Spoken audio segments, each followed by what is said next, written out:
Galaxy A36 5G. Baru. Awesome intelligence, tambah makin next level, always race. Semua game kita nggak worry. Victory, victory. Baru Galaxy A36 5G.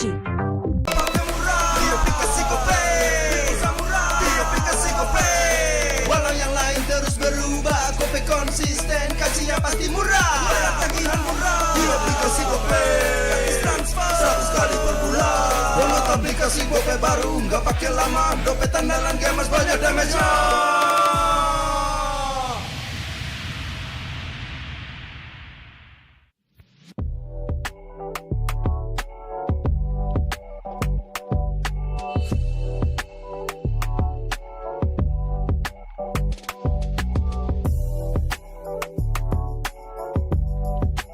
Rasa baru makin seru.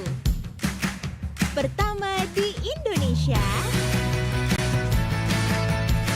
kopi susu rasa cookies. Always ready, warnai harimu. Good Day Groovy Cookies. Nikmati sensasi asyik kopi cookiesnya. Tak ada hari tanpa mabar. Main ngelek, kerap buatku tak sabar. Gimana mau main sampai kelar? Ini waktunya ku bersinar. Okay, let's do it. Games main sandalanku bikin mainku semakin hebat. Ping stabil main makin mulus, rankku fix naik terus. Tukar DG rings, diamond dan voucher game kau dapat. Cuma Games Max, makin no debat. Games Max Booster, kini dapat DG Rings. Beli paketnya dan aktifkan boosternya di aplikasi Dunia Games.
相変わらずやかましい奴らだ。今度は背中合わせでいくわよ。よっしゃ、第7班ここに復活だってばよ。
Ini bakal langka. Ini dari One Blade. Ada tanda tangan gua. Kalian harus dapat semua.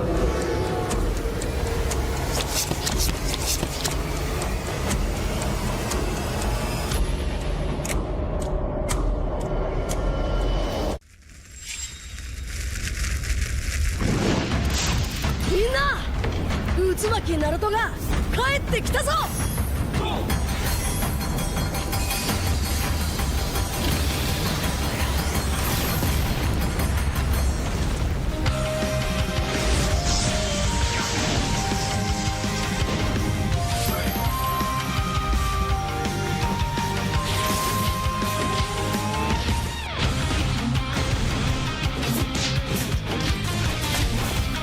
Kurama, 力を貸してくれ。よ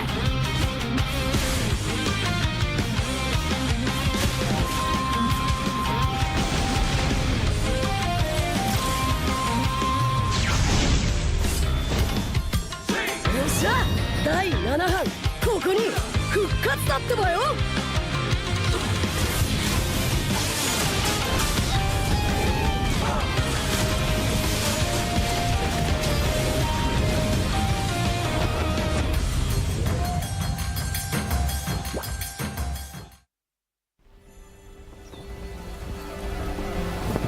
In time immemorial, the endless war destroyed the balance between yin and yang, plunging the Cadia Riverlands into chaos.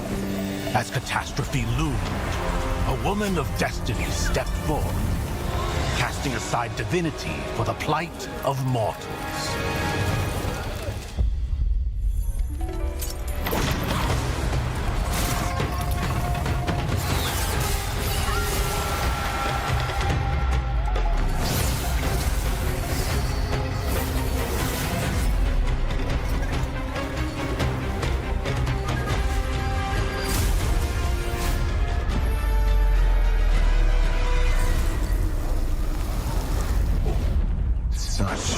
Sacrifice for a fleeting moment of peace in the mortal realm.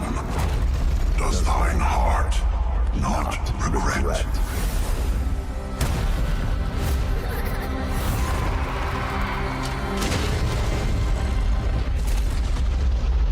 To protect the realm. What is there to regret?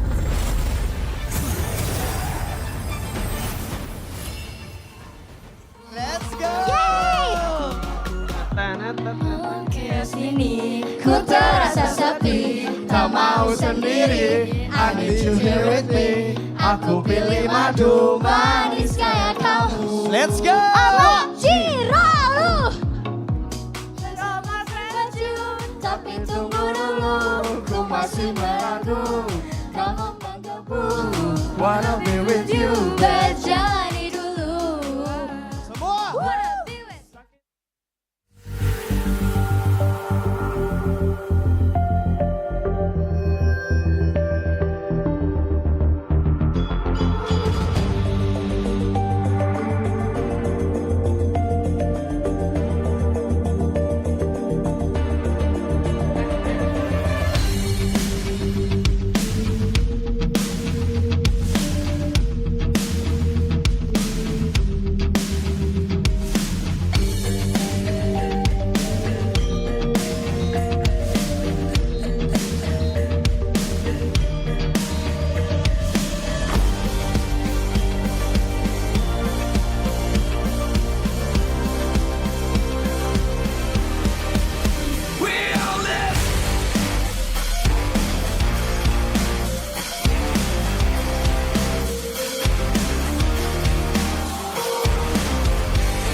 dan terus berlari, terus ke arah puncak tertinggi. Ku takkan berhenti, hanya sampai di sini. Kemenangan abadi menanti. You know we won't miss if we unite our focus. And if you haven't noticed,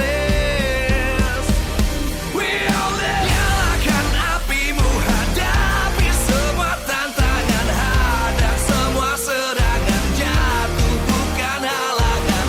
Bakar semangatmu, janganlah engkau menyerah. Kita kan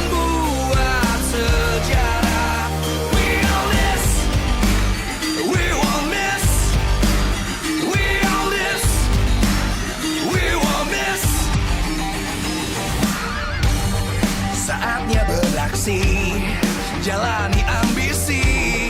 Aku kan menyawakan hari ini. You know we won't miss if we unite our focus. And if you haven't noticed, we all live. Nyalakan apimu, hadapi semua tantangan, hadang semua serangan, jatuh bukan halangan. Bakar semangatmu, janganlah engkau menyerah. Kita akan buat sejarah. We all this, we won't miss. We all this, we won't miss. We all this.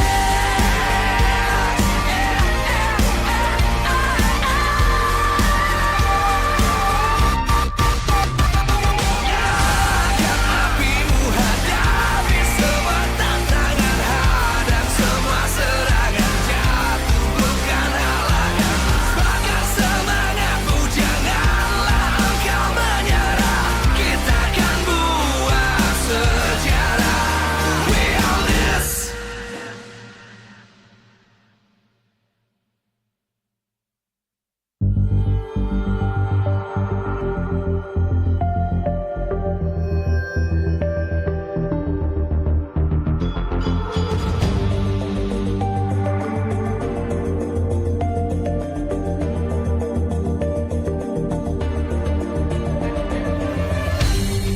Aku kan berdiri dan terus berlari, terus ke arah puncak tertinggi. Ku takkan berhenti, hanya sampai di sini. Kemenangan abadi menanti. You know we won't miss if we unite our focus. And if you haven't noticed, we all live. Nyalakan apimu, hadapi semua tantangan, hadang semua serangan, jatuh bukan halangan. Bakar semangatmu, janganlah engkau menyerah. Kita akan buat sejarah. We all this, we won't miss. We all this, we won't miss. Saatnya beraksi, jalani ambisi. Aku kan menyawakan hari ini. You know we won't miss if we unite our focus. And if you haven't noticed, we all live. Nyalakan apimu, hadapi semua tantangan, hadang semua serangan, jatuh bukan halangan. Bakar semangatmu, janganlah engkau menyerah. Kita akan buat sejarah. We all this, we won't miss. We all this, we won't miss. We all this.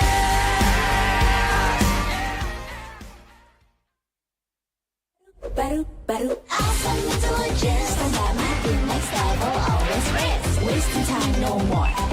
Charging obviously faster.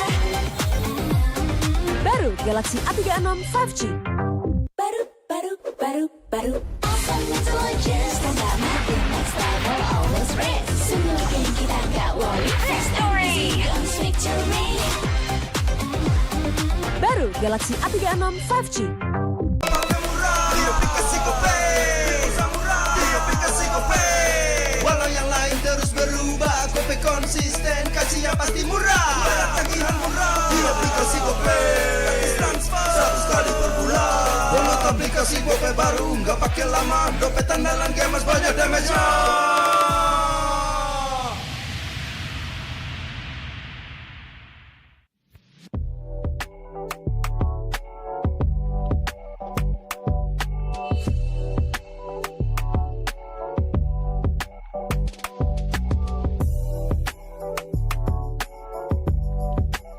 Rasa baru makin seru.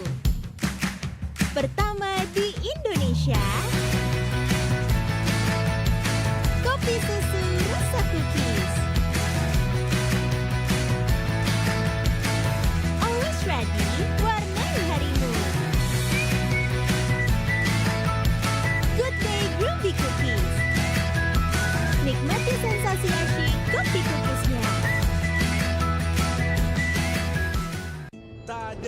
tanpa mabar.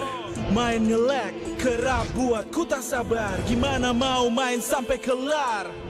Ini waktunya ku bersinar. Okay, let's do it. Game smash andalanku bikin mainku semakin hebat. Tim stabil main makin mulus, rankku fix naik terus. Tukar DG rings, diamond dan voucher game kau dapat. Cuma game smash, makin no debat. Games Max Booster, kini dapat DG Rings. Beli paketnya dan aktifkan boosternya di aplikasi Dunia Games.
相変わらずやかましいやつ。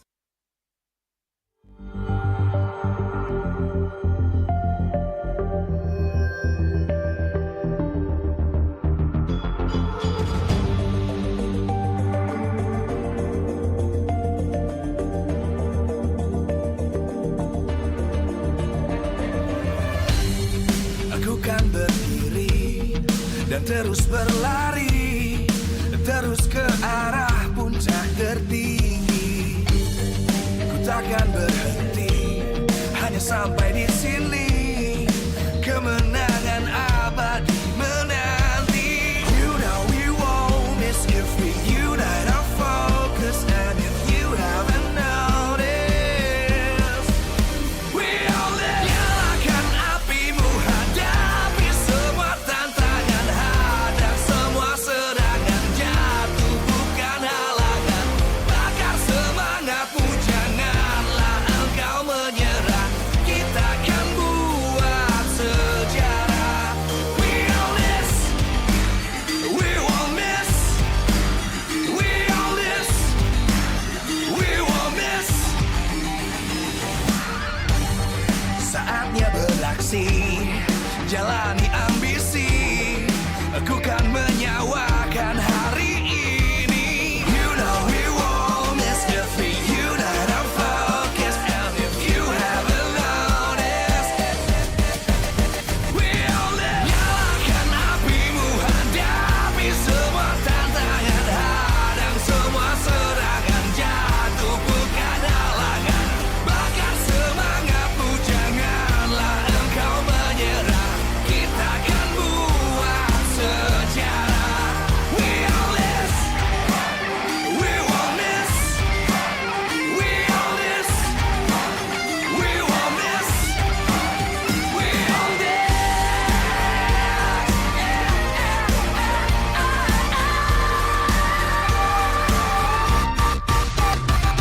Nyalakan apimu, hadapi semua tantangan, hadang semua serangan, jatuh bukan halangan.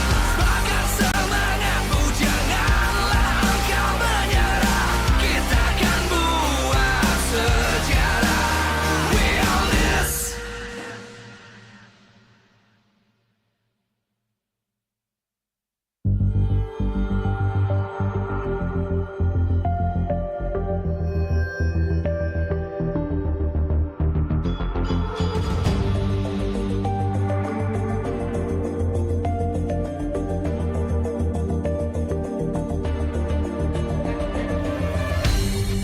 Aku kan berdiri dan terus berlari, terus ke arah puncak tertinggi. Ku takkan berhenti, hanya sampai di sini. Kemenangan abadi menanti. You know we won't miss if we unite our focus. And if you haven't noticed, we all live. Nyalakan apimu, hadapi semua tantangan, hadang semua serangan, jatuh bukan halangan. Bakar semangatmu, janganlah engkau menyerah. Kita akan buat sejarah. We all this. Alpha intelligence, stand by my beat, next level, always race. Wasting time, no more. Charging obviously faster. Baru Galaxy A36 5G. Baru. Alpha intelligence, stand by my beat, next level, always race. Simulating kita gak worry. Victory comes victory. Baru Galaxy A36 5G.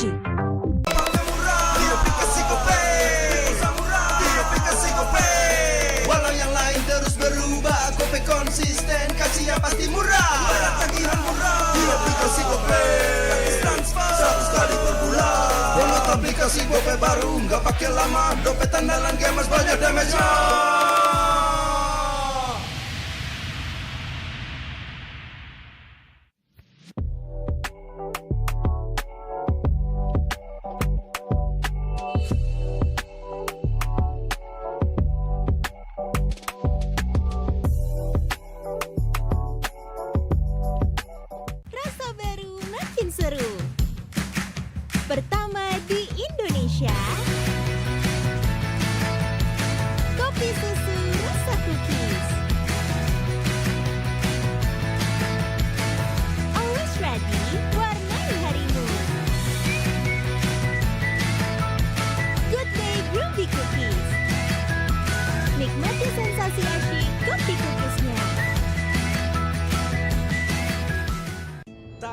Hari tanpa mabar, main nge-lag, kerap buat ku tak sabar. Gimana mau main sampai kelar? Ini waktunya ku bersinar. Okay, let's do it. Game flash andalanku bikin mainku semakin hebat. Pin stabil main makin mulus, rankku fix naik terus. Tukar DG rings, diamond dan voucher game kau dapat. Cuma Games Max, makin-makin no debat. Games Max Booster, kini dapat DG rings. Beli paketnya dan aktifkan boosternya di aplikasi Dunia Games.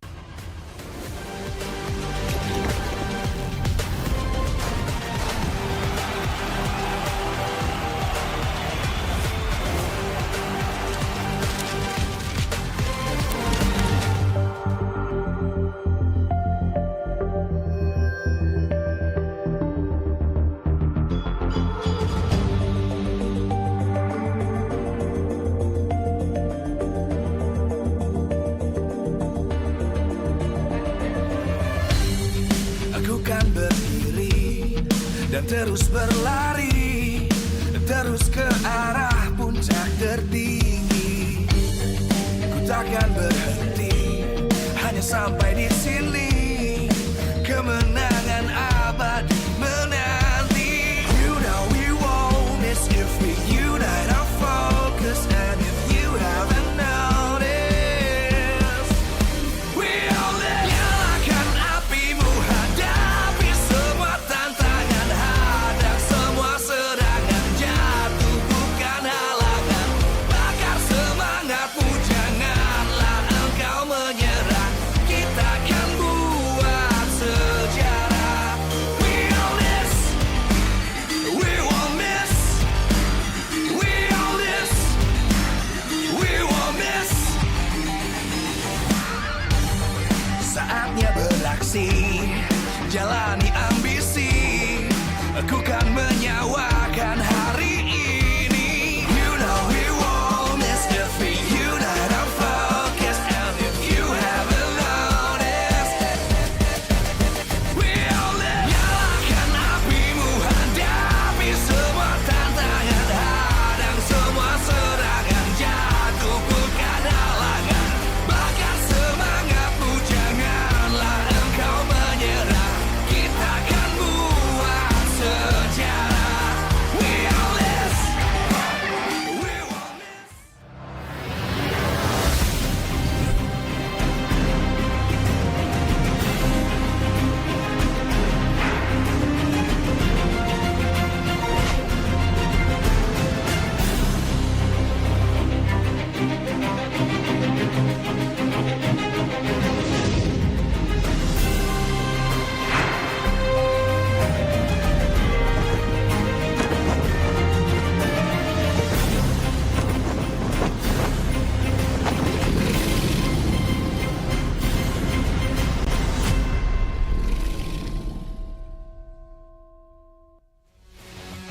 Live from Jakarta International Velodrome, MPL Indonesia Season 15 is powered by Moonton.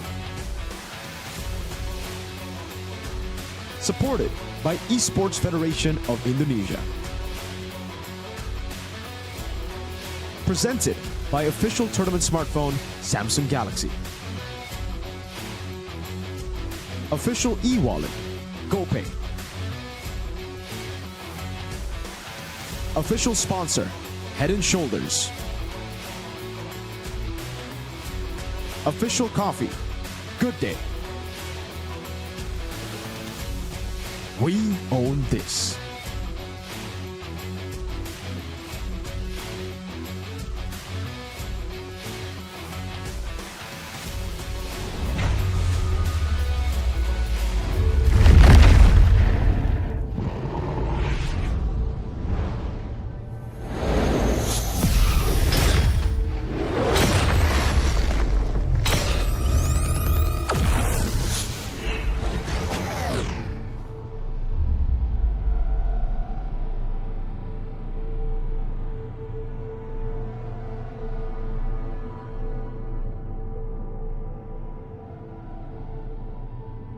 Tim lanjut berjuang hingga playoffs di MPL Indonesia Season 15.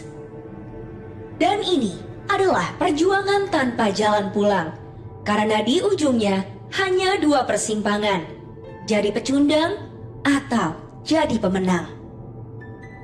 Bagi veteran, ini pembuktian apakah mereka masih hebat atau memang eranya sudah lewat. Mereka yang dianggap tumpul sekali lagi ingin membuktikan bahwa perjuangan mereka dapat setimpal. Bagi yang buat, mereka tak ingin hanya jadi pengikut jejak, ada sejarah yang ingin mereka cetak. Karena yang muda, yang menggugat, mereka ingin merebut tempat untuk dilihat, ingin membuktikan bahwa menggantungkan harapan kepada mereka adalah hal yang tepat. Pertarungan antar generasi tidak lagi terhindar, mau yang berangkat dari akar atau sudah memiliki nama besar. Perjuangan mereka di musim ini akan terbayar. Selain gelar, 2 tiket MSC 2025 Riyadh juga akan mereka kejar.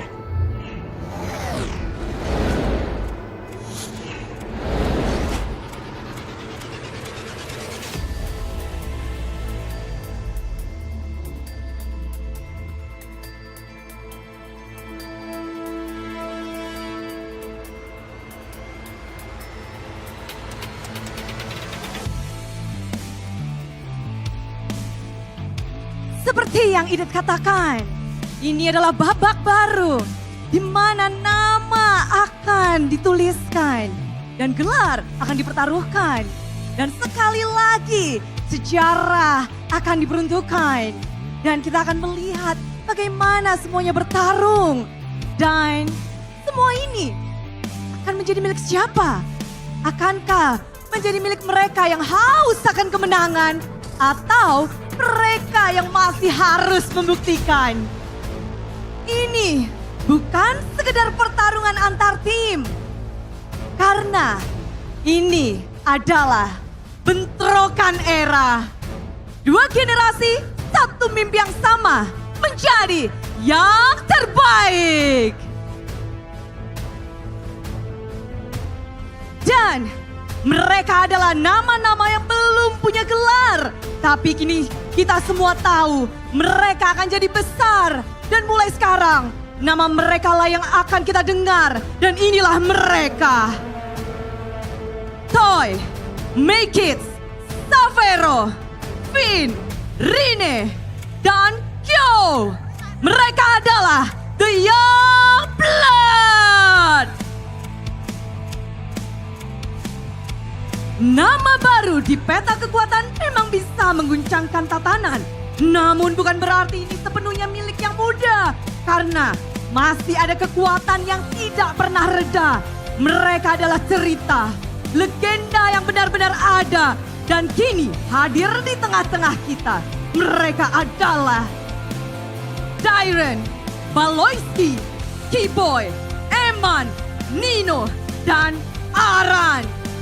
Mari kita sambut para veteran.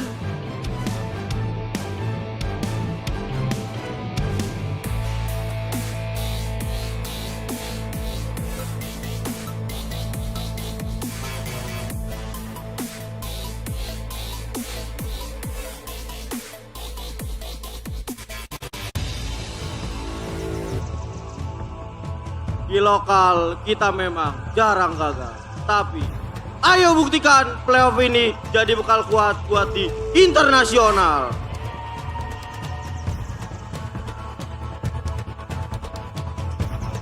Sejarah yang Geek cetak di season ini belum berakhir. Di regular season upper, di playoff, di ala baru akan jadi milik King Slayer.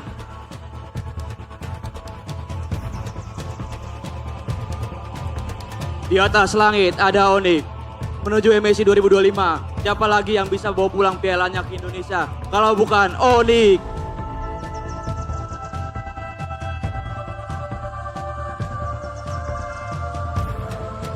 Selalu ada di playoff dan sekarang waktunya Bigetron show. Karena Bigetron juga bisa beraksi taklukan Riyadh.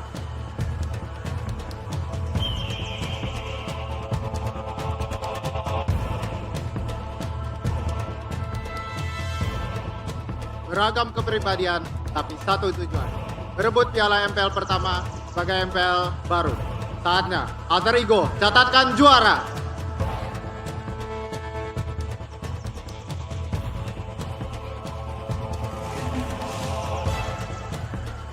Kata siapa tim Liquid Prime 1 season? Bersama tim Liquid PH, kita birukan Riyadh!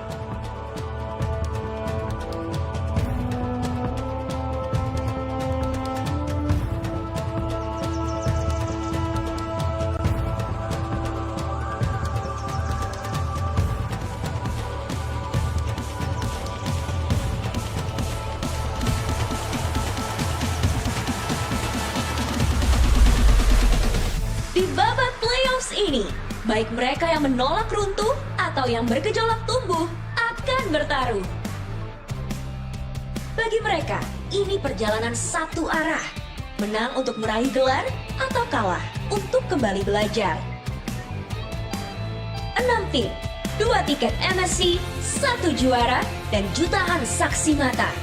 Ini adalah ajang di ujung cerita, dan kita terikat untuk ikut serta.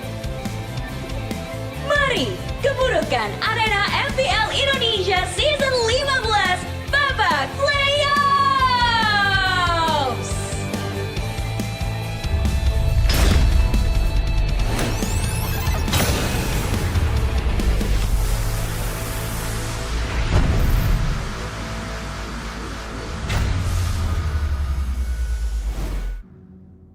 Kegagalan adalah hal yang wajar. Sayonara Geek Fam, langkah mereka harus terhenti. Terima kasih atas perjuangan Bigeton Alpha. Satu langkah lagi bagi RRQ. Nice try RRQ Hoshi. Sorry kok, gue ngecewain lo lagi. Dalam setiap kegagalan, terukir pelajaran. Tidak ada tim Indonesia untuk melaju ke babak selanjutnya. Oh my god. Dalam setiap ujian, terasa kekuatan untuk bangkit menjadi sang penantang. No way, what happened, Onik?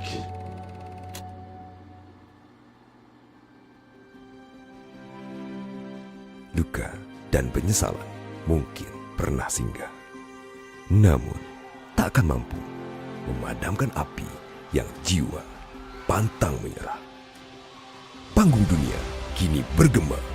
Generasi baru telah tiba untuk menghadapi para legenda.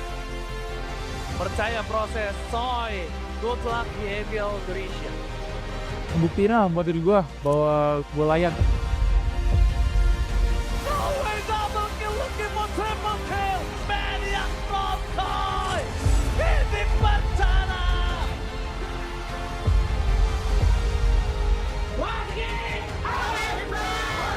Orang tua ngasih anaknya kepercayaan lah buat gua, jadi gua nggak boleh sia-siain kesempatan itu. Oke, apakah suara di belakang sana? Langsung ada Link, tapi di belakang sana hidup. The King Slayer berhasil mendapatkan tiket ke upper bracket. Please welcome King Fighting. Kalau gua sih apapun kata orang kayak gua nggak tanggapin sih, kayak cuek gitu. Yang penting mah gue fokus sama diri sendiri sih. Nanti juga hasil bakal ngikutin. Di arah belakang, Rini, retribution from Rini. Langsung menang atas Permen, menang permana begitu saja.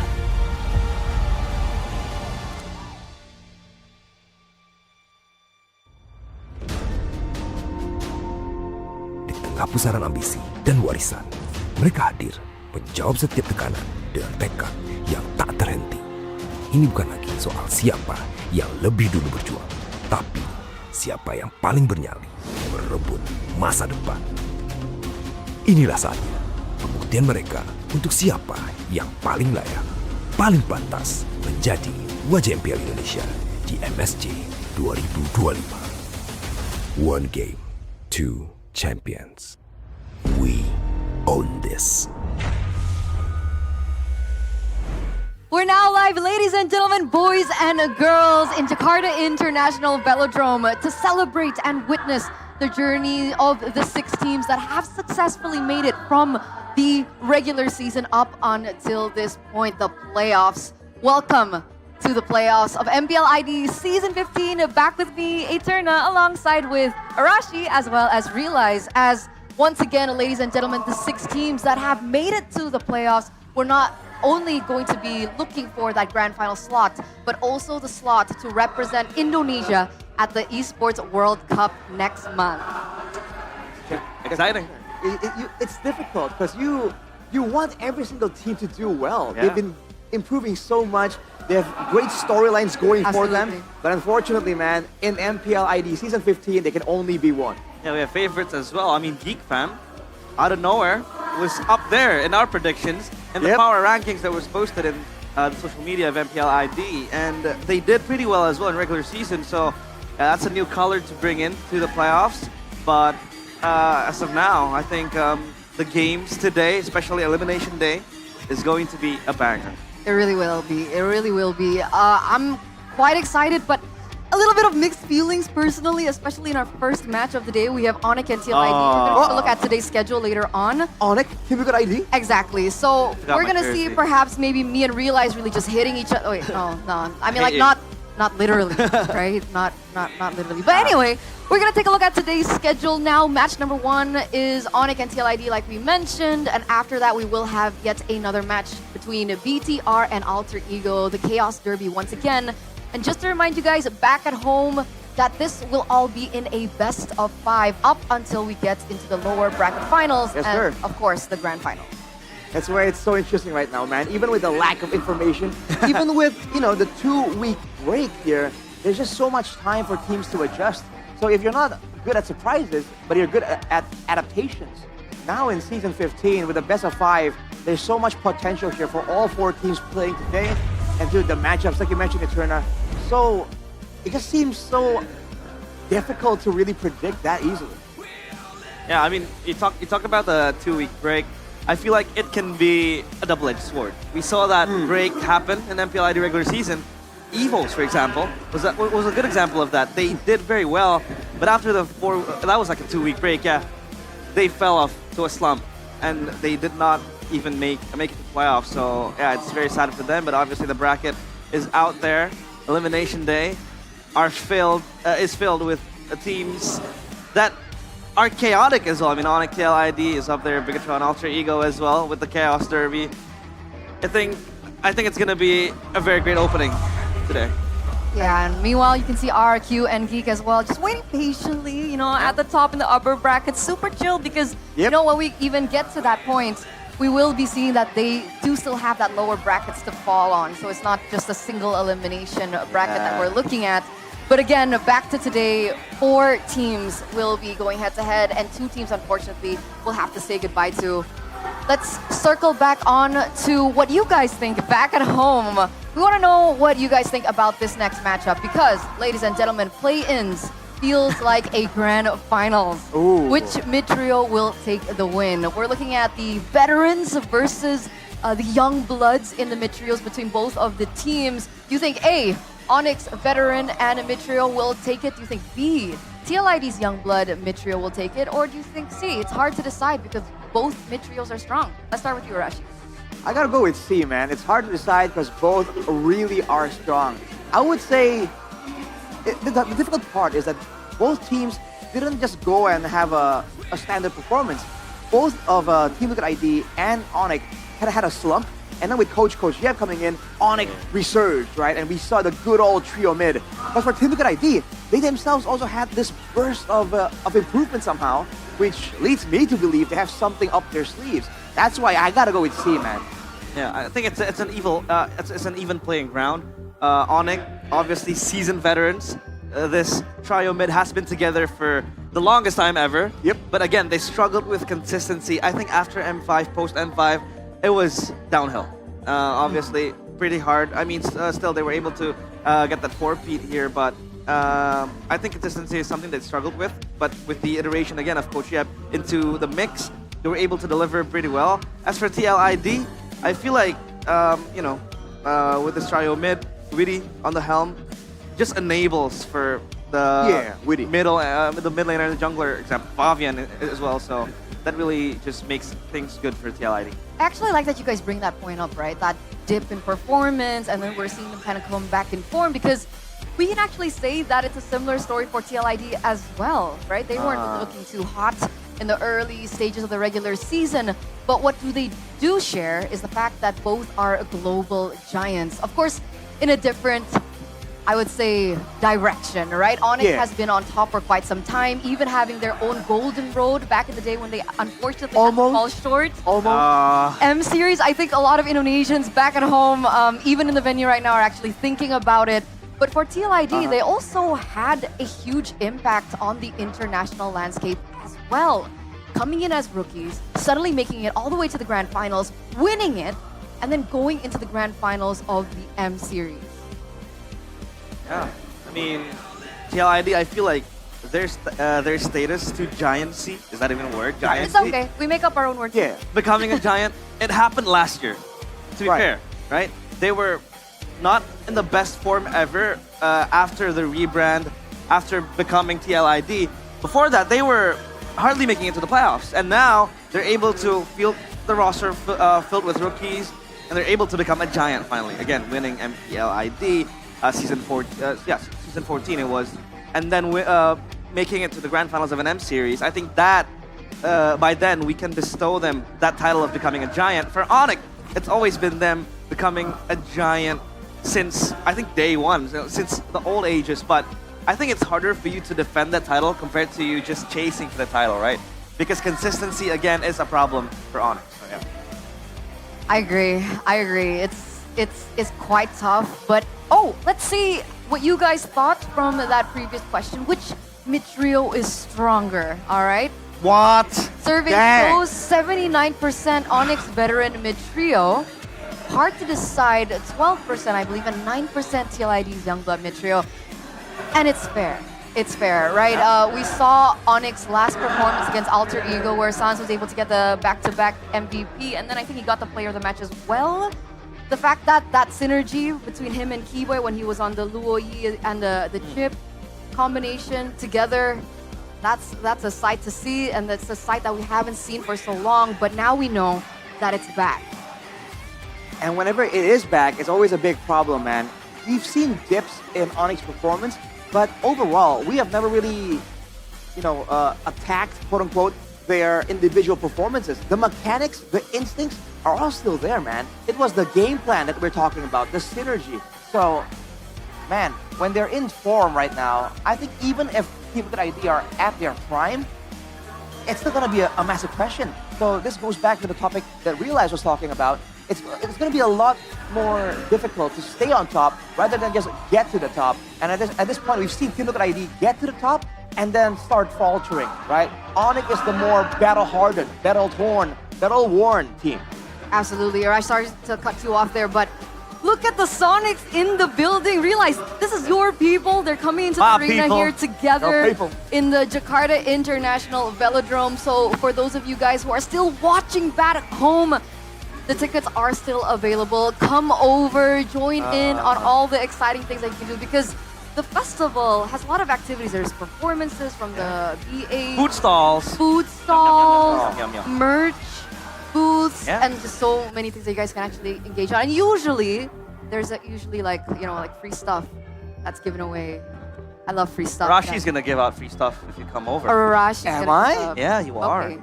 Well, let's leave it at the maybe for now, because we have to focus on the champion's legacy. We're back on the mid trio once again, and we're looking at the mid trio from era to era to era. Back in the day with Rave, G, and LJ. Up until this point right now, the mid trio has been a really huge highlight over the years because of the complexity in each meta that it is born in. And don't forget, with three members playing together, right, there's just more margin for error. So the synergy and the communication becomes that much more important as well. And man, I mean, which trio do you think kind of stands out for you? Everyone is legendary, but I gotta go try Trio Kage, obviously. Trio Kage. These are the guys that, set the stone and the foundations for Onyx that they are in right now. But, I mean, the M1 trio was also very, very good.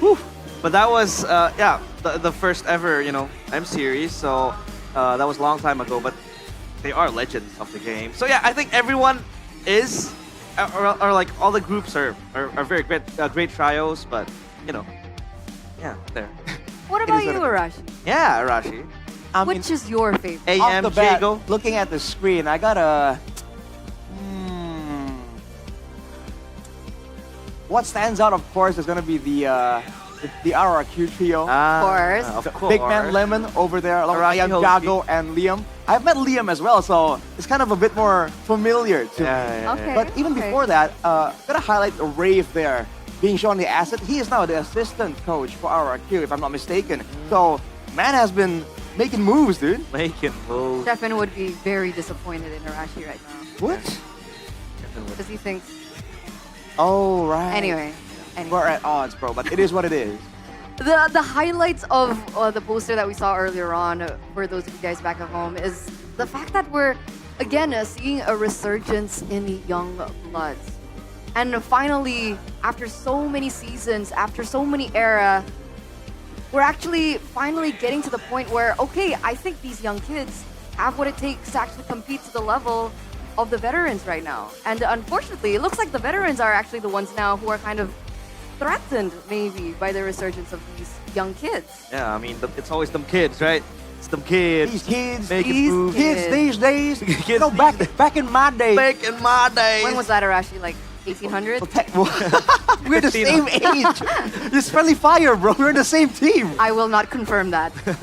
I will not confirm that. But let's confirm the player rankings here. We're looking at Moreno as well as Sans. Sans still one of the players of all time, actually. One of the players of all time. One of the players of all time we actually had who has the conversation. highest kills so far as a mid lane.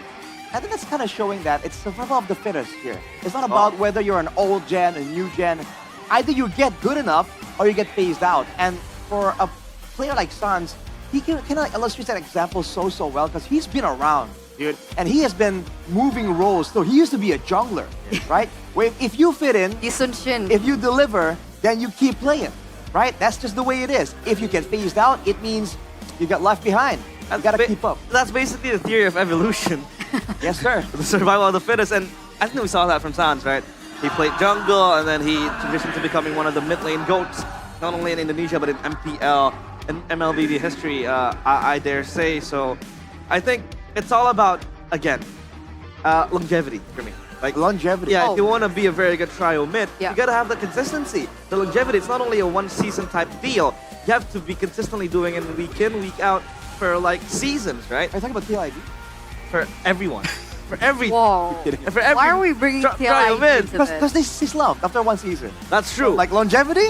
Yeah. Hey, that's but I think too early to tell. Yeah. That's fair. Too early to tell. That's true. But I think it's unfair for us to like talk about longevity to Team Liquid ID because this is a new band of group, right? I mean, sure, they've been there since the MDL days, but their creation into TLID in MPL ID, like, has only been 2 seasons, right?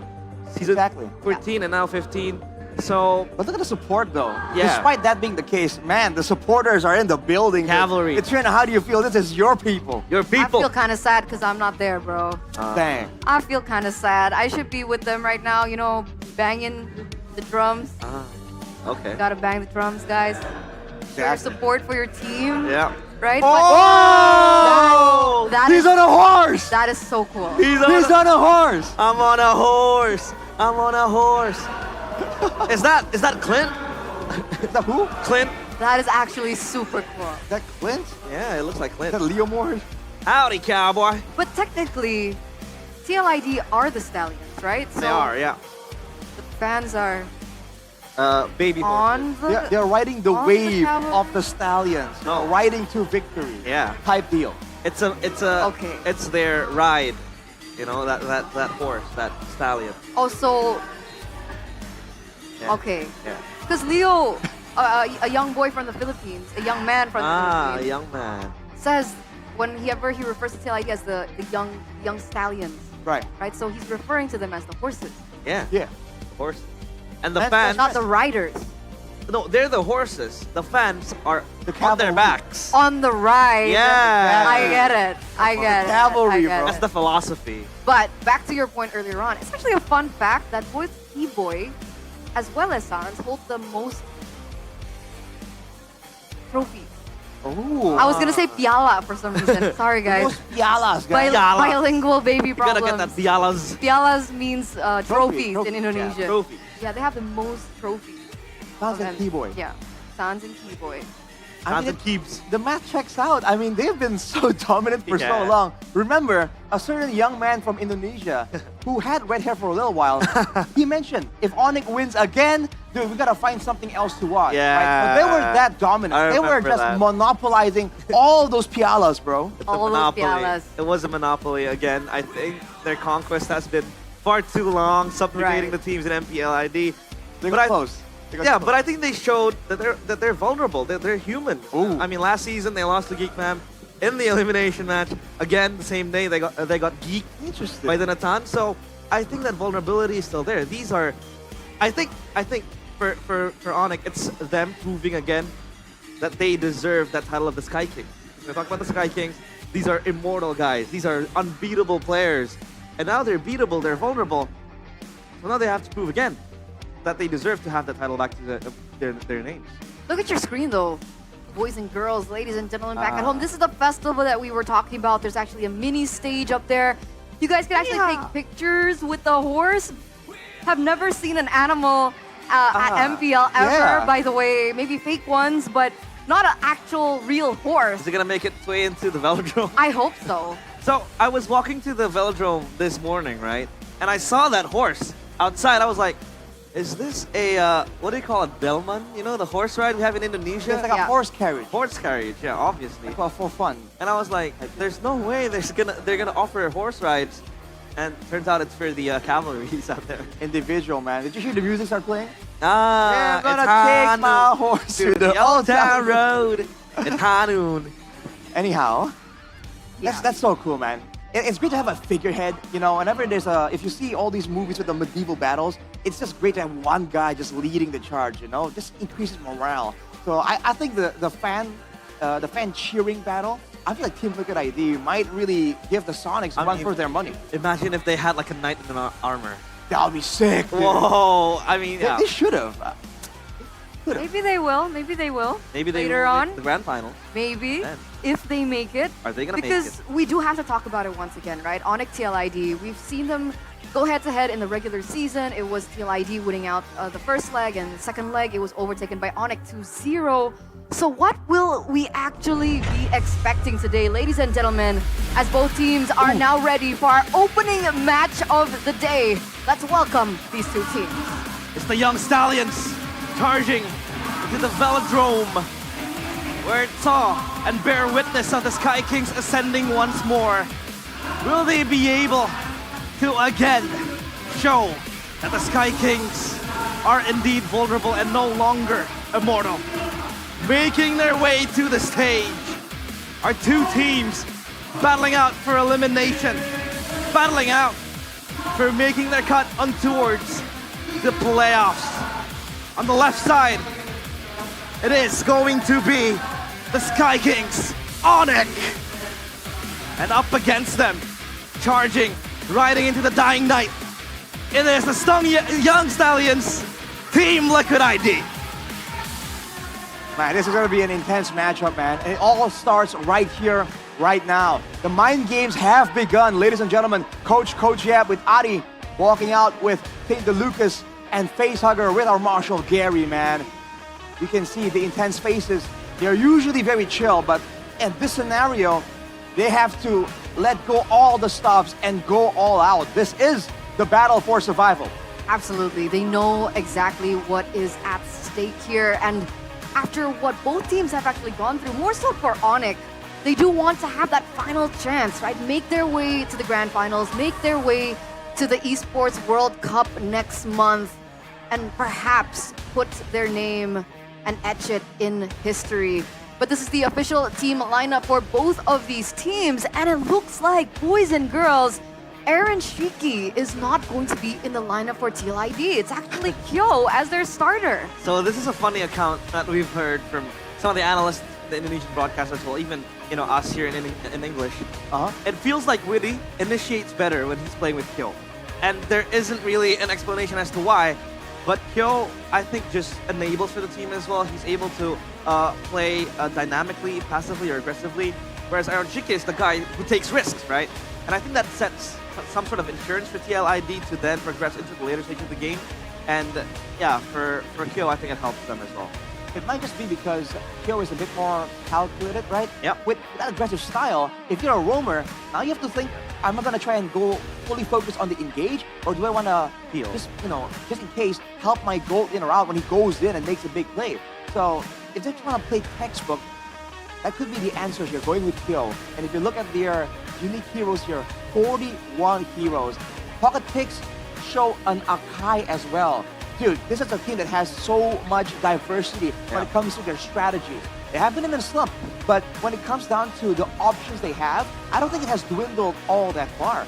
Especially if you're looking at the gold lane situation. They can go with the Heron, they can go with the Granger, and depending on the situation, depending on what kind of strategy they want to go for, what they pick in the EXP lane, if it's going to be that Phoveus, if it's going to be that Hilda, it can change the pace of the game immediately. Yeah. Looking at the keys to victory here by the Samsung Galaxy A36 5G though, Onyx, contest macro heroes, Chip and Lo Yi will be highly valued. They can deal with the macro threats, but in theory, against a team like Team Liquid ID, why take that risk, right? Might as well remove that from the equation and get an EXP carry that could be a cheese pick option. Aran has gone with the zoning frontline carries, whereas Lutping, he has shown that on a Benedetta, on a Masha, some of these crazy carry picks, he can definitely carry his team on his back. And for Team Liquid ID, here on the other side of the equation, Aran getting his screening heroes, like we mentioned. If he's able to stop the aggression coming in from Keyboy, coming in from Kyrie potentially as well, they can stop Onyx options when it comes to those flanks. But that's how they play. Sans himself would also flank around with the Assassins and the Roamer. And then along with that, just have to be a bit more calculated, man. They're up against the Sky King. They need to be structured. I mean, that has been the scrutiny over towards TLID, is the fact that they don't really have a structure. It's always them, I wouldn't really say blind rushing, but it feels like they're chasing for something that is not that urgent yet. They like to rush, they like to really just brawl out early on, and I think that's not very good, especially up against the Sky Kings, who likes to just dwindle you down and play the game of war of attrition. So it helps them out a lot. So if they can stop that rushing around. Yeah, man. So deciding on what kind of game plan you want is a big deal. You're looking at the man here, Favion, the usurper. Absolutely. We're looking at him back then and now. He's one of the highlighted players up until this point. One of the reasons being is back in MDL, he didn't make it to playoffs 3 times. Yeah. And this is MDL level. He debuted in MPL and was instantly named the champion. So very interesting journey that we're seeing from Favian in particular, as we're looking at other accolades that he's been able to kind of get for himself. The question is, how will he be faring now, today, with such instant changes into the meta? He's so used to the Assassins, but now we're seeing a lot of fighters and tanks in the jungle. You don't see much of the Fredrins being picked up by him, right? Even the box, yeah, he still sticks. I think the bare minimum is the Suyo. Like, the Suyo somehow can also function as a fighter, but it's more of an assassin/fighter, I'd say. For Kyrie, it's that position as well. So Favian really needs to, adjust to that fighter style. And I think with that 2-week break, that might help as well. We'll see. We'll see. Because from the other side, we saw Favian. Now we're looking at Sans, who has a completely different story. From MDL, he was able to insta-get the championship title. And as he moved up into MPL, that's when the accolades started really piling up for him, right? That's way too many. I remember the YSS days when he was in the jungle as well. 4-peat champion with Onyx, with the change in roster, even him switching it out. We've actually talked a little bit about Sans, but this is one of the reasons why both of these 2 players are the ones that are highlighted today. You gotta talk about the versatility, man. Again, I remember Sans with that nasty Pakiro in the jungle, dude. Like, he knows how to deal, how to play around burst damage. That's why he's so lethal on that far side. He understands when and where that burst of damage can swing the balance for his team. On the other side, though, on the topic of Fabian earlier, I do think that his selection in heroes kind of reveal a bit more about his style. Because even on those aggressive fighters, he likes playing the alpha, right? Back then with the assassins, it seems like he does really well whenever he's allowed heroes that can farm well. Yeah, the Suyo, the alpha, and then you mentioned the Baksha as well. Yeah. Farming quick is something that Fabian has always been able to do. And remember, I think he broke the record for the fastest to get to level 15 last season. So farming is definitely in the game plans for Team Liquid ID. But on the other hand, for Onyx, they are a team that has shut down junglers so badly, putting their opponents' junglers at like a 4 or 5 level deficit. So they know how to shut down a critical jungler. I think the reason why Fabian survives that type of shutdown is the fact that he sometimes he plays for himself sometimes. That's not in a bad way. For example, when your opponent jungler goes for the turtle, all Fabian does is just focus on the kills, getting more of the gold to himself, and then he can transition late game to becoming a menace and just help out his team in terms of damage. So I think the reason why he's able to survive most, target jungle assassinations that is directed towards him is because of the fact that he's able to rack up those skills that helps him transition to the late game. And I wouldn't say that he doesn't focus on the objectives, because he does, but at a certain point you gotta go fight or flight mode, and he goes for the kills and the assassination. So yeah, I agree. And to top that, I would also say it really depends on the drafts. Yeah, because if TLID can look for a draft where one, they're comfortable on, like the Hilda, the usual heroes as well for Yehestiel, the Jushins, and then being able to win mid-prio, that really does help Fabian get to that point where you guys mentioned, that jungling point. I think it goes back to their game plan and the win conditions. And speaking of their win conditions, it's gonna come from the drafting phase. We're ready, ladies and gentlemen. We've been waiting for 2 weeks to get to this point. We've been seeing some strategies from different regions, and we're finally going to get a taste of our own. It's been a while. Game number 1 in this best-of-5 series. Elimination match between the Sky Kings and the Young Stallions. Who will be able to get the upper hand? TLID on blue side, Onyx on red.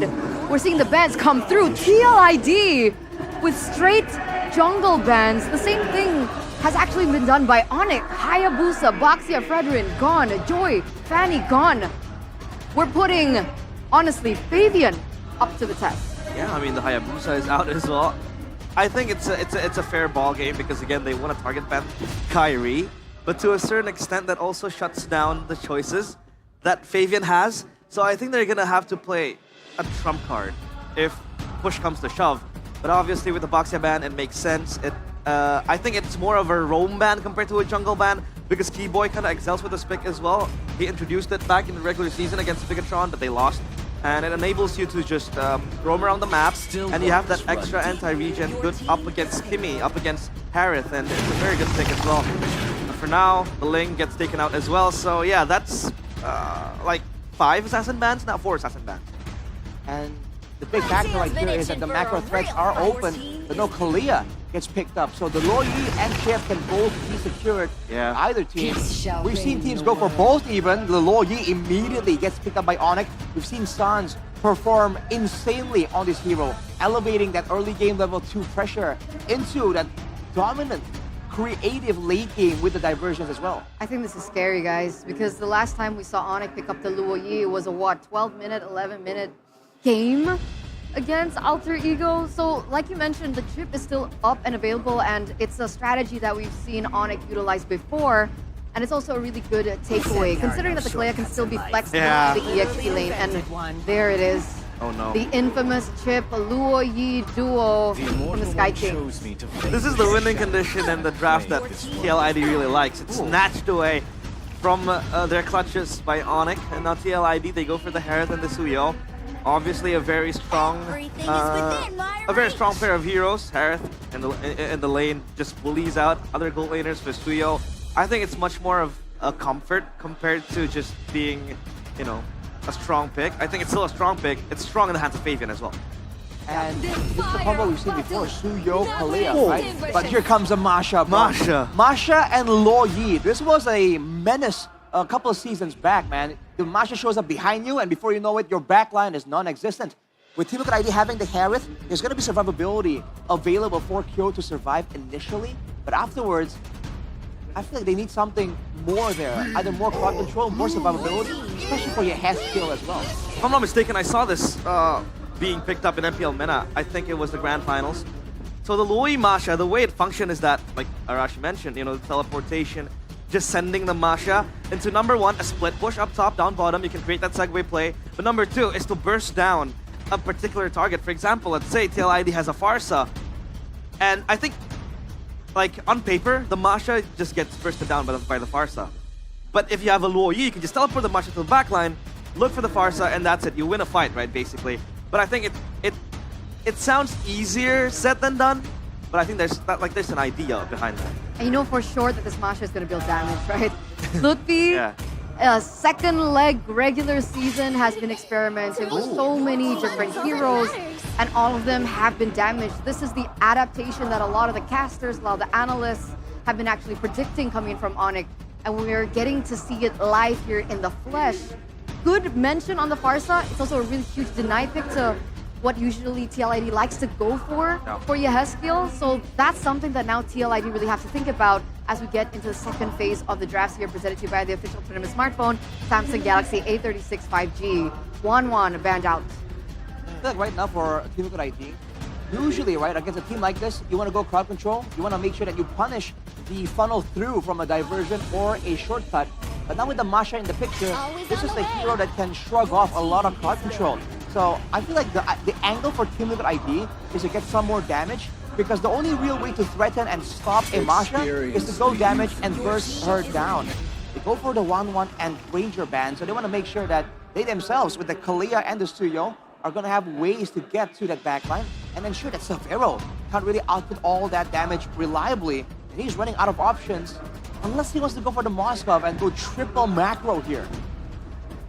Yeah, that could be an option, but sometimes when you go triple macro, it overwhelms you with options. Bigatron went for that pick in the regular season. They almost lost it against Dewa, if I'm not mistaken. But they were still able to then create that last-minute play to just have the Moskov split push. But I think, again, it can be very good, but sometimes overwhelming. It makes you really... I think you have too much on your plate, and then it makes it hard for you to decide on what you want to do. But they go for the Aerith though. Against the Harith, okay. Okay, so for sure TLID was trying to secure a winning lane for Kill, right? That's the entirety of that. Understanding that they should have to say goodbye to mid lane Prio. I guess it's still up in the air. We're not really sure what Yesco is going to be playing here. Against the Luo Yi, what do you think would be safe against Onyx? You usually want to wave clear from a distance, because the Luo Yi can kind of burst you down, but it's short range. With the Masha in the picture though, something that's too far back is going to be difficult. I feel like the angle is to go for something that can survive a dive attempt. Something like a Chushin, something like a Zask even, right? Technically. Because that way, even though you get bursted down, you're going to have some impact left behind. Yeah, because usually we see the Kimmy being picked up against the Luo Yi, but they still go for it. All right. Farsa picked up for Yehezkiel. Strong, long range, big burst in the early game, good rotations, but like Realize mentioned earlier, very, very vulnerable to the dive coming in from Onyx. Yeah, this Farsa will have to be protected at all costs. I mean, they have the Badang to stop the Masha just running blatantly into the Farsa or even other targets. They have the Kalea as well to have that Tsunami Slam. But they'll go for the Kanja. What? Wait. Masha jungle? What are we looking at? I don't know. I'm jumbled up. We're gonna throw it over to Miracle. Maybe he has an idea. Miracle Sheffin, take it away. What do you guys think, boys? The battlefield is set, and the first blood will be drawn today. But what a way to start the draft just now. That is something that's gonna throw us back to Season 11 Onyx. Kaja on the jungle. Like, this is something that we've never expected before. It's a debut pick, even for roaming, right? This season. We haven't seen it in Rome at all, I believe. In jungle? Preposterous.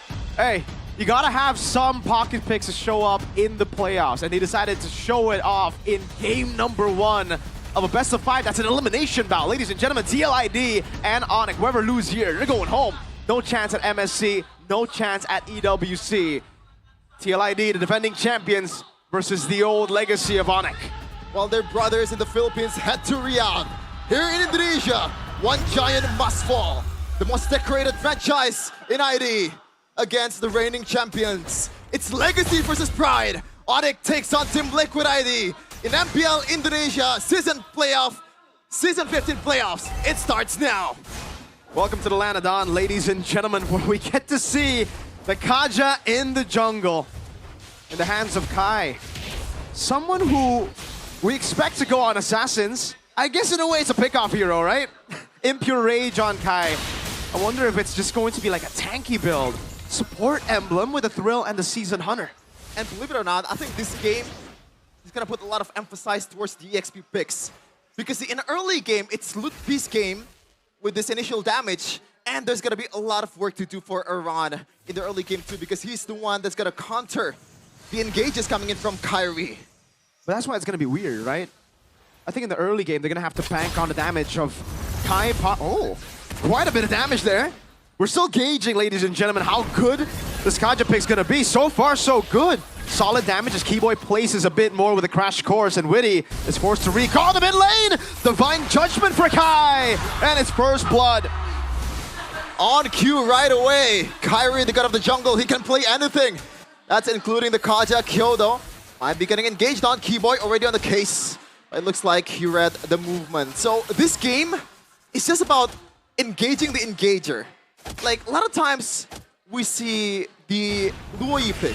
We saw the Chip pick. They want to play reactively, but right now, they don't give a damn. They really didn't.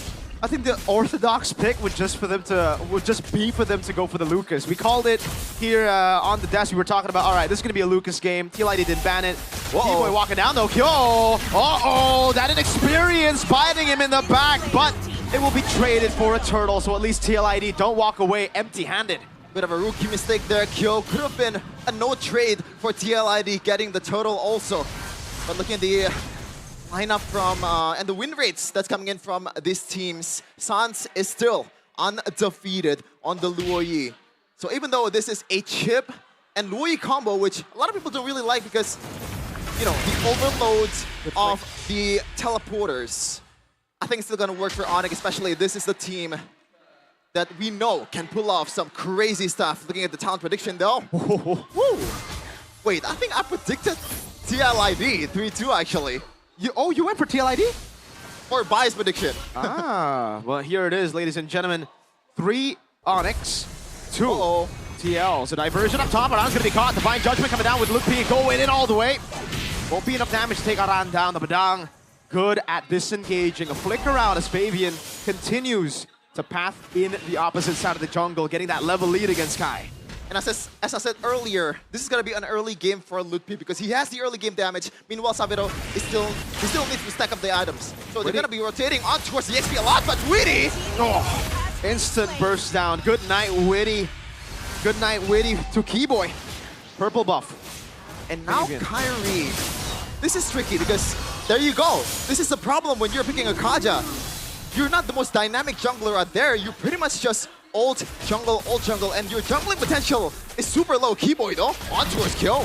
Short comes the Crash Course, a Purify already used as Kyo runs away. Kai gets a Divine Judgment. Lutpi again with the damage as Sans gets the dispersion enough to take him down. Kyrie said, get over here to Mr. Kyo, and that's 2 kills already on the rookie. There's probably gonna be some consideration of substitution game number 2 if he still continues to perform like this. Fabian on the turtle.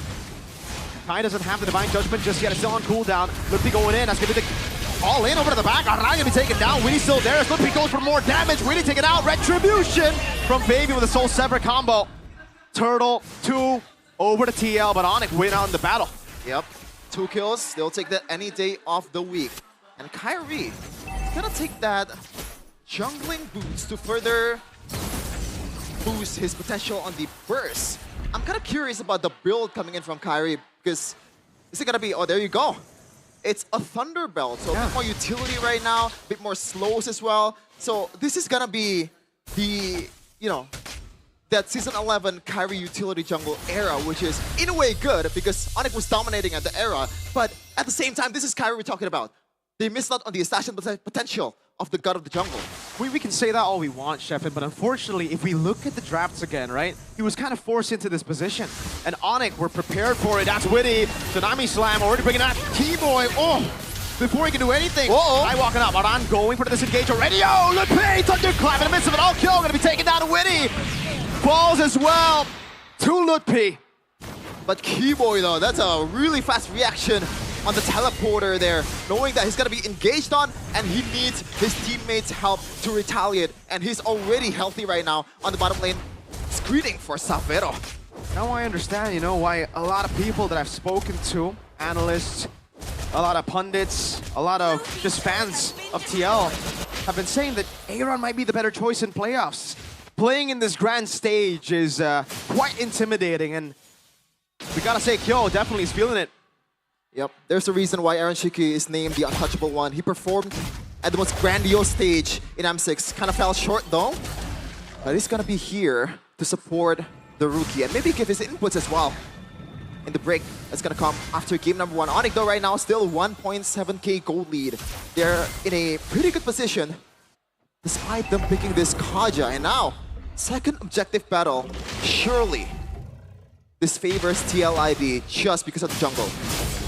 Aran on it already with Fabian. T-Boy does have the shortcut. San's not going to look for an angle here. Kai's just going to walk up for the airstrike coming down. Witty able to go for the Tsunami Slam! Oh! 3-win. Zabon Force coming out. Keyboy able to walk away. Witty though caught again. Let's pay! Mega kill. Fabian going to be caught in the Thunderclap again. And Aran falls to Savero. Oh, they're not stopping just yet. Look, he just goes in again. Diversion to the back. Keyboy looking for the crash course. Unable to go for the Sun. Kai with the flank. A killing spree. Hesq whipped down. Lutpi. A shutdown to him. He's unstoppable. A portrait in motion for the Porcupines. Like listening to a beautiful staccato right now. 4.5k gold lead. This is the old Onyx that we're used to seeing. But what a play coming in from the whole team of Onyx. They're not stopping. Even with Kiwi getting bursted down. The early team fight. It's strange, Sheffin. The old Onyx, but the new Liquid, that this doesn't feel right.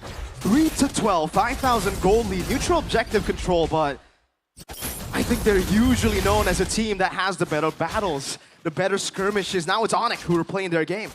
Yep. And they can take this as long as they want to, especially with the fact that Keyboy and Sans can pull the trigger anytime they want to. Lutpi secured a huge item there. So all the damage dealers coming in from TLID will be much more vulnerable by now. And it's secured that, I believe, Tire hit as well. Hoping for it to proc in the later part of the game. 6k for Onyx. Wow. And Onyx at this point, they're going to have to play just discipline. At this point, they don't need to rush anything. Yeah. 5,000 gold lead at 8 minutes with a composition that even though you think is more of the early game, I think it's more a mid-game for Lutpi especially. Now that he has to have to see, 2,000 gold lead in XP. Technically, he's known for this. Last time we were in the Velodrome, it was Lutpi who carried Onyx with the carry picks to secure the 4th title. Back to back to back to back. They stuck to the KTV, man. Give Lutpi the EXP carry, the Keto is the Benedetta. And this time, it's Masha. We've been wondering why it got banned quite a lot in the regular season. But this is the answer. 5-0-3 for Mr. Lutpi, and he's looking to get more in his back. And the fact that he can just split wherever he wants to. There's 2 teleporters. He can go into teamfight anytime he wants. It's way too easy for Onyx to set up after getting the early game lead. We expected TLID to be the ones leading in the early game, and then in the mid game, perhaps for Onyx to turn the tides with the man advantage, with those teleports. But when they have a lead like this gives Onyx all the room for Prio up top. TLID are not sending anyone. Holy Defense already procced. Lutpi is going to stay there. Wait a minute, Kyo, is he gonna clear? Is he gonna cross that? He's dead if he does. Yeah. Looks like he's gonna take the long route, but Onyx, they're on a case on towards the Lord. Already 20k Keyboy might be getting engaged on. Tsunami Slam over to Keyboy, unable to go. Oh, shortcut and flicker route. Kyrie walks at Divine Judgment over to Fabian. Sabero picks up the killing spree. Heavy crossbow coming down. Witty gunned down. Onyx with a 2-0 lead. How do you deal with this diversion on towards that bushes? Kyo did not read that one. It looks like Onyx will take this one without any contest. Okay. There you go. I was wondering, Mirko, like at this point, Kyo and Yehezkiel, what do they do? What are they here for? Because if they actually proc the ultimate, Lupti can just jump on them with the flicker, and it's easy picking for him. That's a good question. I don't know what he does. Either way, it's going to be tough. He has Purify up against Akaja. Again, easy Divine Judgment. It goes through that suppression. I'm trying to think about it. I'm trying to think about ways, but we do have a game fact here by our new application, Goping. Kyrie's Kaja Jungler makes a return in MPL Indonesia after being last used by Kyrie in MPL ID Season 11 regular season when Onyx defeated Alter Ego. And Sans, that's a huge item there on the Winter Crown. Now, you can see the old Sans with the Purifies, with the Winter Crown, the Micro God of Indonesia for the longest time. Lutfi also secured that Malefic War, so again, if they want to go for Iran, they can do it any day of the week. It really just feels, oh, Iran is holding an angle, perhaps looking for a play again, jumps on the Sans, but he has to Purify. Witty able to go for the catch. Yep, nice walking up, the Lord as well. Savero, oh, that damage! Yehezkiel and Kyo down very low, diversion onto the side. They're gonna take it, but it's still just away. Tsunami Slam locking Keyboy down, now with the lockdown as well, with the shortcut coming down. Keyboy has the immortality, Witty obliterated. Keyboy still stays alive, Kyo goes in, Aran goes over to the crack. Gets a kill on the Keyboy, but Lutfi and Kai are just dismantling the back. Base wide open, Savero walking him down in the fountain. Another wave spawning in.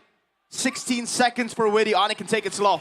They're still gonna wait for the minions. Mid lane turret will be down to the hands of Savero. Fabian and Kyo, two defenders for the Stallions. Persian, yo, what happened to Fabian? It's a magic trick. You blink and you miss it. Lutfi wants to go for more. Onyx start the best survive with a game one dominant display. 12K against the reigning champion of MPL ID. We might see a resurgence of Onyx ever since Yep came back. It's just all good for the Porcupines and all the Sonics. They're happy to see this. The old dominant Onyx in game number one. Way too easy. I don't want to say we expected this, but we kind of did. We've heard the scary stories all throughout. How good Onyx are behind the scenes. How much they've been preparing. A good friend of mine, Mr. Midnight, Mr. MPL, just messaged me saying Yeb is a cheat code. I think he really is, man. This guy, the impact that he's brought to the table right instantly as he rejoins back the team that he left. My deepest apology to Coach Yeb because I doubted you when you first came in. And look at the Tifo, better than Arsenal's somehow. Everyone's Tifo is better than Arsenal. We don't need to talk about it, we don't need to mention it. Yep. This is the ending moment there. Good effort by Iran, but Sans with the Winter Crown and only gets Keyboy at the end of the week. And Kyrie, this is unnerving for TLID. But panelists, you gotta break it down for us. Eterna, got something to say? Boys, thank you, Sheffin. Thank you, Mirko. Wow, 12 minutes. And 17 seconds, I believe. That was a very fast first game in this best of three. The Sky Kings take it 1-0. Oh boy, dude, that was a rough one. I really think that I thought that Team Liquid ID really should have gone for a chip or a low yi, dude. I feel like it's in the win conditions. There's no reason not to go for it. The clear is valuable, but dang, dude, we saw how Onyx were able to use both, and we know that they can pick both and take it away from Team Liquid ID. So I thought that was a bit of an oversight. And then afterwards, the Badang to try and maybe stop the Masha. Bro, Lutfi was out of control, dude. That was brutal. We had this conversation, right? Was it fatal for TLID to just not contest the Luoyi and Chip? Because it's their bread and butter. They like this composition, they like the global presence of it, and they thrive with it. But it feels like taking Kalea first pick and leaving that Luoyi and chip open was a fatal mistake for them. Because we saw what Onyx was able to do with the Masha plus the Kaja as well. They wanted more engaged, they had that lockdown as well. They had multiple ways of just picking off TLID and then engaging it, following it up into a bigger fight that just destroys TLID.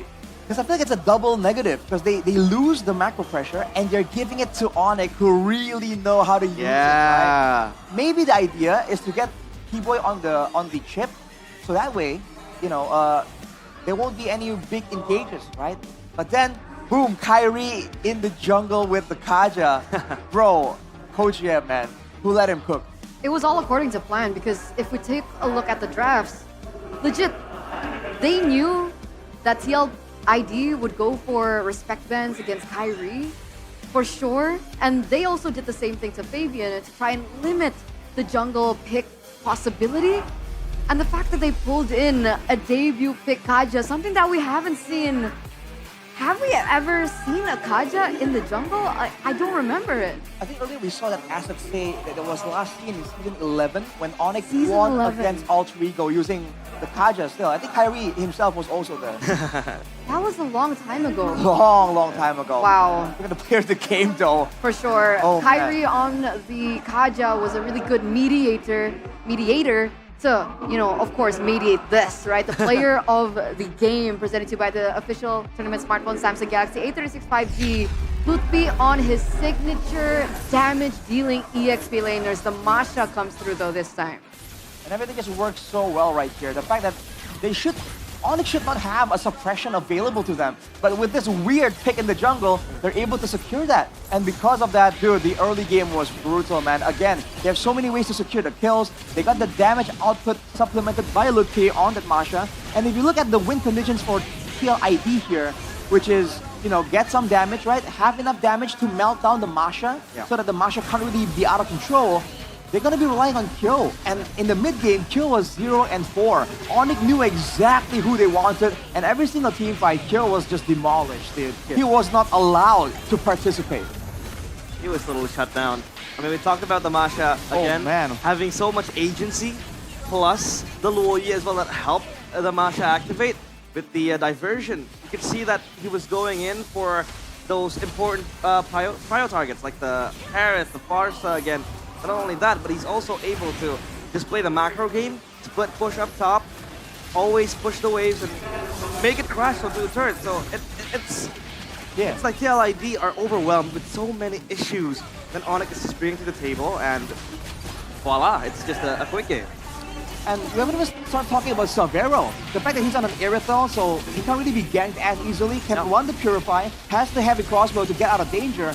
So even if Team ID want to lead away, wants to avoid team fights and go and shut down the gold lane and get Kyo snowballing to be able to deal with the Masha, with the frontline presence of Onyx, they can't do it either. So, dude, the layering of the win conditions from Onyx here is crazy, man. This is what makes it so difficult to try and expect what Onyx are going to come up with when Coach Yeb is in the picture. Sleeping Giants, right? The Sky Kings. Depending on how, of course, the series goes, the fact that we've seen the performance from them here in game number 1 just really shows that they have so many different strategies that we haven't even touched yet or scratched on the surface. If you're gonna look, the only kills that Team Liquid ID got were on the roamer. Everyone else, perfect game. So you tell me what that means. Yeah. Dude. Unfortunate. That is was crazy. There. T-Boy was in the front line, obviously, crashing in with the shortcut. So, I think it's the design. I think, like, compared to everyone else, the chip is the most sacrificial one. Yeah. So, fine, take the chip. Use your Feather Airstrike. Use all the combos on the chip. We don't care. That means the Luoyi can just go in. The Masha can go in. The Irithel can just heavy crossbow and just start shooting. Yep. That's crazy. Beautiful game from Onyx. I'd say a very seamless game as well, because it felt like they wanted to play the pickoff style, but at the same time they were running into TLID. You know, blatantly. So it was hard for TLID to stop it again. And we had this conversation with Arashi. Would Akai be a better pick? Because they need something to dissuade the Masha from running in, right? The Badang doesn't really stop it because aside from the Masha, you also have the chip, and then you have the Irithel just gunning down at you. We also had that conversation, well, maybe a split push carry for Iran might be better. But I Yeah. think that also kind of is hard because they have the Loi to match that pressure. Exactly, and the Masha in a 1v1 really isn't any pushover either. Yeah. So they need someone to split push that can escape, mainly. That's why we thought the Benedetta might be an option for Iran. If it's not that, I feel like the Badang will work against a lot of different dive compositions, but against a comp with the Masha in particular, man, you saw Lutfi just power through the first track and just go to town. That's why we thought the Akai maybe at least it's not as damage heavy, but it's more constant crowd control. Maybe would have been enough to save one of the backline members. But overall, again, once you go and solve one problem, the other ones are still given to you by Onyx. So that still isn't a winning condition either. Man, nothing given, honestly. I mean, you can see from the stats that, he has still tried his best, right? 23,000 damage dealt. That's a lot. But overall, he is actually close to Lutfi on the Masha. So, I think better Ishmael. 6k off, yeah. That ultimate is very strong as well to just play around Onyx backline. But Onyx was very, very calculative. yeah, it didn't matter. But I think what you should look at right here is the fact that Kyo deals marginally a bit more damage over Iran on the Badang. This is a Harith, and this is a Harith that wants to be team fighting, right? And yet, you can see that he was absolutely shut down. We talked about how Onyx can shut down junglers, but we're seeing again, when the jungle isn't the win condition, they can go for the mid lane. They know how to shut down every single role here in order to really just shut down whatever win opportunities your team can possibly get. And Kyo was the recipient of that factor here. For in the sure. first game. He's only on 2 items. He hasn't even gotten the chance to either go Holy Crystal or Yikes. even, Blood Wings. Nothing. Just the Starbeam Scythe and the Feather of Heaven. And back to the point earlier, despite Yehezkiel being one of the highest on the damage dealt, it makes sense because the damage dealt is only onto Keyboy. Meanwhile, if we're looking at Onyx, you can see that the damage dealt was given over onto the important people, right? Kyo, a lot of times getting taken down. You can see him getting a lot of damage taken. Weedy as well, even Iran. So, like you guys mentioned, the Badang wasn't given any chance or possibility to make a play, considering that every time he did go in, he was always taken out before he was able to make that play. Yeah.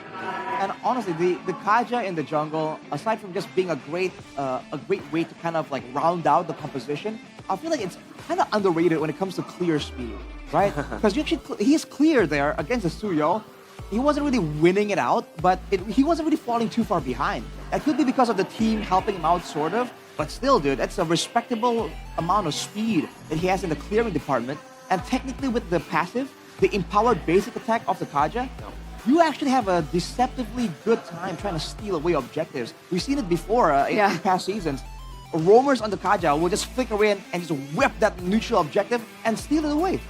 Yeah, and Kyrie was also going to a much more tankier build, obviously, with the Oracle and then with the Radiant Armor, because he knew that he was not going to be the main carry. Obviously, as a Kaja, you're much more supplementary. And there goes Lutfi, full build, full damage build, excuse me, that had to seize first item, just full on with a mission in his mind that he needs to take down and burst down those targets in TLID quickly.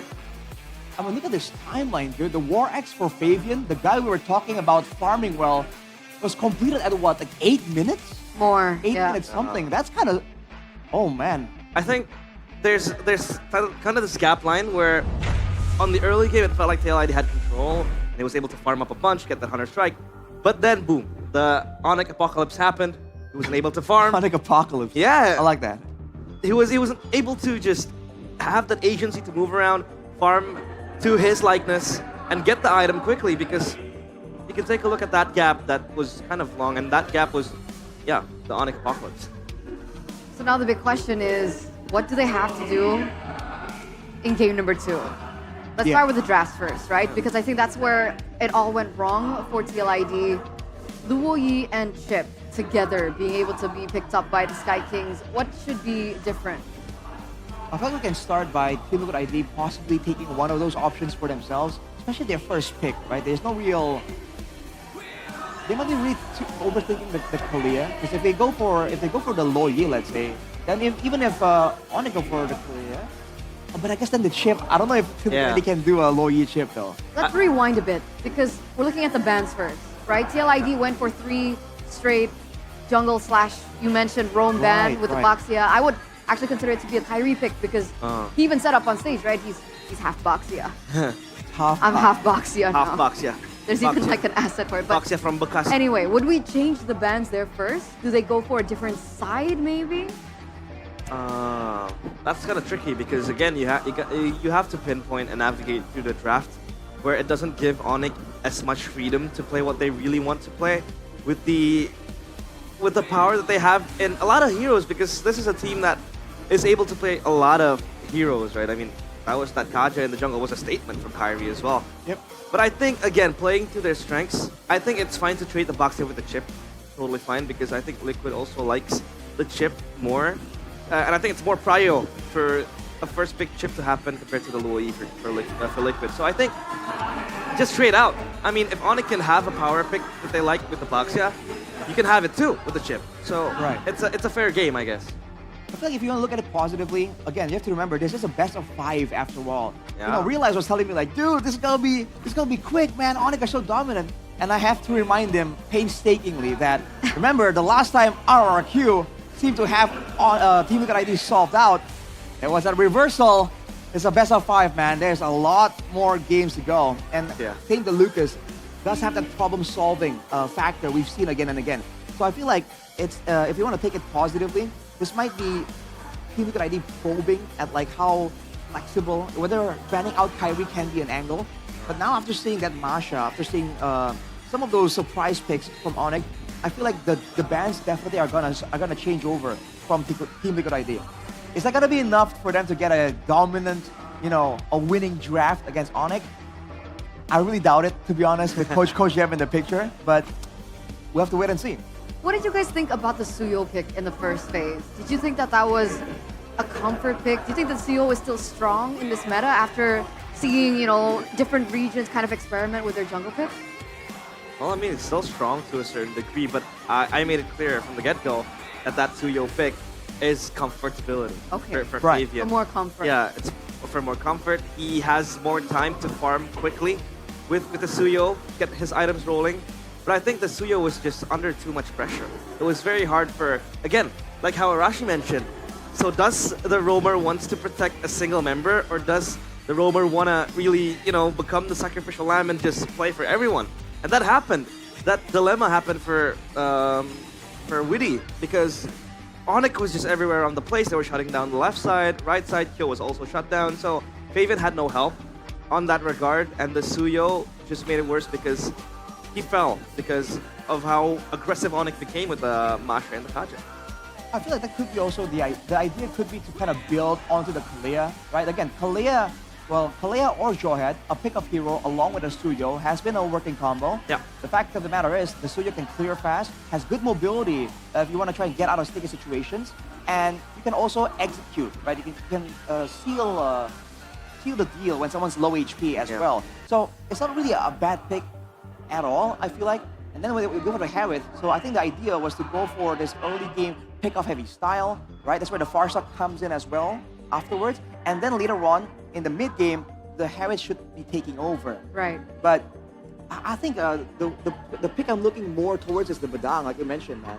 Because what exactly was the idea for Aran to be doing here? Is he going to be diving in, right? Is he going to be peeling back? Because I feel like if you're going to be peeling or diving, there could be better options regardless. He seems to be something that's in the middle, a bit too much even. That makes sense. So we're looking at the Luo Yi and chip problem that TLID will have to address in the next drafts. And what else do you think? Is it just purely that? Recovery. Did you see any issues with, execution by a particular player? I think it's just recovery now. Just recovery. Mentally recovering from this, because it's a stomp. But Arashi mentioned it. 12 minutes. That sweep might happen if they're able to solidly become like a unit.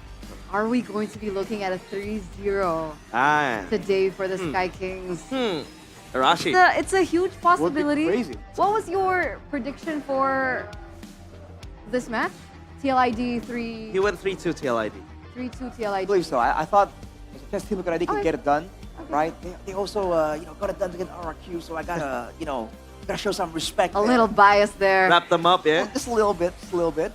But I think a lot of people were thinking this is gonna be one of the highlighted matches, even though it's the first match of the playoffs. Oh. And so far, at least, Onyx has kind of made sure that doesn't seem to be the case. But looking at this asset tournament, the Battle of Champions. Battle of Champions. MSC, know your rival. We're looking at these teams that have been able to lift up the trophy.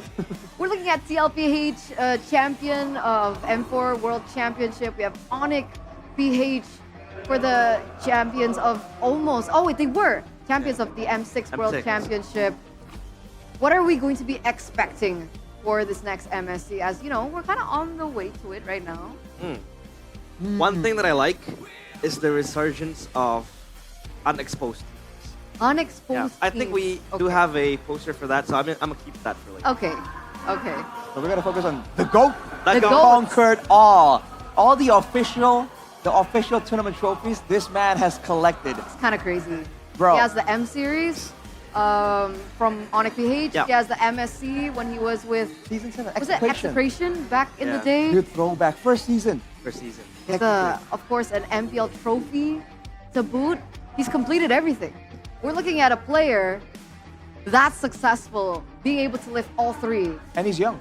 He is. He has a long career ahead of him if he can keep himself locked in. And on top of that, so I guess now he's on side quests, right? Yes, when you've completed the game of life and now you're just Yeah. doing side quests. Side dude. quests.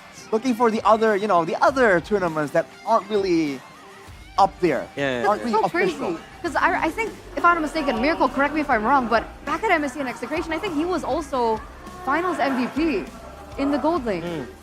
Was it him or was it like... And then M6 Finals MVP, Finals MVP as well. in the gold lane. he But was guys, the back at MVP? home, I have really bad memory. I think a lot of people already Wasn't that know that by Chaknu? now. Was it Chaknu? I'm kind of hazy myself, man. It might be an age thing, honestly. Age thing. But regardless of whether or not he was the MVP, his mechanics back then were already crazy. I think even back then, being relatively new to the scene, I'm like, dang, this guy is crazy. He's different. Yeah, this guy has completed MLBB. He has. So- That's it. He's no longer just the golden standard in the gold lane. He's legit the golden standard player. For MLBB. That's so crazy. He has a little bit of a quote to his perspective on the Indonesian rookie gold laners. Whoever has glasses, take the stage. Yep. All right, so all of the teams have improved compared to previous seasons. The rookie I noticed the most is maybe. Interesting. As I think he has potential with good mechanics and well-prepared positioning during the clashes. We talked about this. Maybe. I think it was the when we kickstarted MPL ID Season 15. It was week 1, week 2. We saw maybe number 1 have that mechanic. He was so good with the heroes like the Moskov, which I think everyone is good with the Moskov. I think it's a very. Are you good with the Moskov? I am. I'm the gold standard in the Moskov. You gotta ask Mirko for that. That's fake news, ladies and gentlemen. That is fake news. But number 2, maybe is so mature on his decision making. He's able to play the macro game neatly, and to have that praise come from Kelra when you haven't made it to playoffs yet, you know he's the real deal. Sir. Yeah. Kind of crazy because he didn't mention Toy, he didn't mention Arfi, Kyo even not mentioned Yeah, as man. a rookie. Skylar, no. Yeah. Yeah, to be noticed, to be named by the gold standard, that is definitely something to brag about. If I was maybe, I'll be going home like, Mom, Dad, Kelra mentioned me, dude. I'm someone now. I'm a real human now. Accolade. I was a nobody. I'll hang it on the wall that I was quoted by Kelra. But I had this conversation with Mirko. I asked him, what do you think if Kelra makes it to MPL ID? Do you think he'll get destroyed? Nah, he'll destroy everyone. Bar Eman, he says. Bar Eman? Or maybe on the same level. Oh.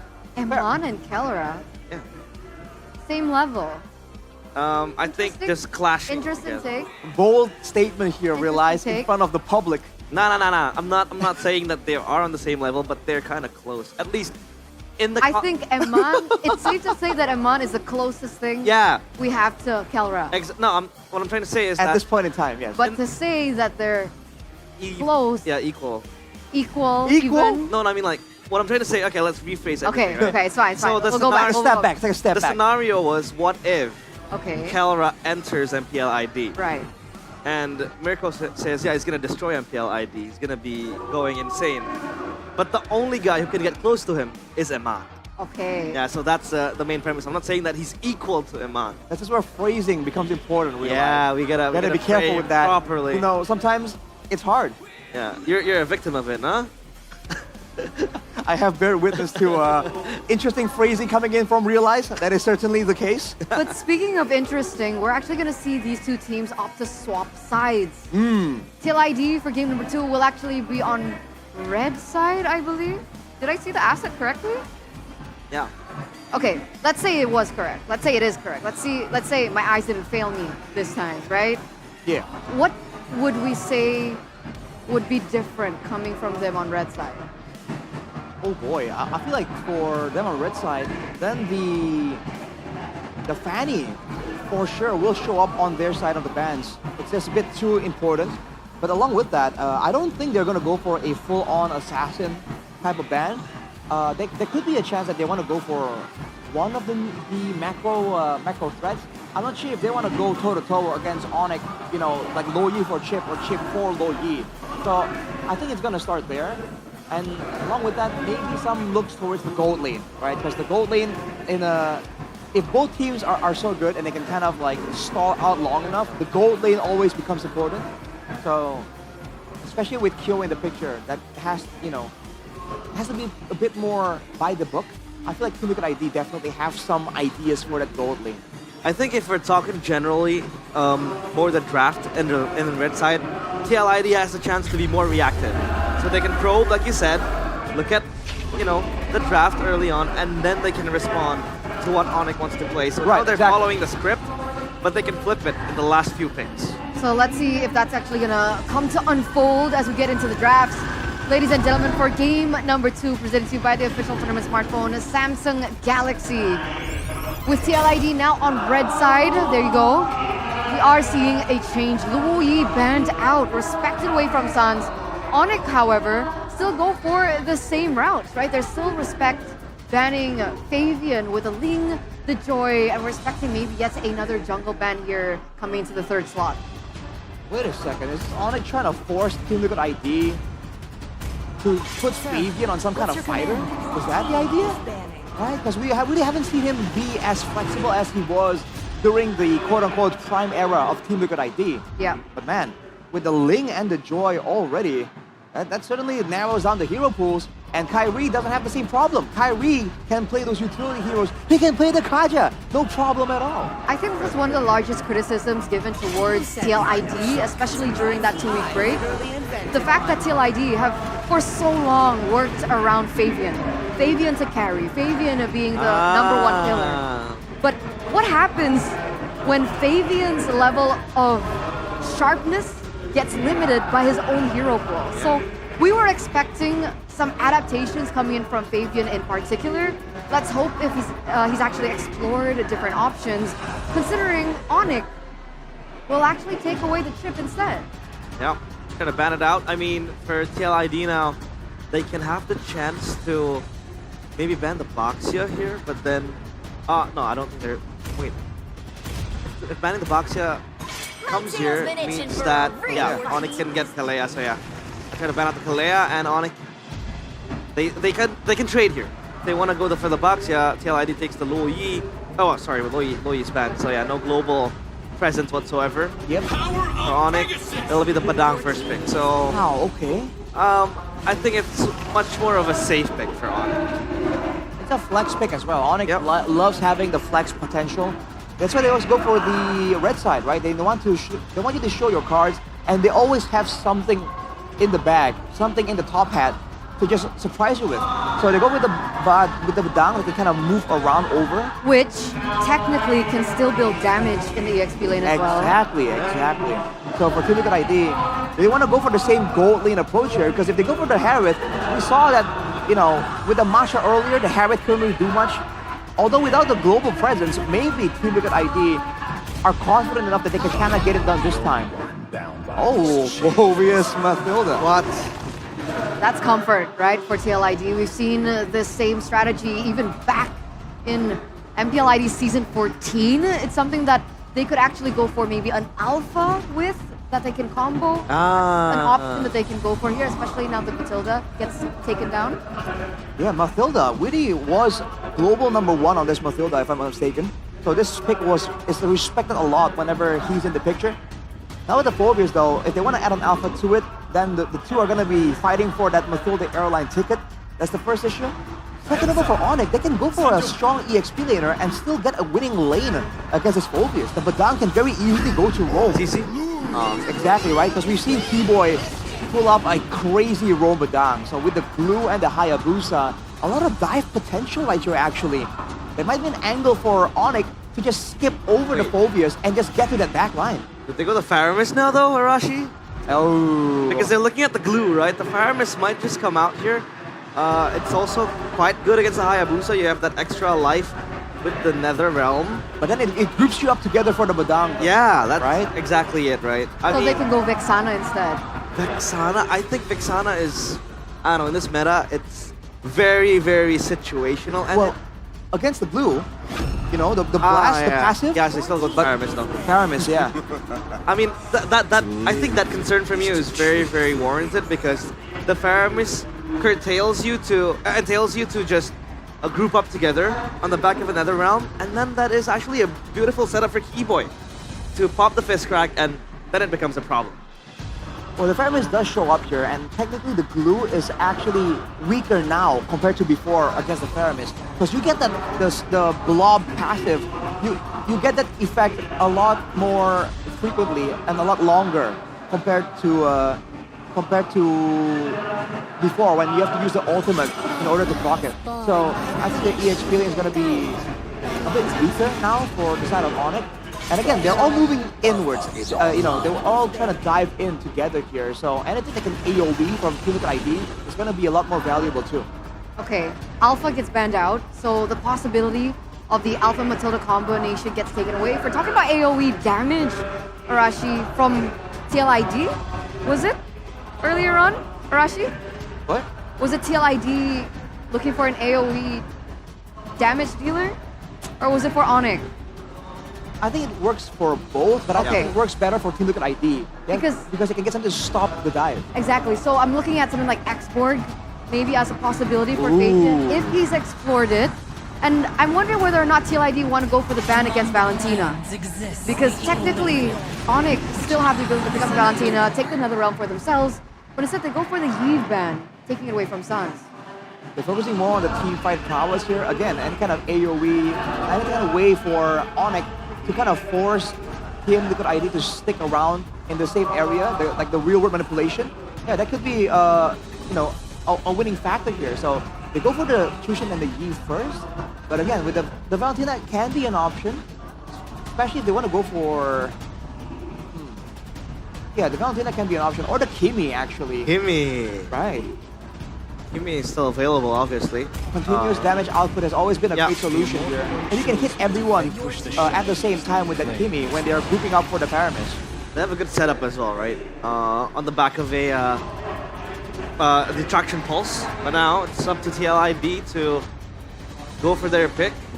I mean, they are still without a marksman, jungler as well. Fabian, what does he pick, right? Because again, the sample size is limited to the Suyos mostly, and here's the thing: technically, Fabian can still pick up the Lucas. Lucas, yeah. And there's no setup against the Lucas either, but he has to be careful because there's still a potential slot from Onyx.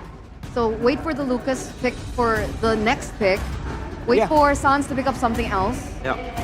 And then he can utilize that as a possibility because that is something he hasn't used in the regular season. Exactly. So he goes Granger first. Yeah. Cool. Makes sense. Right. So now, without knowing exactly what the plan is for Team Liquid ID, do they want to go for that Valentina and still get the value out of the Nether Realm? Or do they want to go with a good old tried and true Farsa for Sans? Because on Sans, the hero isn't just an artillery mage, it's also a utility assassin. Last pick though for Onyx. Yeah, they need a mid laner that can really fare against the Faramis. The Valentina was a good shout. They have extra sustainability than if they have the Netherrealm stolen into their clutches. But again, the question is the magic damage enough from the Valentina, right? I mean, it could be in certain degrees, but they go for the Farsa, so... I don't know, man, the Farsa? I think the Farsa gets disrupted by the Phoveus. The Phoveus can just dive to the backline and have safety with the Guiding Wind. Well, this is Sans we're talking about, though. Exactly. It is a lot more difficult to get to him somehow. But to be fair, the goddess of Jakarta, Yehezkiel, knows how the Farsa wants to operate. Yeah. A very avid Farsa player himself. Now, though, final pick here for Team Liquid. Is it gonna be the Lucas? Do they want to fight fire, or do they want to go with the aggression? Or do they want to fight fire with fire and go for the expert that you're mentioning, Eterna? Something even crazier somehow. What are the other options we're looking at? Fredrin? Fredrin gets kind of easily, to be honest. Lucas. There you go, Lucas. Called it, yeah. All right. So in a weird way, both teams want to just go in and dive. More burst damage available for Team Liquid ID. More AoE available for Onyx. Now the problem is, when Team Liquid ID are grouping up together, that Feather Airstrike has to be dealt with. The Fist Crack as well, and even the Heavy Crossbow. The AoE damage output is just so much higher from Onyx. So Team Liquid ID have to find ways to avoid that, perhaps using the Mathilda's mobility. Exactly, so we're gonna see exactly how this all pans out as we head over to our casters.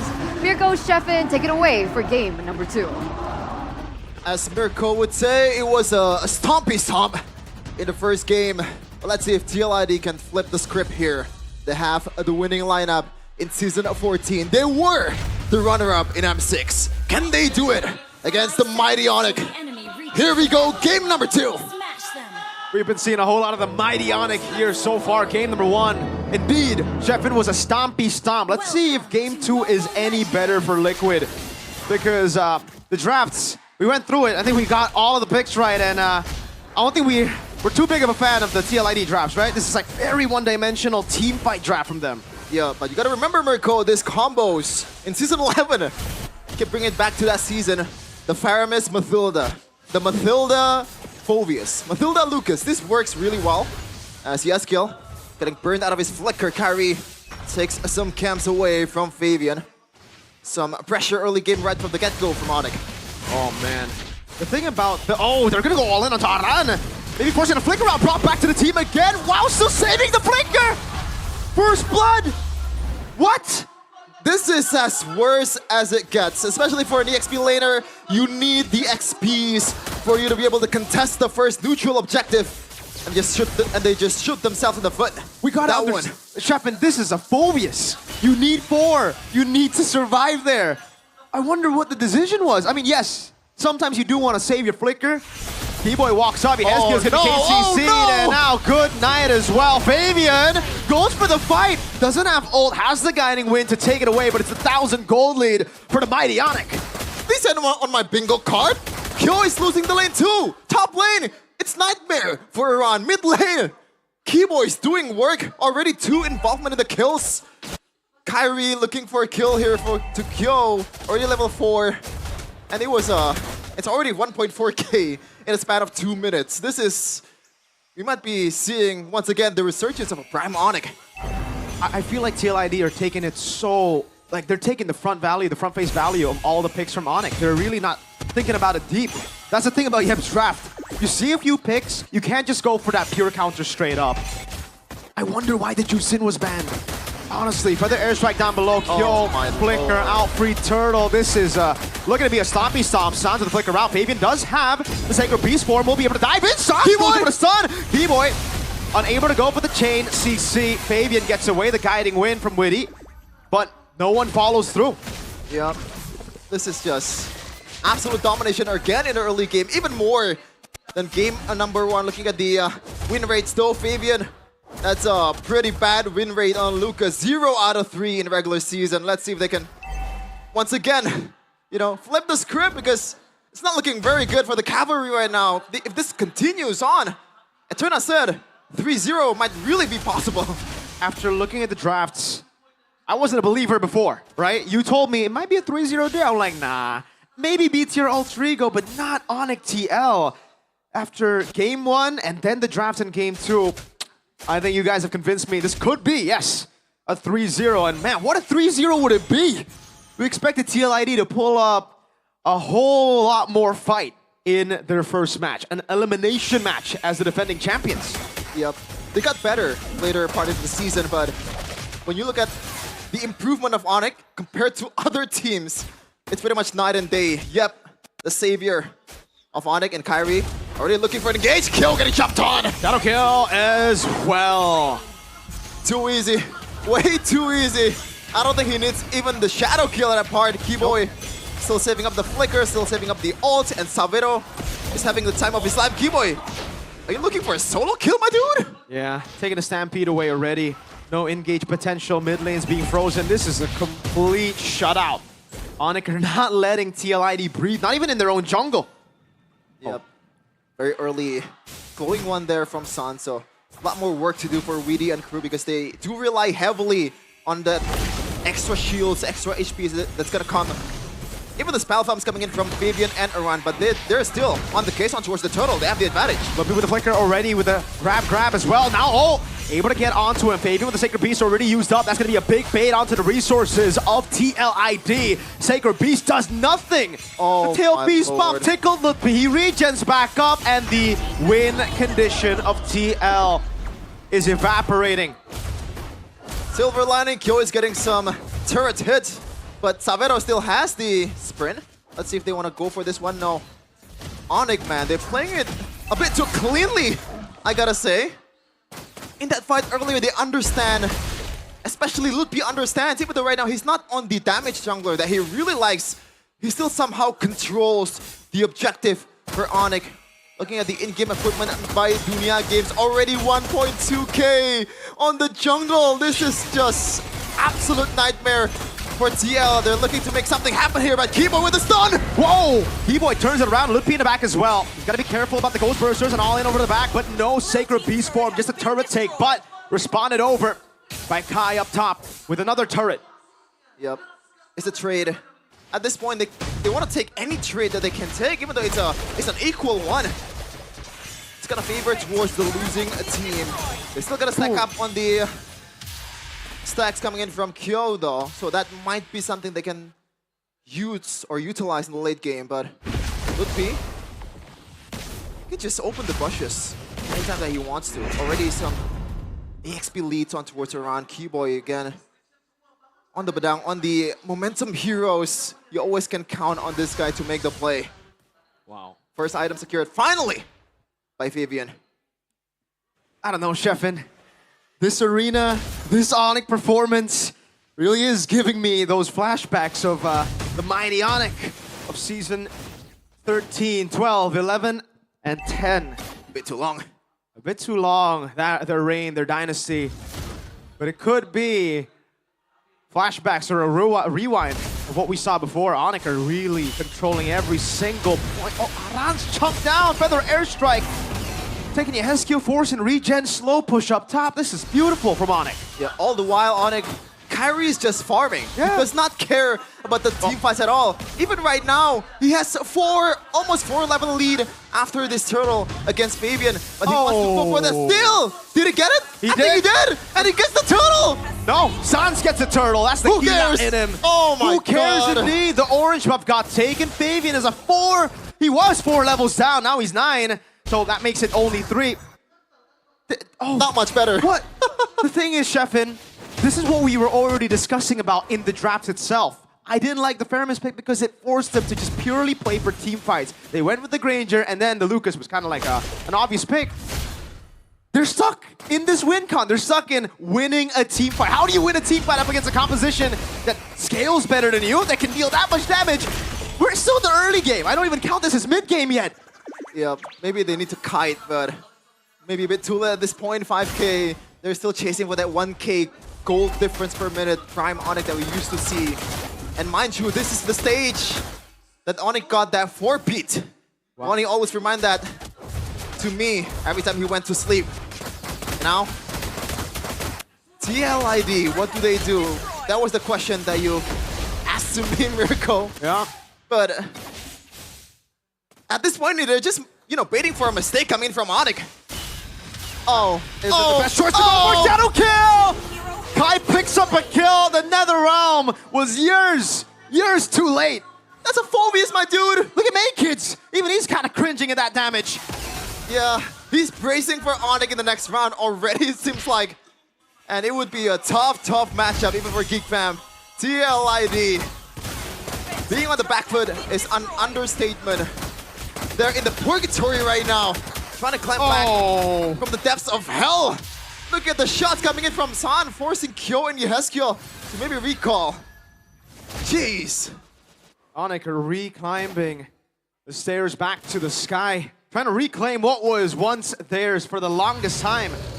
That Sky King mantle, that moniker, might just come back to them with this kind of performance. Great Dragon Spear, third item. That's how much you know he's snowballing, brother.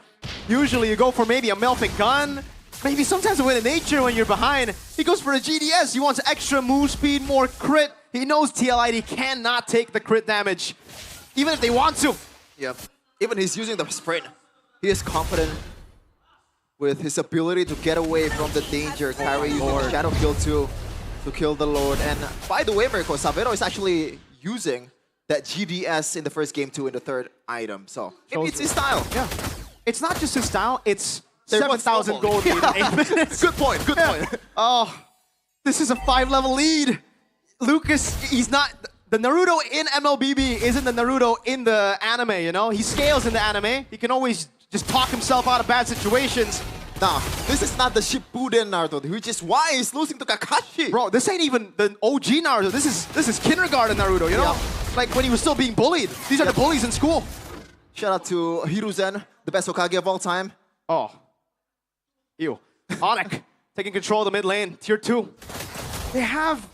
See, their Kyo isn't even good. Shadow Kill in the back. Netherrealm already baited with a flicker up from Kyo. They don't even have the best wave clear. Their wave clear is kind of mid. No, it's kind of bad. And Sans will have the Feathered Airstrike anytime soon. This is just absolute disastrous. Absolute domination coming in from Onyx. 9k already in 10 minutes. Not quite the 1k per minute that we're used to seeing, but they can take the turn actually in the top lane here. They have the wave. Uh-oh, Keyboard's here for the play. Goes in onto Aran, pins him down. That's going to be the guiding win. Anderson with the eagle! Fabian finds a kill. That's a turn. Maybe a mistake from Onyx. Playing it way too aggressively. Winnie jumps in with the guiding win again, but the Shadow Kill does a bit too much damage for them to respect. Oh my god! Kai and Lutpi! They're still going crazy, Kai. Still wants more. Still has the quad Shadow. Didn't want to go around. He went for it, but didn't get the kill. But that was... Savero goes down first, mind you. And they still came out in an equal position. It's because the damage is still on Kai and Sans. They are just so far ahead that even if you get these prio picks, you've already technically wasted all your resources to get those 2 picks. They should have just been happy with the 2 picks and went back. There's no bounty. This is what's so frustrating for TLID. Even if they get a good team fight now, the good team fight they're looking for is a wipeout. Yep. There are no bounties. They can slowly but surely come back into the game, but it'll be a very, very slow game. Onyx got a hand. If TLID wants to win, the objective is just wait for an Onyx mistake, which is, at this point, it rarely happens. It just happened just now with Savero. A bit too overzealous, just trying to take the turret, but they cannot bank on that strategy. This is not, some Tarkam level tournament. This is MPL ID. The highest stage. Looking at the items though, Kyrie actually goes for Endless? He's going for Endless, right? And the Magic Plate. So there's a bit of respect there from Kai, even though he is snowballing the hell out of this Hayabusa. Yeah. I mean, you can see the reaction earlier, right? When he went in just because of a single guy. The Netherrealm comes out. The flickers. They're just getting away from a single Kakashi. You know what's crazy is the Shadow Kill could be used as bait to take away the Netherrealm. And they still have the resource. They'll still have... Sans is the split pusher here. Oh my lord. What? Gila indeed. What the burb doing? The Farsa, the bird, is down below, forcing TLID to rotate, giving the full control, full prio over to Onyx. Whoa. High with the open on the bush. Fabian is right there. They're still holding on to the Lord. Farsa slow pushing down below. They gotta concede this one. There's no chance. TLID contest full neutral objective control. Jeez. And shout out to Keyboy, by the way. I think he's been the most, like, I guess, unsung hero of Onyx because he's been doing his best with the fist crack and also the walls. Just trapping everyone in his place. Kyo, I'm curious to see the economic position or status of this Granger compared to the Irithel, because look at the levels right now. It's already 2 on this 2 gold laner, and they almost take the turret without even a single turret taker in Savera or Kyrie in the bottom lane. And they're gonna take it with the Lord coming in the bottom lane. Free from the mini waves. Mid lane siege coming down as well. Wave up top dealt with by TLID as they grouped up earlier. Savero slowly but surely munching at the HP bar of the turret in the mid lane. Still Canamine in there. Savero gets the final shot. Turret down in the mid lane and in the bottom lane. Sirens has Watch out for Keyboy. the feathered airstrike again. Watch out for Keyboy. Yep, the flicker is always there. He's eyeing for that Keyboy moment. And it might happen in a few seconds. Concealed by Keyboy. Can he get it? Good spacing from TLID, trying to deny that. Crazy play from Keyboy, goes over the pin down right in front. Aran, 3 shots onto him. Oh my god! When the circling eagle, Fabian brought back again. Savero has him in the nature. Keyboy locks him down. Savero baited him. Ludpi in the back, mounts Aran. A flicker up from Aran. Another realm to come down as well. But now it's gonna be Kai, who still has the shadow kill, mind you. Another realm dealt with. Ludpi walks up. We'll have to respect the damage. Savero on the case, on the base. Kyrie goes in with a quad shadow. Can they do it? San still circling. And they go! Keyboy! The cleanup! And it is over 2-0 for Onyx. A stompy stomp, 2 games in a row. Yikes. Yikes is right. What the hell is this team, man? Are we seeing again the prime Onyx that we've always talked about in the regular season? We are seeing it in the postseason, in the playoffs. This might be it for Indonesia. The scariest team that's ever walked in MPL Indonesia stage is here. Jeffin, we've heard the tales of Onyx, even from last season, how if they didn't get knocked out by Geek, they probably would have won their 5th title in a row. We're seeing glimpses of that, even stronger now. That narrative, the old guard with Ludpi and Savero. That trio mid that was already deadly. Now they have backup. Their backup who are just as clean. We gotta throw it over to the desk as well, because we can look at this game just through the picks, just through the fights, but I want the panel to really dissect the draft. That was Yeb outplaying St. Lucas. And panelists, there's a lot to break down. Go for it. Welcome back to the panelists desk, boys and girls. Game number 2. That was a 14-minute, 44-second victory by Onyx. This means we're at match point. Yeah. So you're saying that the third game is going to be 16 minutes? Yeah, we have 2-minute intervals. 2-minute intervals. No matter what, it's still an Onyx game. TLID, they literally have only 1 game life left. Yeah, it's tough because Onyx, I felt like this draft also kind of forced Team Liquid ID into an unfavorable position. We talked about maybe the Faramis pick against the Glue, but it didn't really work out that well. The burst wasn't really there that you look for. Usually when you pick up the Faramis against the Glue to just pop the blobs. The Lucas was actually doing great stuff alongside the Matilda, trying to salvage a few plays. Like we saw up top, the damage was there, but I think Onyx was just way too fed, way too ahead to be stopped. So they were firing from all cylinders and it was hard to stop Onyx. It's rough, man, because their composition forces them to go play a front-to-back properly. That's what the NetherRealm is in there. They have the Granger, right? This is a front-to-back composition with 2 really good fighters. The thing is, like, in the end, they were forced to use the Lucas as a bit of an assassin. You saw the Hail Mary play on the top side, man. The circling eagle, guiding wind into the back line to try and get Savero. And again, I think they were able to get Savero once, but you can't expect to get Onyx multiple times in a row, man. It was just too difficult. And the fact that they were forced to go with that Lucas pick, I think was one of the main factors there. With all the assassins banned away and Fabian locked into a very small selection of fighters, I think Onyx just got a read on how Team Liquid ID are going to be forced to play, even with that Faramis against the blue counter. And we haven't even considered the impact that this guy had in the game, right? Oh boy. Player of the game presented to you by the official tournament smartphone, Samsung Galaxy A36 5G on the Badang. So many opportunities opened up, so many opportunities presented itself because of the fact that he was able to find these opportunities in the early game and hence really just caused so much problems and chaos in these team fights that you wouldn't even consider it team fights. They actually forced a lot of skirmishes away from the winning conditions of TLID and their composition. Like we were saying earlier, with the burst damages available to Onyx, these aren't really long team fights. These are multiple skirmishes, one after another. Every time Onyx pull the trigger and go for a play, the Feather Airstrike, the Shadow Kill, that's enough to kind of at least, if not get a kill, get one of the members of Team Liquid ID out of the picture already. So it's the difference between just AoE, fighter tools, compared to the raw damage and AoE that Onyx are using to really just get ahead in these fights. We talked about our concern in the draft, the fact that this Badang can just capitalize on the back of a Faramis Nether Realm. That inherently might just be a double-edged sword that sets up the Badang for success. But the Badang here, what I like that Kibo was doing, he was also peeling for his teammates with the fist break and the fist crack. It really helps them to then follow it up into a bigger fight. We saw that, right? Sans just following up on the back of a 2-man, 3-man fist break into a fist crack, and then Kyrie just jumping in with a shadow kill as well. So everything was just symphonious for Onyx, for TLID. Again, it was them just trying to be far back, waiting for a moment to happen, and then they can just jump and pounce in with the Lucas and the Matilda. But look at the kills that they're able to bring, 2 against an 11 kill team. So yeah, it was hard for them to really win out on the team fights. Here's the thing. The composition that TLID brought had like a really small window of winning conditions.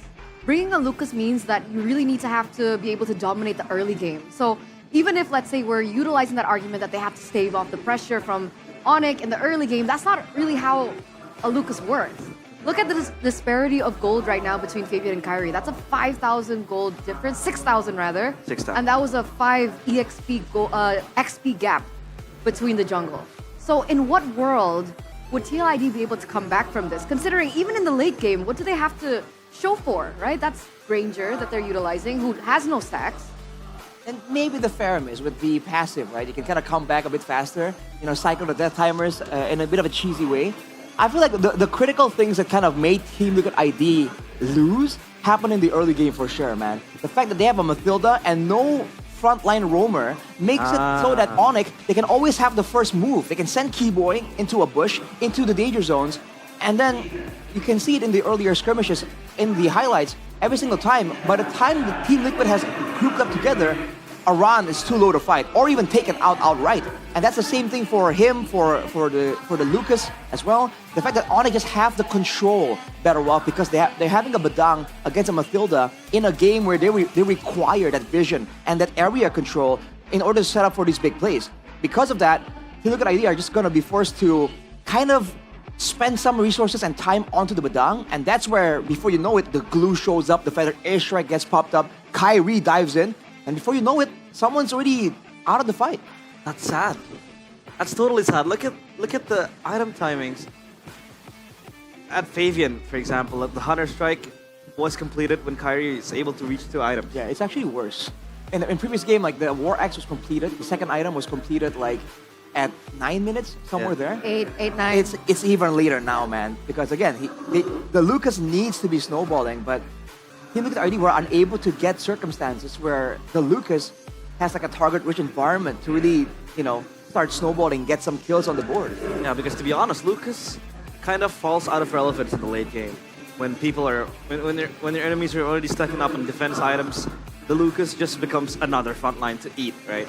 And for TLID, I feel like they don't really have an inherent healer.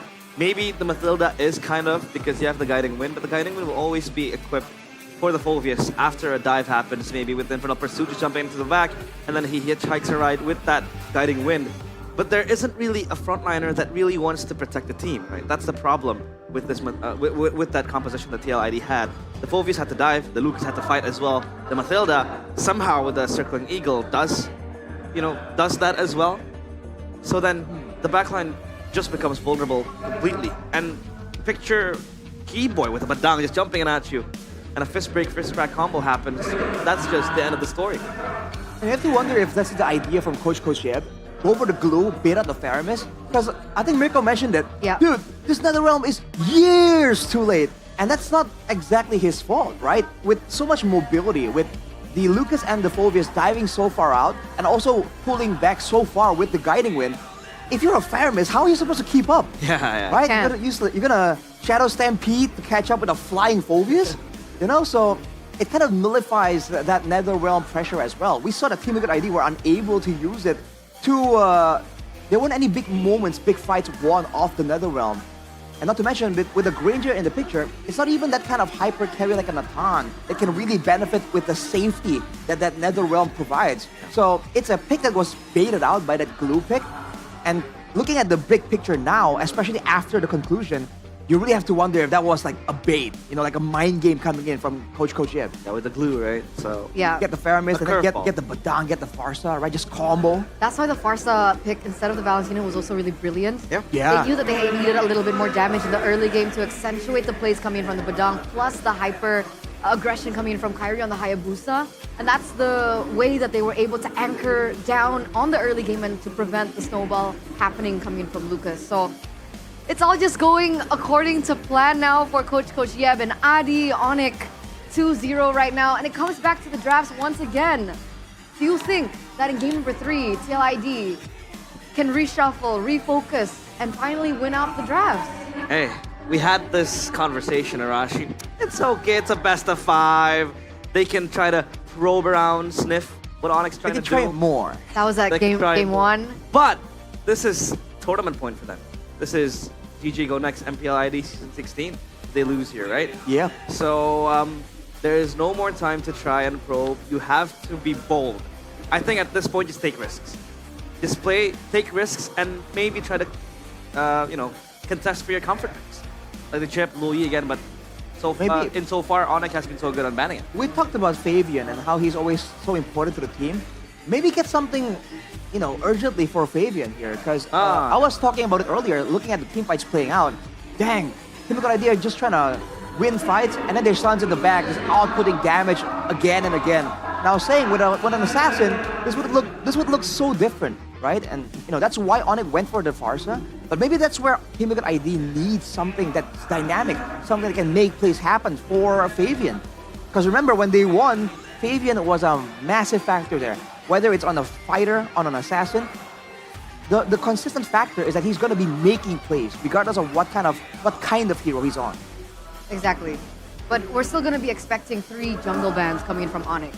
Yeah, and the 3 jungle bans are the bans that Fabian is accustomed to, well versed with, right? Joy always taken away, Ling, no chance. The Fanny Perma ban. Hayabusa picked up by themselves, so what really is the solution here for TLID now? Yeah, I want to say stop being Fabian-centric, but it's too late. Kyo hasn't even been performing, right? I mean, I can't really blame it on him because Onyx is just ruthless on their approaches. But yeah, trying to really champion a Fabian-sided game would be fine. I guess we'll think about it for just a bit because we are going to take to the stage to see what's going on up on stage.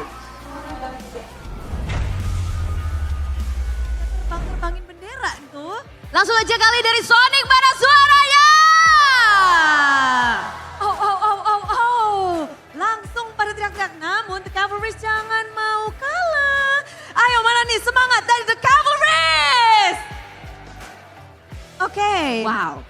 Butuh semangat sih mereka. Betul sekali ya. Cavalrys ketinggalan 2 poin. Sayang sekali, tapi nggak apa-apa. Masih ada kesempatan untuk mengejar. Namanya best of 5. Kita akan melihat apakah nantinya Team Liquid Indonesia akan bisa mengejar ataukah Onyx yang akan tetap unggul. Tapi Bude, yes, match point masalahnya. Betul sekali. Kayaknya ada yang seru nih ya, karena semakin panas kayak kita dinginkan sejenak nih ya. Enggak sih, harus dibakar sih ini. Harus dibakar. Harus dibakar. Kita bakal sebenarnya membakar dari super fans biar mereka juga semakin semangat. Yang ngademin juga lah ya, untuk tarik napas lega sesuai yang Alisa bilang. Karena kita akan bermain bersama dengan super fans dari kedua tim. Ini akan menarik karena kita akan bermain Whack Edit. Wah, Edit nih hari ini memang benar-benar ya dari pagi udah kelihatan di layar, biasa di Land of Dawn juga muncul, tapi sekarang Superfans akan bermain dengan hero Edit. Betul Ngapain sekali. ya mereka? Betul. Dan langsung aja kali ya kita undang siapa yang kira-kira sudah siap bermain Whack Edit bersama Aliza dan Bude. Halo. Hai, asik. Boleh langsung ya di sini yang dari kanan. Siapa namanya? Halo Bude, nama aku Santo. Santo, apakah kamu The Cavalrys atau Sonic nih? Aku Cavalrys Bude. Cavalrys, dari lahir nggak?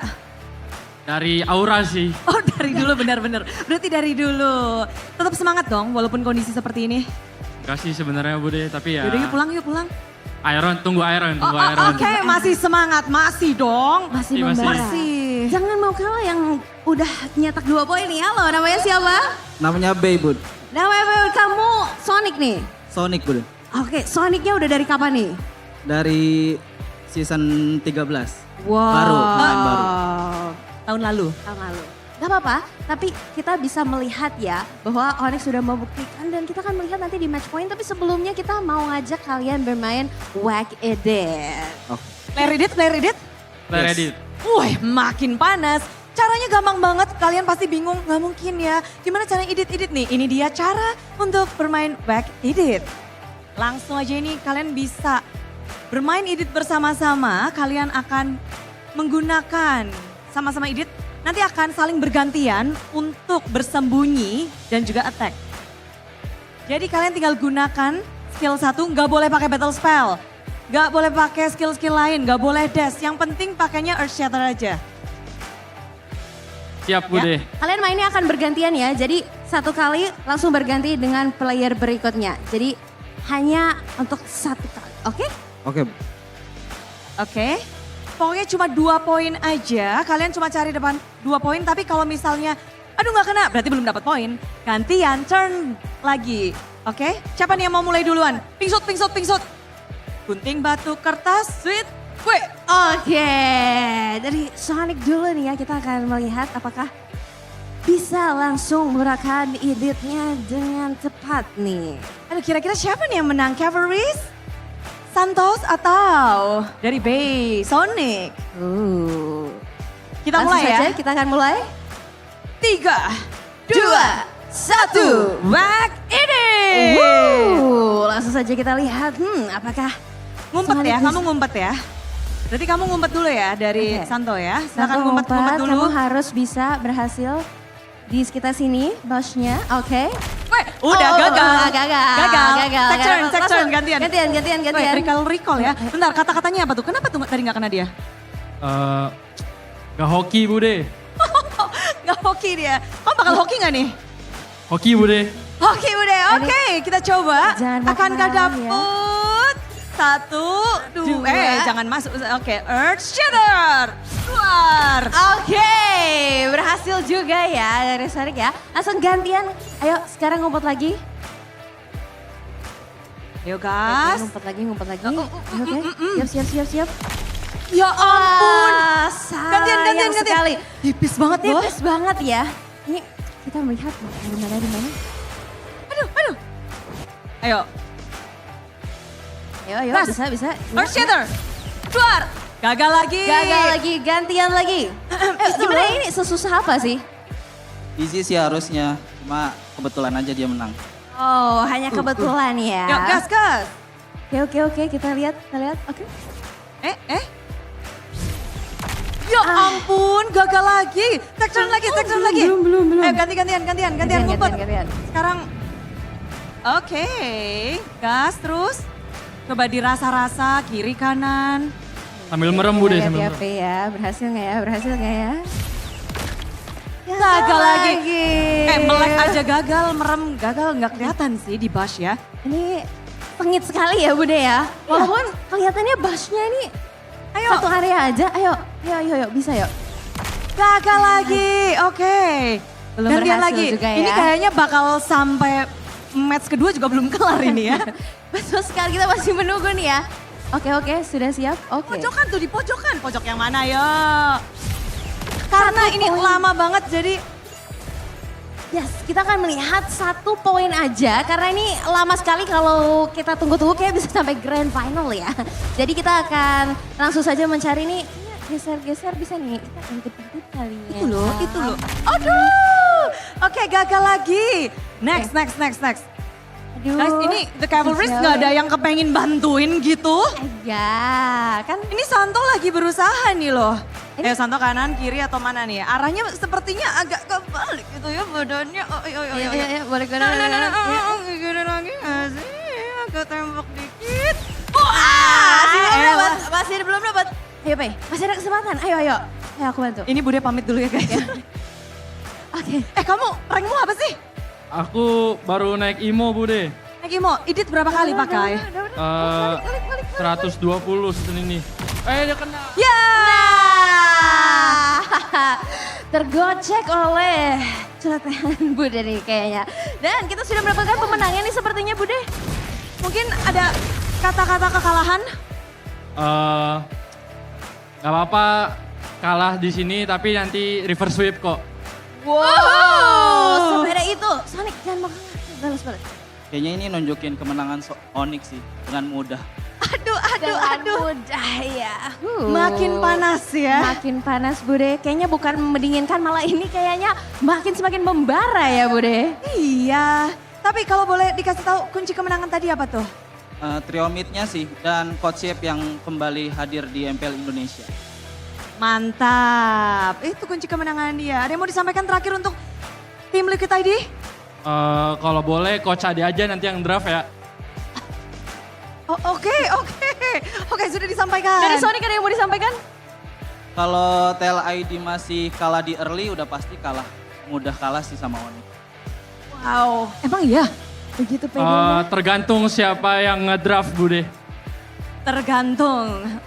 Gimana kalau kita aja maju? Jangan. Kita di sini aja. Editnya aja tadi kalah namun. Hari ini makin benar-benar dagdikduk Alisa. Betul semuanya sekali, juga semakin panas untuk melihat bagaimana kelanjutan dari Best of 5 Series. Ini udah akan memasuki game ketiga. Betul sekali Bude, kita akan melihat apakah match point kali ini akan dimenangkan oleh Onyx atau sebaliknya. Jadi langsung saja kita akan lemparkan ke para panelis. Silakan panelis, take it over.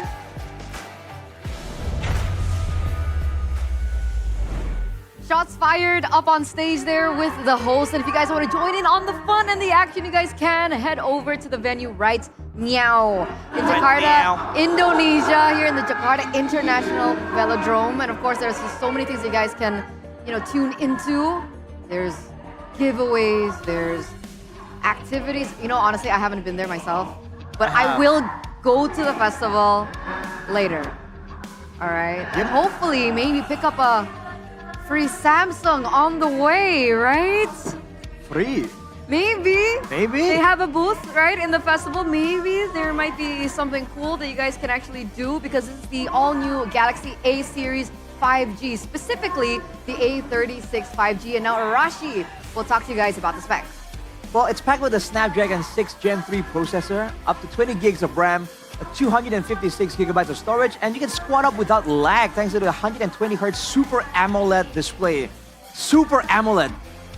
Regular AMOLED, Super AMOLED, bro. Super. So it powers up in a flash with a 45-watt fast charging as well. I've tried it myself. Wow. Dude, you have no idea. You don't think you need fast charging, 45-watt fast charging, until you have it. Once you don't have it, you're not a happy camper, dude. You're gonna be like, dude, it takes me so long. I'm trying to play a game. I charged while I went for a shower. I come back. Why isn't it full yet? 45 watts give you that ability, man. Very, very quick. Obviously, for Eterna specifically. She likes to take pictures of herself. That's true. Get selfies out there. Yes. She's a narcissist. I'm not trying to say that, but if you do like taking pictures and you like content creation, you can do that with the Galaxy A36 5G's 50 MP OIS camera. 50 and MP. It also has AI. Whoa. Awesome intelligence filter. What's that? Filter? So that is you given the capabilities of creating custom filters for yourself. Oh, no, I tried that. Yeah. So if I take a selfie here and I have the vibe of the velodrome, right? Yeah. The moment I take a picture at home and I apply that filter, it looks like I'm in the velodrome. I mean, I'm serious. I'm serious. they're in What the are you talking about? velodrome. Serious? They're in the velodrome, right? Yes, sir. Over at the Team Galaxy Zone cam by Samsung Galaxy. So if you guys are holding a Samsung device with whatever it may be, you might even bring a TV with you. All right. Oh, For all we know, how about the washing machine? Washing machine. try it out. Try it out. The shower head. They have a shower?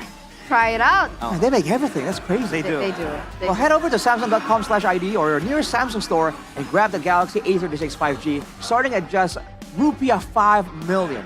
5 million. 5 million. And with that, you get awesome bonuses worth over 1.5 million. That's cheap including money. a free memory upgrade, by the way. Wow. Memory at this point with the content, with the photos, you Yeah. need that memory upgrade, bro. You do. But hurry up because the offer ends on June 15th, Oh. 2025. So don't forget to check it out. Get it. Sit over at the Galaxy Zone up front, right in front of the players. You can basically see their pores. I like to say that. Their pores? Every season. Wow. Or their pores. That's how close you are. Oh, okay. I thought See he their said. pores. I thought Porsche. he said. I thought she said. We can see their Porsche. The Porsche. Yeah. I think one player fits that description, but Parked outside. Vroom vroom. I Vroom, will vroom, change the topic now. yeah. But I'm talking about Here we cars. go. Cars. Oh, cars. Vroom vroom. He ain't here though. Ouch. Ain't here. Yeah. Where is he? Low. He might be coming. Ah. Like to, watch. Who wouldn't want to watch, right? Yeah. Of course. I mean, we also have a certain Filipino caster. Coming. What? Yeah. He's coming? He is here. Are you allowed to already. spoil that? Oh, he came already. No. He posted a story. Dang. So it's official. It's official that he's here. Awesome. You know who that is? I think he might be arriving in the middle of the night. Ah, in the Interesting. middle of the night. Okay, I get you. I see you, Arashi. I see ya. But back to this, boys and girls. Yes. Match points. If TLIG did not win this next game, unfortunately, they will have to say goodbye to playoffs. And it's insane. This guy, again, we're looking at it poster to poster, era to era, then and now. I think he's back. It's safe to say. His performance earlier on as well on the Farsa. We saw him. What do we think about this, Arashi? It almost feels like he is denying that he was ever away. He comes back as like, oh, you must have forgotten. You're banning the Sushin, the Yves. You must have forgot the Farsa, the Gila Sans Farsa, dude. Gila Sans. He never left. What were you thinking? Which is why Mirko posed an interesting question in the drafts. Jushin banned out. Why?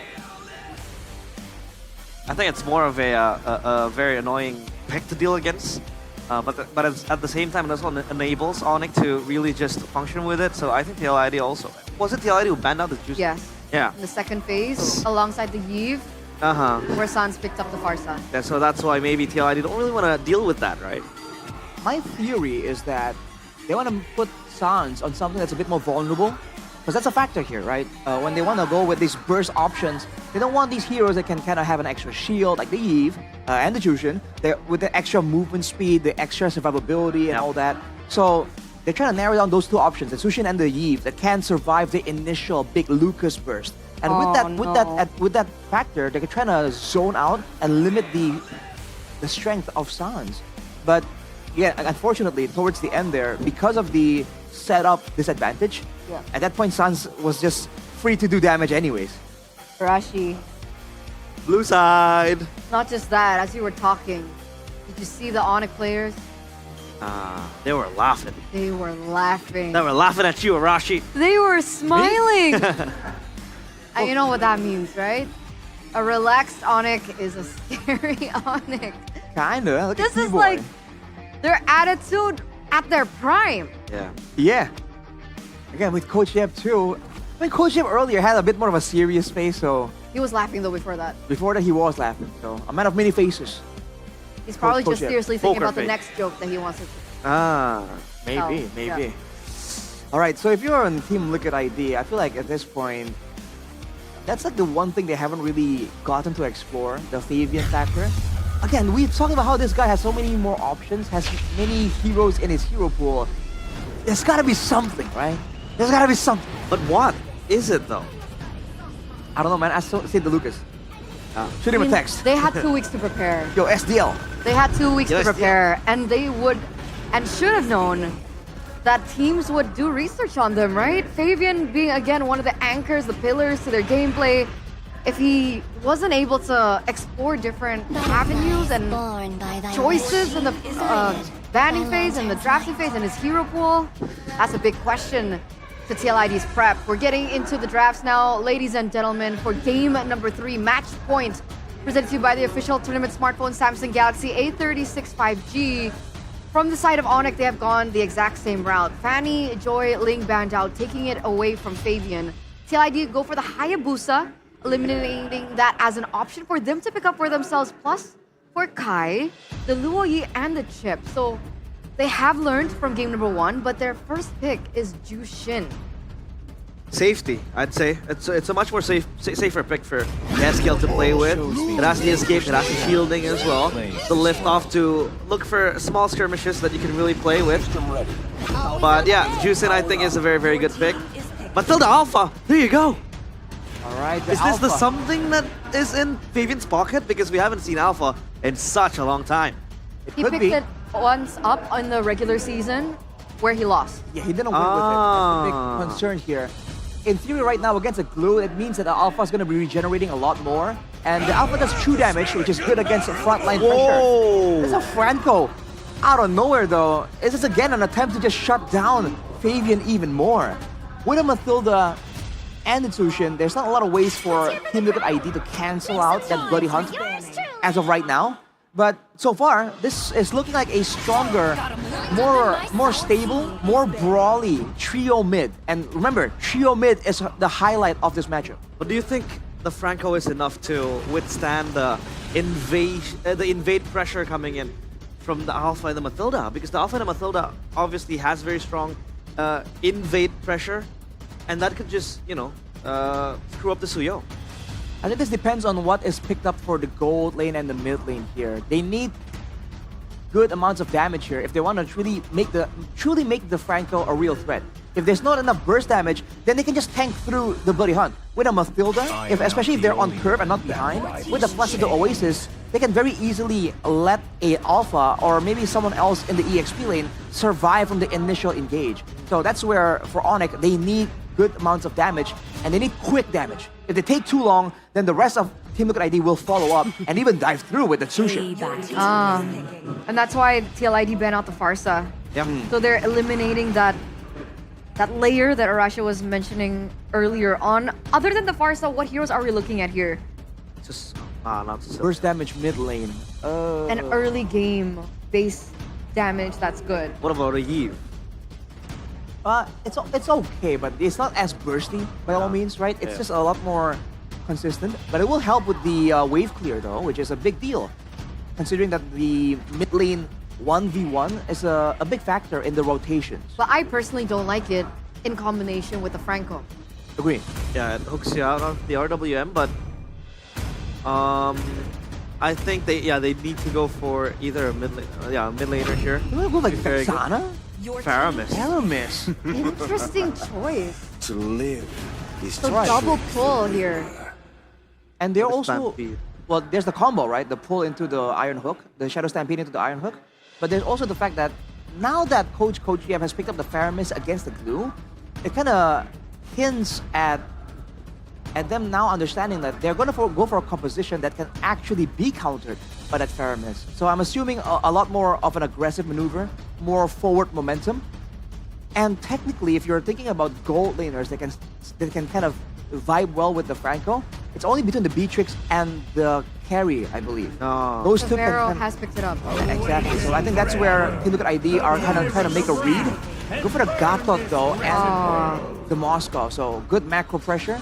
Good frontline as well here, knowing that the Matilda won't be able to serve as the main frontline. So it's a very brawly composition coming in from Team Liquid ID. Not a big fan of the Gatot Pacha as the sole, like, tempo setter. However, they go Granger. Okay. Alright. Interesting. So no carry, no Beatrix. Yeah, I think because the main premise has always been the Franco hook into, you know, a Bennett's Rage or with the carry, constant damage. But I think the Granger does give you safety in terms of range and the poke as well. And if they want to play the front to back for ages, I think it helps as well with the Granger. Match point, ladies and gentlemen. We're going to throw it over to our fellow casters. Mirko, once again, Sheffin for the final time, potentially take it away.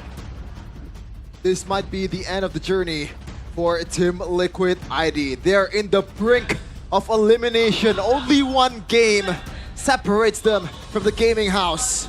They were the runner-up of M6, the champion of MPL Indonesia Season 14. And now, look at where they at. This is their last draw. Can they do it and stop the resurgence of Onyx? They gotta fight back somehow up against Onyx. Again, the defending champions, ladies and gentlemen, in their first season. A lot of them, at least Fabian, Witty, and Aaron Shiki, it was the three rookies that were promoted into MPL with a lot of doubts surrounding them, instantly erasing those doubts, carving their name into the history books of MPL ID by becoming champions. Onyx, what do you think about the draft here, Sheffin? I gotta say, you are very Onyx Pro draft, or like you were very Onyx Pro when the draft happened, right? Until the Famous Granger. Yeah. I think a Yves and also maybe like a 1-1 or something like a Harith would do well, especially with the amount of damage that Kyrie can deal in the early game. But look at that! That's exactly why. Oh, almost a hook chained together there. Keyboy not gonna find it. But yeah, what were you saying, Sheffin? Yeah, I gotta say, TLID, if they want to go back to the Season of 14 form of TLID, they did the right thing. They put Alpha on Fabian. They put the Matilda on Weedy. So the ingredients is there. It's a matter of how they execute. I think it's a much more well-rounded draft and also more competitive drafting phase than first and second game. I agree. This isn't a complete shout-out on the drafts, unlike what we saw in Game 1 and Game 2. Despite the first pick Juicin that I was already... I'm a hater. I'm a hater for the Juicin first pick. Not a big fan of that pick anymore, at least not a first pick. Onyx though, control in the bush, waiting for an ambush to happen. You can see the win rates all throughout. 0 and 1 on the Alpha for Fabian, which is definitely not a stat that we are used to. Last season is Matilda Alpha, the combo of TLID was amazing. Almost an attempt there. Successfully getting the Iron Hook. Now it's going to be hard for Onyx to be able to get close to the turret or the turtle. Keyboy already getting jumped on. Uh-oh, and ollie onto the back. Oh, yes, he'll pull back as well. Keyboy walking in front. Fabian able to pull out the Retribution with the Iron Hook connects. Netherrealm coming down as Kyrie gets caught, but will be able to dish out there. Solo! What? Kill up top kill. Finally kill Sans. Flicker forward, bringing him back into the damage of Onyx. 2-1, but TL got the turtle. Well, it's the same thing that happened in the first game. They got the turtle, but there's some retaliation on the other side of the map. Wow, they gotta stop with the 1v1s, man. They're gonna take care of themselves. I think it's fine. I'm curious as to how Kyo won that battle. Yeah. Granger should be the one with an advantage in the lane. I mean, we can see in the items, already warrior boots for Kyo. Maybe that plays a part, that 1v1 earlier. But yeah, curious to see what happened in the replay. Looking at the other items though, nothing too crazy just yet. A rapid boots for Keyboy. Oh, getting all in by Fabian, but he knows. He's gonna go for a Franco in the middle of a turret. This is looking more like the TLID we have seen in the regular season. You know, not the inconsistent version, but the normal form where they are actually able to fight. They're actually able to finally coordinate together, unlike the last two games. But somehow, Onyx find themselves still 1,000 gold ahead with no neutral objective. This is just the pure... What is it the Suyo? No, he's a level down. I've always said this. A sign of an elite team is when you're losing the trade, or at least the trade is even, you see the wave clear. You see the pathing in the jungle. And this is what Onyx did throughout the prime Onyx era. The micros on all the members is very sound around, getting jumped on, but still has the AOG. Sans walks off, Fabian already there, asking for the guiding wind, bringing him back into the circling Eagle Sans! Another round with the bloody hunt, locking Fabian down, instantly cancel with the AOG! Oh! Look P though, still chasing Fabian. Keyboy already low. Kyrie just goes back. Still want to stop it or not. Look P taking a bit of damage, but there is no kill just yet on that exchange. Just poke. Sans so patient with the Netherrealm. I thought he died before he could pop it in, but he gets it in time. Onyx now with the great iron hook landing again, but it's only onto Aran who has the guiding win provided by Witty. Hold. Fabian on the turtle. Lutpi walking up already. On Aran, mounting him up, bringing it back all the way to Savero to get some free shots. Oh, Fabian wow. on the turtle, and that's a save with the guiding win. Onyx cannot contest. Lutpi caught in deep waters. Getting jumped on by 4 people. It might be the end for Lutfi in this case. Keyboy though, the hook. Lutfi gets to that form, but he's gonna get executed. No! No kills at all. Again. Wow. They're holding their ground. They're standing their ground. The lead is gone.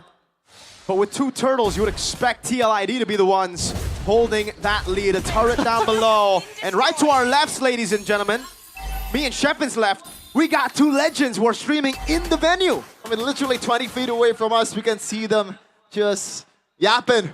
For you guys out there, check out their stream if you are bored of us. Shepin, who do you think is better? Who do you think is better? You really gonna put me on a spot here? Hey, I'll answer too. If we're talking about peak, Anti-Mage. Anti-Mage. Overall, our 7. Anti-Mage. Wow. One's an MSC winner. All right. To each their own. And to each their own also in audience prediction, 80% to 20% as expected. Going by what happened in the first 2 games. 80%. After what we saw from game 2, understandable. This was not the audience prediction that we saw in game 1. It was actually quite even, I believe. And then we saw a big shift after that stomp in game 1. And now Onyx are finally in a position where they're the ones forced to trade it out. How is it that they are still the ones leading? It's a turret, 2 turtles, and it's a gold lead for Onyx. I think it's the fact that Kai is much more dynamic than Fabian. Because Fabian, he kind of have to rely on Witty to be able to get around the map, and he's been doing that. That's what's supposed to happen, and that is their game plan. But Kyrie can clear the lane on his own, can just farm on his own and make a play on his own. But gotta say, the one thing that really impressed me the most is the fact that Onyx, not one of the members has died yet. Might be changing it now. All in over to Keyboy, NetherRealm in time, but he will still fall. Flicker out, burned out SOD. Kyo joining the fight. Savero with a few good shots. Great revitalize to keep him alive. Aran and the rest of the team. Kai will give away the turtle and just, oh man, he's wiped the entire bottom side jungle. Free real estate for Kyrie, even the orange buff as well. The one thing that makes Onyx special in their prime era, they let go of the things that they're not gonna take care of or have the disadvantage. And truly they are in a disadvantage in objective battle, especially after Keyboy getting jumped on. The key is Keyboy getting the initial hook and getting someone to burst the opponent down before the fight begins and make it a 4v5. All right, we gotta think about this though. If they had a Yve in the mid lane, this is the playstyle that I expected. They would just play it slow, give away a few neutral objectives, maybe actually be able to contest Turtle 3. With this composition, playing it safe like this, trading across the board, means that they're going to be scaling from mid. I believe TLID have the better mid game. Yeah. And late game with Moscow? Yeah. Right? That's what I'm going to say. The long lane pressure that they can definitely utilize. And Kyo hasn't died just yet, even winning on a 1v1 against Savero on his own. 500 though. This is not a lead that's really safe at all in MPL Indonesia. I wonder how many lead changes. At least 2 so far in this game on the economy. And Onyx, look at the bushes miracle. This is what having an Alpha and a Mathilda gives you. I really like the fact that they're going back to their form in Season 14. This is their bread and butter. Just own the bush. Try to get your map or like the advantage on the vision. And Keyboy, all he can do is just try to get this blind hooks that most likely not gonna land. You gotta scan the bushes, you gotta scan all the things that he cannot see in plain sight and make a play out of his micro. It's all about pushing slowly and steadily for TLID. They have the lead, and like you said, it isn't safe, but it's fine. They have a composition that scales pretty well into the late game. The range is the only thing that I have doubts about, right? Sans walks up. Oh, good damage. Yeah, yes, skill already low, around half HP. Savero dealing some death sonatas as well. Kyrie just clearing The mid lane. Oh, Keyboy! Purify. Good call. That mid push, man, so important for the neutral objective take in TLID. They are struggling to get control of it. Sans, another risky move, walking up front. Orange buff taken. That's a level lead for Kai. Iron hook not landing. Lord very low. 10k on the Lord. Kyrie goes in. Fabian getting jumped on all lane with the bloody heart and the Winter Crown. Lord stolen already now. The mount down over to Fabian. This should be a trade. Lutpi is dead. Isolated from the team. AOG. The Lord Aran jumping in, but it will be Keyboy still surviving. SOD! Kyo! Jumping on the Kai. Soul Sever coming down. Yes, heal with the flicker forward on the Crimson Peak, and Kai getting away with the Blade Surge. Finally a W for TLID, but no, the Lord is taken out by Kyrie. Overall, though, in the kill department, it's an equal one. Fabian is trying to sandwich Kyrie and Sans. Whoa. Crazy poke. Fabian with the flank, though, but no one walks his way. Wow. Okay. Clean. Taking control of the mid lane as Fabian looks for the flank. That will not amount to anything. Fabian sees Kyrie. Sans sees him too. Death Sonata, Ghost Bursters, and that will be it with the wave in the mid lane. Now a Lord up top. Yep. This is the problem with... Yes, you have the Mathilda on the Fabian, but... Oh, come on, Kai. Yeah, just Kyrie thinks, man. The god of the jungle. The red trees are there. But yeah, Lutpi in trouble. Spear of Misery connected. Half HP, but they still have the Lord. And the siege potential. Savero just gunning them down with Death Sonatas. And Rhapsodies are on very low already. Lord marching down. TLID. Fabian walks up. Oh no! Jeez. Another round coming down with the SOD as well. Don't take it, Kyo. Onyx on the brink of eliminating the defending champions. Yup. This is just clinical Mobile Legends coming in from Onyx. It wasn't that clean in the early game, but they know what to do, even in the objective battle that they're not supposed to have an advantage on. Yes, they have to bloody hunt on a Keyboy, but this is Alpha against a Suyo and Mathilda we're talking about. Man. The HP bars is leaning towards TLID side. Onyx gotta rely on the micros, Fabian. My guy. Oh, man. Gotta watch out for the soaks, man. He's so far up front alone with no Mathilda. That could have been real bad. Luckily, the timing wasn't, the best. Even if Onyx got that, they would have got more pressure, but there's no neutral objective up. Whew. Now it's time to breathe for both of these teams. Once again, I think the win con, or the plan, Fabian though, Spear of Alpha onto Lutpi. Oh, Chain CC. SOD! AOG! Keyboard flicker out. Aran looking for the play. Kyo takes the SOD. Another round for Sans to escape. 28 seconds for Lord. Lutpi, 20 seconds to respawn. You gotta find a way for Lutpi to be able to check the bushes a bit safely. Maybe just a blind hook from Keyboy just to clear the bushes so that Lutpi did not get engaged on, just like what happened earlier. TLID, they're 5 men strong, but can they make a use of this advantage that they have right now? 4 seconds towards the lower. Lutpi is already up on a respawn time. Full control. Look at the piercing damage from Kyo 2. Keyboy looking for the hook. TLID on the Lord with a slow push down below. I gotta wait for Aran to back away. Or maybe just heals up with Widdy's photo. That's something they can do, but it's already half HP. So that's something that Savero might be looking forward to burst, especially with the Sky Piercer. The wave is good for Onyx. In the bottom lane, great. Zoom in into the map. You can see again how they're managing the waves. Kyrie notices it is building towards a slow push for them, so that's why he rotates without hitting the wave.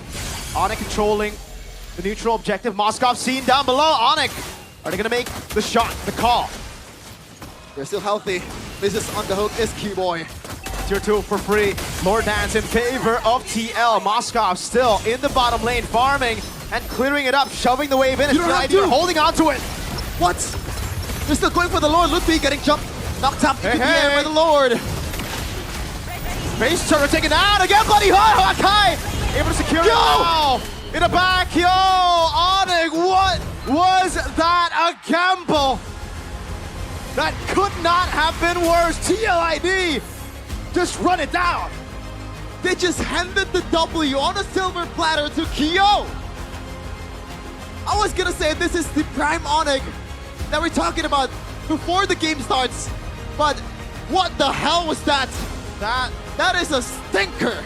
Oh, I gotta agree with you, Shep. And I'm not a fan of the Faramis Granger, but it wasn't because of the Faramis Granger that they lost the game. It was they didn't want to let go of anything. They didn't want to let go of the Lord.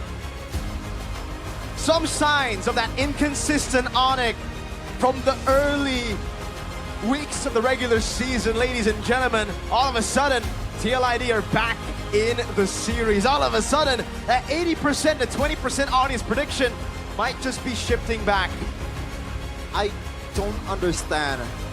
A team on the level of Onyx, based on what we've seen in Game 1 and 2, this is not a mistake that kind of team could be making. I was gobsmacked. What the hell was that? And shout out to Yeskiel to cancel the recall from Suns. Hey, this is the time for the panelists to break it down because we are speechless. Thanks, boys. We're going to Game 4. The dream for TLID is still alive here in MPL ID Season 15 with an amazing play by Kyo, utilizing the team fight and being able to go for a split push in the bottom side to get to the base. Unexpected, but we're here for it. I mean, where do we begin? We said they needed something, right? They need something, whatever. And they brought out the Alpha. The Alpha Mathilda is great. The skirmishes were great. It's a lot more calculated. If you look at the previous games compared to now, game number 3 here, 5 kills for both teams. Yeah. It's a very low action game. It's just threats upon threats, but no one's overcommitting. And I really want to ask, like, I wish we can have a segment where we can ask like the coach immediately. Like, say, DeLucas, is that the idea? You have the Sushin, like you were mentioning, that Yeheskiel on the Sushin went in with the Crimson Beacon to try and stop the recalls, and then the Avatar of the Guardian from the Gatar as well. Is that the idea, having all these tools to stop the recall so that the Moskov can end? I mean, they couldn't have predicted that would happen, right? I don't think so, The opportunity but presented itself and they took it. You never know. I mean, it was the last stretch, right? I think that Crimson Beacon in the last second was so crucial because Sans, I think, was a second away from recalling back to base. And I think for Kyo, it was all about him just focusing on the crystal because he knew that in that fight, Onyx was about to turn it around. But Sans recalled, and that Crimson Beacon even only touched the tip of it. That tip of the Crimson Beacon touched Sans, canceled the recall, and Kyo continued with the split push. And so we're gonna crown our MVP or player of the game here for game numero 3, and it's going to go to Kyo. Presented to you by the official tournament smartphone Samsung Galaxy A36 5G. There's definitely an argument to be made for all the rest of the players, but that last minute play from Kyo really took the cake. I don't think things would have been as easy for TLID if it went otherwise. And I think the one thing that I really wanted to add for this game in particular is the differences of the previous game, which is what? This is a draft that is so TLID, to quote a young man from the Philippines, right? It's so TLID. This is their comfort. This is how they've been able to find success, not just this season, but last season during their championship run here in MPL ID, right? Aran on the Gatot, Fabian on the Alpha, Yeheskiel on his power pick as well, the Jushin, Witty on the Matilda. They know this draft well. They've utilized it numerous times, and you can see them actually executing that game plan to comfort. Every single time there's a lull in the action, you can see that, I don't know if it's the comfort or if it's a different plan and whatnot, but even against the Iron Hook, against all these tools that Onyx has at their disposal, Team did a great job avoiding the pickoffs and finding pickoffs of their own somehow, even though they were on a Mathilda roam. Yeah. We talked about how that limits your offense, but they used Fabian to walk in the front, and to be fair, he almost got hooked a couple of times forward, but he was the guy walking up, trying to find a backwards Spear of Alpha, try and kick things off and start a big fight. It is just so good, man. You're seeing the dynamic potential, the creativity in the fights as well that we've been wanting to see from Team Liquid ID all the way from game number 1. And to his credit, Kyo on the Moskov, 0 deaths, despite all the dangers available here. He was definitely in the scope for Onyx in this game. And his Spear of Destructions have been really accurate this game. If you notice, it's always being used to secure kills or you know, it lands at the back line. So the accuracy of those spears, it doesn't seem like it's just thrown into a high populated area. He is looking, he is waiting and targeting exact moments, man. That SOD really helped him as well to join the fight. Obviously, that's always the premise of a Moskov, is the fact that a 4v5 can turn into a 5v5, and even worse, like a 3v2 can turn into a 4v3 in one spear. And that SOD did land for Kyo, but I think he had one target in his mind, was that split push. That split push was indeed one of TLID's pressure as well, because let's take a look at the draft that Onyx brings, right? The only hero that can really match that is the Suyo. But the Suyo was also, you know, the Suyo was still busy on focusing on the objective and that last stretch as well. So then Kyo took the chance, and it was a final push to end the game, and TLID brought back the momentum that they need. And they're able to stay in the area, in the Lord Pit, in the mid lane. They're able to stand and like dance off against Onyx, despite being up against a Granger, which outputs a lot of damage with low commitment. And despite being up against a Franco, where one single hook can kind of spell doom for the whole team somehow, and yet they were able to do so. You can call it luck if you want, but I'm gonna say that that's a tall order to achieve against Onyx. Not to mention still Kyrie on the Suyo, outputting extra damage with the Queller. Dude, they're able to actually stay there for so long. Even though when the fights do start, you can see that Aran usually is already halfway beat up. And to be honest, TLID draft a very, very safe draft. Like, if we take a look at the heroes that they have self-peel, they have escape. I mean, the AOG is there. You can use it defensively. The Spear of Alpha backwards, like you said, to save the Alpha. And then a Matilda with a Guiding Wind, plus the Chusin that is super safe. Yep. And the Marksman in the Moskov. Moskov is one of the safest marksmen that you can play with the Abyss Walker. So that really helps TLID to then survive in those long drawn-out altercations. And in the previous game, off camera, we were talking about how Team Liquid ID might have to kite better. I forgot who mentioned it. Realize or Eternal mentioned like, oh, there's a kite here in this moment. And we were like, oh, they have a Lucas and Phoveus. But now, with a composition that actually kites so well, you're seeing them actually do a lot better here. And remember, back when Onyx were still dominating, we said that the big thing that made them so fearsome is the distance management. How they're able to just stay just out of range and still move into range to do damage when they need to. And I guess with mobility, that's how Team Liquid ID were able to match up to that. Exactly, absolutely. We're finally seeing TLID being able to utilize a loophole in what they see maybe the drafts that Onyx brought here in that previous game. When we threw it over to the casters, I overheard them talking about them not usually questioning the drafts from Coach Yeb, but here in particular, it was a big question mark. What do you guys think about the drafts for Onyx? Do you agree with that sentiment? We had this conversation. Again, I've been using this word a lot of the times, but yeah, we had this talk in... well, you talk the talk, now walk the walk. That's true. Say it. Been having a lot of conversations here. Swapping a few of the heroes out, right? Like, for example, interchanging the Granger with the carry, or maybe the Beatrix would have been better, or maybe they would have went into something much more offensive compared to the Faramis.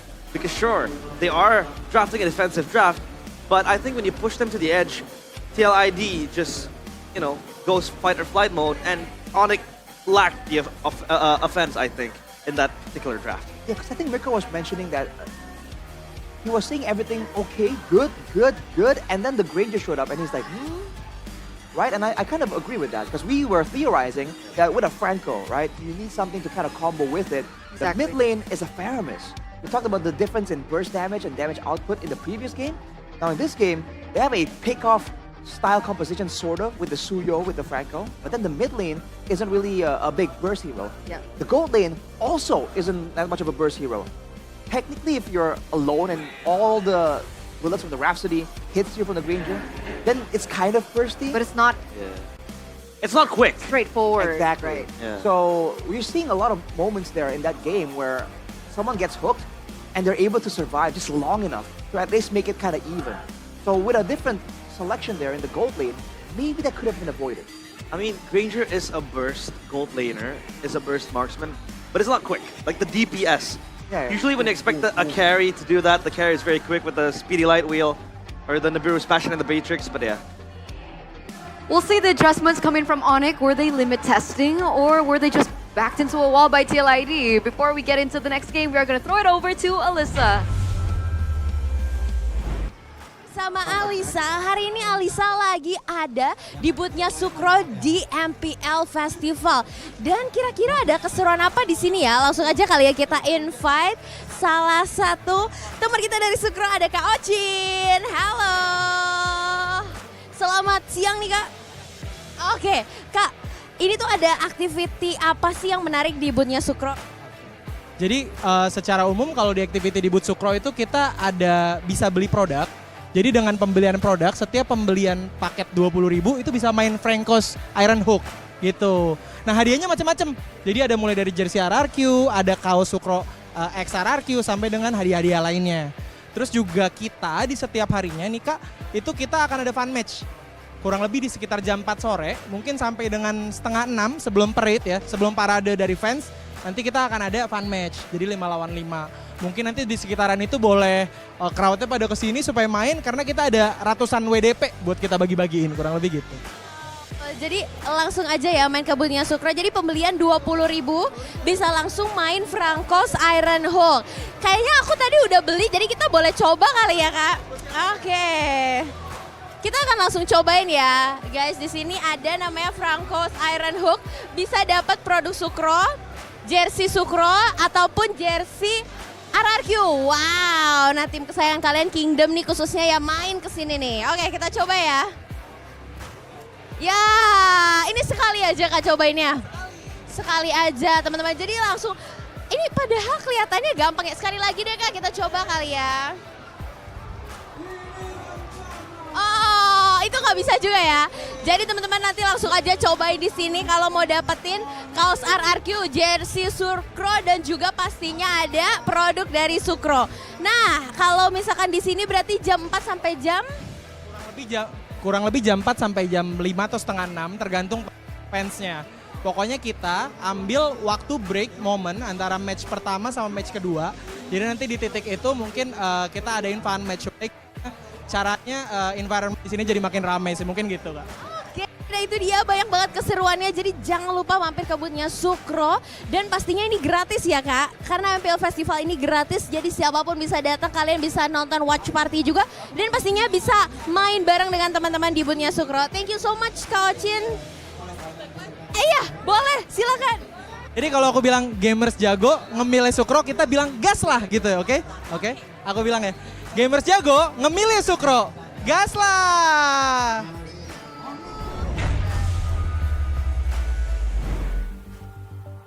Oh, you're back. Oh, hey, put away. Well, there you have it, guys. If you guys want to get some free, Sukro, they have their merch as well up in the booth. You guys can actually join the activities that Alyssa mentioned earlier. I think the Franco Hook minigame looks pretty cool. I'm out of Sucrose. Bro, this is so good. I was supposed to be eating on camera. Oh, right, sorry. I was like, my bad. Yo. Oh. My bad, but that's how good Sukro is, guys. So you do want to get your hands on it, and why wouldn't you do it for free?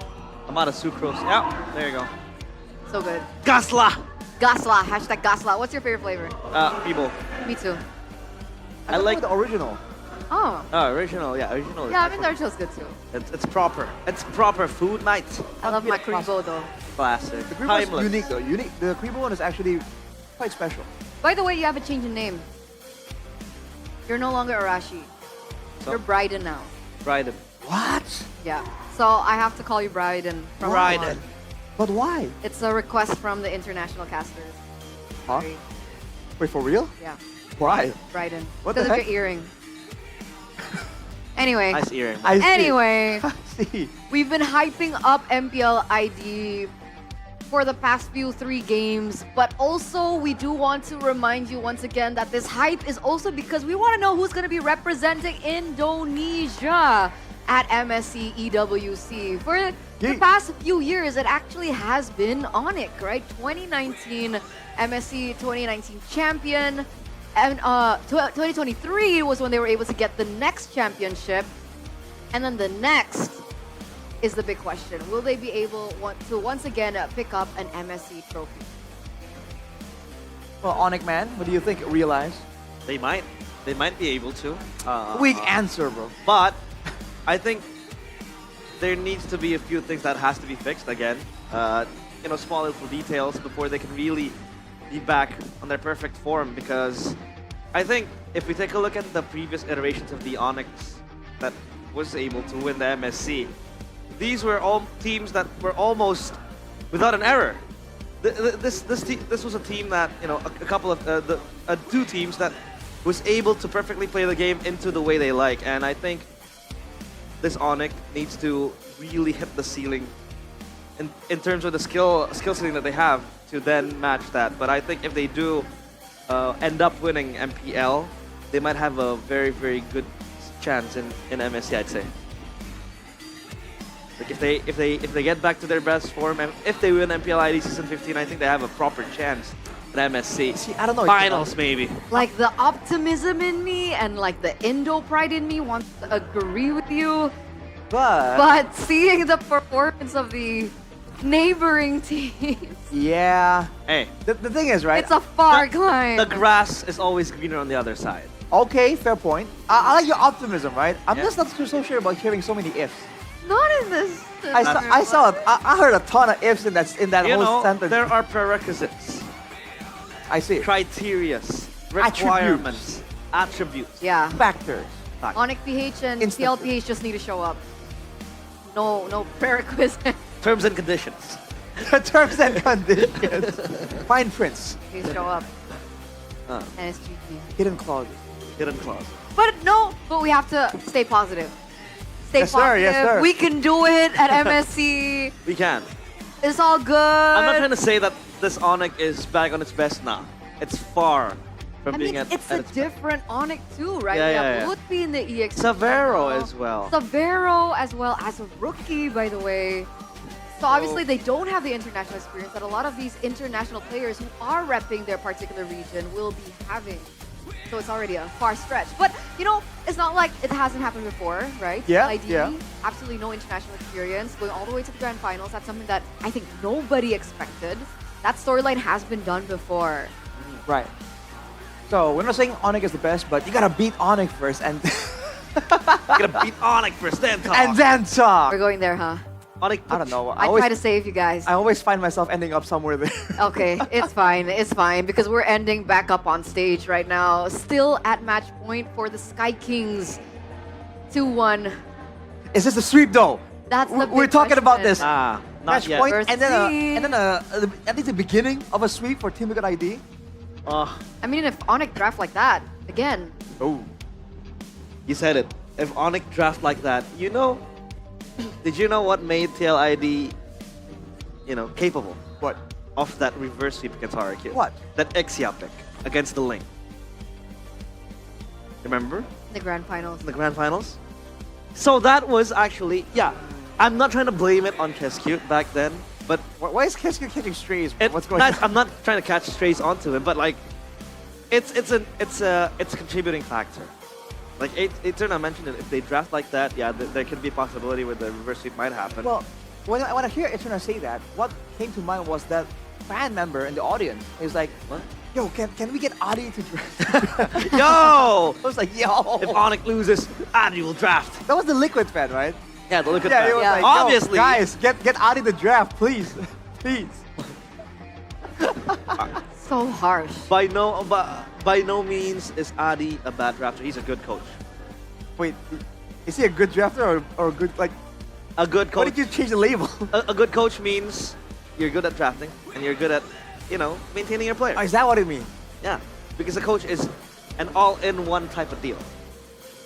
I thought the statement we've been making this season is that you're not an all-in type of deal, and people who are kind of exceptions. Like Coach Yeb. Coach Yeb. That's why there was a role in a league called the drafter, remember? Ah. You're saying those coaches are just not competent? Nah, I'm not trying to say that, but, I'm trying to put words in your mouth. Kind of It's slander. okay. It's okay. We have our own, subjective definitions of what good and bad is. Subjective. It's a morality. And he debate. makes a valuable argument, a valid argument. Valuable argument. It is a valuable argument because Argument real is life valuable. is valuable. Really? All right? You We think all I am are. valuable? You are. You think so? I do. Wow, that's the first time I've heard a Alright. compliment in my life. You're a diamond in the rough, bro. Sad. This That is is really sad. Okay. Speaking of rough, TLID now first pick selection, blue side. Back on blue side. All right. I think this works well for them because then it kind of allows them to actually get an extra ban because they don't have they're not forced to ban the Fanny away from Kyrie. We saw how that played out in game number 2. I really feel like first pick is the way to go for Team Liquid ID. I'm surprised at Onyx, I'm surprised, but it's not. I really shouldn't be, because Coach Yeb, I would think he wants to put Team Liquid ID in that spot to force the Fanny ban onto them.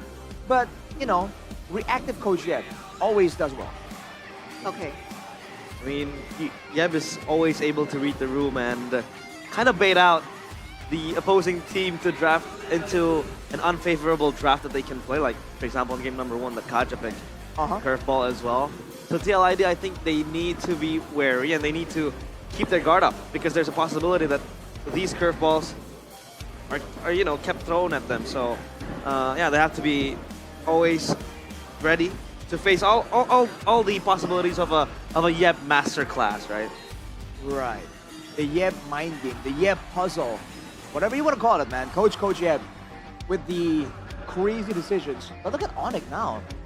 Sounds at least looks a bit more serious. And Keyboy as well, with the pensive face. Was that a shock, man? Is the mental component here No, gonna give no. Team Liquid ID a bit of an edge? No. They were laughing earlier. They were. Kyrie was laughing. Just chill. We're trying to stir some drama up between. It's okay. But no. It's still Onyx. I'm not having this. Don't curse my team. We're trying to I'm make trying you to more curse. optimistic. Okay. It's just, ever since the regular season, boys and girls, this curse has been a little bit too much. So we're getting to the drafts now for game number 4, presented to you by the official tournament smartphone Samsung Galaxy A36 5G. Yo!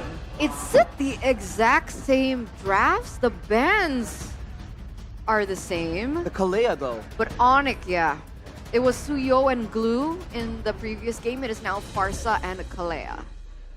All right. So it seems like the big factor in the previous game was the Alpha coming out of nowhere for Fabian. Now Onyx, with that in mind, after securing the Kalea for themselves, the Kalea that, by the way, was valued so highly, they banned it over, what was it in the previous game? They kind of went for the Kalea ban so much earlier on, thinking that Onyx is gonna be a bit dangerous with the Kalea. Game number 1, they first pick, Team Liquid ID first pick it as well over the Triple E. So now with Onyx having the Kalea potentially flexed over to Lutpi or T-Boy, Team Liquid ID have to read into the intentions. Yeah, no more flex, right? Blue picked up in the first phase. We know exactly where things are going. But the same thing can be said for TLID. Onyx learned from their mistake from that previous game, will not allow another split push possibility from occurring, so they ban out the Moskov here and now. It's a very strong pick as well for Kill. It hasn't been shown in the first 2 games, but game number 3 it was out there and it delivered for Kill. Now I really like TLID going back to basics. This is a bare bones TLID draft, right? We talk about TLID back in season 14. This is a draft that they like to play with. The Alpha Matilda and the Chusen just gives you so much defensive options if things go south for you. And now I think they need to supplement it with something even more damaging compared to the Moskov. I think they need to traverse around other options. But imagine if Aran picks up a Hilda, then it's really, really old school TLID. But I think the Hilda will just get kited by the Farsa again. The burst down is there. The Kalea is also there to stop the Hilda, so that's not really an option. But I wish Aran might go back to the Hilda. I mean, without a strong gold laner to really threaten, shred down that Hilda, hey, I mean, there's a chance it can work right here, right? Against Onyx, if they're only relying on the Farsa to secure the kill onto the Hilda, we've seen that happen before. The Hilda will be able to actually take a lot of damage and the main engage coming through from the Kalea as well. So There's a lot of things that depends here. For Onyx, I think they might hide their gold lane for a bit later. I honestly think they might hide Kyrie's pick for later. I think that could be the big thing we're looking at for this particular game. X-Borg is still an option for them to take. Even if, let's say, TLID go for something really oppressive in the early game like the Hilda, they do still have that option to fall onto. They might just go Beatrix now Suyo gets again. banned by TLID. Yes, Suyo is also an option. Yeah, so... So your Alpha used to be the staple matchup in MPL ID back in season 14, right? So yep, that could be an option again. I don't think the Suyo was a mistake in the previous game because I think it did its job pretty well. It was able to match up the pure speed of the Moskov in the segue as well. So I think if you want to pick up the Suyo, it still makes sense. Maybe just change the gold lane a bit. It's be a Granger pickup. I am more than a Julian! Hello! Never mind! 0 picks, zero everything, first time. I had a feeling the surprise would be in the jungle. Yeah. Because if the 3 first picks are readable, it's usually the jungle pick that gets flexed, or an insane pick gets picked up here, and Onyx goes for it once again. Kaja in that first game, and now we're getting the Julian. Have we seen the Julian in this current meta? I don't think we have. We haven't, I think. If you saw the stats earlier, Across it regions? was 0 across the board. MPL for hours. PH, MPL MY, SG. I think across regions. Let's throw that to Mr. International, Mr. Worldwide, Mr. Worldwide. All right, if the casters back at home are watching right now, maybe you guys can give us a heads up whether or not the Julian has been picked up. But we will see the next 2 picks coming in from TLID, and that is Gatot Kacha once again, another comfort pick as well as carry. I think this is a deny pick, no? Because they don't want Onyx to have the carry as well. The Kalia carry combo is actually very nice when you have the Tsunami Slam going in. Plus, the Beatrix has been banned by TLID. So now Onyx is left with a unfavorable marksman to pick up. They're doubling down on the pick-off style here, but the main concern for Team Liquid ID right now is that the Farsa is going to be relatively safe. It's going to be the main problem. But for Onyx, again, now in the gold lane, what do you want to put there? Because they banned away... 1-1 option, Irital option, Beatrix option. To the jungle. Rangers, though. Good old Ranger. Because they banned away the Moskov and Herod, right? That's why I thought that the gold lane is going to be showed first for Onyx. Going to be the Granger again, though. So it's a bit of a similar style. But now with the Julian, I wonder what's the idea here. Is this going to be a utility Julian? Damage Julian? So many options with this hero. I think it's going to be a gross early game here. Match point once again, ladies and gentlemen. Potentially the last game in the series. Can TLID come back? We're going to throw it over to our casters.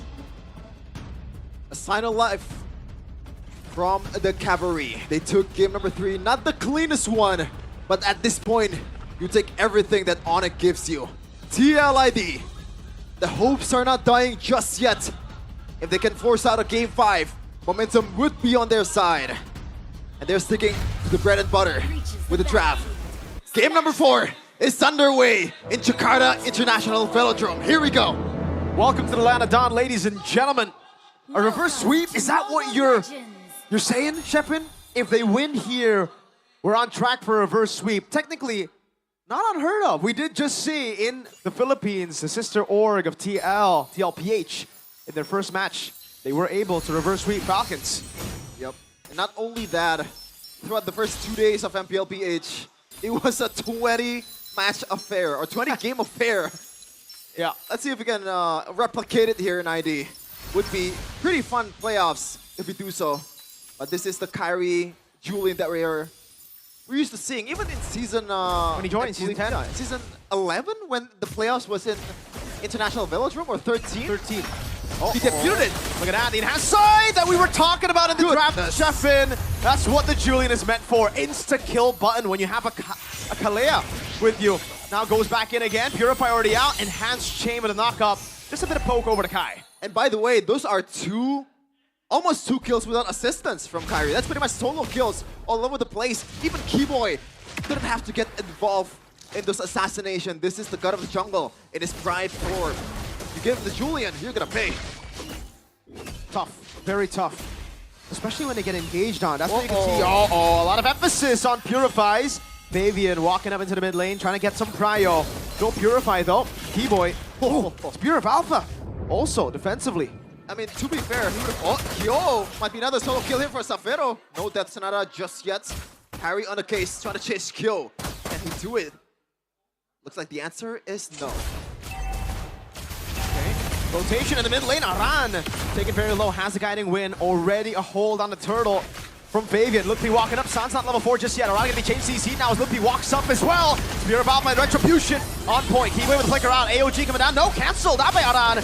And a guiding win, but he's brought back so far away. Yep, Lutpi still alive, but TLID was able to utilize the fact that Kyrie was nowhere to be found on the turtle pit. And Fabian on the Alpha with the Mathilda as well, with the screening from Gatot Kacha Varan, surely will take down the turtle. 300 gold lead-ish from Onyx. Pretty much the same thing that we've seen in game number 3. But here it's okay, right? Compared to the previous game, scaling was pretty good for TLID. Keyboy asking for Tsunami Slam into the combo. Oh my lord, deadly combo! Tsunami Slam into an enhanced Side Feather, Airstrike, and Death Sonatas. The reason why they pick Alpha, at least one of them, is the fact that Alpha is very sustainable. But when you have 4 guys ganging up on you, what can you do? Especially with the early game Julian that Kyrie brought out Aran. As the AOG, they're gonna try their best to chain CC it. Again, chain already used. He's gonna try to get the enhanced sword. Kai backs away. Discipline coming in from Onyx. They could have actually committed on towards it, but surely they're gonna pay kill though. Dodges away from Keyboy CC. Haskill taking a lot of beatings. Might be in trouble. Flickers out to safety. TLID are the ones looking for scraps on the map here. Keyboy has the Tsunami Slam, is trying to get close. Walks up, Tsunami Slam. Kyrie right there to follow it up already. Guiding win. No full burst. Unfortunate. He was trying to bring back Fabian over the wall, but didn't get the CC that they need to be able to kill down this Alpha. Meanwhile, though, in the top lane, this is kind of as expected. A Granger and the carry. The range advantage is huge, and Savero making full use of it despite kill. Hasn't died just yet. Second objective coming in. Onyx already has the advantage. Poke from Keyboy, taunt already, locking him down. Still Lantern placed on top of him. Sustained from Keyboy. Aran taken low. Lutpi, spread. This is the TLID we're used to seeing. The Mathildas, the Guiding Ways is getting full use. From Witty! 2-man knocked up. Or 2-man immobilization on the back. AOG with a combo of Witty getting the Circling Eagle and all of it with the Fear of Alpha. Lutpi caught, has the mount. Keyboy flickers out. Kyrie in the midst of it all. It has sword! Picked up! Kyrie is low, as so Fabian is gonna get taken down, isolated. 2 junglers taken away from the fight. Woo! We got a battle in game 4. No longer the stomps of game 1 and 2.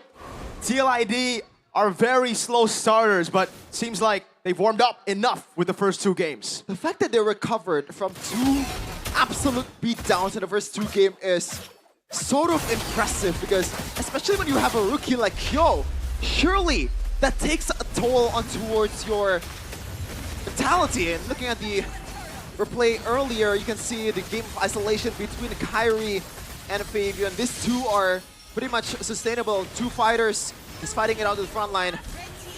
And it was a pretty beautiful trade from both. It's just so tough now for Onyx because, well, now they have a siege going on up top. Good poke from Savero. Kyo's got to be careful. Guiding win for sustain. Sans, no for the airstrike. Really want to take this turret. Savero, 1, 2. Oh, he goes for the Rhapsody. Risky play, 1v1. Kai versus Fabian, and has sword Fabian. Spear of Alpha, solo kill for the Usurper. Who's the god of the jungle in front of Fabian? The MVP of Season 14 is showing his class to the legend in Kyrie. And right now, that's the boost that TLID needed. The mentality boost, Savero. AOG misses, AOG again! two-time for the two-time. Circling Eagle! Catches them all in the back. Tsunami Slam. Severo able to cut away. Fabian gonna be taken down. Sky Piercer already. Immobilization. Onto 3 earlier. Lupi mounting Aran. Good guiding win to cancel it out. Skiboy's there. Yes, kill! The re-engage continues. Safero reloads. Yes, kill! Taking a lot of beating. So is Safero. Kyrie comes. Can he knock them up? Run. It's low! Good chain. Kyo and Witty running for the hills. Onyx in a prolonged team fight. Out-sustained. A team with a Mathilda and a Revitalize on Gatot Kacha. Now they got... Never mind. I thought they got a free turtle, but Kai is taking it slow. Yeah. Game fact by new application GoPay. This marks Julian's debut in Season 15 after last being used by Sujin when RQ lose against TLID. Season 14 Grand Finals. And you can say the first one that brought Julian back to the playoffs in Season 13 was Kyrie. Turtle though. Oh, Lutfi! Lutfi! Allahu Akbar, Lutfi! Astaghfirullah! What? Onyx? What's going on? TLID were full of jitters, full of nerves in the first 2 games. Onyx have caught up in the jitters. Lutfi with a flicker. To the wall, did he flicker back?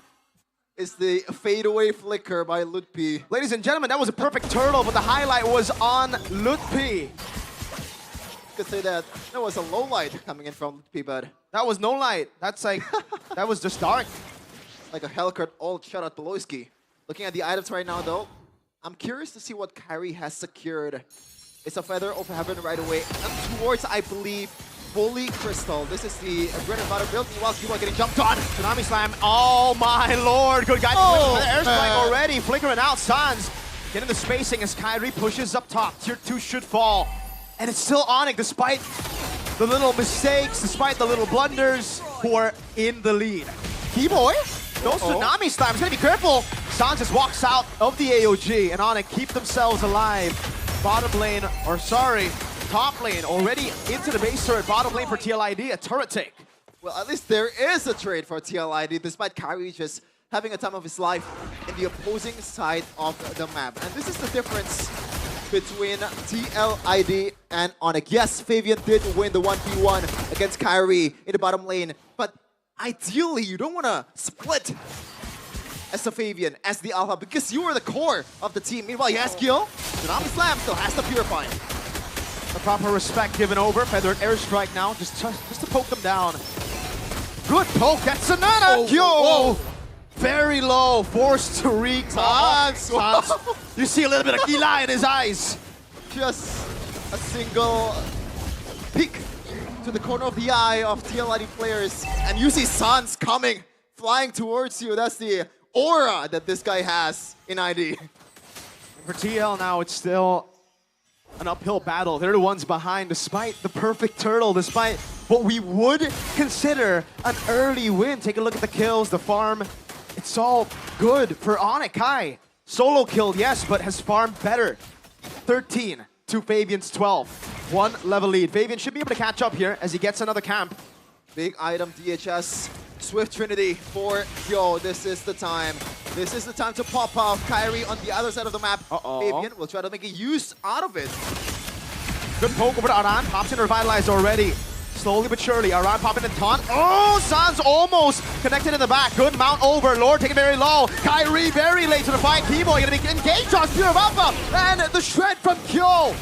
I don't know if Onyx wants to go for more. It's a 4v5 now. But that was an error once again on the objective battle from Onyx. They're going back to the script in game number 3, and TLID is happily accepting the gambit from Onyx. Still getting jumped on, circling Eagle. Over to Lutfi. Has a spread. Has to flicker out again defensively. TLID, that explosive power, you can see it. This was the TLID we were missing out from the first few matches. Fabian. Oh my goodness! What? Now gets obliterated. An odd call for a team with a Lord. He was trying to rely on Witty's guiding win, but unfortunately a bit too overzealous, a bit too aggressive. Might have gotta tone down the testosterone at the time for Fabian. And now TLID, they should have been up by like, I don't know, 1K at least with that Lord, but they missed out on that. What is going on? TLID, Onyx, we're seeing a lot of misplays, a lot of blunders throughout. This is the pressure weighing down on him, Chefin. Pressure of being the mighty Onyx again, and the pressure of being the defending champions. I don't know if that pressure is gonna get to them. Look at the feather airstrike from Sans. So much damage. Aran needs to walk away. That's not coming out of Sky. Tries to attack from a different angle. Fabian claims the purple, gets to 14. Jeez, looking at the items and also the gold, though, you can already see the 1k gold advantage on towards Kyrie. This is what we expected. If you're playing a Julian, that farming potential, especially once you get to the mid game, getting that Holy Crystal and also Feather of Heaven, that's trouble, especially now with the concentrated energy, more sustainability from Kyrie. He can take on the 1v1s against Fabian a lot better now. Kill sent down below. Rose Gold Meteor already. Good item up against Sans. Just for additional sustain. Guy, they haven't really been able to utilize the combo we were talking about all the way from Traps, right? Tsunami Slam could flicker, or good move there. Just a wings by wings used. But the combo of Tsunami Slam and Sight, the insta-kill button of the Julian, hasn't really been insta-kill as we got into the mid-game. Yep. The thing is, though, Mirko, they try to do that all the time, but TLID are eating their greens. Okay. Ludwig getting jumped on. Spear of Alpha. Keyboy just goes back. Safe. 1,500 gold lead for Onyx still. They haven't been able to utilize the 1,500 gold lead. It's always just been a 1,500 into a TLID win to reset the gold lead, and then we go on and on again. Good control up top by TLID. They've done what is necessary to set up for this. And it's a good rotation too, delaying the rotation to Lord, just in case Onyx show up a bit too early for them to catch. Now Sans shows up. He's not even going to build up these waves. He's just going to let the turret deal with it after helping shove it in. It's just going to be a push. Yep. I think it's level up top. Keyboy is going to have a hard time to choose his target. Because when you think about it, Aran, not really the greatest of targets. He has the AOG also to get away. Realistically, it's Fabian because the whole team has Purify outside of the two frontliners from TLID. So Keyboy, who's your target here? Who's going to be Tsunami Slam to the ground? Keyboy. Oh, Tsunami Slam over to Fabian. Now no follow-up just yet. Fabian in the midst of it all. Oh my God! For Severo. Gets the Sky Piercer. In the back, Ludwig looking for the mount already. 2 for 0. Ludwig gets away. Lord in control of the Sky Kings. I told you, man, Fabian is the realistic target, but I was gonna say the guiding wind is always there to bail him out, but not quick enough when you have South Meadow, you have Kyrie, you have Sans gunning you down from every moment. Yehezkiel is low. Purify out. TLID. The cavalry unable to charge. The artillery of Onyx outpowering TL even without the Lord. Mid lane base turret cracked open. That's a huge one. That's a huge one. Lord is coming in the top lane. Can they do it? The one season wonder allegations from TLID might be coming through. Lord is about to crash in.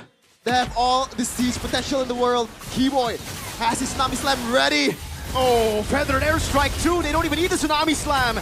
They can play with the range. Sans with the wings by wings already after zoning them away. Tsunami Slam! Over to Fabian, deleted again. TLID, the defending champions crumbling. Fighting back, circling Eagle by waiting to shut him down. Kai! Kai is low, but he has the Winter Crown. Onyx, one more hit, and that is it. The old glory of the Sky King is back here in season of 15. Jakarta International Velodrome is theirs today.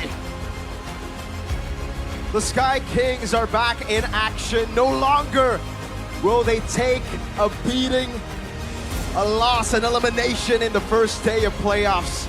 Learning from past mistakes, staying calm and composed despite a good win by Liquid. It was too much for them to handle. There was only one strat that worked with the Moskov. Once it was banned out, that forced error, the advantages that they had in game 3 all disappeared, but you can see the agony on the other side. The thrill for Onyx, the agony for the defending champions who thought they could prolong this era of theirs. But for now, they will have to bow out of MPL ID. It's Onyx time. It's a tough task to handle for the youngins.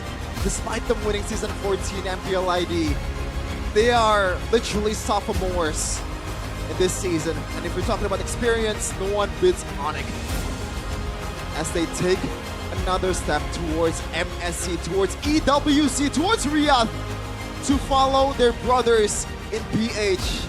TLID though, the reunion with the champions of PH will not happen. We gotta wait for another season. Unfortunate stuff, but it's up against Onyx, a team that was already very, very feared coming into the playoffs. Everybody predicted Onyx to get through, and this is why. There are levels to the game, and Liquid, for some reason, were not able to match up against the mighty Onyx that we have here. A few mistakes here and there, a few jitters still for some of the rookies in Savero. But all said and done, after this, more experience to bring into their big match against Geek Fam tomorrow. And let's see what they have to say in the stage with our hosts. The Defender Champion gagal untuk melanjutkan perjalanan mereka dan gagal untuk mengamankan gelar mereka di musim ini. Kali ini kita harus menerima bahwa ini akan menjadi one last bow dari tim Liquid ID. The Cavalry, sambutlah tim Liquid ID.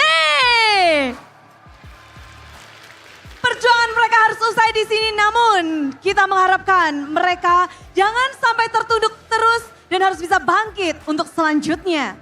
Dan permainan kita sudah melihat bahwa 3-1 ada kekalahan, namun kali ini kita harus merayakan kemenangan untuk tim Onyx. Sonic, sambutlah. Mereka beradu dengan begitu kuatnya, begitu fantastis, dan kita bahkan melihat mereka hadir ke babak playoff dengan penuh strategi dan juga gameplay yang apik. Menang Onyx, halo playoff match 1. Ya udah. Menang di match 1, gimana nih? Mantap. Mantap. Tapi apa sih mental yang kalian bawa ke dalam babak playoff ini nih? Kita fokus sama tim sendiri. Kayak fokus sama tim sendiri aja sih pokoknya. Kita bagusin gameplay kita gitu. Namun kita ngelihat gameplay kalian memang begitu apik, begitu menarik. Dan kalau ngelihat permainan kalian ini, udah jadi penasaran 2 minggu ini ngapain aja Lutfi?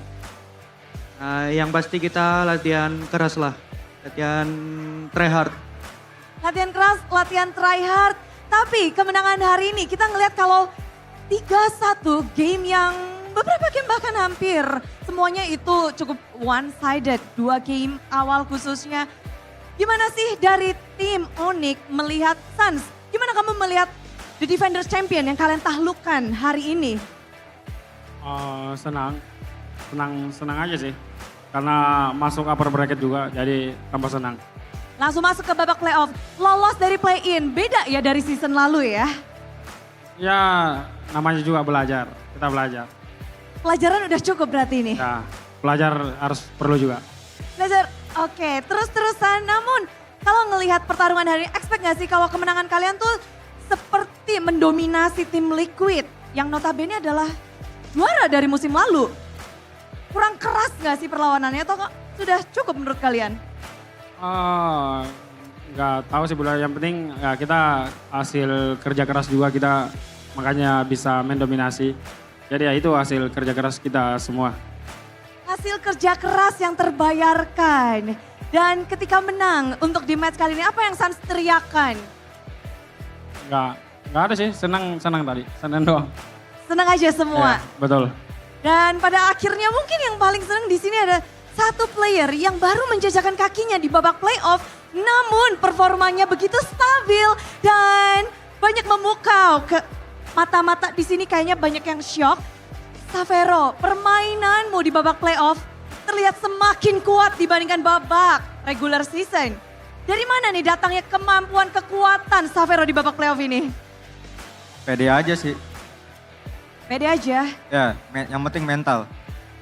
Berarti mental Savero udah cukup nih untuk babak playoff. Sudah kuat? Sudah siap? Udah dong. Oke, apakah ada kata-kata atau sebuah wejangan dari coach atau dari teman-teman sebelum bermain untuk babak playoff ini? Udah dilatih mentalnya aja sih sama Adi sama coach Chef. Diapain Savero? Jadi penasaran kan? Apakah spesial nih babak playoff ini sabetan mentalnya lebih berbeda dari regular season? Lebih keras lah di playoff. Lebih keras di playoff. Dan bagaimana kamu melihat hasil hari ini dari dirimu sendiri? Gak terlalu puas. Kenapa? Kena solo kill. Oh kena solo kill, oke. Tapi kalau ngelihat hasil hari ini tentunya pada happy semua. Tapi yang lebih menarik adalah baru game pertama semuanya udah kaget. Apalagi Kairi tiba-tiba jadi burung. Pakai kaja. Oke, persiapan menggunakan kaja sebenarnya itu untuk melawan tim Liquid ID atau memang draft seperti itu memang siap untuk segala macam keadaan. Ya itu yang dikasih sama coach. Kita udah siapin juga di latihan. Jadi gua tadi pede. Jadi pede aja, ini akan menjadi regular hero atau special hero untuk tim Liquid ID? Rahasia. Tapi untuk melihat hari ini hasil 3-1. Apakah ini Onyx mode playoff? Yang pasti kita semua mode playoff. Semua anak-anak Onyx. Ya. Oke, kasih tahu dong mode playoff-nya tuh gimana sih Onyx ini? Tell us. Kata Savero kita bantai semua. Nanti. Wuh! Savero ya ini memang panas banget. Tapi dengan melihat hasil di babak playoff dengan adanya Favian dan juga tim Liquid ID kalian taklukkan dengan 3-1. How do you see tim Liquid ID in this playoff? Kuat. Cuman kita mungkin lebih prepare. Lebih ready untuk playoffs. Prepare dan ready. What is one thing that you think about tim Liquid ID for the playoff? Ada nggak kayak satu hal yang kamu pikirkan tentang tim Liquid ID?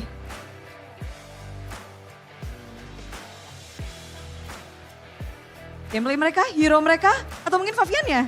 Favian sih, assassin dia, assassin Favian. Assassin Favian. Tapi kalau mengingat dari kemenangan hari ini tentu cukup menarik karena ini adalah match di saat region lain di Philippines, tim Onyx gagal untuk menjadi juara dan ditaklukkan oleh tim Liquid ID. Onyx menjadi runner up. Does it mean something for you? Gak ada sih. Gak ada pengen balas dendam? Gak ada sih, soalnya beda ini kan, beda negara. Beda region, so your friend didn't tell you anything? Mungkin nanti kalau udah masuk WC. Oke. Kalau udah masuk ke WC, kalau sekarang karena berbeda region jadi fokus sendiri-sendiri dulu. Ya betul. Betul. Tapi Kiboy, apa nih fokus dari tim Onyx untuk season 15 ini? Selangkah demi selangkah sudah kalian jalani, tapi apa sih yang untuk menjadi fokus kalian?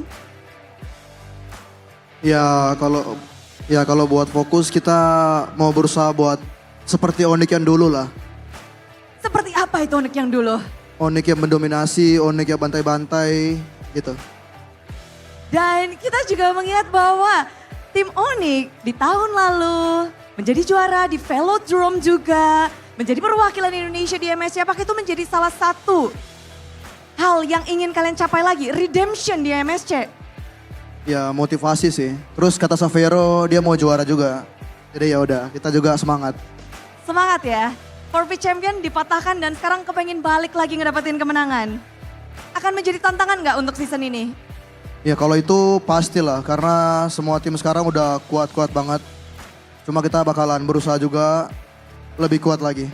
Lebih kuat lagi. Namun yang menjadi lawan kalian adalah tim yang memulangkan kalian di musim lalu.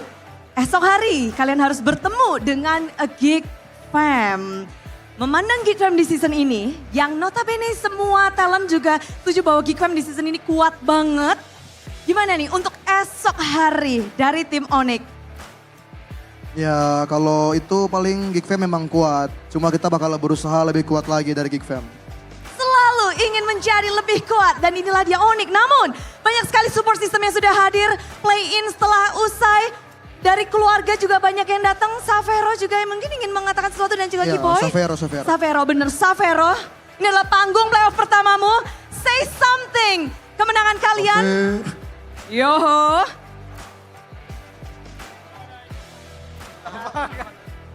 Lu baru playoff sekali, lu dulu dong.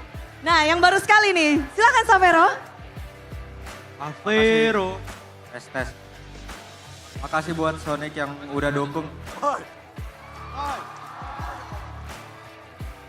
Support kita terus nanti di besok upper bracket. Untuk yang spesial nggak ada Savero? Buat orang tua yang datang hari. Buat orang tua spesial, terima kasih support system. Dan tim Onyx akan melanjutkan perjalanan mereka. Play-in setelah mereka lalui. Dan Sonic, sambutlah kemenangan pertama di babak playoff. Inilah dia tim Onyx.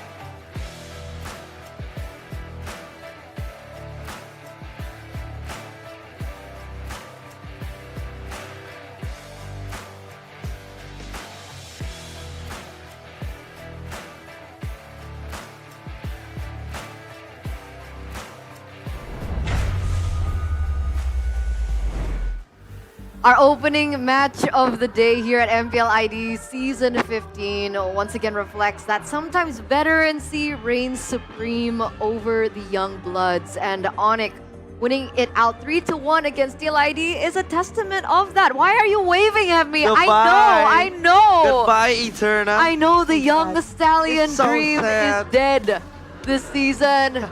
Thank you so much, though, for their hard work. Appreciations, obviously. Big appreciation. Yeah. They tried their best, but unfortunately, you know, we already talked about it, right? Over and over, coming in first day up against the Sky Kings, who are on a rampage. It's not an easy start to the playoffs. And to be fair, they did kind of turn up towards the end there. Yeah. I really thought they were going to be able to get it done in that final game, dude. But it only takes one moment. And one moment snowballed out of control. Just like that. Team Liquid ID, better luck next time. They showed the courage, the spirit, the fighting. The alpha. Spirit, the alpha as well. In the hands of Fabian, it shows that comfort is there with this draft. But again, the choosing first pick, even Mirko was talking about it, it wasn't really optimal for TLID in a lot of ways. Number one, you don't really have burst damage. And consistent damage aside from maybe the alpha, and you have to wait for the carry to go online, right? The Tilda is not going to deal the damage. Obviously, to a certain degree, it does, but it doesn't really go into a threatening level. And the Chusen is more of a control mage compared to what you would want as a damage dealer. So the Chusen first pick, I think it was 50-50, to be honest. I feel like there was a chance, because I feel like in the end there, even though they were doing so well, it seems like the final factor was the fact that Onyx found ways to get onto Fabian, right? In the Lord Pit. Honestly, and then after, Fabian was just taking the heat and he couldn't take it. I want to beg a different angle. What? I think Fabian was playing really weird. Really? I think there were a lot of moments where he overstepped. He got caught out in that moment where they wanted to go for the push in the bottom side of the map. But before we get into that, let's highlight our player of the match. It's Key Boy. Game number 1 on the chip. Game number 2 on the Badang. And then in the final game here on the Kalea, once again proving that he still has it. After so many seasons, people have been doubting his potential. He's here performing out of his mind, and we're going to take a look exactly why, a little bit in more detail with the MVP heat map. This is where Keyboy was at in the first 5 minutes of the game. And you can see the side lanes for the most part aren't really that big of a priority for this guy. leaves the side lanes to their own devices and make sure that the mid trio has that pressure, they at least can control and match the rotations of Team Liquid ID. As long as they do that, you know, we've seen them find great moments themselves. This moment in the early game though, that was crazy. 100-0 level 3, an alpha. Dude, Julian, man, out of nowhere. It looked kind of wonky, but in the end there, it really did pay off. It's a pick that gives you a lot of sustainability on top of damage, and you're so flexible. And you have that power spike level 3 to work with. But unfortunately for them, in the early game, the alpha and the, I don't know, man, the aggressive style of Team Liquid ID allows them to actually get a bit of the advantage. This was at the 1v1. Fabian showing again that alpha is, you know, the real deal. It's the alpha. Afterwards, you can see there were some moments like this where it's just so aggressive. Look at the Haskill right here. Nope, not going. Tries to get Savero in the back on the Tsushin. Which is why when Eternal mentioned the Tsushin factor here, like, yeah, there are some moments where it just seemed so over the top coming in from Team Liquid ID. It's like they were pressured to do something that's just too crazy. But when they go and fell back on what works, the neutral objective take, they're able to get a bit of an advantage. But here too. This was the moment that I'm talking about. The Lord, by the way, is right behind them. Exactly. What is he doing? I second that. I do concur that there are overextensions and there were weird plays. But I think it's not only Fabian, it's a collective issue. I don't know why. Maybe they were on the verge of trying to force a game 5. And they went for the go big or go home plays, the high risk, high rewards plays, but it just didn't show up, right? I mean, because Onyx had so many layers to deny a possible dive happening. Like Jusin wants to do that with the Crimson Beacon. The Alpha does want to do that as well with the Spear of Alpha. And maybe TLID might have underestimated their damage, or rather overestimated their damage. So Onyx, look at the layers. I mean, you have a Kalea that can just hold you in place. The glue has been very, very sticky. For the most part, literally. And yeah, literally sticky. And the Julian just bursted you down, even if that wasn't really a clean game from Kyrie. And by the way, going off track, there was an interesting interaction that I just knew. That when the glue sticks to the Gatot Kacha, and the Gatot Kacha flies with the AOG, the glue follows in. Comes with him. Yeah, it's a free passenger, ride, basically. A hitchhike. Which was really, really funny. But again, Onyx, yeah, despite all the win cons that Team Liquid ID have for themselves, just found a way. It seemed like it was lost until they, I don't know, something clicked for them, and they were able to find Fabian again and again. After that, in the last Lord fight, where they're able to find Fabian with the Tsunami Slam, every single fight afterwards, I really feel like everyone was just focusing on Fabian, trying to make sure that they go on the guy with no Purify, and they know that at that point in time, it's still mid-game, by the way. We aren't even like late game, by all means. But at that point in time, Onyx recognized that they have enough damage to burst down even the fighter in the jungle, the Alpha. And despite the best efforts of Widdy and the Mathilda to try and keep him alive, to try and keep the fight going just a bit longer, it just wasn't enough. And because the fights are kind of settled so early on, that means that Kyo on the carry, that was kind of relevant, kind of doing a lot more damage in the early game actually, was actually doing a very little damage in the later stages, the later team fights close to the end of the game. Going back to your point earlier, that's what I wanted to highlight, right? Timing. In the early stage of the game, the way that Fabian played was forgivable. But as we got into the 15th minute, we see a lot of Divine Glaives being built up. We see a lot of, you know, just heroes that can, items that can really melt through that initial defense of both magic and physical from Fabian. And yet he still made those plays. I'm not really sure whether he was a little bit too focused on making a big play happen, therefore forgetting the targeting or not. But we're looking at the items and the timings coming through. Does anything stand out for you boys? That's kind of brutal. Fabian only has 2 items. The War Axe and the Brute Force. Compared to Kyrie with a Sky Piercer pushes, by the way, at the end. Because he knows he gotta burst the players of TLID down. Because they are relatively tanky. I mean, the Alpha is their chosen. I would consider him to be a tanky mage as well, right? But yeah, how does Fabian only has 2 items? Well, there was a lot of like fights, brawls, back and forth happening, right? So he wasn't really power farming as hard as he would probably have liked on this Alpha. Not to mention that he's up against a Julian Julian clears quite fast. You don't really think about that. There were moments in that game where Team Liquid ID were able to win out a neutral objective fight, and Kyrie just slid over to the other side into Fabian's jungle and started just jacking everything, taking away all the camps. So 3,000 gold difference. showing again that for Onyx, sometimes like the initial situation isn't fatal. They can find ways to adapt and respawn that can still keep them in the game and even give them still some kind of advantage in the late game. And TLID also were able to secure the objective, right? I mean, they got were. 3 turtles, Perfect a lord. turtle.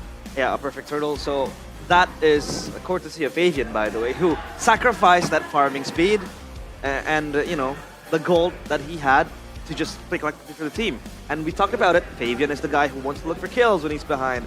But on an alpha pick, this is where he gets very collective. This is where he gets very supportive, and he plays for the team as well. So it is unlucky that Onyx were so far ahead of them when the mid to late game hit, but I think Fabian was doing a decent job with the alpha in the early game, but come the late game, it was hard for him to traverse around the team fights, and with little to no items, he's pushed it down easily. So The strength of TLID has shown to become their downfall this season. Which is, for me, you might have a different opinion, but them falling back to what works for them. yeah. Unfortunately, they weren't able to be creative in the playoffs, and that might have been the big problem. But we are gonna take to Alyssa now, and we're gonna take a look at the jersey wall, which is new. So you guys have fun with it.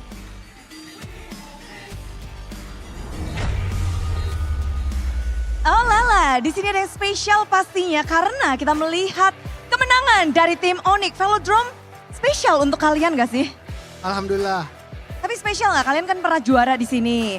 Dan sekarang ngedapetin kemenangan pertama di play-ins juga. Berat nggak untuk mengalahkan the defender champion? Alhamdulillah nggak terlalu berat sih. Alhamdulillah sesuai rencana. Sesuai rencana. Jadi memang di sini Coach Adi sendiri melihat bahwa ini memang Onyx mode playoff. Iya, mode playoff.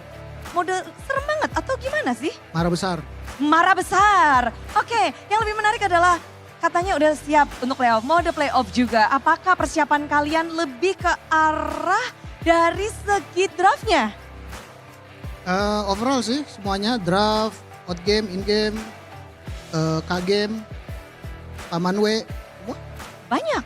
Pokoknya semuanya udah siap. Tapi kalau ngomong-ngomong dari draft pasti banyak yang penasaran. Kan dari game 1, game keempat, game banyak sekali ini bener-bener kayak sulit untuk dibaca dan banyak yang mengejutkan. Ini yang ngedraft siapa? Kebetulan untuk sekarang Gilang. Gilang? Sans. Lalu Adi ngapain ini di sini? Aku sama Coach ngeliatin aja Gilang ngedraft. Gak mungkin ya guys ya, pasti ini Coach dan juga Adi berdua ya berarti ini ya. Rame-rame. Rame-rame enggak, berdua. Berdua, oke. Tapi dengan melihat adanya 3 band assassin terhadap Favian, apakah memang itu yang menjadi strategi kalian? Kunci kemenangan kalian memang harus nge-shutdown Faviannya?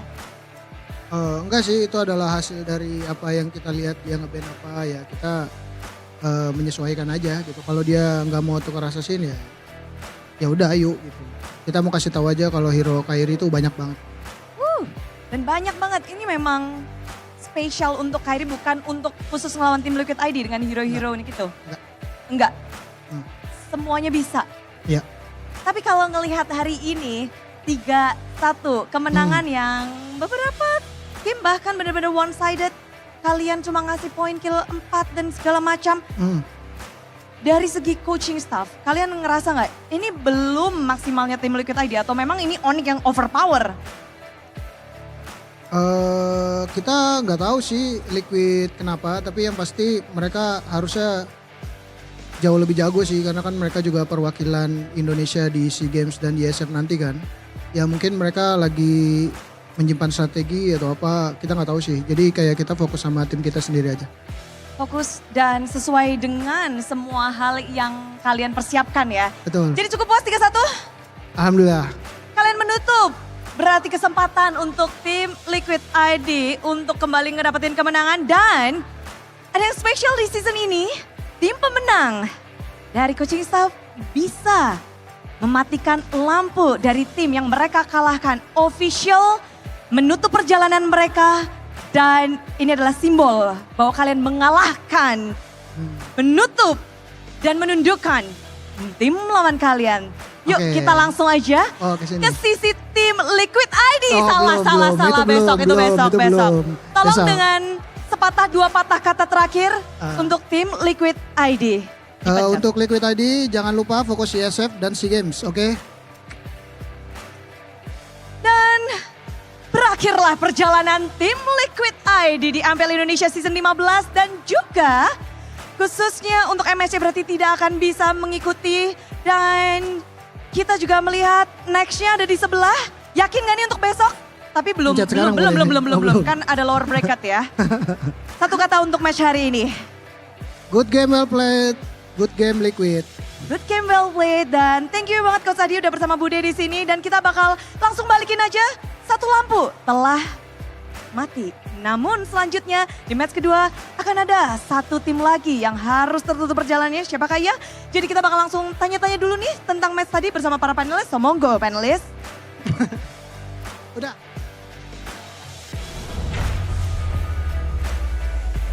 I personally didn't like the smirk on Coach Adi's face, but hey, that's just me. Did you see that smile? I did. Absolute no Evil remorse And at all. Just and he boom, was about with a to big just smile. press Geek Fam's button. Because he knows next up in the brackets, Geek they're Fam's going to gonna be lose? facing Oh. Geek. And they want Geek to lose. What can you blame him though? He just won. You know, he's like, well, well played, Liquid. No remorse. Well played. And I think he is relieved because according to the TLID fan, if Onyx loses, Adi has to draft now. He doesn't have to. So yeah, it's all happy days. LG. It's all Yev now, still working 24/7 with Adi as well. But by the way, that new jersey thing is pretty cool. You know, so for every time a team gets eliminated, you guys will be seeing the winner coach press the button into red, which is pretty cool. I hope red. there's actually buttons in the, GoPay I have buttons. booth. What? Here. Oh. No, it's like if you use the GoPay app, right? Okay. Like, see, this is Eterna's app. Okay. So if you go, How do you know my password? I just you have to unlock. I know your Oh. credit card number, so. What? Whoa, that's extra. Joke's on you, I don't have one. Oh, Ah. okay. She follows the teachings. Anyway. Yeah, you go to gopay.co.id/games, right? And then you can win the guaranteed rewards, right? You can get up to 59 diamonds and 1 token. So you see that token right there? Yeah. Yeah, you spin that token and you can get prizes in Spin the it. gift arena. Spin. As of right now, realize, Yeah. if you didn't know, there are 2 electric motorcycle winners. Whoa! 5 smartphone winners. Boom. 5 power bank winners. 25 wireless earphone winners. Earphone. And you still have a chance to win 13 remaining electric motorcycles and the other awesome prizes. You go to gopay.co.id/games, open the app. Yeah, the like I was app right saying, here. You select top up game, Yeah. the top up game icon right there. Okay. On the top right. And then you get a token from doing that. And you pick your winning team right here and you enter the match scores. Ah. If you think you can predict everything, enter the match scores, then you can get those rewards. Just start spinning. 13 motorcycles, man. That's 2. kind of crazy. 2 motorcycles. 13. 13? 13. I thought it was 2. 13 electric motorcycles are still available for you guys to grab. But other than that, you can also hashtag #PastiGege because, ladies and gentlemen, the thing that we've been talking about throughout the entire regular season is still up for grabs. You can get the WDP or the weekly Diamond Pass at GoPay Games. 100% secure, only 26. Wait, actually, it's 14.9k IDR. That's a big discount from the 26k Wow. from the regular season. All you need to do now is just scan the QR code right down below me here to check that out. Thank you, Download GoPay. the GoPay. 3, 2, 1. Thank you, GoPay. Usually, before GoPay, I used to get WDP from Limcocho. Oh. Because he has this TikTok series where if your comment gets read out, Okay. you get the WDP. So I made 10, 20 bot accounts to just comment on WDP. Now with GoPay, it's easier. Much easier. And I feel like days go by easier when Yeah. you're having a good day. And speaking of having a good day, Good day. you gotta taste it right now, guys. So many variants of flavors, including the Originale. fantastic mochaccino, the original cappuccino. There's a Ah, grazie, bliss, grazie. the Grazie, avocado grazie. delight, and of course the groovy cookies. Do we finally get to taste the avocado one? Ah, ballerina cappuccino. No avocado. I don't see it, man. What about these two This flavors? is the original cappuccino. Yeah, we just get the cappuccino. Ballerina cappuccino. Can I get this? Assassino Can I see it? Here, it's here. It's here. There's two here. Are they all the same flavor? Yeah, they are. Oh, I already tried the cappuccino one. I want the avocado one. The avocado? Yeah. Good day, please. That's good. Avocado tomorrow. Eh? Please. Yeah. That's good. Are you- We're brothers. Right. Okay. That's good. She thinks it's weird to share drinks. Come on, let's do it again. No, I'm kidding. What the heck was What that? is going on? I don't know about all that. Do you guys share drinks back at home? I don't think that's We do. sanitary. Sanitary? Sanitary. Like well, hygienic. we just fight off the Are bacteria. you telling We're people clean. that their families are unhygienic? Are you telling? it's like- Are you telling us that we Am I don't weird? shower? We're not No. hygienic. We're full of bacteria. I think you're reaching a bit too far. Okay, my bad. I mean, comment down below if you guys share drinks with people. With the I share boys. drinks. No, not with people. Not with any random Everyone. guy. Yeah. With the General. boys. I share drinks dude. with my mom Alright. as well. So it Either makes me or. Italian, by the way. Ballerina cappuccino. Para You sound like you're having a good time. Feels Numero good, yeah? uno. numero uno para scusi. Grazie. Salami. Feels good having Salami, your team move pastrami, forward in the margarita. playoffs, guys. Look at this. Look at this burst of energy. Woo! He's feeling it. I'm back, baby. Thanks to good day. Feels so bad for TLID, man. Yeah. Woo! Can't Feels help good it. for Onyx though. Forgot my jersey. I was supposed to bring it here and This shove is it on her actually face. a pretty big moment because SPS, Onyx was taken down by TLID. Their yeah. tournament run was stopped by TLID. Mm-hmm. Their MDL team was stopped by TL. Really? TL Academy. Yeah. Yikes. So it's a bit of a revenge play here for Onyx. I am vengeance. I'm vengeance. I'm Batman. Amazing. But before we get into our next elimination match Yes, sir. between Bigatron and Alter Ego, we are going to go to a short break. Ladies and gentlemen, so we'll be right back. Stay tuned. Don't go anywhere for more MPL ID Season 15 Playoffs action.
Selamat sore dan selamat datang di acara MPL Awards Season 15. Tentunya bahagia banget kita di sini Bude Clara dan juga Alisa karena kita melihat banyak sekali kejadian. Bukan hanya hari ini namun dari babak regular season. Banyak pertarungan sengit antar tim. Dan sebentar lagi kita akan menyaksikan secara langsung momen yang tentunya menorehkan sejarah baru bagi dunia e-sports. Yaitu momen penganugerahan, penghargaan, dan apresiasi kepada semua individu yang terlibat di MPL Indonesia Season 15. Dan terkhusus untuk para player, coach, komunitas, dan semua yang terlibat karena telah memberikan usaha terbaik mereka selama musim ini. Dan sebentar lagi kami akan mengumumkan siapa saja yang akan menjadi pemenang dalam 5 kategori dalam MPL Awards Season 15 ini. Dan 5 kategori tersebut adalah kategori Most Improved Player, kategori Dream Team, kategori Coaching Team of the Season, kategori Rookie of the Season, dan pastinya kategori Regular Season MVP. Dan sepertinya semuanya udah gak sabar dan penasaran. Jadi langsung saja kami akan bacakan dari nominasi Most Improved Player by Head and Shoulder. Semua player telah menunjukkan kemauan keras dan tidak hanya itu. Mereka juga didukung oleh para teammates, coaching staff, dan juga super fans. Mereka mampu menjadikan setiap player berkembang menjadi player yang lebih kuat lagi dan membawa mereka sampai di titik ini. Dari seluruh player di season ini yang sudah menunjukkan kemampuan terbaiknya, siapakah player yang mampu membuktikan bahwa dirinya lah player yang terus berkembang dan layak menjadi Most Improved Player by Head and Shoulders? Dan nominasinya adalah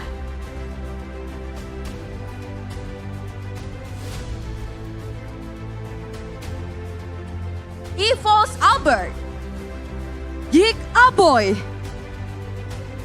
Bigetron Alpha Eman, Geek Fam Cops, Alter Ego Nino. Dan kami akan mengundang kepada Bapak Martinus Manurung selaku Head of Esport Business Development Munton Indonesia yang mewakili dari Head and Shoulders untuk naik ke atas panggung dan memberikan sambutan serta mengumumkan pemenang dari kategori Most Improved Player by Head and Shoulders. Kami persilakan Bapak.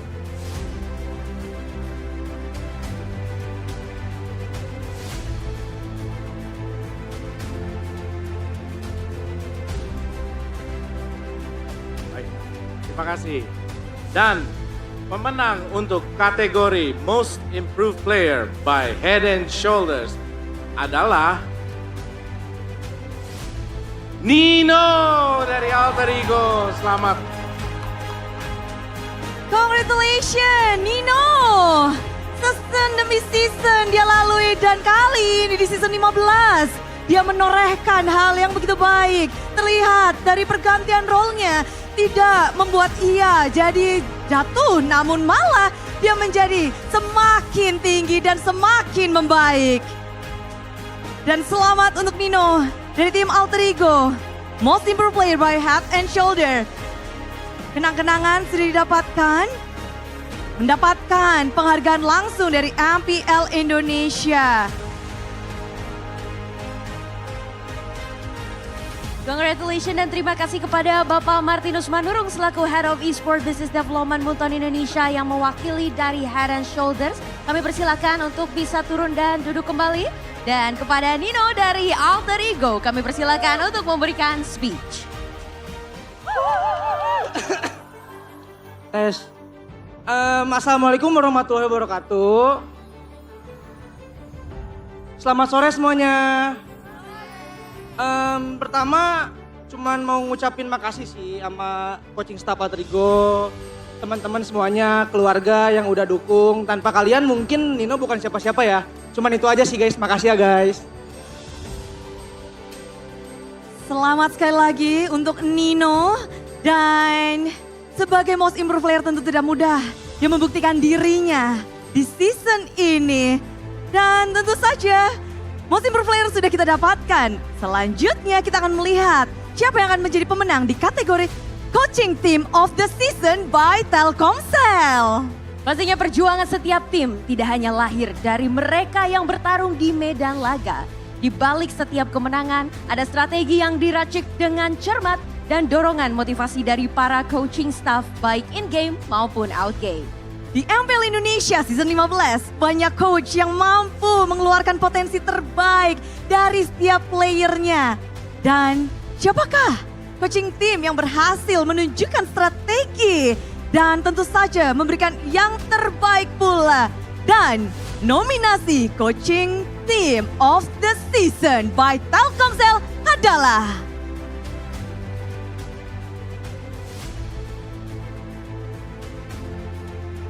RRQ Hosi, Onyx,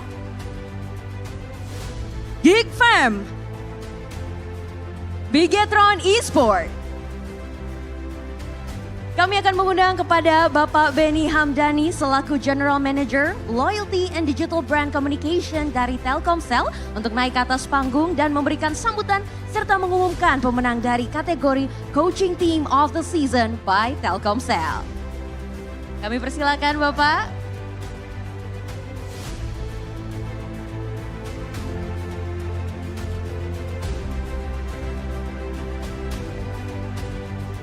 Assalamualaikum warahmatullahi wabarakatuh. Pertama saya ucapkan selamat kepada para tim pemenang yang telah berjuang dari awal sampai saat ini. Telkomsel melalui dunia game sebagai one-stop gaming solution, kemudian simpati terbaik untukmu, mendukung penuh industri dan ekosistem e-sport Indonesia. Saat ini Telkomsel setelah 5 musim berturut-turut bergabung dengan teman-teman dari MPL untuk mendukung ini. Kemudian kita juga mengharapkan agar pro player dapat lebih berprestasi lagi baik dalam skala nasional maupun internasional. Sebagai bagian dari mendukung ekosistem di grassroots, e-sport Telkomsel juga menghadirkan dunia games waktunya Indonesia bermain. Semoga juga ini bisa jadi cikal bakal teman-teman player untuk bisa lebih profesional seperti teman-teman yang hadir di sini. Dan kemudian kami coba sampaikan pemenang Coaching Team of the Season by Telkomsel adalah RRQ Hoshi. Congratulations! Selamat untuk RRQ Hosi yang sudah berhasil memenangkan Coaching Team of the Season by Telkomsel. Untuk coaching staff langsung saja. Tentu saja sudah tidak asing dengan panggung ini, coaching staff. Beramai-ramai bertiga, kita tahu sih bagaimana NMM, Cascute, dan juga Rave bisa mengembangkan RRQ hingga titik ini. Menjadi juara regular season dan bahkan membawa mereka ke upper bracket di season 15.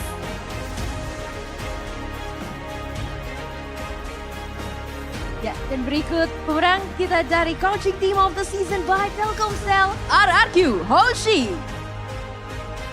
Kita abadikan momen ini dengan piagam, penghargaan, dan semua yang telah mereka dapatkan dengan kerja keras dedikasi untuk timnya. Inilah dia, coaching staff dari tim RRQ Hosi. Congratulations sekali lagi dan terima kasih kepada Bapak Benny Hamdani selaku General Manager Loyalty and Digital Brand Communications dari Telkomsel. Kami persilakan untuk kembali dan kepada coaching staff RRQ Hoshi, kami persilakan untuk memberikan speech. Tes. Selamat sore semuanya. Nggak banyak-banyak sih, paling ya say thank you lah buat RRQ Hoshi, tim semuanya dari manajemen, player yang tetap percaya sama kita. Ditambah kita sekarang nambah personil lagi, ada Rev. Terus kita masih mendapatkan award ini, ya bersyukur. Dan untuk para penonton setia, tetap enjoy minggu ini untuk nonton MPL. Thank you. Sekali lagi congratulations. Dan memang kita melihat dedikasi yang luar biasa dari gameplay, strategi segala macam telah mereka eksekusi dengan baik. RQC telah mendapatkan awardingnya, namun selanjutnya kita akan memasuki kategori Dream Team of the Season by Good Day. Dan untuk menjadi tim yang hebat tidak hanya coaching staff yang mampu meracik strategi yang apik, tapi juga memerlukan player yang bisa mengeksekusi plan dengan baik. Dan pastinya para player dari 9 tim sudah menunjukkan kualitasnya di season ini. Walaupun tidak ada tim yang sempurna, namun setiap orang pasti memiliki player impian untuk masuk ke dalam timnya.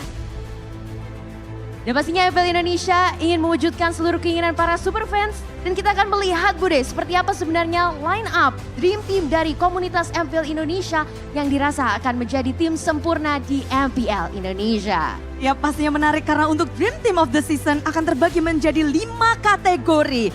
Yaitu Gold Lane, Jungler, EXP Lane, Mid Lane, dan Roamer. Pemenang Dream Team of the Season ini telah melalui tahap voting dalam proses seleksinya. Dan sebelum kita melihat siapa yang akan memenangkan Dream Team of the Season by Good Day, kita akan memanggilkan terlebih dahulu Bapak Dedi Napitupulu selaku Brand Manager dari Good Day. Kami persilakan.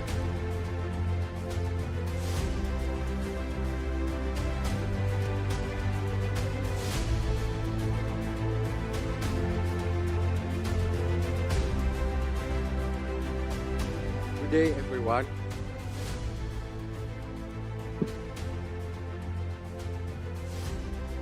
Good day everyone, dengan bangga Kopi Good Day menjadi official sponsor MPL Season 15.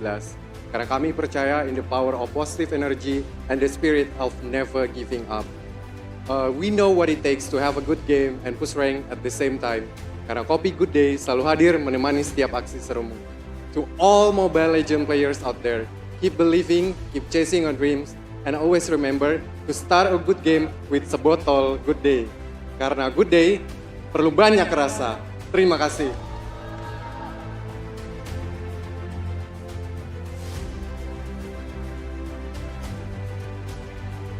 Dan pemenang Dream Team of the Season by Good Day adalah God Laner RRQ Toy.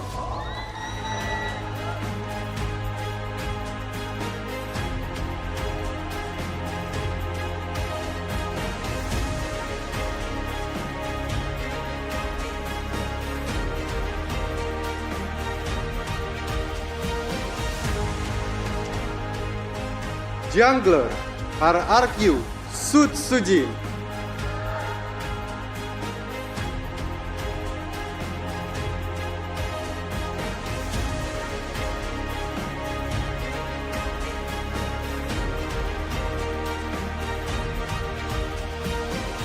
XP Laner RRQ Giren.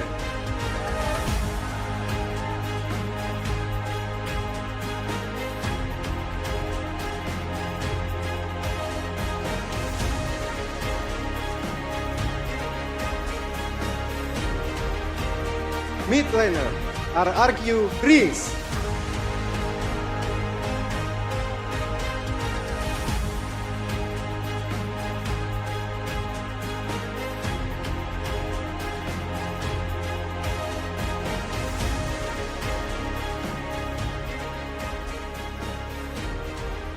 Dan yang terakhir, Roamer RRQ Idol.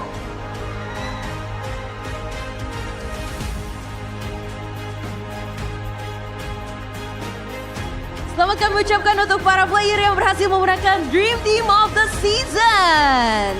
Kami persilakan Bapak Dedi Napitupulu selaku Brand Manager dari Good Day untuk memberikan penghargaan dan piagam dari MPL Indonesia.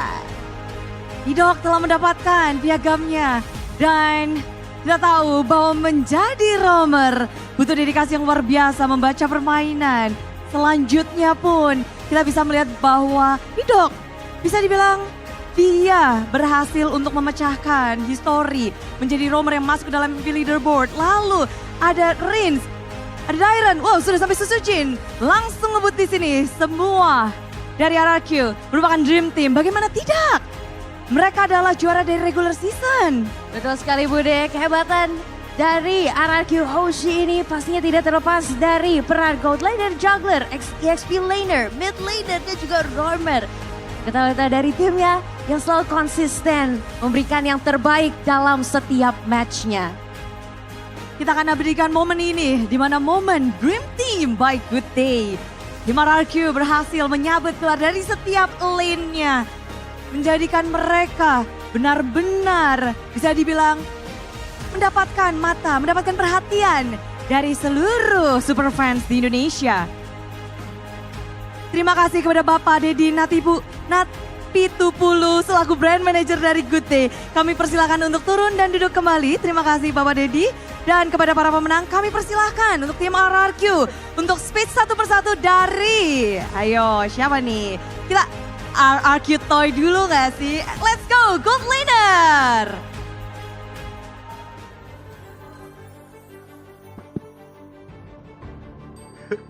Pertama gue mau ngucapin alhamdulillah dan juga mau ngucapin makasih ke orang tua gue, coaching staff, manajemen, ke Kingdom semua. Jadi makasih aja. Yeay, itu dia tadi dari RRQ Toy. Dan selanjutnya our juggler ada RRQ Sutsujin. Gue cuma mau ngucapin terima kasih ke Kingdom yang udah support dan tentunya award ini menjadi motivasi buat bermain lebih baik lagi. Thank you. Itulah dia dari Sutsujin. Namun selanjutnya ada RQ Dyron, the XP laner. Sebelumnya terima kasih semuanya yang udah support gua dan teammate sampai di titik ini ya. Terima kasih juga yang udah voting kita mendapatkan Dream Team of the season ini. Yeay, congratulations RRQ Dyron. Dan selanjutnya mid laner RRQ Ritz. Pertama-tama mau mengucapkan alhamdulillah bisa dapat lagi. Terus terima kasih buat para Kingdom, fans, yang nge-vote saya. Terima kasih buat keluarga juga. Itulah dia sang kapten. Namun last but not least, romer kita ada Idok. Ya, yang pertama-tama alhamdulillah bisa menang awards ini. Ya, terima kasih buat Kingdom yang selalu support kami dan keluarga di rumah, manajemen dan coaching team. Once again, congratulations to Dream Team of the Season. Kami persilakan untuk bisa kembali. Selamat sekali lagi untuk para pemenang. Dan selanjutnya di MPL Indonesia Season 15 ini Bude, kita bisa melihat munculnya banyak wajah baru yang hadir dan membuat MPL Indonesia menjadi lebih berwarna. Terdapat 19 rookie yang telah hadir dan membuat MPL Indonesia Season 15 menjadi season dengan rookie terbanyak. Kita bisa merasakan bahwa regenerasi terus berlanjut. Bahkan hadir lebih masif dibandingkan season-season yang lalu. Wajah baru membawa warna baru untuk MPL Indonesia. Di mana kehadiran para rookie membuat MPL Indonesia lebih kompetitif dan lebih panas. Dan pastinya potensi para rookie terbilang tidak kalah dari para seniornya. Namun ada banyak rookie yang di season ini tampil dengan sangat gemilang dan bahkan performanya tidak terlihat seperti rookie. Betul, dan kira-kira dari banyaknya potensi yang lahir di MPL Indonesia Season 15, jadi makin penasaran gak sih? Siapakah yang layak menjadi Rookie of the Season by GoPay? Nominasinya adalah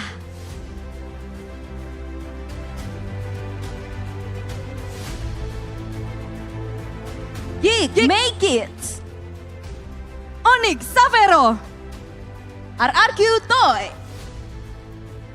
Alter Ego Rene, Geek Kenziski, Tim Liquid ID Kyo, Navi X Magic, Dewa Maybe, Alter Ego Arfi, Navi Woshipol. Kami undang kepada Bapak Rudi Tantio Setiawan selaku Head of Product Marketing dari GoPay untuk naik ke atas panggung dan memberikan sambutan serta mengumumkan pemenang dari kategori Rookie of the Season by GoPay.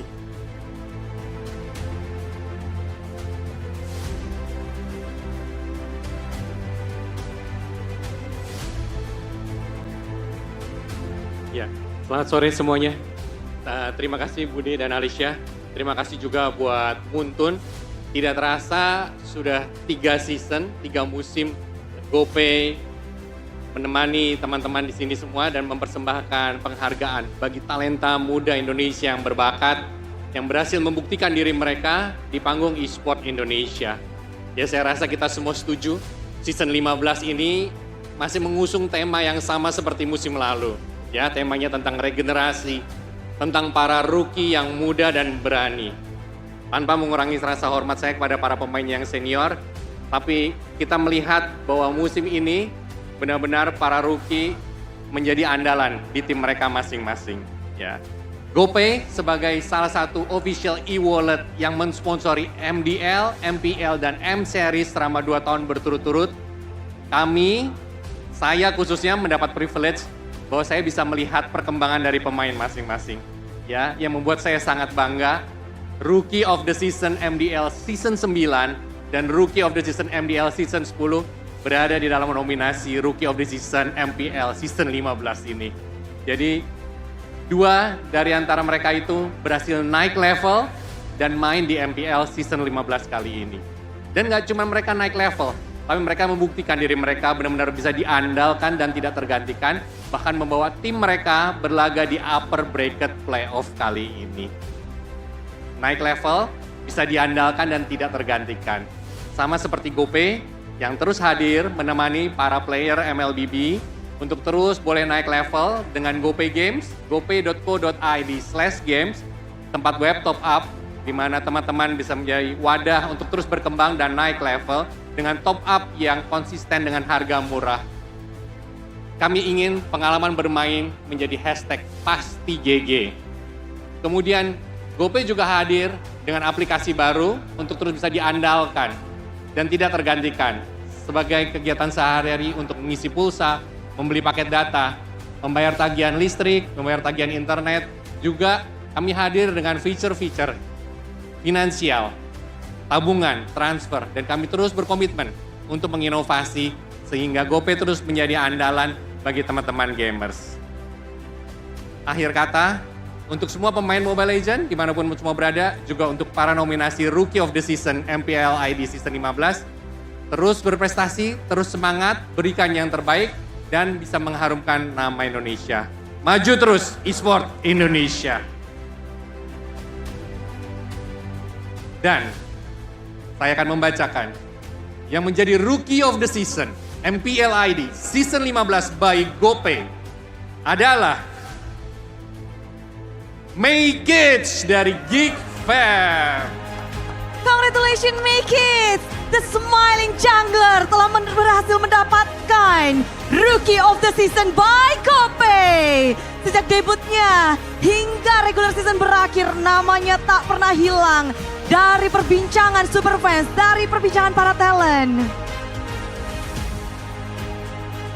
Dan tentu saja dia akan langsung mendapatkan penghargaan dari Bapak Rudy. Dan ini adalah tentunya yang diharapkan dari Make It.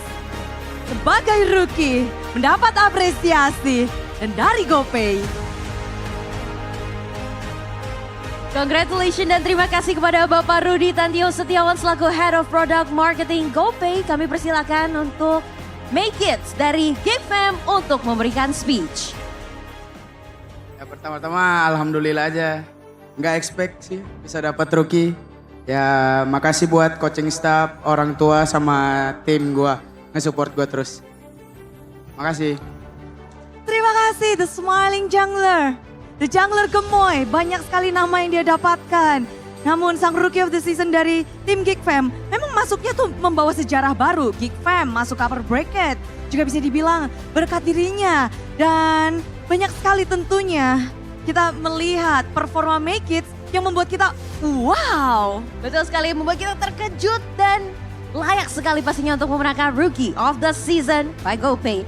Dan yang tidak kalah luar biasa pastinya adalah player yang bisa terus-menerus memberikan penampilan yang maksimal di setiap matchnya. Dan membawa timnya menjadi lebih baik di setiap pertandingannya. Dan kali ini kita akan memasuki dan membacakan nominasi untuk MVP Regular Season by Samsung. Dan nominasinya adalah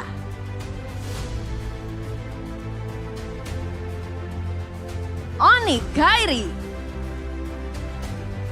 RRQ Idok, Geek Make It, Bigetron Eman, Onyx Sans. Semuanya pasti deg-degan. Maka dari itu kami akan langsung mengundang Bapak Martinus Manurung, Head of Esports Business Development Munton Indonesia yang mewakili dari Samsung untuk naik ke atas panggung dan memberikan sambutan serta mengumumkan pemenang dari kategori MVP Regular Season by Samsung.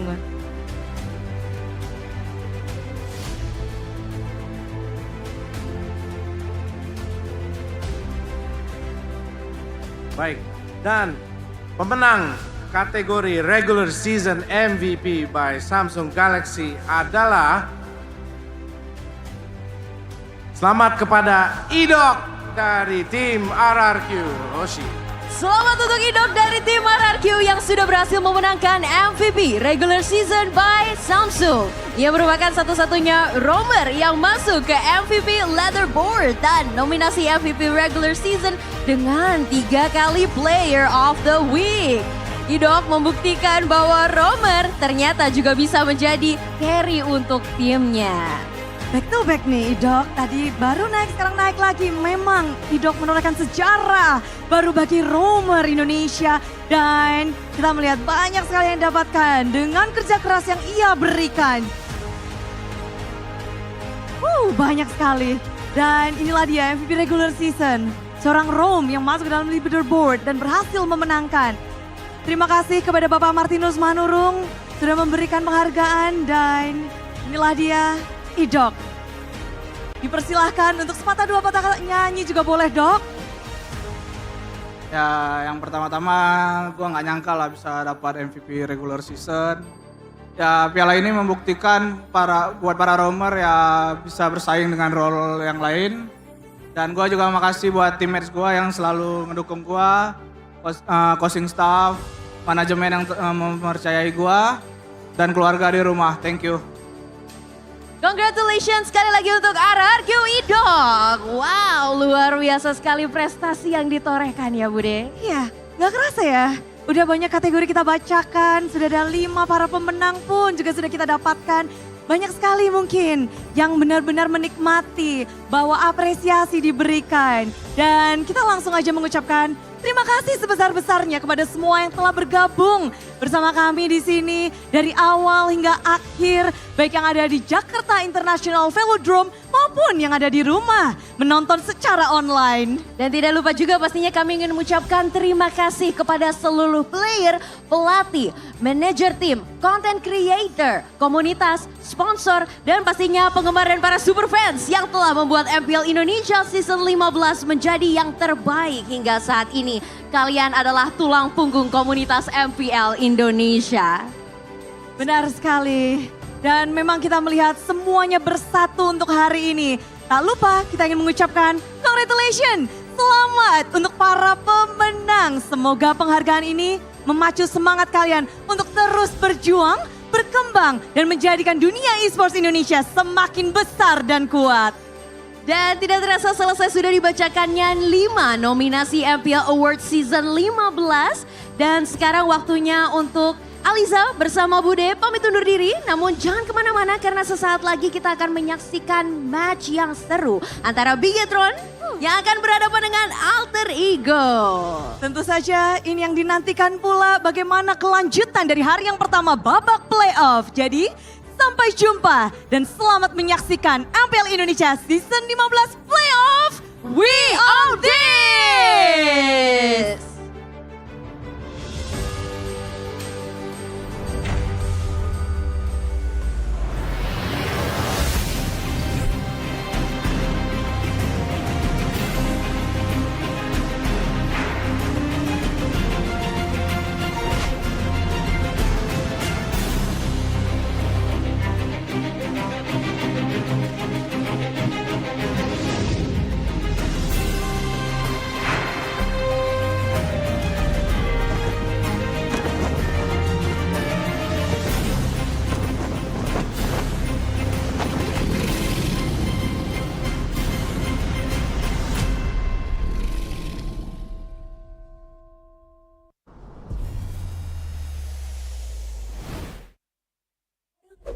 baru. Awesome intelligence, combat makin next level, always race. Wasting time, no more. Charging obviously faster. Baru Galaxy A36 5G. Baru. Awesome intelligence, combat makin next level, always race. Semua game kita gak worry. Victory, victory. Baru Galaxy A36 5G.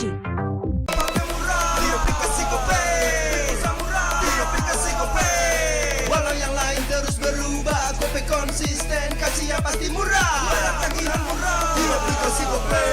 Gratis transfer 100 kali per bulan. Download aplikasi GoPay baru, nggak pakai lama. Dompet andalan gamers banyak damage-nya.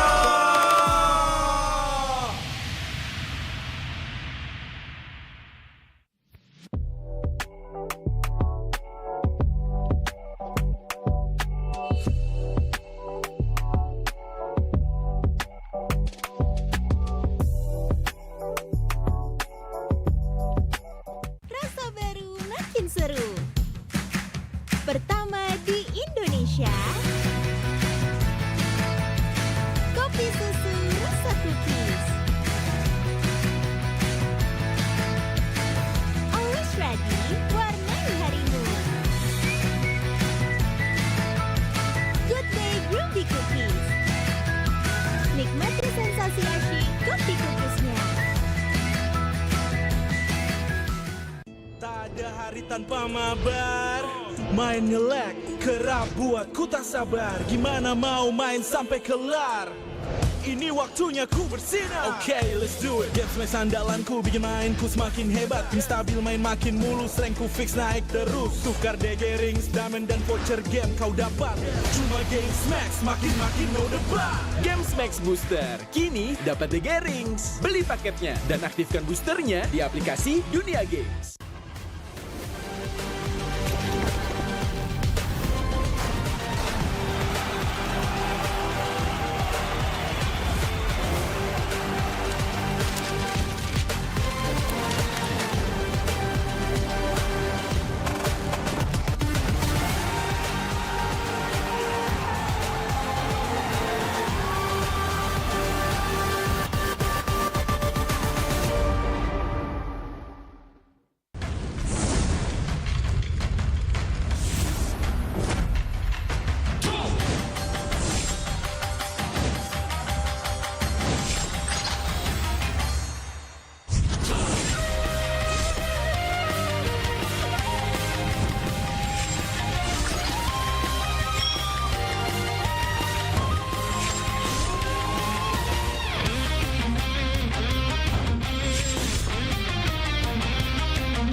相変わらずやかましい奴らだ。今度は背中合わせでいくわよ。よっしゃ第7班ここに復活だってばよ。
渦巻きナルトが帰ってきたぞ。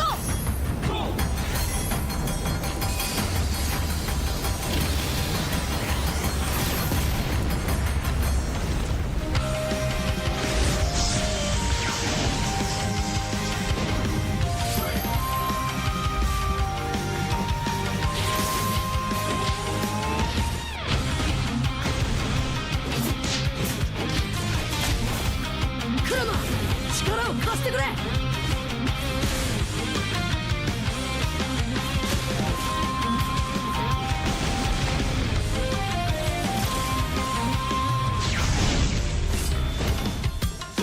っしゃ第7班ここに復活だってばよ。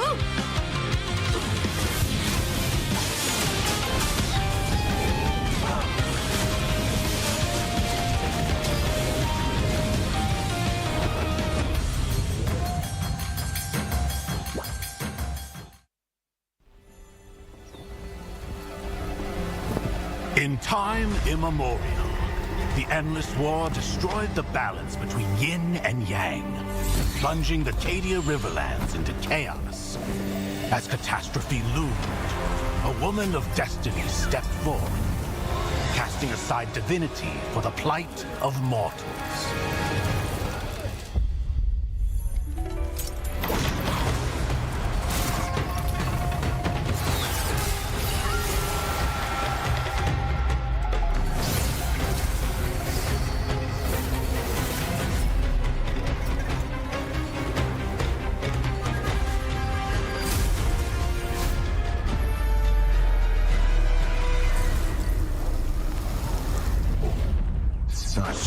Sacrifice for a fleeting moment of peace in the mortal realm. Does thine heart not regret?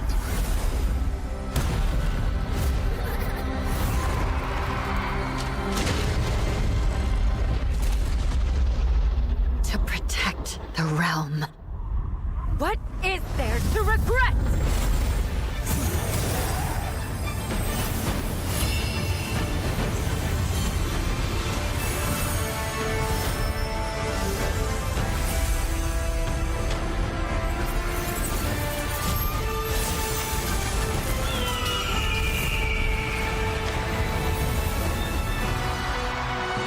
This day, destiny descends once more.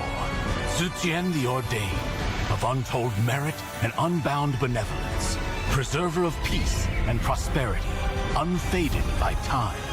This day, let heaven and earth bear witness as the Phoenix ascends the throne. A realm united toward a new golden age. From time forgotten to the new dawn. As long as I breathe, Shandu shall never fade.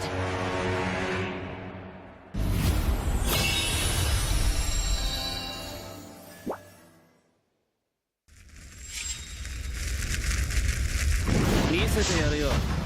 シャリンガンの本当の力をな。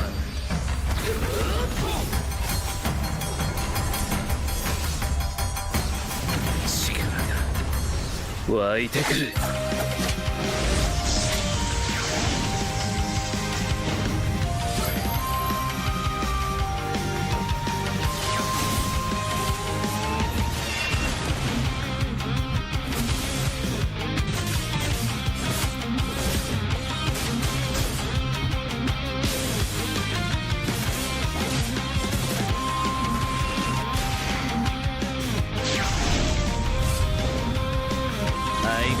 やかましい奴らだ。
They said there's a limit in the women's league. In MWI, we say limit? Watch us bounce. From the MWI queens everyone knows, to the stars who came out from nowhere, to the ultimate champions. Now, MWI is expanding greater than ever. Turkey, EECA, Africa, Mongolia, and beyond. We're stretching the map wider. MWI, where dreams get louder. This isn't just a tournament. It's your passport to the world stage. A spotlight for women in the EWC. No rules, no ceilings, no limits. Just this. We're vibrant. We're ready. We're limitless.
背中合わせでいくわよ。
baru. Awesome intelligence, combat mapping next level, always risk. Wasting time, no more. Charging obviously faster. Baru Galaxy A36 5G. Baru. Awesome intelligence, combat mapping next level, always risk. Simulating kita gak worry. Victory comes victory. Baru Galaxy A36 5G.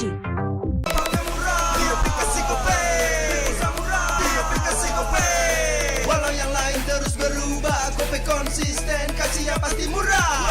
Tagihan murah di aplikasi Gope, transfer 100 kali per bulan. Download aplikasi Gope baru, nggak pakai lama. Dompet andalan gamers banyak damage-nya.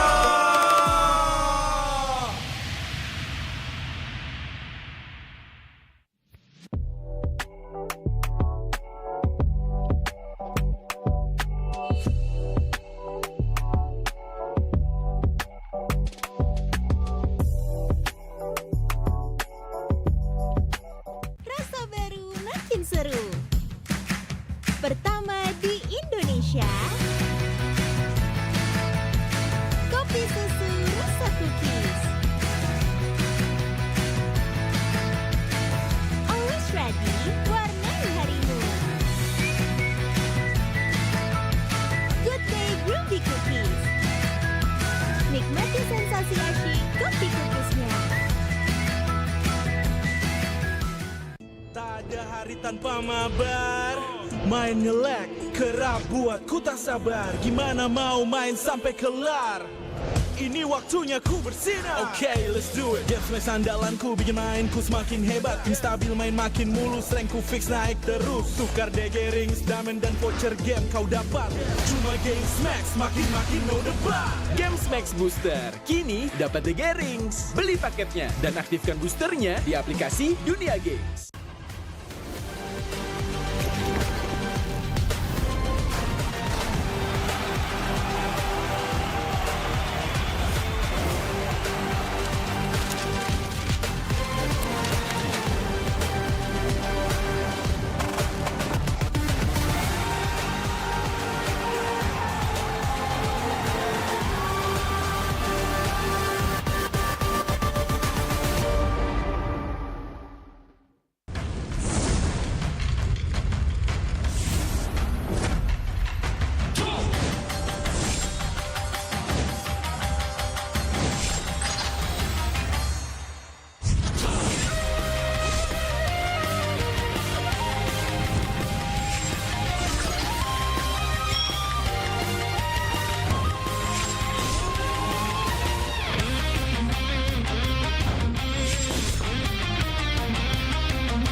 相変わらずやかましい奴らだ。今度は背中合わせで行くわよ。よっしゃ第7班ここに復活だってばよ。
みんな渦巻きナルトが帰ってきたぞ。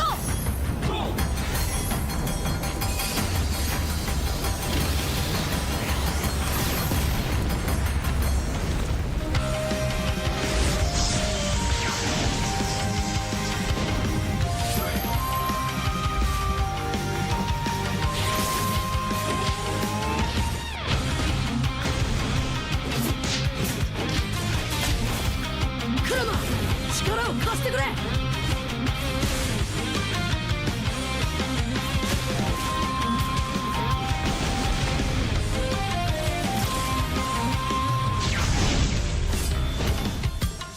っしゃ第7班ここに復活だってばよ。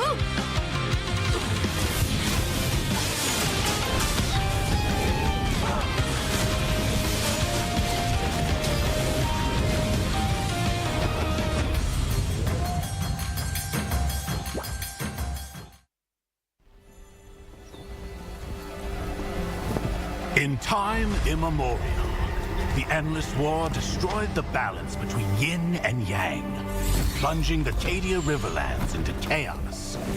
As catastrophe loomed, a woman of destiny stepped forth, casting aside divinity for the plight of mortals.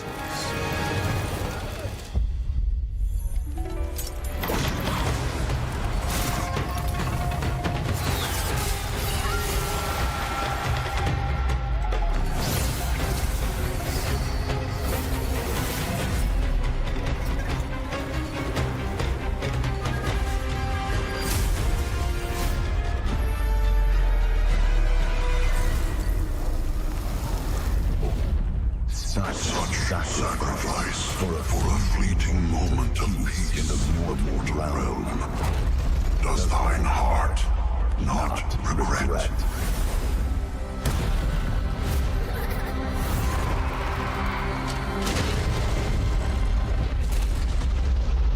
To protect the realm. What is there to regret?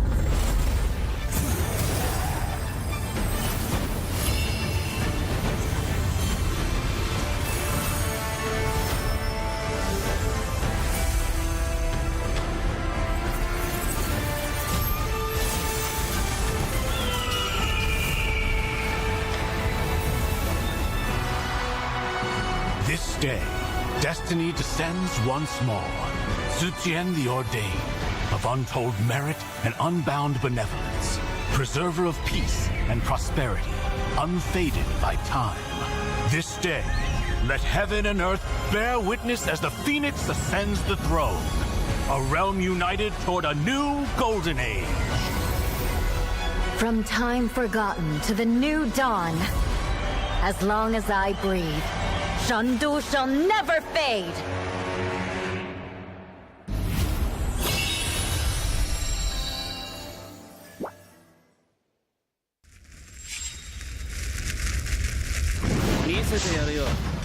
シャリンガンの本当の力をな。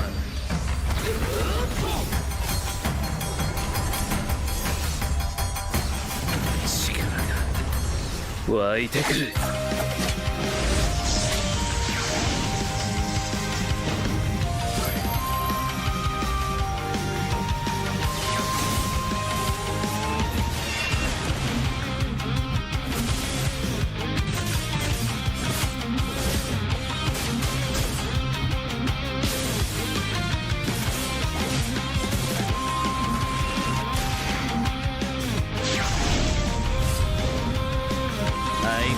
やかましい奴らだ。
They said there's a limit in the women's league.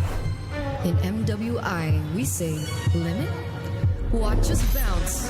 From the MWI queens everyone knows, to the stars who came out from nowhere, to the ultimate champions. Now, MWI is expanding greater than ever. Turkey, EECA, Africa, Mongolia, and beyond.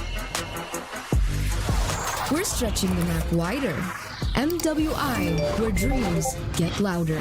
This isn't just a tournament. It's your passport to the world stage.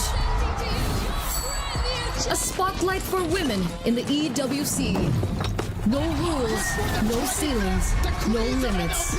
Just this. We're vibrant. We're ready. We're limitless.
Awesome intelligence, combat mapping next level, always risk. Wasting time, no more. Charging obviously faster. Baru Galaxy A36 5G.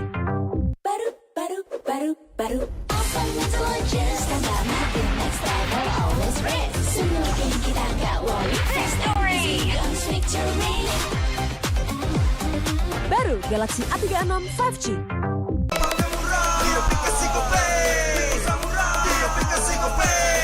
Walau yang lain terus berubah, Gope konsisten, kasih yang pasti murah. Bayar tagihan murah di aplikasi Gope. Transfer 100 kali per bulan. Download aplikasi Gope baru, nggak pakai lama. Dompet andalan gamers banyak damage-nya.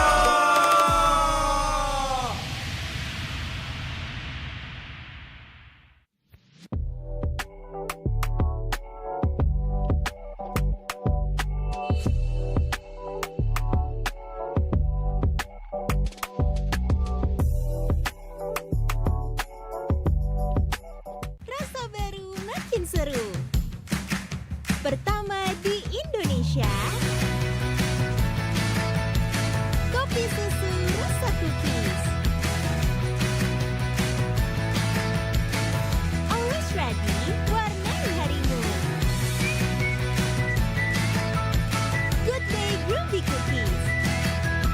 Nikmati sensasi asyik kopi cookiesnya. Tak ada hari tanpa mabar. Main ngelek, kerap buat ku tak sabar. Gimana mau main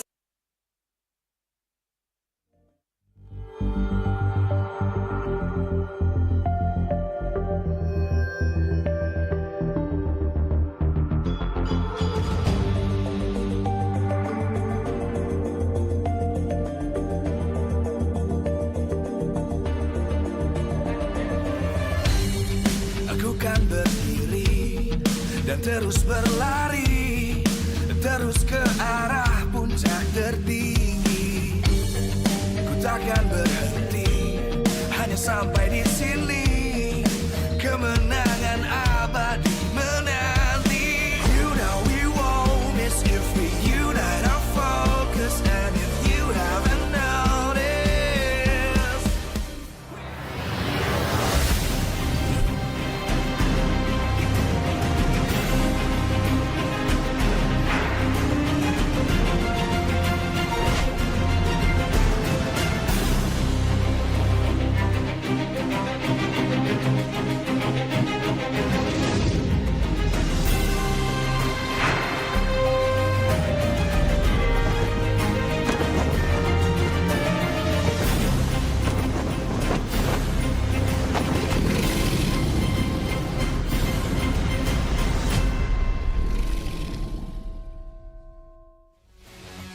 Live from Jakarta International Velodrome, MPL Indonesia Season 15 is powered by Moonton. Supported by Esports Federation of Indonesia. Presented by official tournament smartphone Samsung Galaxy. Official e-wallet GoPay. Official sponsor, Head & Shoulders. Official coffee, Good Day. We own this.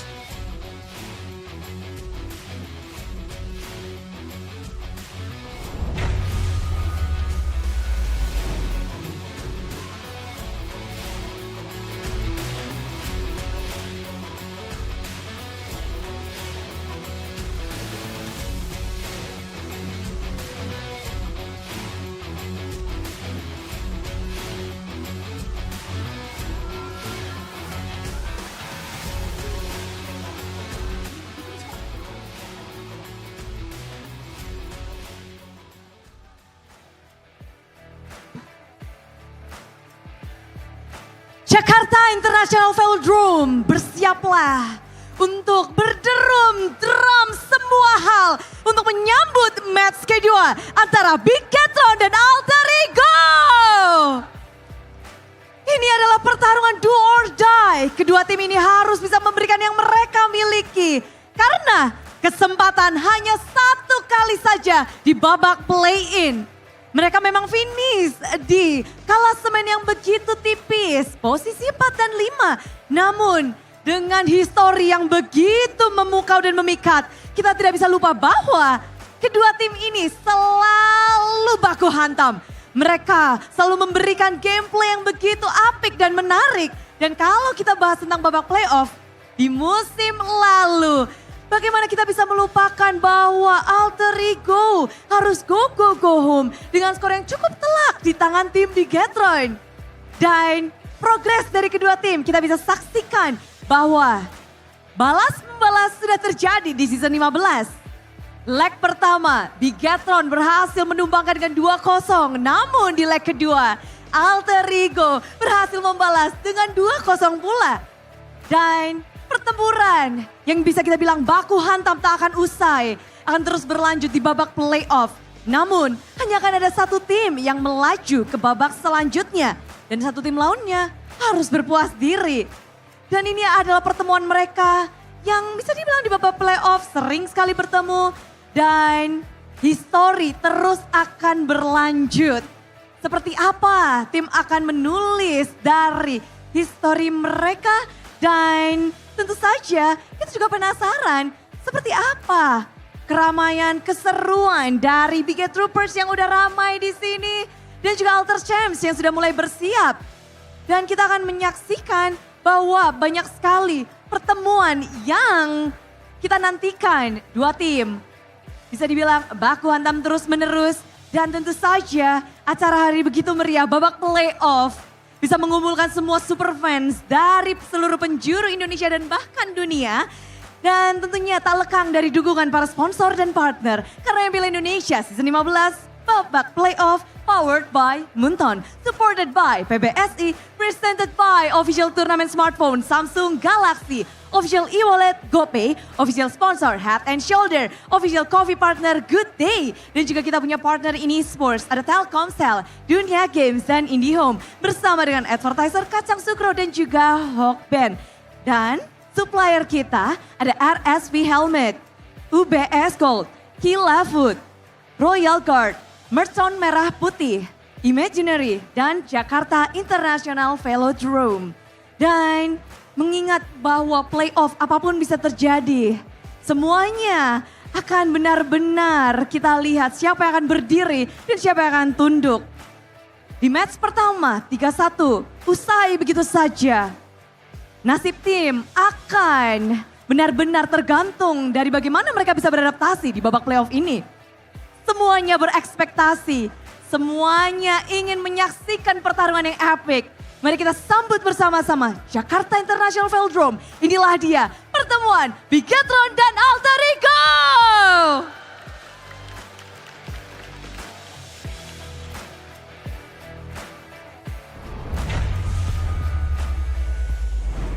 Another elimination match ahead of us, ladies and gentlemen, as we're back for MPL ID Season 15 Playoffs here live in Jakarta International Velodrome. Back with me, Eterna, alongside with Arashi, as well as Realize.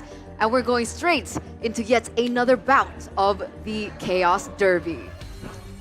Dude, Chaos Derby in the playoffs, we haven't seen this in a long time. They were playing that recording of us, not of us, but of Alter Ego and Bigatron. Of you? In Bali, dude, in Season 8. Dude, the nostalgia hit me like a truck, man. We haven't seen this in so long, and I think, dude, if you thought that the earlier match was loud, in theory, this should be the louder match, dude. Yeah, this actually goes back to kind of the lore of why this was called the Chaos Derby to begin with, right? Season 7, it was BTR, I believe, that sent Alter Ego home on the play-ins on the first day of the playoffs. And they said, what? I think they said something spicy in Season 7. They were like, Alter Ego, go home. Go home. And then in Season 8, sorry. In Season 8, Alter Ego were the ones to be able to take down BTR on the first day of the play-ins and singing Sayonara. Sayonara. That's a little bit of the lore. So ever since then, it's been very spicy when they meet each other in the regular season. But finally, we get to see them in the playoffs. We did have a little bit of a survey going on earlier. Ladies and gentlemen, you guys can go ahead and check out and vote what you guys thought. I kind of missed it. What was the topic? Did you guys catch it? One of them being they will take revenge. That's Okay. it. What was the main question though? Who will win the sixth Chaos Derby? Oh, this is a 6th. Yeah. And I believe the score right now, the tally, should be 3-2 for Alter Ego. Yeah. Ooh. So a certain young red-headed man was saying it's time to equalize the score. Absolutely, absolutely. 3-2-6. Will it go in favor of Alter Ego or will it go in favor of BTR? But before that, we do want to discuss a certain new figure that has climbed his ranks in the regular season and made his way to later on, though. We'll be talking about that. We're talking about this first. Again, it's a little bit of a nostalgia, a breakthrough that we're looking at. The Sayonara versus the Go Go Go Home thing. This is something that we did explain earlier on. We're looking at the past matches and their results. But honestly, 2-0 Alter Ego in the final week of the regular season. What are your guys' thoughts on today? I mean, today will be very, very close. I feel like that 2-0 was reminiscent of how Bigatron were performing, obviously. Alter Ego, they were able to put an Arfi onto the lineup. That guy's the one who we will be talking about. Yeah, I got excited. Yeah, we will Too be excited talking for about Arfi. him. Spoiled, but I think for Arfi, he has been able to adapt to the team very, very well. He fit in like a glove for Alter Ego.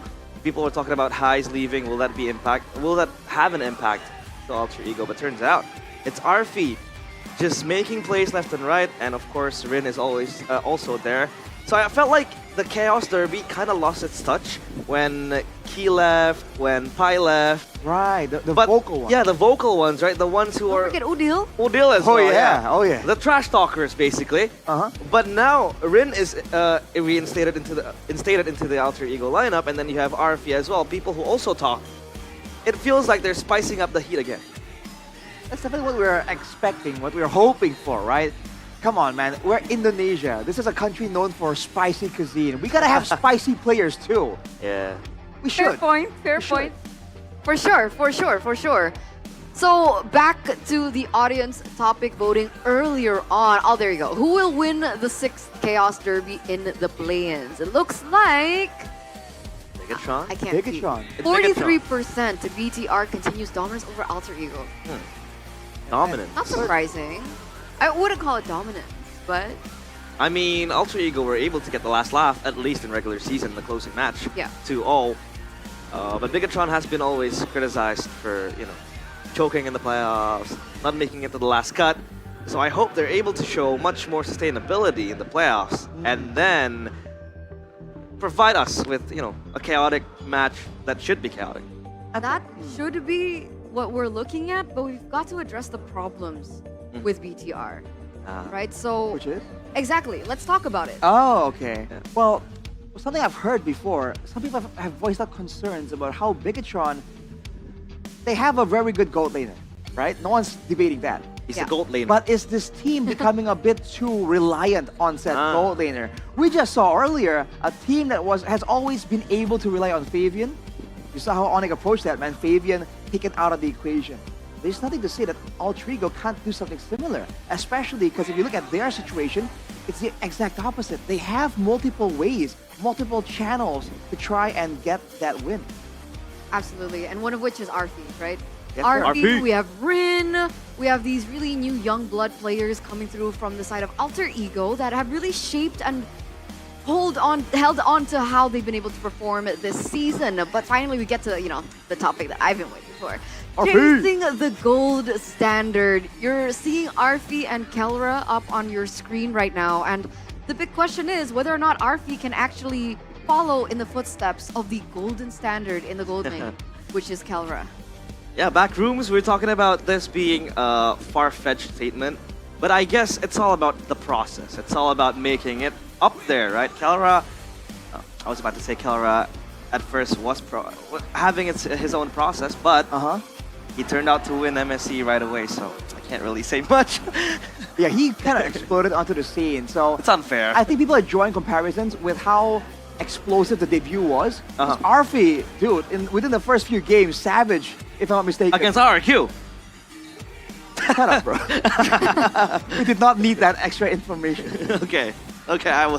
That, keep it that to was a little. myself. That was a little personal for Arashi. It's a critical hit. What I'm trying to say is that it's a savage on your debut against RRQ. RRQ was the leading team in the regular season. Absolutely. Yeah. They were the Titans that everybody was fearful of. Yes. So that just adds more, I think, more spice to the mix, and it adds more credibility to RFE that he won't be tackled by the stage jitters.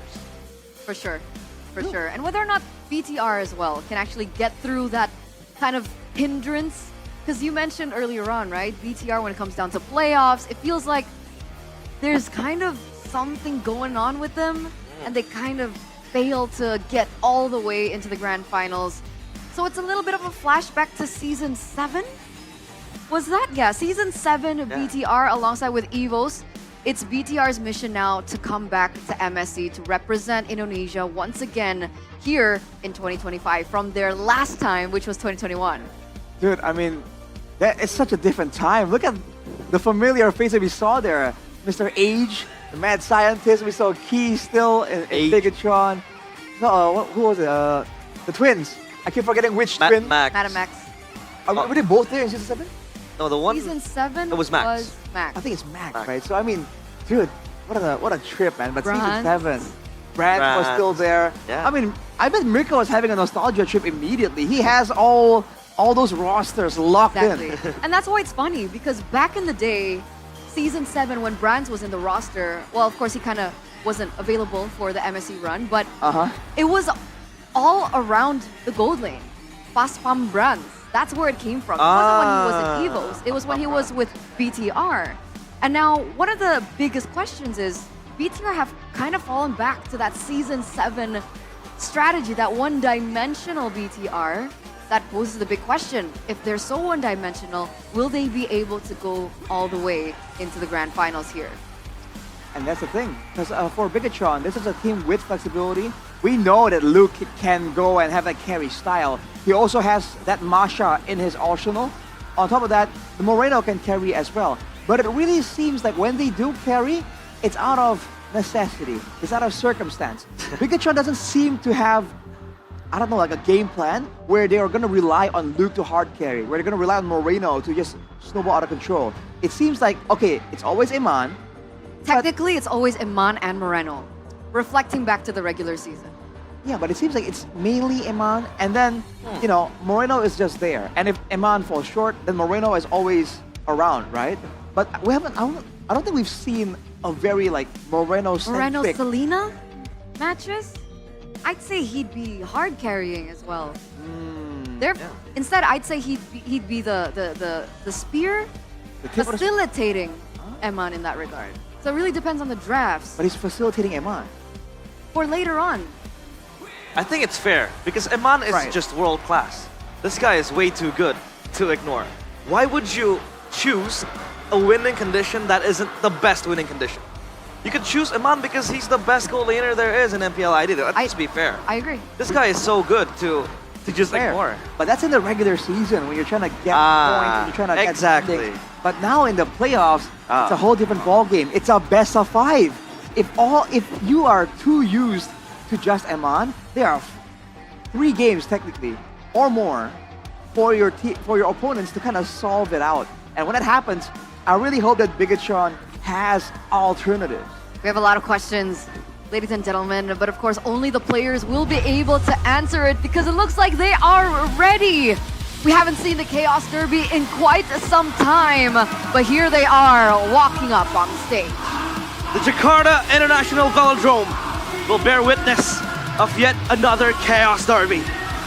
Not just another Chaos Derby, it's an elimination match with both teams possibly duking it out with every inch of their power. Mechanical Titans without a crown.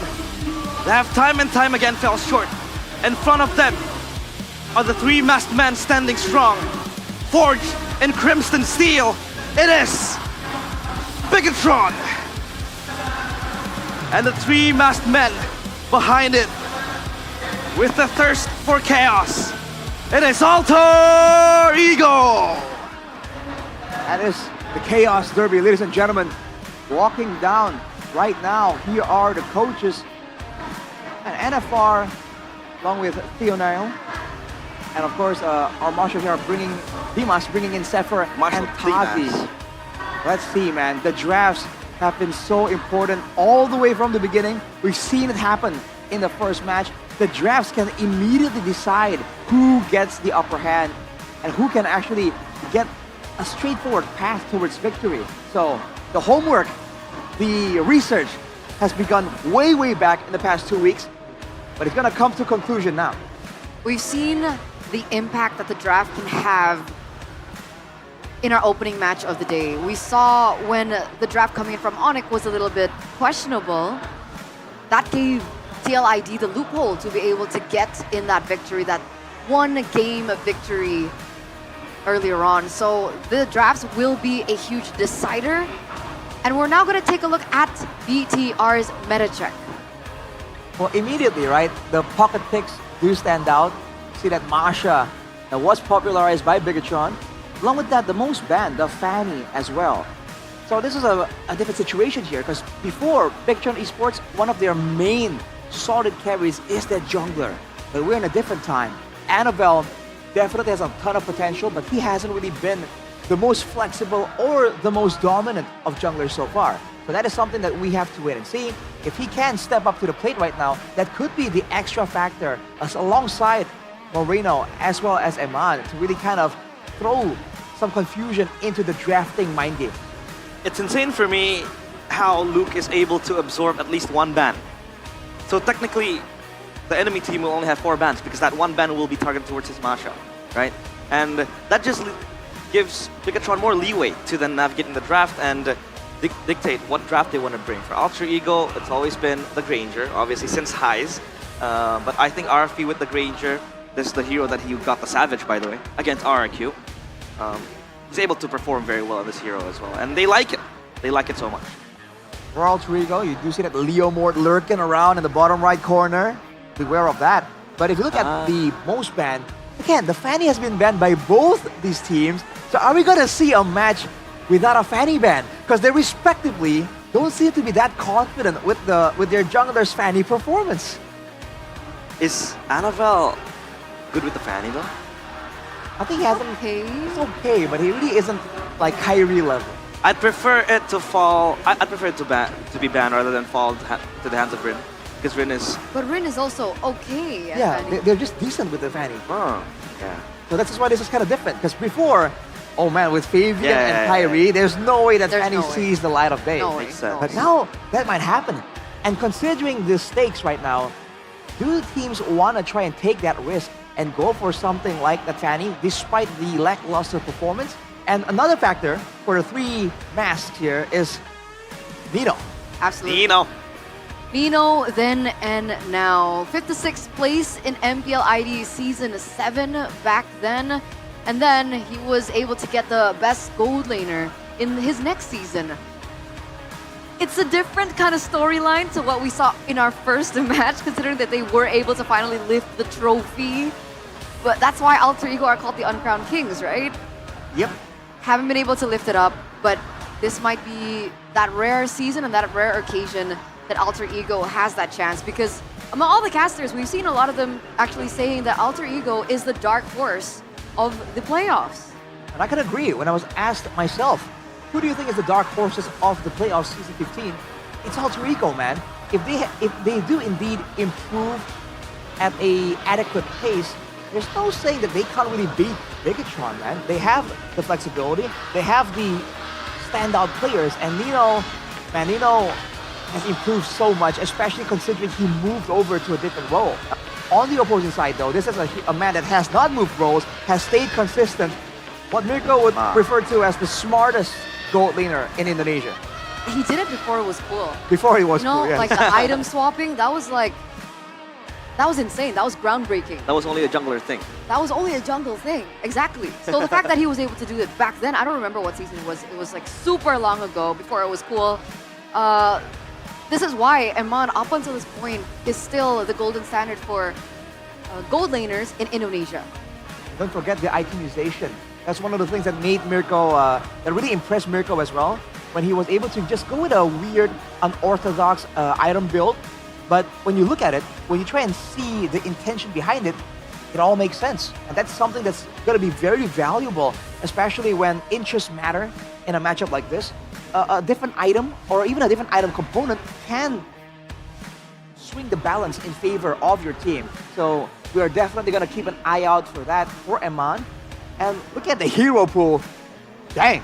I actually really wanted to talk about Luke. We talked about Nino earlier on, the fact that he's really developed and progressed in his performance. But what did you guys think about Luke in the regular season? Sure, we're seeing him being on the top 5 player of hero pools, especially in the EXP lane particularly. But yeah, performance-wise for Luke in the regular season? Yeah, it was solid, but I always say that, you know, in Geek Fam he had much more freedom, to be honest. And Bigatron is not given that much of a task to be the enabler for the team, but I think he's fitting well, and he could be the main carry for Bigatron attack. I feel like it might be the difference between who he is bouncing off of.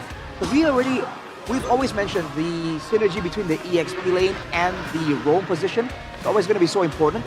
Back then, Luke was with Beloyski, and Beloyski knows how to adjust, how to kind of bring out the best in his teammates. So now, in Bigatron, he's usually paired up with roamers with their own, with a strong sense of identity as well. Back then with Key, now with Light as well. So it's almost like there's not a clear direction on who's actually steering the boat. And you know, in the highest level of Mobile Legends, that has to be cleared out in order for the EXP lane and the roam both to be able to make those plays more confidently. Exactly. So, Light or Finn? Ah! See, that's another thing that we're not really sure what to expect. Because up until the very end of the regular season, they still have been swapping out these roamers. Yeah, we cut Light some slack. Whoa, whoa, whoa, whoa, whoa! Wait, what up? Whoa! Is that Optimum Pride?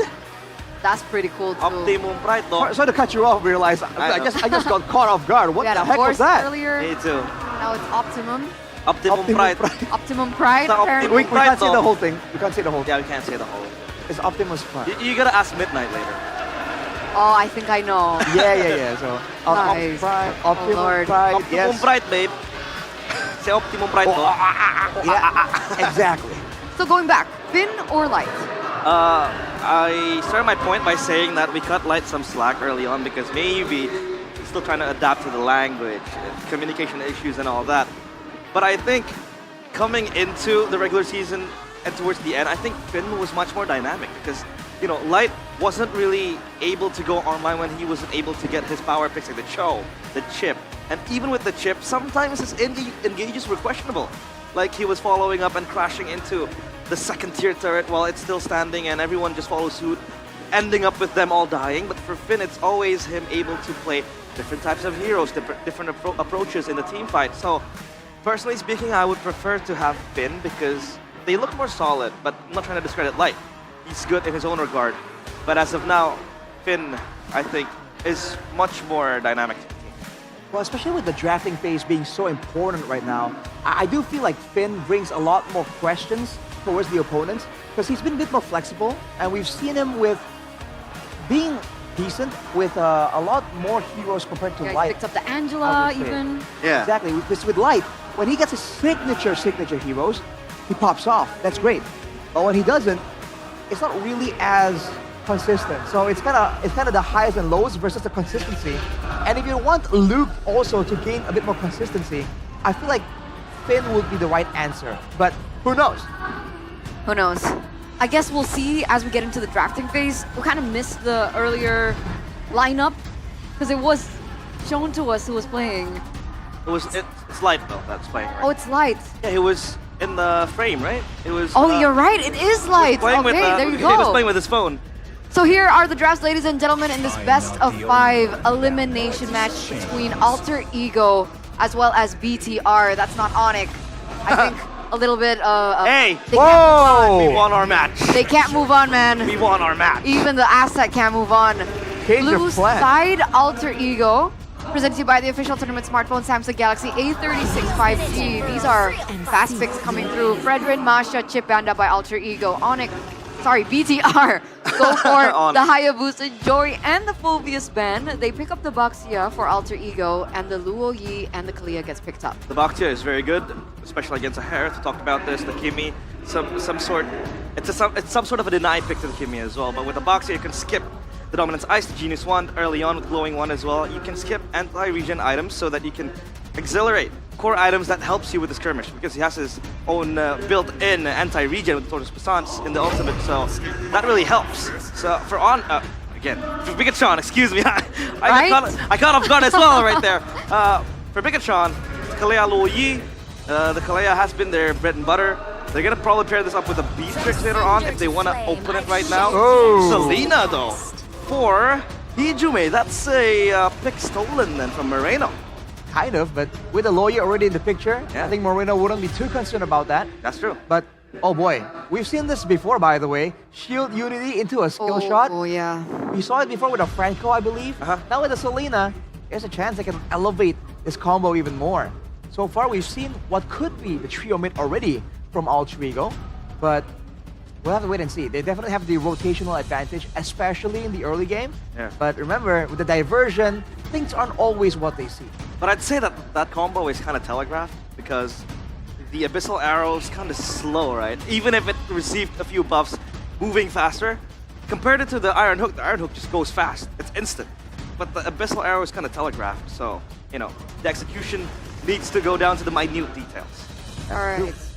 We're coming to the second phase now of the ban and picks. Looks like Valentina is the choice of a ban coming through from BTR, I believe.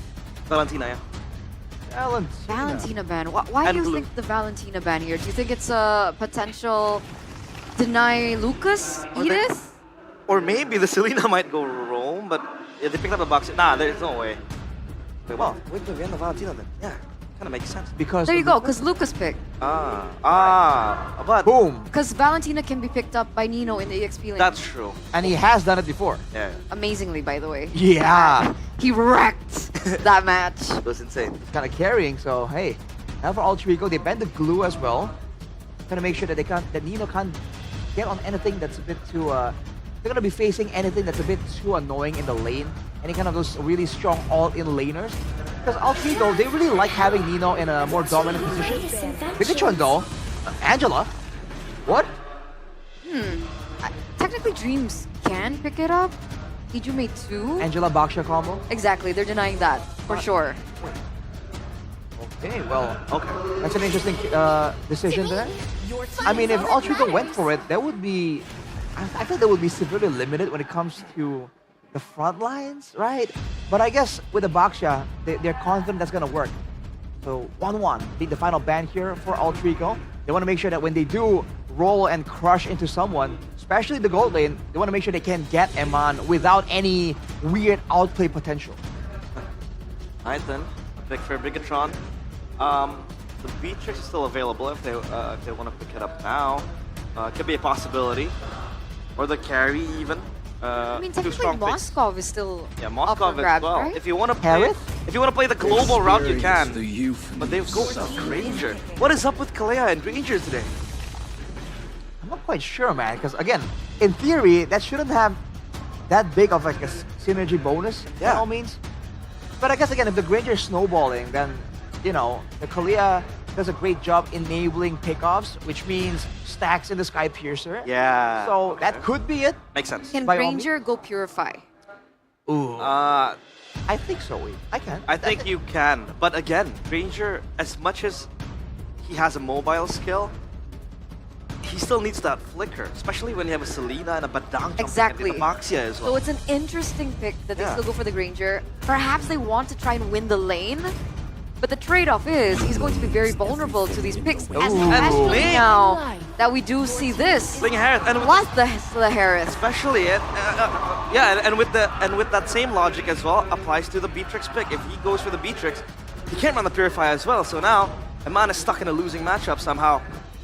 It's up to Light, or rather the last pick for Bigatron now. Right, so XP, right? for Bigatron now, I mean, the front line already looks kind of shaky. No one's a real big tank in the front, by the way. So they have the diversions, but do they want to play this almost similarly to Team Liquid, right? Just go in, go for the burst on the first target you find, and then when you need to flank them, you flank them using the diversion. Oh, they go for the Cho as well. Cho Kalia. Yo. Comfort pick for... Oh, it's Luke Cho. Okay. It's not a light pick then. Okay, well, there you have it, ladies and gentlemen, to open the Chaos Derby here. We're gonna throw it over to our casters. Go ahead. Chaos Derby is here in Jakarta International Velodrome, and this is your match, Mirko. How are you feeling? Hey, I'm pumped up. This is obviously a big match for me. Big stakes here as well. My pride is on the line. My boys, my goats are on the line. And they're up against not a 0% chance to M6 Alter Ego. They're up against a really strong lineup of Alter Ego. Yeah, just as the panelists mentioned, they are the dark horses of MPL Indonesia. Jakarta International Velodrome is red tonight. Violence and chaos is bound to happen in the Land of Dawn. Two teams still looking for the crown after multiple heartbreaks, and they're trying to tip their brush with their opponent's blood to ride their own legacy. Whose blood will be the sacrifice in this match? Is it Bigatron or Alter Ego? Their stage is set and they're ready to brawl. A battle for the ages, a derby for the ages. You heard the panel, they spoke about it. This is their 6th time meeting in the playoffs. 3-2 so far for Alter Ego, but Luke actually uses the Cho EXP, contrary to what we kind of expected in the draft, because this is a Chahyo special, man, the Cho. Yeah, I thought with the Cho and Light in the same team, it is guaranteed that it'll be Light on the Cho, Luke on the Kalea, but it seems like they have different plans. Heck, I think we both thought that it would be Finn over Light today. Yeah. Tree battle, Annabelle wins it out, jumps on towards the lane, gets a good Rasengan. Light with a walk up, Moreno walks up as well. Light picks up first blood. That's gonna be a knockup over to Dreams, who has to flicker out. Yep. Good early win coming in from BTR, as expected with the Lucas matchup against Ren. Still level 3, still trying to look for that level 4 to further his chances in the next objective fight, which, you know, it's already on BTR's hand at this point, because they pick at Lucas. Pull yourself together across the board here. On the other side too for Dream, so you can definitely see that this is a more of an aggressive angle for the Badang. Yeah, weapon mastery, not the bargain hunter. He wants to play for the late game. Hey, we talked about the Kellera. We mentioned about him and Kellera kind of having a similar start in their MPL career. We're not trying to compare them, by the way. Like jumping on towards Dream just to chunk some of his HP, and now they're looking to go for a level 4 here. Luke already got it. Moreno is trying to secure that one. So does Nino on this box here. Annabelle is already dragging the turtle on towards his. Great pick with the way the dragon, instant pick off. Dream's gonna be taken down. Abyssal arrow does land, but it's only onto Light. Good one, wow! Annabelle able to go for the CC, and Alter Ego are completely disconnected. Another G-Kudo for Luke. It's an all-in from Rin. Tempest of Blaze can only find Light. No! Can't find anyone! Alter Ego! Huh? They're not stopping just yet. Diversion on towards the purple buff to try to take this one for Annabelle. He's very low though. Hijime! Flicker forward, no one there to save him. A greedy play, and another Abyssal Arrow for Hijime. Shield Unity. Luke gonna be caught, will be taken down. Shunbu and Jikudo gets him out, just barely. Hey, they're greedy, both of them. What was that coming in from Nino? Like, the retribution was not there from Rin. Now, gonna secure this one. Will he get punished? Oh, No, yes! Purple What? for your life is not a value trade, Rin. 0-3 in 3 minutes. Welcome to the Chaos Derby. Welcome to the Brawl server, ladies and gentlemen. This is Indonesia in its prime form. My goodness, they're not stopping. 5 kills already for BTR, and they're looking for another invade. You gotta be careful, Rin. I don't think they want to fight this. Nino or Rin rotating. Annabelle on the purple buff already. That's gonna be retribution to secure the purple buff, taking it away from a very purple buff reliant hero. Finally, an invade, and it actually paid the dividends. Looking at the talent prediction, though. Definitely, we got beef. Wait, did I pick Alter Ego? I don't think so. Two matches already. You're right next to me, you know, Eterna, whatever. She's in the panel. We don't care. You're next to me, man. Bigatron. Okay. This is preposterous. This is fake news. Okay, I'll take that. We'll see. We'll recheck later. Okay. VAR. But BTR definitely the favorites in this matchup, despite, again, a very 50-50, I would say, matchup, because they are 1-1 in the regular season, and Alter Ego have kind of been on the rise in the regular season. Yeah. Uh-oh. Oh, Luke. Away the dragon. Luke going to be caught in a bad spot, still able to flick around. Oh, no way, no way. Oh, my goodness. Almost getting taken down. Turtle for free. He's going to cancel Luke, but Turtle for nothing. I don't get it, man. I really do not get it. Alter Ego right now, they're definitely in the back foot, and they're trying to rely on the late game potential of RFE and Rin. That's already 0-3. But they're grouping up. Yeah. They're rotating to mid and then instantly to the bottom lane when Luke can rotate again, and they have a diversion. Eman just got all the Alter Why are they Ego. going for Luke? These are some nasty, in a bad way, rotations, diversions to the bottom lane, and all in over to RP, who has a Purify, but still the damage comes through. Whoa! Light goes in, that Tsunami Slam over towards the rest of the damage. Yin-Yang reaction constantly from Moreno. Nino splashed again. Granger in the mid lane, Abyssal Arrow already landing, and Man almost getting a solo kill on Rin as they get a free turret down below. How? And up top. What? That was a 1v1 between an early game Granger. Yes, it's 0-3 lane, but like, that shouldn't have happened. Alter Ego, they are in a very disastrous position right now. 3.5k gold lead in 5 minutes for Bigatron Esports. Things are looking south for the three-face mask. It's looking everywhere right now, you know, all directions. South, north, west, east. Make a new direction at this point for Alter Ego because this is not how they played in the regular season. Yeah, they're going to the bottom. Oh, the jitters get good timing with Way the Dragon, waiting for the fist crack, the instant burst them on. First attack on the Sky Piercer as they look to pressure mid. Yeah. Oh, diversion again. Where 2 though? Into the back they We're go. in trouble! Knock up again for the Tsunami Slam, and then all in as Iman picks up the second stack of this game. This is looking really bad for Alter Ego. You give them their comfort picks, you know. You see the Moreno, Maestro Moreno, Luo Yi. You see Eman on the Granger. That's pretty much the recipe towards disaster for Alter Ego. Yes, they banned the Masha for Luke, but there's a lot of bigger fishes on the sea. Again, knock up onto Nino. Look at the damage already coming down. Good Abyssal Arrow to the back, but it only finds light as Luke will save the Way to Dragon and the Flicker. Not worth it to go on Nino. Moreno hovering on the diversion already. Yeah, they gotta bank on the fact that Rin is trying to split push. Because if you're looking at the... I mean, that works. You know, Eman probably hits the most out of all the heroes that BTR has. He is pretty much the carry. Oh, Brotayo! Hey, he missed it, but he found it. Tsunami Slam, Nino this time, no Revitalize. Annabelle picks up the kill. They won't funnel it over to Iman. Opinion still in the mid lane to go. Now, diversion up top. Uh-oh. No Zaman Force. He looked for a play. Luckily, Arfi read it out.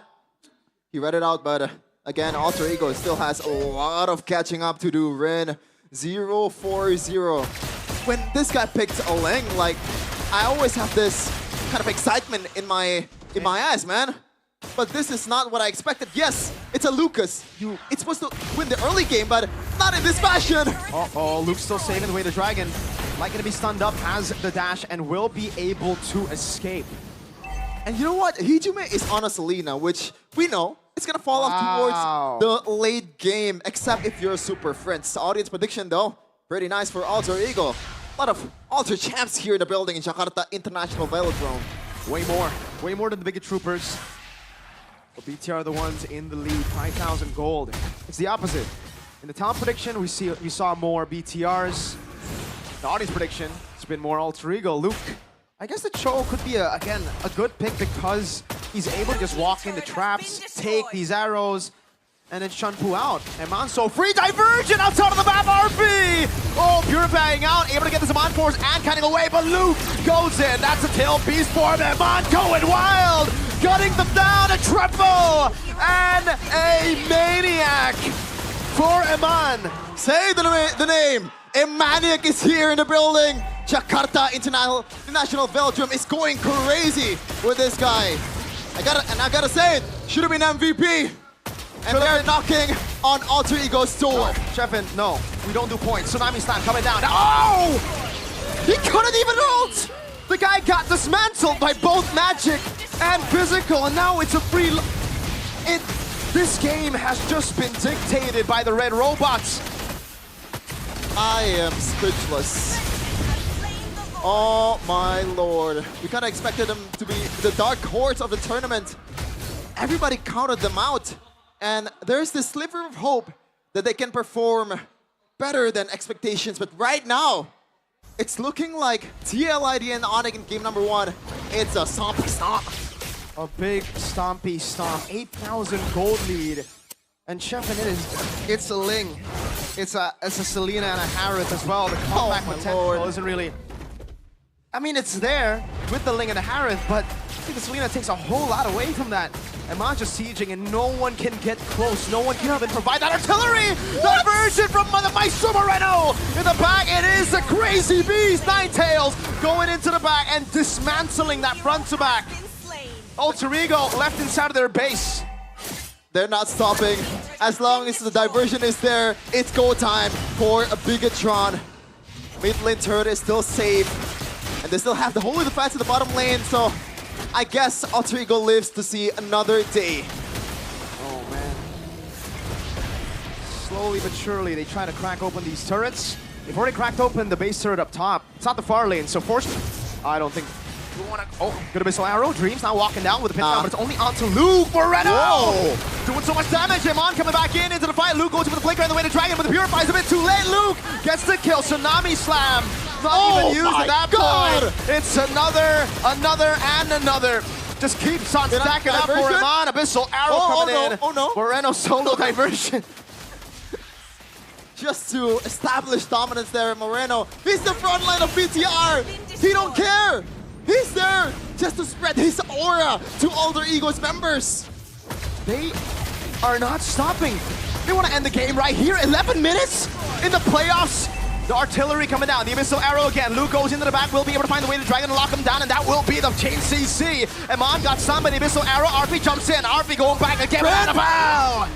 Ren going forward, but look with the knockup, and that's another kill for Demoniac Nino. And Hijume left alone. Diversion, where to? Good question. BTR on from the side, a knockup, another one, a gun down from Eman. 11 minutes and 30 seconds. 11,600 gold lead. What was this? What was the stat line? They had like 20-ish kills. I don't get it. 11 minutes game in Big 2025 in Season 15 Playoffs. Hey, I don't get it, man. Oh my lord. And it's not really clean in the early game either for Pikachu. They made a lot of mistakes, but Alter Ego made a lot more.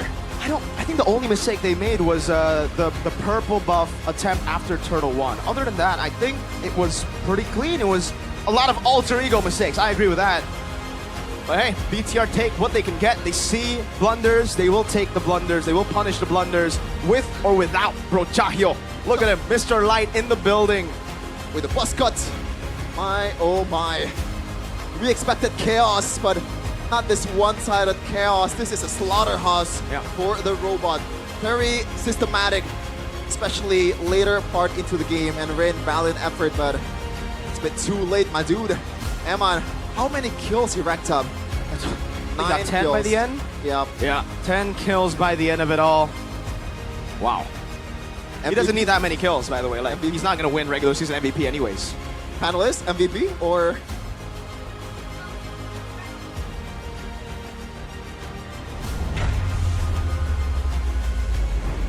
Thanks, boys, and I share the sentiment. I share Shefin's sentiment. 11 minutes and 35 seconds for our opening game here in the Chaos Derby. Well, I honestly have no words. Alter Ego, that was a game. That was no a words game. too. Well, I'll tell you one thing, it's not a good look. That was a It's game. still game number 1. I know, but dang, bro, you're supposed to set the tone with this first game. Indeed. What was that? In a way, from both teams, because Pikachu were still cleaner, but there's some moments where you're like, are they just brawling it out? Like, what's going on here? The pace was insane, man, and it really felt like Bigatron were just bringing in the aggression, right? Okay, you want to go aggression? We'll take 2 pick-off tools. And despite RP surviving from a tsunami slam, Luke comes in like, not this time, bro. Kung Fu. We'll get you twice. You know, one purify. You're not getting away. And for Alter Ego, man, honestly, not trying to be rude, but it felt like they were winging it the whole way. Like towards the end there, when they were chasing Bigatron out of the base, what was the plan? Who were you looking for? Who was gonna output the damage? So many questions. Felt like they ran it down to a certain degree. To a degree. And come, I think, minute 6, minute 7, Rin was 0-4, 0-5. It was unplayable for him. It was so unplayable because, like Arashi said, they had 2 engage tools. The first one was a Tsunami Slam. The second one was the Way of the Dragon. And those are 2 lockdown tools that is so good against the Ling that is really elusive. So, so hard for Rin to play that game. So is this the idea, like in match number 1, hey, take Fabian out of the equation, your team crumbles. Is this the idea? Take Rin out of the equation, your team crumbles? Because he was targeted, man, every single time, even here. Even with the Tempest of Blades available, it's just not as secure as you would imagine. Oh, here, by the way, there's just that play. Gets him twice, man. Bigatron were out for blood. For Arf's blood in particular. To be honest, like you guys were talking about, sorry, Arashi, Alter Ego are their own enemy. You mentioned them like crumbling in terms of their execution and their game plan, but what were the drafts as well? They found their winning conditions towards the end of the regular season. Ino going on a carry kind of hero. Allow Rin to play a little bit more safer, but they didn't go with that, and they just accentuated this man right here. Player of the game presented to you by the official tournament smartphone Samsung Galaxy A36 5G M-Maniac in minute number 8, I believe. Already opening his first performance here in the playoffs with a Maniac on the Granger. I mean, that's how you set a tone on a signature hero. The Granger, man, was just so elusive for Bigatron, and Alter Ego, again, look at how these fights are playing out. Who is supposed to scout for information? Who is supposed to go and engage? And when do you do it? A lot of times you're seeing one person here get jumped on by the whole team of Bigatron, and Alter Ego are like, oh no! And then they let it happen again. Where's the coverage? Where is the unity that we are expecting out of Alter Ego, the Familia? Danger. I mean, he's able to get the Maniac going because the setup was there for him. The whole team was, again, funneling it to him. Look at the initiations, the number of controls, the CZ that Bigatron has in their pockets. It's just insane how many tools are able to lock them down. And that's why I think it's brilliant. Sorry, continue. Yeah, Alter Ego just doesn't have a fair chance against it because, number 1, it's a Boxia, number 2, they have Selena, and the Harith is also very, very vulnerable to that. Yeah. This is how a Lucas is supposed to be played. This is them giving a tutorial like, hey, with a Lucas for TLID, right? This is the Lucas that requires proper setup in the early game, and he gets it. They need to find the snowball in the early game. They get that. I think it's just really brilliant drafting as well. They have the Luo Yi, who definitely will have mid-prio, being able to roam around the map as well to get the picks onto the side lanes. You have the Cho, fast clear in the EXP lane. Was he on damage or was he on tank? Oh, he went tank.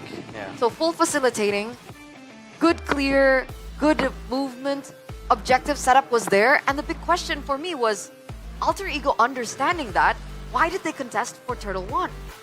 I have and no they idea. kept going after that. My big question immediately also was that the Boxia, again, so why was the Boxia picked up? It was first pick, my guy.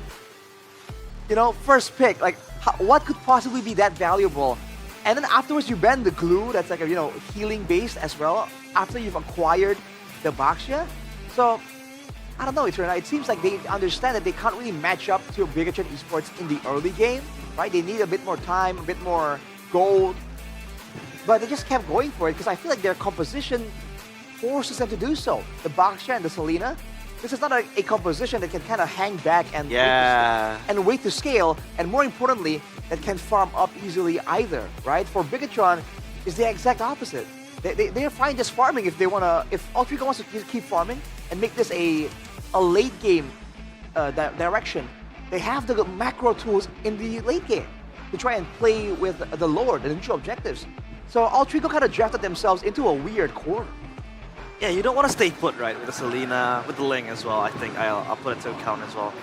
Boxia, you really want to get rolling. You really want to get onto the sidelines, and I believe that I think they had a plan to really match the prio that Bigatron had, but I think overall the control was just too heavy for Ultra Ego to deal with. So yeah, the Boxia pick was questionable. The Selena, I think, still works to a certain degree, but hey, you're up against a Luo Yi that is able to just take control of the map. Do you see that? Rin did less damage than Dreams. Oh no! Wait, Rin is on 6k? You want to talk about not being allowed to play the game? That is it. 6k damage on a Ling. Is that it? Yikes. I'm right. Is that real? Yeah, the Badang did more damage. 6'8", 6'4". 6k damage on a Ling. Now that is the first time. I mean, Shut down. Only 4 purple buffs. He's 0-7, right? Yeah. At the end, yes. Yeah, 0-7-0. Why can't I mean? Call me Bond. Which is again, why did they allow this to happen to the boy, man?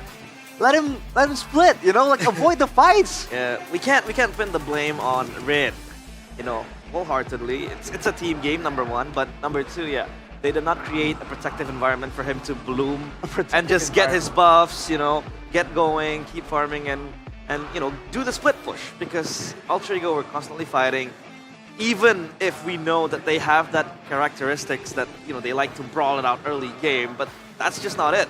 When Rin is 0-4 behind in the 6th minute, you know something is wrong. And by the way, I really feel like there's a lack of synergy as well between the Baksha and the Selena. Yeah. Because again, the idea is to have these engage tools. And we even talked about the potential combo. Yeah. But first of all, no combo. First of all.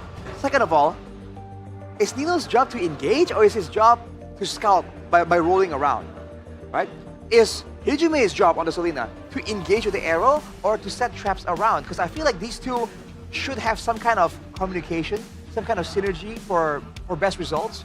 But it really seems like there was a complete disconnect, man. They were just doing their own thing. Like sometimes Nino will engage and then Hijume also kind of like doubles down. And you just have no idea, like, you know, what is the job description here? We haven't even started talking about Dreams, by the way, who is also in the mix there somewhere in the engage, in the scouting. Because he was also engaged on multiple times. So you have a Baksha that's notoriously tanky, right? Why the heck is the Badang getting bullied? You know, like, why is the Badang in the vulnerable areas? Shouldn't the Badang be the counter engager to save the Baksha? So many questions, man. Like, I have so much I want to like. It's confusing. It's okay. Get it out. Get it out. I have no idea. I'm just gobsmacked. Gobsmacked. Gobsmacked. I'm battered. I'm flustered. Gobsmacked in the first day already. Oh man, oh man. So what do you think could have been done differently for Alter Ego? Do you think it started with the drafts, maybe? Do you think it started with just execution? Was it weird? The Badang and the... What's his name? Baksha? Baksha. Did you think that maybe if they were swapped, it would have had a different result? Maybe, but regardless, they should be looking further ahead. Okay. But on a quick segue, before we revisit this topic, Eterna, looking further, this is the new gen of MSC 2025. Yo, some familiar teams right there, realize. I know you know some of them. Yeah, obviously Zeta Division. I'm very happy. I've been following this organization since 2022. They weren't even in the MLBB scene, but, you know, now they're there. And by the way, I want to highlight Ultra Legends. So this team is from MPL MENA, and they are just a group of friends. Oh. Who played in MPL MENA, and they created this narrative that is called the Power Shift.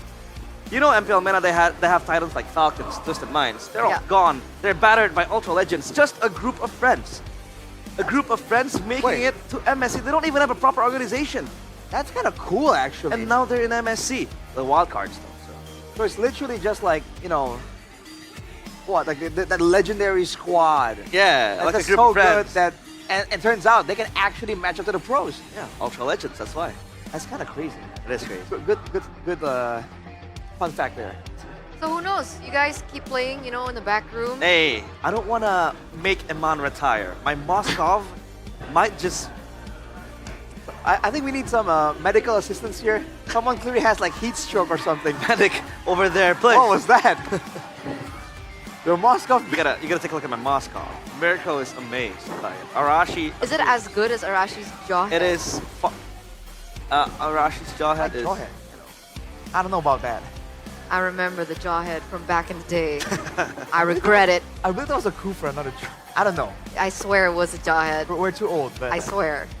I swear. Okay, Arfi's leading. Top 5 player Maniac. He is still leading. Even when Iman got one earlier. Yeah. But I think Iman has more Savages. Yeah, I think so. So, oh, okay. I thought they were gonna show it. Oh wait, no, Arfi also has a Savage. Yeah. Does Iman have 2? No, I think he only has 1. So you know there were Right. the rumors, right, when Highs left, and the fans went, "Why did you bench the marksman that is able to get us a Savage?" And then First Savage of the season as well. And then Arfi came in, Savage, right on the dinner plate, straight away. I feel like that's exactly why he got accepted by the community, like almost instantly. Yeah. like Savage. wait, yes. he got a set. Okay, all right. Alter Ego. My bad, Arfi. I wasn't familiar with your game. Up and down performance, it's fine. Savage. Yes. Goni approves. I think that's what was happening with Alter Ego in that game, honestly. They're like, Are they "Let's waiting? fight. Are you trying We're to say- behind, fight." Are you trying to say that they're waiting for an Arfi Savage to happen? Yeah, fight. Keep fighting. We're behind, fight. Losing neutral objectives, fight. Losing priority in the lanes, fight. Let's kind of shift this angle right here and try and talk about what Alter Ego can do like a little bit better, you know, some adaptations. Because I feel like go back to your win con. Yeah. But I also feel like they have a limited amount of crowd control. I really feel like they should save it, you know? We save it for the moments that matter. Because if you, again, I'm trying to put myself in the shoes of Rin and Arfi. Dude, Arfi outplayed the heck out of Bigatron, escaped the engage, only to get engaged again. Yeah, with the kick, Feels right? bad. You know, I feel like if I was in his shoes, I'd be like, guys, no stun? You know, nothing? This guy just went at me, bro. No Like, feel? Like, no front help line? me, bro. Help me. I saw that, right? He popped the Zaman Force, right? Yeah. Yeah, so I was feel like, done. I feel like maybe they can be a bit more deliberate with the amount of crowd control they have and then ration it, right? Okay, Fist Crack is for defense, Shield Unity to attack. Abyssal Arrow is to attack, and then, you know, whatever, something like Something of the sorts. Because especially, again, shifting over to Rin a little bit, especially against a Kalia, dude, it's not just the Tsunami Slam, I forgot the name of the second skill, but that second skill is basically like an Edith onward. Yeah. So the moment you're down from a Tempest of Blades, dude, I feel like in that game, Light was on point with the toss over. Well, there it is, boys and girls. We're looking at the previous game recap now, and we gotta address the main concern for Alter Ego coming into the playoffs, right? People have been talking about Rin. Will he be able to evolve from just playing assassins? Will he be able to finally pick up the utility jungle properly? Because of course, flashbacks to regular season when he picked up the Fredrin disaster. We thought the Baxia might be flexed for him. Now the big question is, was it flexed because he's not comfortable on it, or was it a coach call? Because if it's because of Rin, that's not good. Because Annabelle technically is a lot more flexible, right? We haven't even seen Prime Annabelle Alpha gameplay yet. That's still something that he has in his pocket too, that he can utilize in this matchup. Yeah. Again, there's just no reason to be backed up into a corner that fast in the drafting phase. Exactly. For Alter Ego. And this is a team that we have just highlighted. The reason why they're the Dark Horses is because they're no longer as one-dimensional. Before, it's shut Rin down, win. But now they have all these other tools, but it seems like they just weren't working well together, at least in game number 1. On top of that, I do wonder, right? If we do want to play, I was going to say devil's advocate, but not quite. If we're going to say that Rin can't play anything but assassins, were there any other options available right there? Leomord. He's played the Leomord. Yeah, Leomord. Or to a certain extent, the Lucas is also available. If they want to pick it up for themselves. That's true. Picked up the export in the regular season. Yeah, X-Borg as well. I was about to say that. Hanzo. Hanzo! What do you think about the Hanzo now, though? I feel like I it don't takes know. a little too long to get rolling. I feel like it's in a weird spot. I'll be honest with you. Like I don't exactly know where to place it almost. Because, you know, with the right team, with the right player, it's still a great asset to be able to just yoink away a buff, you know? But easier said than done. Anyhow, the point we're trying to make is that Alter Ego have options. They should probably start exploring some of that. And as we've highlighted, just to recap a bit from that long rant, they should probably get something aggressive for Nino, right? Agree. As identity. We've highlighted him being like the strong laner. Get something for Nino there. And then be a bit more deliberate with the plan there. Is it going to be more for Rin, more for Arfi? And if it is, you know, draft accordingly. Let's hope. Amen. Let's hope things change. Ladies and gentlemen, boys and girls, I don't know if you guys share the same sentiment with us on the panel or not, but something's got to be different here for Alter Ego. 11 minutes. That was a very short game for BTR to really dominate over. We're looking at a 3-0 if we continue to see the same pattern from three-phase mass. So now Bigatron are going to be on blue side here in the drafting phase for game number 2, presented to you by the official tournament smartphone Samsung Galaxy A36 5G. And straight off the bat, right? Hayabusa taken away, power pick for Rin. Joy taken away, power pick for Rin. The Luo Yi gets taken off the map. Alter Ego go for the Chip Masha ban and the Fredrin.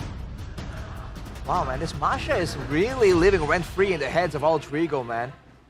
Again, if you're talking about wanting Nino to go aggressive in the lane, that makes sense, right? So if they're already willing to ban the Masha because it's just that big of an obstacle for Nino, then let's get Nino something aggressive, right? For Alter Ego, options are available.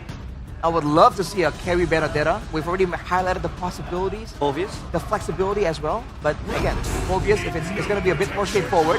The Bigatron are the ones now taking the Baksha themselves.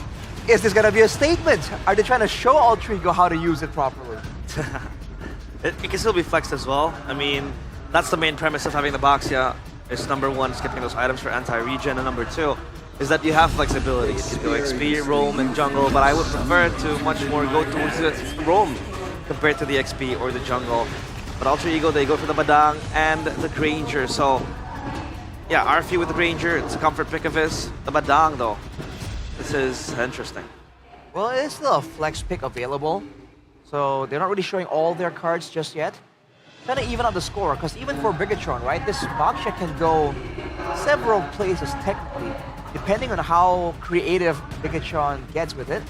So now, this early on, I do believe there should be some value in taking a jungle pick away from Alter Ego, right? That's always a good option to go for. Never mind, Kalea, along with the Farsa, so a lot of engaged potential, a lot of burst damage. The early levels should be quite dominant here from Bigatron, having the Farsa base burst damage and also the Baksha spam ability antagonist to kind of abuse. It's also really good range against the Granger, right? The Farsa. So that is a deterrent against Arfi, just in case he wants to get into the team fight. It's not going to be as clear-cut or simple. But for the flex potential on BTR, Realize mentioned earlier on, Baksha is flex, and normally it should be. But I don't believe so far we've seen BTR actually flex as Baksha. Now that we see the Kalea as well, who technically should also be flexed too. Are we seeing just flat Kalea, roam, Baksha jungle? Yeah, I think with the Kalea, it just sets in stone that this Baksha goes to jungle. You mentioned it before as well. Annabelle really is apt on play utility heroes, and the Baksha is one of them as well, right? The Kalea is much more efficient going to the roam because of the freedom you have and the quick pickoffs, the pressure you bring into the early stages of the game. So it is set in stone that this Baksha will play jungle and the Kalea goes roam. The Yves though, against a Farsa. It's gonna even out the range game for sure. Yeah. And then Badang and Yves, you know, they really want you to stick around. That's the signal they're showing right here. But the Kalia, I feel like the only time the Kalia does go to the EXP lane is when you really want something in the roam position, right? It's not like it's better in the EXP lane. It's just when you really want to get another different tool. And I think that's why we see it a lot coming in from RRQ. For instance, when sometimes Edok is just Edok on some roam heroes. But moving on, 1-1 Beatrix. Yeah. Responded with a Lucas or Bigatron. They want to ban out the 1-1 and the Beatrix to take away that combo with the Kalea, and it's something that BTR, that you should have been right from game number 1. It should have been the Beatrix. Should have been right. But they went Granger instead, but considering that the Granger has already been picked up, obviously they don't go for that. So the possibility of the Beatrix being a pickup for Emman gets higher as a possibility. Blue Lucas banned out. BTR actually still have the option to go for something crazy like the Claude if they want to against the Eve. We've seen it work back in the day when the Eve was super meta. But what should Alter Ego consider here before we get to BTR? They might contend with the possibility of Bigatron going for something like an Irithel, right? Mobility becomes important here in a game like this to keep up with the Baksha and Farsa. Good burst damage with the Kalia. So if Alter Ego predict that that's the case, then something can kind of lock down. Never mind. Ignore what I just said. Lancelot coming in, talking about aggressive assassins. Alter Ego flashing a big card right here. Oh, Lancelot. Is this them again playing? Is this debut? Or Rin? Debut? This is debut Rin Lancelot. Oh, Rin Lancelot, yeah. Oh, no, it's not. It's not. Isn't it? I think he's picked it up one. I thought you said Lancelot debut, because if it's the debut, I think Annabelle picked it up as well, right? No, yeah, because that was like that big crazy play. Steals and all that. By Annabelle. But did Rin win on the Lancelot? Let me check. I don't remember. I don't check. I think he picked it up at least once. I don't remember. Yeah, once. 0% win rate. There you go. Yikes. All right. Well, a lot of burst damage available, so the Lancelot can play for cleanup. Now for Bigatron. Oh, they get that Phobius. No. Oh boy. And Irithel indeed does show up here. Now the Phobius kind of stops a lot of the forward momentum from Alter Ego. So that's a bit of a concern. But that'll be for later, right? For Alter Ego though, do they want this Badang to actually go toe-to-toe against the Phobius? Or do they want to get something that can give more of a better matchup for Luke here? Because the glue isn't available. But aside from the glue, usually the Hylas comes to mind, but it really hasn't been as meta. They don't really have a clear-cut frontliner. A tanker. I think Gatot. Gatot Badang? Gatot does make sense because again, you can really, curtail the Farsa to just go on a steamroll. And yeah, they do that. It is Gatot. But is it going to be swapped around though? Because Alter Ego, they can go for damage Badang. That seems to be Rome. Huh? Rome got to catch exactly. There could be this damage Badang angle for Nino. That's it. That's what we're waiting for, right? Damage for Nino. Hopefully, we'll see it work out. But what do you think about the drafts in general? Fast BTR Alter Ego? I think I gotta go with Bigatron. Bigatron. BTR 2-0. All right, I'm just gonna throw it over to the panel because I have a curse. Casters, take it away. Questionable draft coming in from Alter Ego. They are definitely the one that has a disadvantage after that bout. But it's been a sad story for the one that already goes down 1-0 so far in this day. Is it gonna be the same thing for Alter Ego? Will they go down 2-0 to a match point for Bigatron Alpha? Oh, that's gonna be grim. Ladies and gentlemen, welcome to the Land of Dawn for game number 2, an elimination match. BTR a step closer, especially with this quite convincing draft. Really, this is kind of like a face value type of draft, you know? You pick the Phobius after seeing the Lancelot, and Emman in the gold lane actually ending up winning a trade up against RFE. I thought that was just going to be a loss. Moreno with the clear in the mid lane as well. But yeah, like you said, Shepin, advantage to BTR. For sure. Already looking pretty good on the exchange there with Emman and also Arfi. A lot of experience coming from Emman, MSC winner, but Arfi is a rookie. Yes, he's stacking up the Maniacs, the Savages, but he's up against Maniac himself. Good take there actually by Hijime. I believe it was Hijime, right? I believe so. By IndieHome. Let's check it out. Yep. Master Assassin from Emman, so he needs that 1v1 potential coming in. to go up against Arfi to make life a bit easier. A lot of concussive blasts too from Big Alpha, so a lot of emphasis towards the clear for them to be able to rotate a lot faster. But speaking of rotating, Rin already on the case, just erasing some of the camps from Annabelle. Oh, good cancel by Nino. A red tree used by Annabelle. Luke with a bit of poke. But that is all she wrote. Just, oh, Annabelle actually, she's going to stay in the lane, shove it in. Yep. I mean, if you're a Baksha, then there's, like, you can only just farm in the early game or just help out. Again, with the concussive blast that you have, Dreams is not spotted out. Just a bit of HP chunk towards the guy. Good poke. Annabelle now stopping the rotation. Luke able to get level 4 just in time. Nino forced to flicker out. Gets level 4, but might be too low to contest for the neutral objective. Look at all these beefy boys in the front line for BTR. Can Rin even go through or pass through this wall that BTR has built? Oh, he's ignoring the purple. Uh-oh, jumps in and gets squashed again. A force from Alter Ego. First Blood Turtle double for Moreno. Flicker, Tsunami Slam! Oh, Tsunami Slam! And he is out. A kill towards Nino. A purple buff towards Annabelle. And once again, it is looking grim right from the get-go. The three-face mask. No purple again. Sheffin, I thought they would have at least learned from the previous game. But Dong no flicker, baited out, got level 4 but was too low. No one was there to open up for Rin. He decides to go for the solo play, and Annabelle now is just wreaking havoc on the green camps of Rin. Yes, Rin is a level ahead, ladies and gentlemen, but look at Annabelle. He has yet to clear, he has yet to take a single camp from his own jungle. Yikes. That was a questionable play, but speaking of questionable, Dreams might be spotted out. RWM, but they're just too damn tanky. Brother airstrike coming down, Rin on the back. Light will be taken out. A roamer for a roamer. 1 for 1. Yep. And Eman is winning out on the trade. Oh, Rin missed out on the puncture. Might get punished here. Annabelle trying to go through Rin. Luke is on the case. Uh-oh, full chase. Rin taken down again. Annabelle, shield unity, zoning Arfi. Oh, no way, no way. Come on. Annabelle, you're on a Baksha.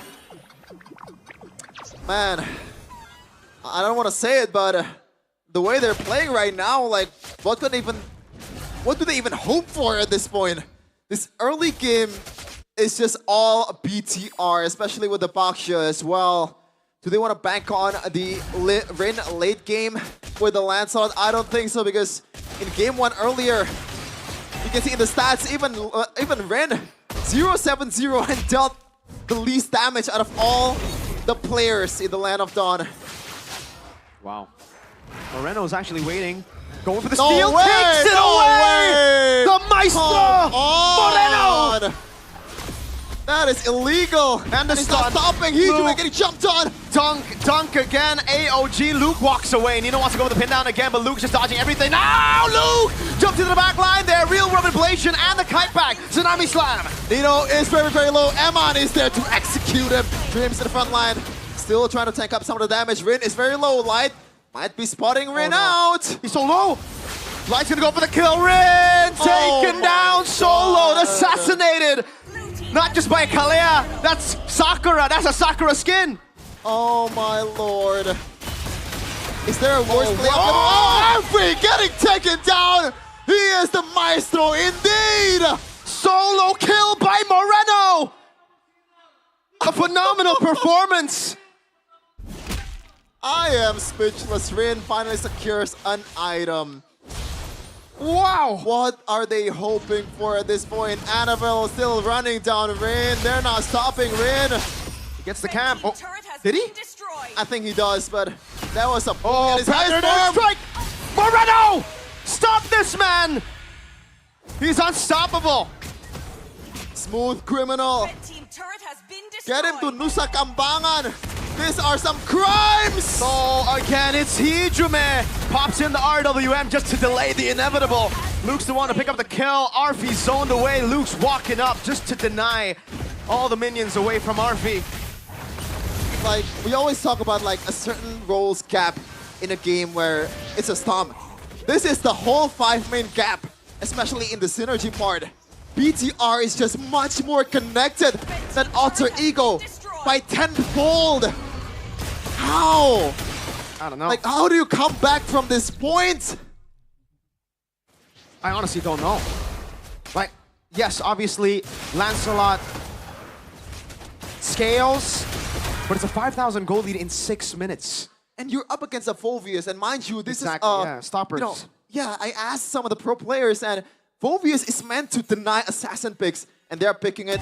Oh, that's a Sans move if I've ever seen one. And now the all-in onto Rin. Phantom execution now going to be soloed perhaps by Annabelle. Rin's got to run towards his Poison, slowly but surely whipping away the HP bar even with the Revitalize. It's Annabelle who picks up the kill. That anti-regen's down. Moreno still waiting for the further airstrike. It's not there yet.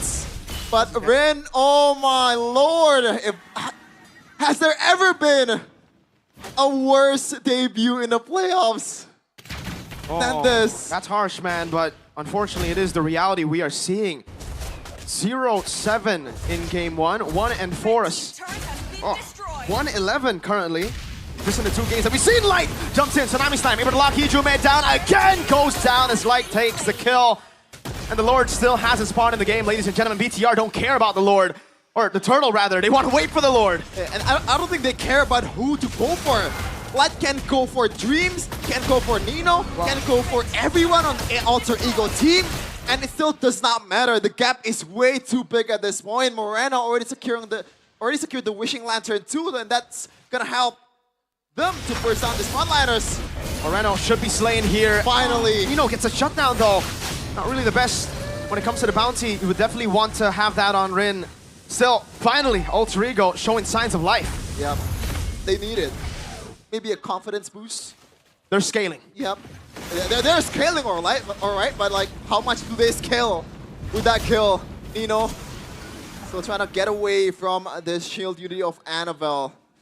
Oh my goodness, oh AOG, where you go for? Oh, Luke might just be too ahead. That's gonna be the pin down coming down. Luke able to flicker out now. Light in the midst of it all. Still no Moreno to be seen. Tsunami Slam locking him down, and that will be the kill over to Iman. But their airstrike doing a whole lot of damage. No flicker to follow it through. 1-0 Dreams for nothing. Here's the thing. That was actually a pretty decent engage, especially Hijume on the real world manipulation. That was perfectly placed. But again, if you see the gap, then you realize that maybe Dreams shouldn't have gone for that one. This should be a free Lord. Let's see, Lancelot is up top. Once he shows, BTR are just gonna commit. And there you go. Uh-oh. Lancelot showing up top. Oh, wait, right? This should be free unless there's a big red tree steal from the Badang. I've seen that before. I mean, you see everything in Mobile Legends, man. I've seen a Franco steal the Lord with a hook. I saw that in MPL. MPL PH. Ogwin. Fistcrack stealing the Lord. Yep. Against Carl TZ. And Eman secured the Great Dragon Spear. That's trouble, especially for Hijume. That relies on slows. Annabelle getting stunned up by Dreams, but what for? Jumping into the front, the AOG. Oh no! Tsunami Slam to the best possible member. Rin able to escape. Nino all alone, isolated. The heavy crossbow dealing so much damage. RP kiting away. Light goes for the flicker in. Annabelle. Very, very low. Nino getting taken down by the crossbows of Eman. Another kill for Emaniac. Up to 3 right now. 5-1 and 7. Moreno doing so much damage. It's not a feathered airstrike, that's a nuke. Yep. It's an airstrike, all right, and that's a huge item coming from Luke because he's gonna overextend, and for a good reason too. And he's gonna get punished quite a lot with the slows. Oh my lord, Eman! Thank goodness for the holy defense. RP. Holy damage! Would have just gotten one-shotted there. Was it? That was just Eman? Yep, that's a single combo, I think. Skill 1, skill 2, basic attack with heavy crossbow, that's it? The shred. Yikes. And also the burst from the crossbows. A bit too much at this point. I mean, there is some silver lining from Alter Ego. They managed to get, they managed to get some members when they overextend, and this is a good composition to punish overextension. So they gotta bank on the fact, like it or not, bank on the fact that BTR will do that and punish to the highest of levels. By the way, Moreno secured a Divine Glaive. So again, they don't care about who to go for. If you guys are person down. We were talking about the scaling, we were talking about possibly Alter Ego getting to their item power spikes, but they are a far shot away from even getting close. That is Even an the average. roamer. That's an average of 1,500, I think, gold lead. Maybe even more, 1,700 average. Circle 8K divided by 5, it's 1.6. There you go, 1.6. Quick maths. But yeah, 1.3K gold lead on the roamer. On the roamer. 1.6 average is Yeah, ridiculous, this is something that you don't really see every day. Oh, man. And you're seeing it quite a lot in this first day of MPL Indonesia. TL ID against Onyx. The first 2 games, it was a stop. Wind and of this nature. one, the first 2 games is building towards 1-2. And yeah, Eman, Wind of Nature, America. So, I didn't see that many magic defense items from Alter Ego. This Divine Glaive will, in a way, technically just make it as if Moreno's dealing true damage, right? Oh, man. Yeah, maybe could have gone for Holy Crystal, actually. He has the penetration, but maybe he lacks the girth. Oh, maybe he does. Who knows? The Maestro thinks in different ways compared to the normal human. Luke with the control. BTR still. This is, I think, the discipline that was completely lacking from BTR in the regular season. After getting a lead, they would just go and throw and fight. Here, they're playing it so slow, waiting for those little mistakes. Conceal from Light just to get him out, but the heavy crossbow also just used up by Emma. No conceal, no AOG, that means, yeah. They're just trying to find a needle in a stack of hay, man. That was a weird interaction or engage by Dream. Walking up to the bush. Jumps into the back, gets the Dark Wave, Tsunami Slam! Arfi's Purify was baited earlier. Dreams is running away. Eman right there to capitalize. The XPTR Roamer gets taken down and with a crown to survive from Luke. Do they even want to go for the Lord at this point? It's only 2, Nino and Rin. The wave clear is there with Rin, but can they do it?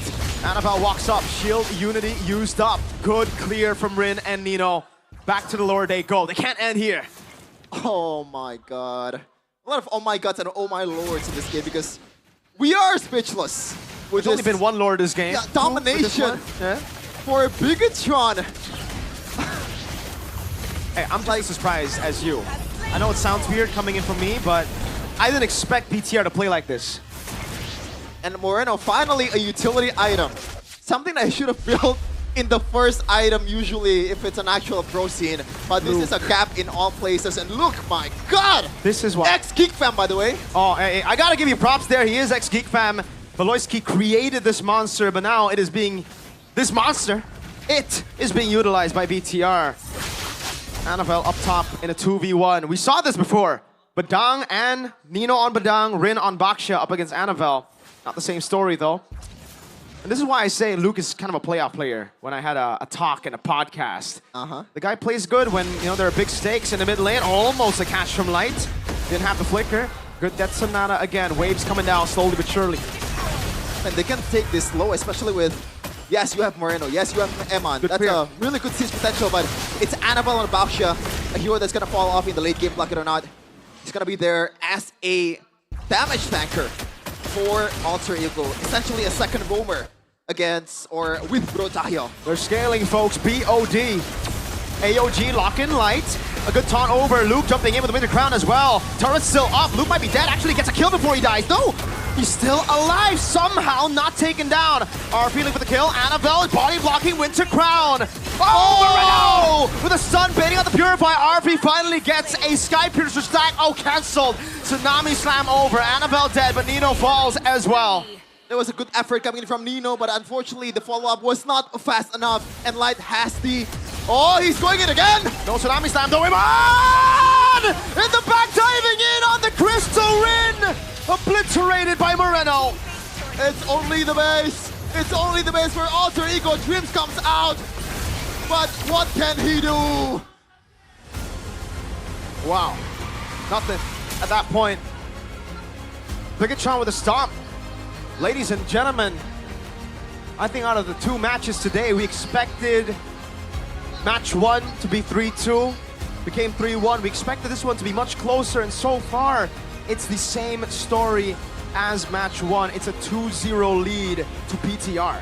Hey, if you follow the script though, if you follow the script, game 3 will be for Alter Ego.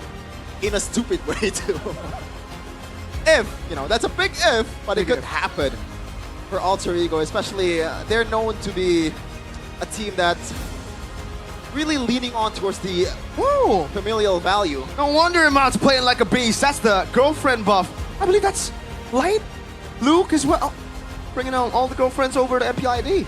Hey, might as well play with them at this stage. In a Mobile Legends game, obviously. That's true, absolutely. That's what I was thinking too, Shepin. The confidence. We were already concerned about Alter Ego and how they would perform on stage with Rin and Arfi. Remembering these two guys are rookies. Now, what do you do when you're 2-0 down? You have to deal with the playoffs pressure, but now you have to deal with the playoff pressure being 2-0 down in an elimination match. Miracle is something that maybe they're hoping for. Hey, maybe Miracle Boy wants to step up for Alter Ego. At this point, we gotta ask the crowd. I mean, we gotta ask the panel and the crowd, and then more analysts. Yeah. What do you have to say, guys?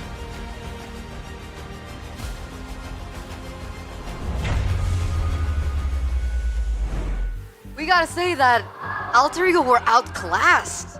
That's the only term that we can use here. Outclassed from the early game up until the final point.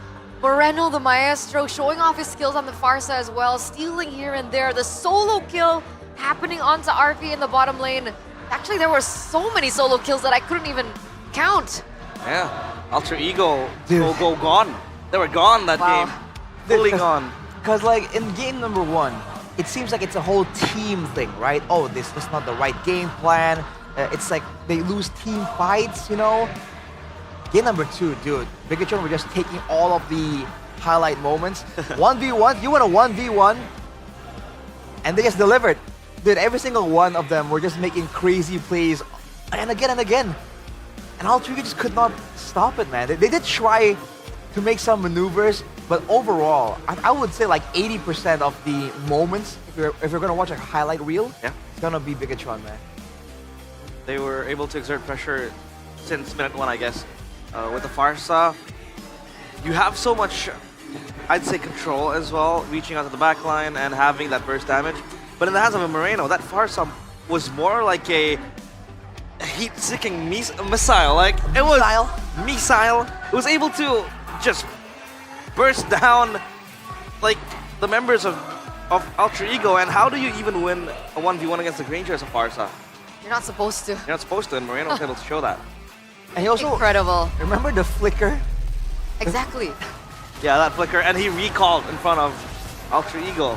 So his anticipation moments with that flicker was insane. The fact that he was able to anticipate Arfi as well in the bottom side with a feather airstrike opened up was also incredible, which is why he deserves the player of the game here for game number 2, presented to you by the official tournament smartphone Samsung Galaxy A36 5G. As we take a little sneak peek into the highlights, those were one of the moments where Annabelle was actually able to get a lot of solo kills happening on the board as well, against Arfi, against Rin. And you're seeing the terror of that Baksha, dude. In the right hands with the right game plan. You saw that Rin was trying his best to get out of the way, dude. Get away from the wheel. But Annabelle cannot let it slide. Brother, this guy was burned down slowly but surely by the tire. There you go, that was a moment. Oh, that's a big play. Yeah, and dude, Light again on the Kalea. Once again, just enabling the team so well. Because Alter Ego are forced to respect a lot more of the other heroes coming in from Bigatron, this means that Light, he's just doing what he needs to be doing, and he just looks so much better here because of all the opportunities. I don't know, I'm out of words to say what I can say, because Alter Ego, it felt like they were outclassed on a micro scale, on a macro scale. Even Rin was able to show some fight in this game. At least he wasn't really playing an unplayable game as the Lancelot. I had high hopes for the Lancelot to go online. We're waiting for the power spikes to happen, because if they were able to reach that, I mean, Alter Ego had a solid chance, especially with the Gatot Kacha and the Badang in the fray. But how do you even survive that first layer of the fight if the front line just evaporates in an instance? And it seems like Alter Ego are also clueless at the same time. It's like a back-to-back stomp losing type of deal, you know? And the question becomes, when they enter game number 3 later on, how can they mentally recover from this? That's a big question because Arfi is new to the MPL scene. Rin is also new to the MPL scene. Maybe playoffs also, the pressure is bigger. A lot more people are watching you. The stage is also a lot larger. So there are, once again, a lot of questions. And knowing Alter Ego from back in the day, Alter Ego are a team that work off of momentum. And this is a situation where it's the exact opposite. They have to try and figure out how to go back, reset, refresh from a 2-0 loss and a very stompy stomp 2-0 loss. And I think the even bigger problem for Alter Ego is that whatever is causing them to lose, they are not having a good grasp on it. You get what I mean? So if I'm the coach right now, I'm seeing these games play out. Going to game number 3, I have no idea what is the main issue. It seems like there's a lot of small issues building up together, rolling up into one. So it seems like a problem that will require a lot of time to solve. And I don't think they have the time. On the topic of the rookies, right, for Rin specifically, I feel like he's pinned to a wall where people are just going to judge him like, why aren't you carrying us? Why are you not performing to your best?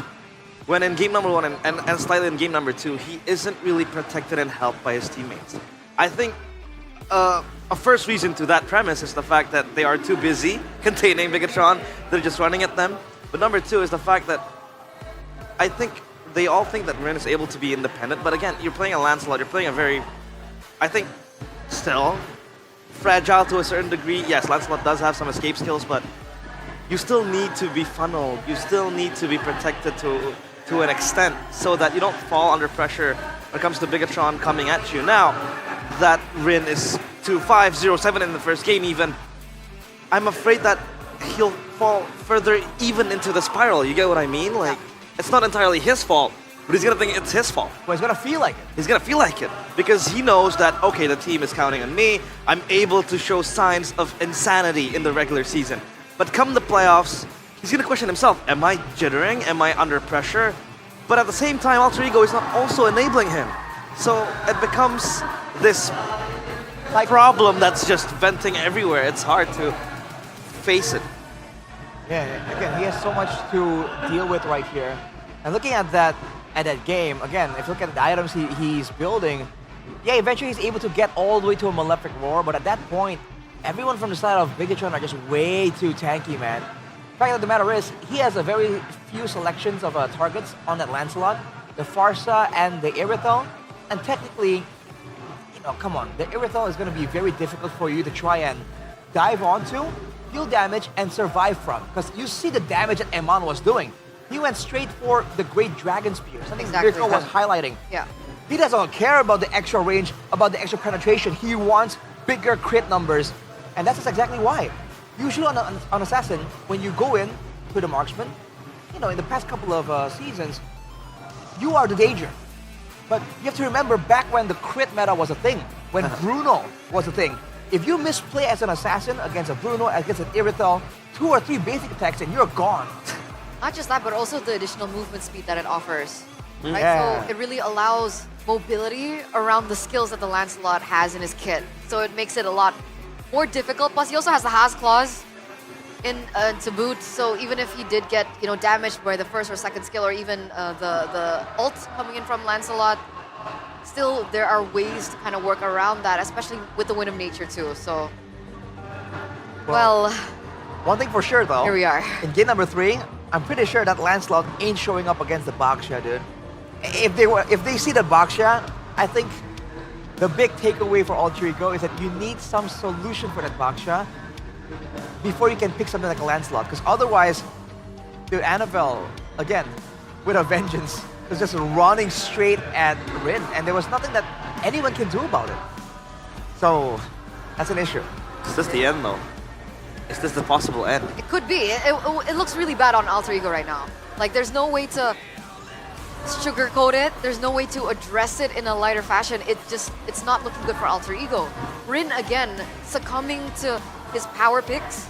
The fact that his heroes have been taken away from him, he's not been able to perform on the other heroes. It looks like the rest of the team is also very uncomfortable. We've been very enthusiastic about the idea of Nino on a damage dealer, but the fact of the matter is, it's not gonna happen if Rin is still on an assassin in the jungle. Wait, you're right. Yeah.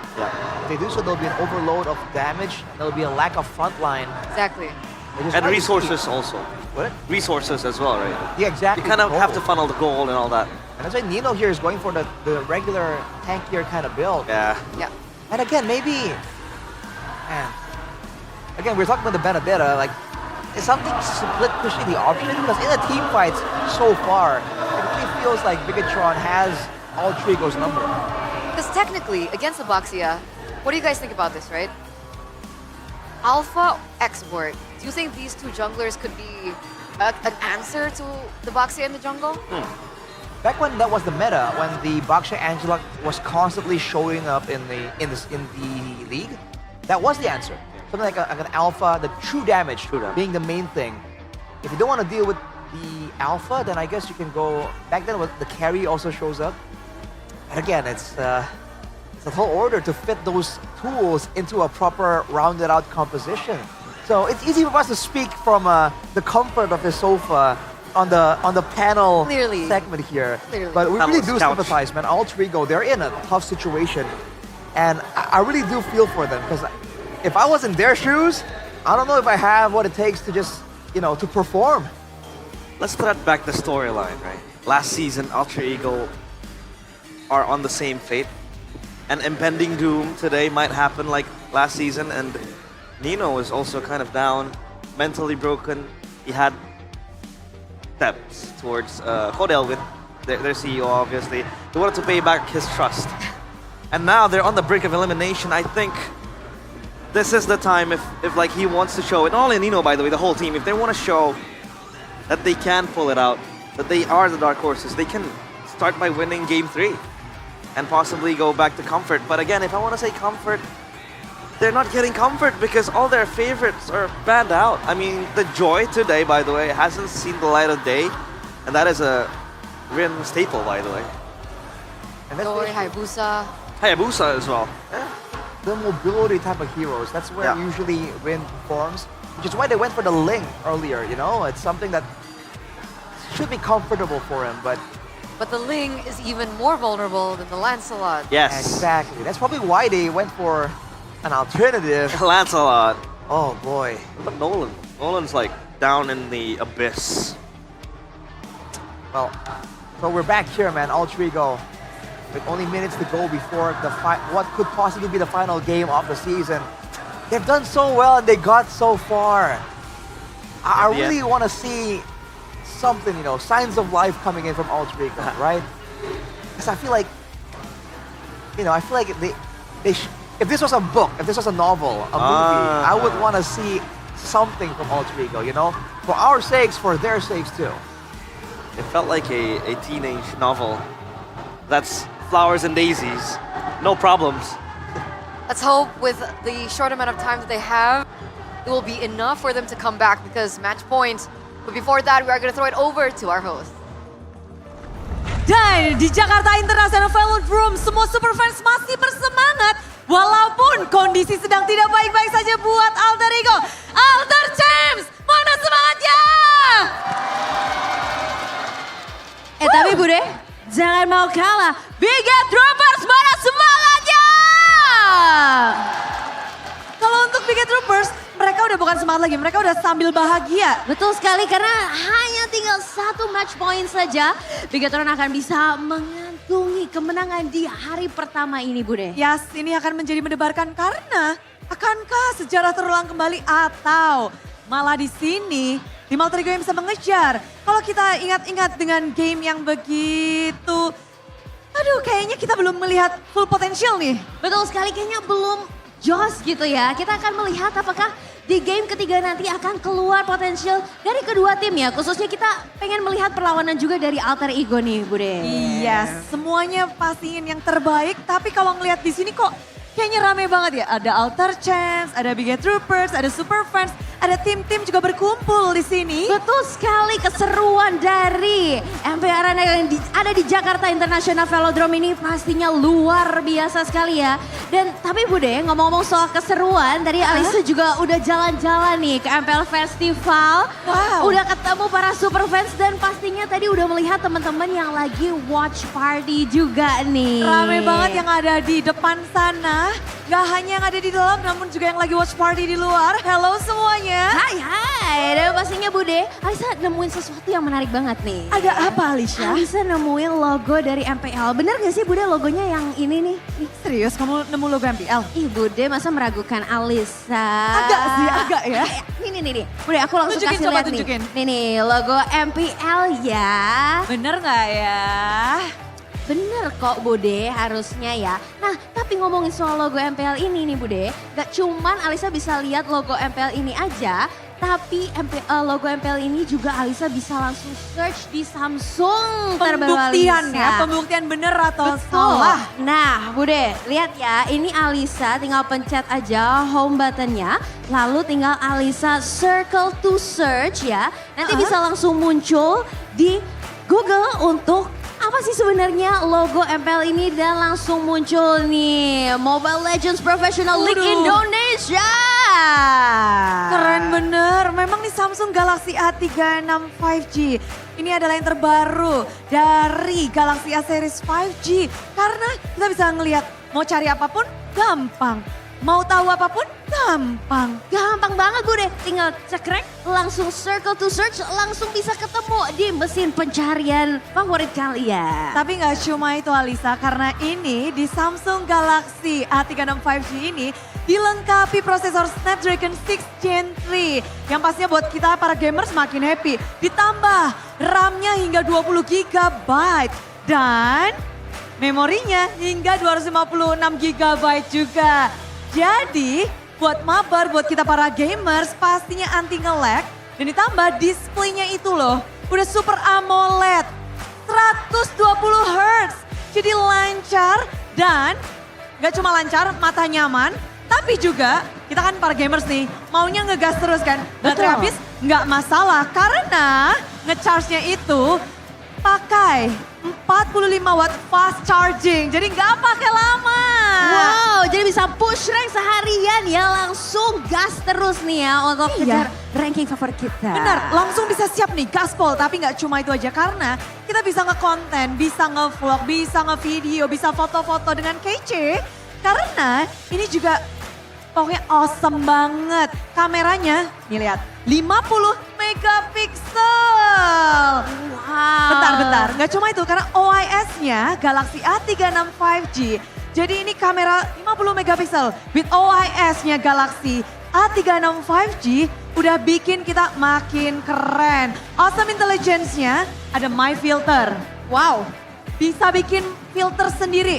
Bikin foto kita makin awesome. Wow, jadi kalau aku ada jerawat terus aku foto bisa langsung nggak keilang gitu ya Bude Pokoknya ya. langsung aja meluncur ke samsung.com/id ataupun kalian bisa langsung ke toko Samsung terdekat buat dapetin Galaxy A36 5G ini.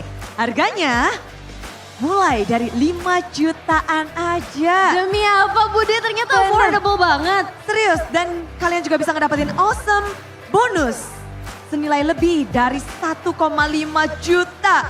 Ditambah free memory upgrade dan juga travel adapter. Dan ini sampai tanggal 15 Juni 2025 kalian masih punya waktu. Ayo buruan untuk teman-teman semua yang pastinya lagi nonton ya, para super fans, langsung buruan karena ini still deal banget, good deal banget. Harganya mulai 5 jutaan aja dengan berbagai bonus menarik dan pastinya asikin games kamu dengan langsung bisa push rank dan awet seharian juga ya untuk baterainya Bude. Betul, makin awesome dengan Samsung Galaxy A36 5G. Tapi pembuktian untuk keawesoman masih terus berlanjut tentunya untuk match kali ini. Satu nyawa terakhir untuk tim Alter Ego dan Bigatron. Satu langkah lagi untuk melaju ke babak selanjutnya. So, super fans, kita sambutlah game ketiga Bigatron dan Alter Ego.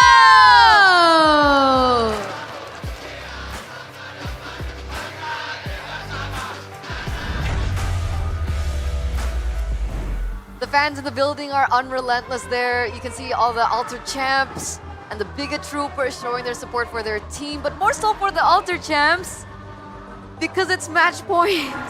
It's match point, guys. They're showing support for their team. They're trying to let know their opposition that our team is better. But yeah, at the end of the day right now, it is match point for Bigatron. So Alter Ego backs against the walls. We've seen Wild come out from them before. Yeah. If there's any moment for that wildness to make an appearance, it is now, my guy. It is now. Right now. It's also now to take a shower. Really? What? For maybe the viewers, you know. Like after this, I'm going back to the hotel room and I'm gonna, you know, wash my hair. What are you using? Head and Shoulders. Hey. Arashi, remember Oh. Arashi? He commented on our hygiene. When He? She, excuse Don't me. dox me like that. My bad. I'm I don't want to mispronounce. Yeah. Why'd you tell them? That was a secret. Yeah. Okay. Cue the conspiracy, you know, meme. A lot of conspiracies, but hey, you want to stay hygienic with your, Nothing happened. with your hair game to the Nothing max. You gotta use Head and Shoulders. It's in, Because with it's Head and bad, Shoulders, it's you bad, can yeah. wipe out 100% of wet dandruff, plus itchiness protection, and of course, CITB. I dropped it. No, CITV. Sheffen's in the Velodrome. Velodrome. In the Jakarta International Velodrome. So CI. TJIV. There you go. CITJIV. Sitjiv. Sitjiv. Sounds like a navigation system. Yeah, actually. Well, from the drafting phase at least, how shall Alter Ego navigate through Eternal? Head and Shoulders. They Head need, and Shoulders. They need the clear mind, especially with this mental dingin. Cold mental. Exactly. That's gonna allow them, you know, like a machine, like an engine, like a. It's gonna overheat when it's working too hard. You cool it down to improve the performance. Lemon Sagar. What does that mean? That's fresh lemon. Not lemon is overrated. Lemon Just want Sagar. to remind you. What? Sorry, producer man? Zipper man? Can you repeat that? What's going on? Oh, so. Okay. Oh, diamond giveaway, dude. Diamond giveaway. Wow. But there's more than a 10K gold difference. Right here, GoPay sharing 10K is the direct translation. 110 diamonds for 1 rupiah for the fastest 100 people, dude. Scan it now. Get your Samsung phone Here. out and scan it. Scan it, guys. You don't want to participate, Eterna? She's No. on camera, she can't. If she was No, backstage, it's just I want to give back. I'd rather the Give viewer. back. You know. Alright. I think they're more deserving. They've been with us. Yeah. I don't know if I Day trust one of the regular season, you know, from week 1 up until week 9, and then now into the playoffs. So you guys deserve it, right? Because of the 10K gold gap, GoPay will be giving free diamonds. So keep your eyes peeled for that, ladies and gentlemen, as we take a look once again to the previous game recap. What needs to change for Alter Ego? Let's start with the drafts, realize. I mean, the draft, again, just trying to give Rin a favorable position, if that is your one and only winning condition, I think it's going to be good. But again, that becomes hard and difficult because Bigatron are just straight out banning his favorite hero. So I think just shifting and pivoting into the second layer, which is, you know, Arfi, again. Just give him a hero that can really carry the game and focus your entire team playing around it. For example, the Granger, the Harith was also there. And I think number 3 as well is just trying to ban out possible curveballs that Bigatron are throwing at you. For example, that game number 1, the Badang and the Cho. It was some sort of a curveball, I'd say, because then you have to engage, like just lock down the Harith. The Harith wasn't able to function properly, and that defeats the winning condition of having Arfi carry the team. So I think playing around that and knowing your win cons should be like the basis before you enter the draft.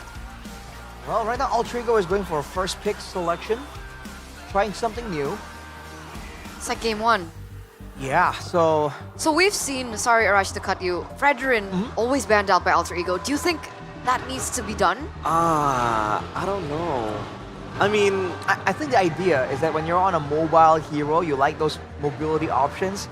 The Fredrin kind of catches you, right? But at the same time, Eterna, I get your point, man.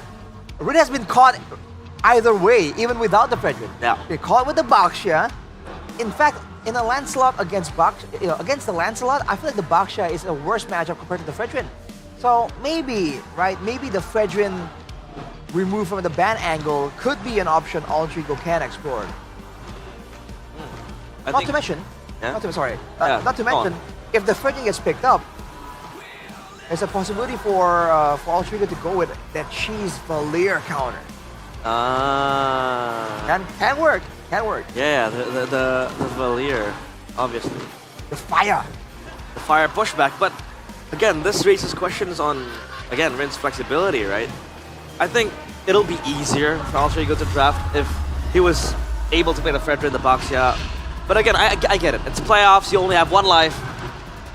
5, basically, if they go game 5. But at this point, it's just comfort over gambling, I guess. So the big question is, can Alter Ego secure their comforts in game number 3, match point? Now, BTR just need 1 more game to move on to the next stage of the playoffs here in MPL ID Season 15. Presented to you by the official tournament smartphone Samsung Galaxy A36 5G. The drafts. Fredrin once again banned out. Masha still banned out. The chip is still banned out, just like in game number 1. But the big difference is Alter Ego this time will go for the Baxia first pick. This is legit just game number 1 all over again. Wait, we haven't seen the Suyo at all in this match. And I think particularly for Rin, he has 3 games played total with the Suyo, 67% win rate. Why not go that route? I mean, the Suyo is pretty flexible for a jungler, I think, for Ultra Ego. Suyo is one of the most flexible junglers, actually. So that's a good point, realize. It just seems that the compositions hasn't really been allowing that to happen. Now for Ultra Ego, though, they go with the Baxia back again. Hopefully they have a real plan for this all the way to the end of the drafting phase. But along with that, they take away this Farsa that was so good in game number 2. Again, back when Baxia was meta, a known combo was Baxia Farsa, right? You get knocked into, you get slowed, you get hit by 3 bolts from the Feather Airstrike.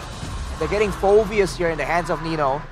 Matchups that can do well against the Phoveus are still available, but Nino on the Phoveus has been a big factor in the improvement and performance for Ultra Ego in the later weeks. Exactly, and Phoveus was the choice of ban actually by BTR in game number 1. So Luo Yi gets taken out here, the Phoveus gets picked up. What is the better trade-off for BTR now because of that change? I think if you want to shot, I think Bigatron knows that this Phoveus is going to be one of the ventilators for Ultra Ego with Nino on the card. So I think they go for a CC here. Could be okay against the Phoveus because you really want to shut down Nino. So that could be quite early. Oh, they go for the Kimi. In front of the Baxia? Going for the Kimi against the Baxia now, that's a new one. Alright, that's a pretty good factor here for Ultra Ego. But if Bigatron shift over this... Oh, never mind, I was thinking you can maybe move to the gold lane. Yeah. But no, they have a Granger already. What is this? At least Bigatron, they have a proper poke composition, right? They have so much poke from the Grangers, from the Kimi. From afar as well, that range is perfect. But at least for Ultra Ego, they have established something. That this Baxia won't go XP, like how it was in game number 1, because the Phoveus has been picked up. So at least this time, if they want to play the Baxia, they'll play it properly. They play it efficiently. Or even better, we might just see Rin use the Baxia. But again, we had that doubts of him using utility junglers. But we'll have to see. If push comes to shove, I think he has no choice but to just take it. Why do you think the Hanzo ban now? Wait, Hanzo ban? Hanzo ban from Alter Ego onto BTR. Are they afraid that BTR are just gonna play fully with range, or? Backline access maybe, because they know. Here? Kimi Granger, you have 2, I'd say, vulnerable heroes that is your main damage dealer. So obviously shutting down a possible backline access with the Hanzo is a good choice. But Alter Ego is the one that bans it out. Might be because they plan on getting a marksman that can do a lot of damage from further back. Like they want to make sure that they are the ones that can fight front to back properly with the Farsa, with the Baxia and the Phoveus. Right now they have a really good source of AoE magical damage, and they have 2 really strong frontliners, right? If they can remove all the assassins from the picture from Bigatron and they want to play a proper front to back, I mean, it's not looking like such a bad idea. And they banned the glue as well here, more dive. that can reach the back line. To ensure the Fovius has a winning matchup as well. But yeah, the CC is still available. I think Nino will be content on playing as a CC. The Fovius CC is kind of still 50-50, but CC does have the upper hand with the early damage that she's able to bring to the table. So I think that's fine. Megatron though, with their own pick. Barat! Wait! The dinosaur has been extinct for such a long time. It's now back. Wait, what year is it? Baksha and Barat's? Oh my, it's season 11. Barat's jungle? Potentially, potentially. I wouldn't put it past Bigatron to flex this somehow into the EXP lane. In fact, I believe we've seen the Barats in the EXP lane, what, just last season, I believe? Or Kalia gets flex, Matilda Barats. Ah. That can be an option as well. Now that adds more pressure to Alter Ego. Whoa. See? They're gonna bring out the Boxy Jungle. About time. They're on a knife's edge. This could either be really good or really bad. Exactly. Or maybe we can even create hypothesis that, you know, Rin is trying to hide his utility skill set. Could be. Right? But that's far-fetched somehow, I'd say. You think they would wait until like game number 3? Or maybe they could wait to the grand finals if they make it up there, but I never know. That's a crazy possibility. Not for Bigatron though. Right. If it is indeed going to be an EXP Barrage in the jungle against the Baksha, you kind of have the same kind of style. You're just clearing your good front line. Okay, let's see. There's going to be some switch-ups here for sure.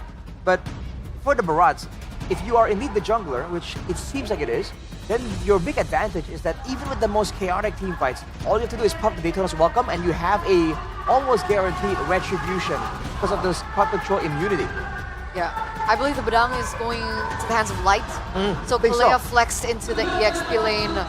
Let's head over to game number 3 here. Boys and girls match points. I wonder what the casters are thinking about this right now. Only one more chance left for Alter Ego to prove that they belong in this building. They belong to go to the next stage with 4 other contestants in ID. But it is going to be a tough task indeed against the Red Robots. They were dominating in game number 1 and game number 2. But this is the time to dig deep in the back and pull out your tricks. Alter Ego versus Bigatron. Welcome to A possible 3-0, ladies and gentlemen. I believe even Alter Ego have that in the back of their heads. Thinking about it, that extra pressure. Let's hope they have reset after losing game 2. Because BTR, they're back to their roots, playing for Eman and Moreno. Granger and Kimmy. This is something that Alter Ego were able to beat in the regular season. Oh, Iron Hook from Dreams. God. Already shutting down that main carry. Yeah. Dreams Franco. We don't really see this much often in this regular season, but we know that he can pull off this Franco, as well as a lot of people out there in ID. Some exchange there with Emma and also Arfi. But yeah, that is a huge confidence boost, I gotta say. Especially with Moreno just in these 2 games owning the mid lane. It's a signature pick. This Franco for Dreams. I think even in season 13 when they made it to the grand finals, we saw a whole lot of that Franco from Dreams here in this very arena. And he's looking to make the dreams come true, man. But Annabelle, this is a peculiar pick, I gotta say. The Barats, we kind of expected it to go to the jungle. It can be flexed towards EXP too, but it looks like Luke will play that Kalea. So a lot of tankiness there, and also Dreams. It's not really the greatest of target when you're up against a Barats. It's a big target, but do you want to go for that? It's a good question. There's also a Detona's Welcome, right? So if you do get the Bloody Hunt down, it's going to be great.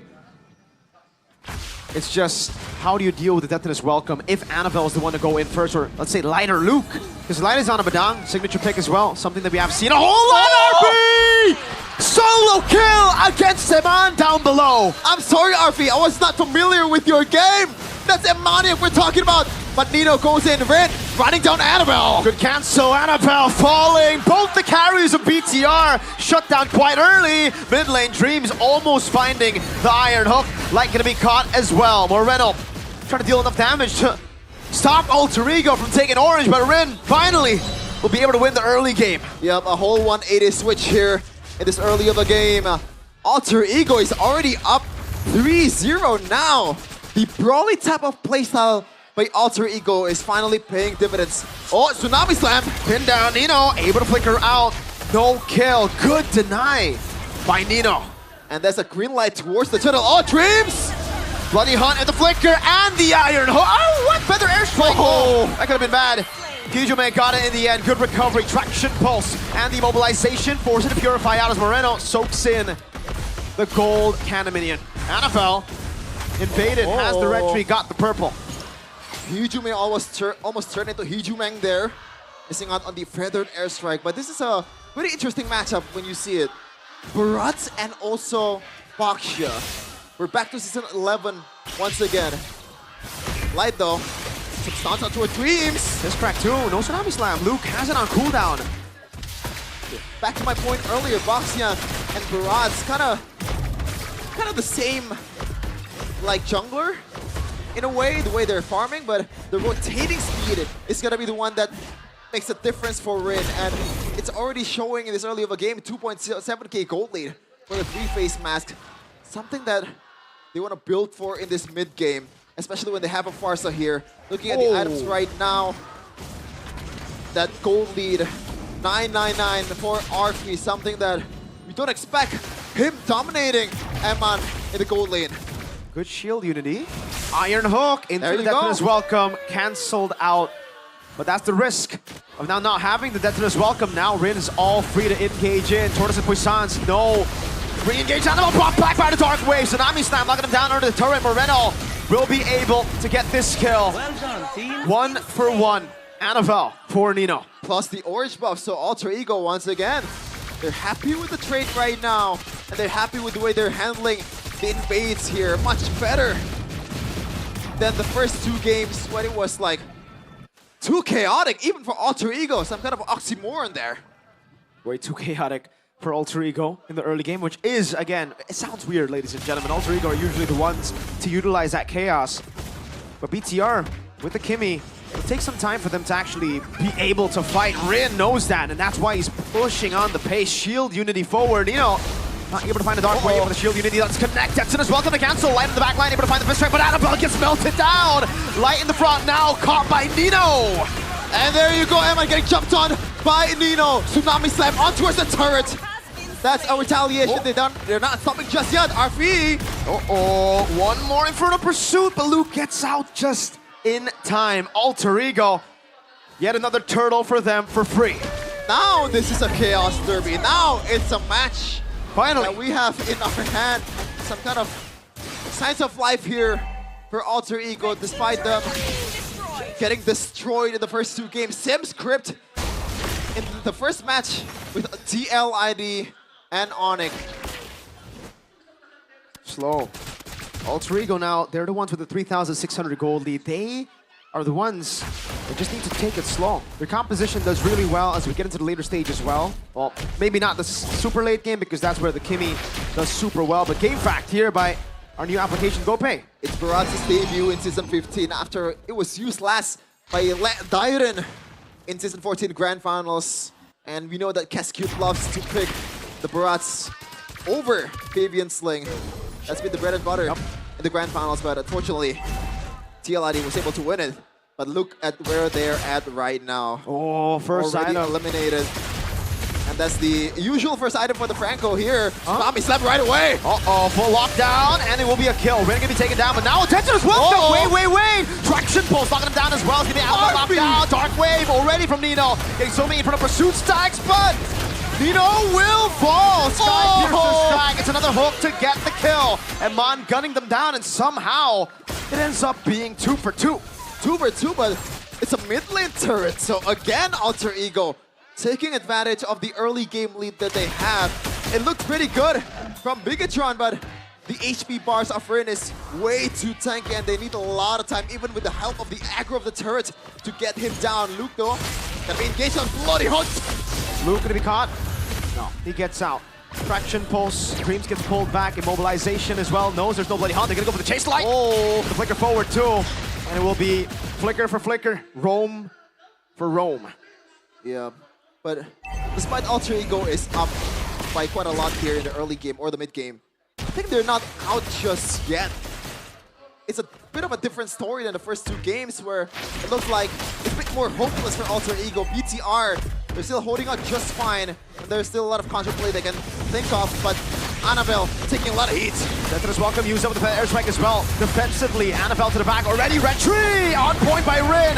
Tsunami Slam trying to survive. Annabelle will be able to escape. Flicker out to Hijume. Doesn't have to put the airstrike. Traction pulse over to RV and Needle. Rin taking up the turret. Annabelle in the push. Shield Unity. And that's a kill. Bloody Hano towards Amon. And Hijume executed him. 305 for Hijume. That's a stompy stomp. And we were expecting with a 3,000 gold lead. Now, full control to Alter Ego. Orange buff denied. Turret taken up top. 4.5k capitalization for Alter Ego. Iron Hook for Dreams. No bloody hunt. Wow, Luke wants to go in again. Tsunami Slam over light. Traction pulse. Dreams gets pulled back, but there's no follow-up. Not enough damage. Yeah, once RP is in the field, they're just backing away like a Prime Messi, just destroying the opponents. Well, in this case, it's Neymar with the dribbles. 5k right now for Alter Ego and counting. They're owning the bushes, they're owning the jungles, and looking at the items right now. 1k gold lead for the gold laner. Dreams though. Another one. Count it. Bye-bye. Mr. Dreams. Call him DJ Dreams. Iron Hook again from... late Sentinels welcome in the back for their airstrike, locking him down. Moreno getting caught by that airstrike. Annabelle somehow surviving. RP with a lot of shots. Luke Tsunami Slam. Iron Hook for Dreams! And he is out. Annabelle and Light is taken out. Rain will be the retaliation, but Alter Ego will be happy with the trade. Amon, so try to cap close with Hijume. Pops the Purify. Oh, half HP! Gee, that's a crit right there. Yeah, a lot of damage. Balls to the face of Moreno. Looking at the KDAs though, they're putting the deaths. Alter Ego, their damage dealers hasn't died just yet. So, yes, there is some bounty there, but overall it's looking pretty damn good. Until played out by Light. Nino might be getting caught on here. Who are they gonna go on? RP has Purify. I think it's the right target. BTR just want to control over Orange. And they're shifting their focus on towards the Lord. This should be an easy Lord if Alter Ego knows what they're doing. A bit too much lead for this to get stolen. And mind you, this is only the first Lord. But RV is snowballing with the Bruno. So it's gonna be a different story. Maybe a lot more value than you think on the first Lord. Holy defense already propped, I believe, in the mid lane and the bottom lane as well. So BTR, they're gonna have to be very clinical with this defense. Blade armor built to Moreno. I think now if he deals damage, if he shoots, he's gonna deal more damage to himself than to Rin. The bullet will ricochet onto his head. But Annabelle though, 064, now he is, you know, having the Rin experience in game number 1, right? There is more assists, yes, but he's always the sacrifice, not a team fight, because he is in the front. Even Luke hasn't died just yet, even though he is the engager. Annabelle, he's a small dino right now, no stacks at all. The airstrike, Sentinel's welcome, instantly used by Annabelle. He was trying to predict the Iron Hook, but it did come through. Dreams is in BTR's mind. Oh my god.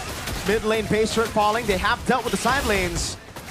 BTR walk away with just one base turret destroyed by their opponents. Alter Ego want to come knock it again. Yeah, and by the way, RP already secured that Malefic gun. So he's gonna be shooting it outside of the box for the penalty area. Like KDB, Emma! Oh my god! What was that? Way too aggressive! And he got punished, Tsunami Slam! Eman might be able to get another triple kill from out of nowhere! Disastrous for Alter Ego!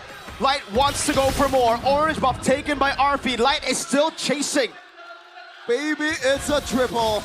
And they might get some turrets here and there for BTR. Or maybe no, because they have a lot of waves to take care of. But Amon, man, what an outplay there. Let's check the item though. Magic Blade. That's an item that I want to go for when you're up against this much damage, especially Hijume. And finally, he goes down. That was the backliner. The feathered airstrike will be less of a threat right now because he knows that Eman is there to cut them down. There was no need for that, Hijume. That angle, when your team is up top, you need your front to be able to push out the damage. Yes, you're ahead by quite a bit earlier, but was that really worth the risk? Eman now has a shutdown bounty in his hands. Only 200 gold difference between the gold laner. Right. So you know that's big because it was 8k gold lead for Alter Ego. Now it's down to a 4. Half right away after a single exchange. And they can play it a bit slow here. They have decent wave clear with Eman and also Moreno. Even Annabelle can wave clear just a bit with the Barats. So it's not over just yet for the Red Robots. The 4,000 gold lead. I mean, earlier we got a little bit of a... We got a glimpse at the items light walking up again. The biggest lead is actually in the jungle and XP. So when it comes to damage, I think BTR have gone to a point where they can finally put a dent onto Alter Ego's front. Yep, but I don't think they're gonna contest this though. No. They know that they can't. A single face check will spell their demise. Especially with groups there. Annabelle getting jumped out again. Yeah, they still just have to walk up somehow. RP gets a kill for free. Iron Hook for Dreams again. Drops the ball. No! Getting the Dark Wave, but getting slain. RP, oh, you gotta be careful. Oh no. Luke walks up, looking for it. Purify out already. Luke gonna be falling as well as Amon looks for the play. One more crit is all they need. The Magic Blade paid dividends, but it's only 2 backliners of BTR. The whiff is coming. It looks like Alter Ego wants to regroup first before they decided to take the base for BTR. 10 seconds for Nino. Lord is coming up instantly, shoving it in the mid lane. This might still be defendable, despite that team fight. Yeah, Nino is nowhere to be seen. Luke, 5 seconds left. So, an advantage for BTR.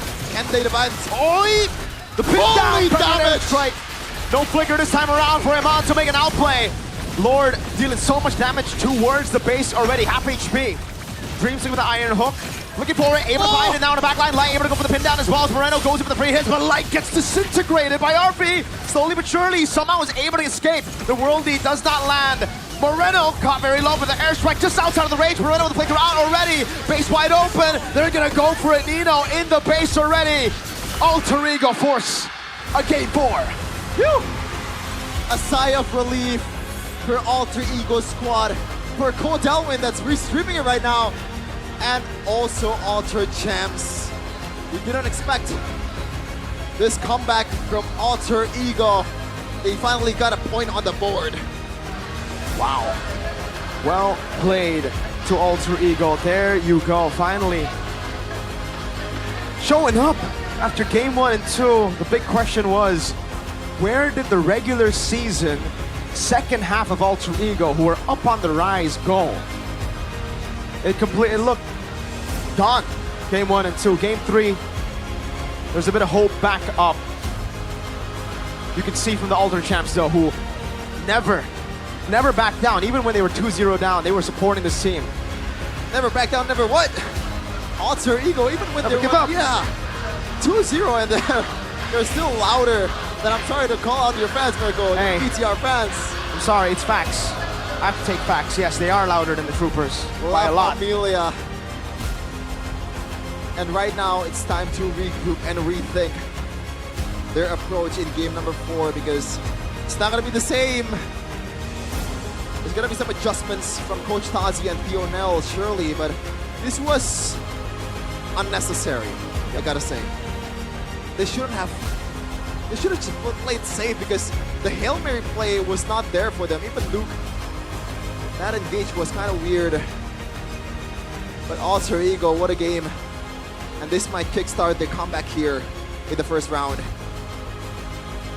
This is what I think RP brings to the table when we're talking about Alter Ego. Alter Ego are so flashy. They need a consistent gold lane like RP. Yep. But the panelist is there to break it down. Once again, we're going to game number 4. Boys and girls, Alter Ego have struck back, going back to their comfort for Dreams in particular. His Franco was an impeccable showing, opening up so much opportunity. And finally, we get to see Rin discovering a new shade of Rin. 50 Shades of Rin. Whoa. Okay. I told you, right? I mean, we talked about it as well. You can't really mess up playing a Baxia. Like, even if you're not well known to be an to be a utility player, you can't really mess up a Baxia. And Rin showed that he can play the Baxia. They got perfect turtle, for God's sake. And it shows that he can if he is situation in a must-use utility type of deal, then why not? But I think, yeah, Alter Ego obviously back on their feet. This might be the momentum that they need. But to talk about a reverse sweep, I think it's still too far-fetched. Well, we'll have to wait and see, man. This was a solo kill, was it not? Yeah, RP. Oh, man, everyone was hyped up right there for sure, man. Definitely gave him a bit of that momentum.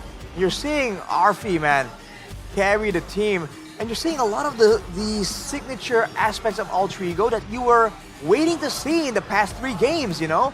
The aggression coming in from Dreams, right? Setting of the play, Arfi outputting the actual damage, actually being allowed to output set damage. It's a whole different look coming out of Alter Ego. Absolutely, absolutely. It really is. It's exciting to see because sure, there was a setback coming into that 12th minute, but at the end of the day, one player stayed consistent, and that was Arfi. That solo kill onto Iman was something that we don't see quite often. This is a rookie versus the Iman, right? I think Sheffin put it really well when he was doing the cast earlier on. So he deserves the player of the game presented to by the official tournament smartphone, Samsung Galaxy A36 5G. And there we go. There we have it. We get to see it once again. And in these mid-game skirmishes, man, again, the damage coming from Alter Ego is so good. And finally, we're seeing Nino on a, you know, a bit of a signature pick, and you're seeing the impact immediately. Each of them were doing great, but overall, the fact that they now have a composition where everything kind of works together, you know, you have a good front line, you have a good engage tool, and you have a good damage output. It's almost like Alter Ego went for a comp with a very simple amount of like variety, right? A very straightforward game plan, and they're able to execute it so much better. And Dreams on the Franco, this is a signature pick, and you're seeing why it is, dude. It really helped out, shutting down Bigatron, starting from the Kimi in the mid lane, and then later on in these team fights, these re-engage hooks when Bigatron have disengaged already, and Dreams will find, you know, the straggler that's sticking around, really allowed them to get so much more value.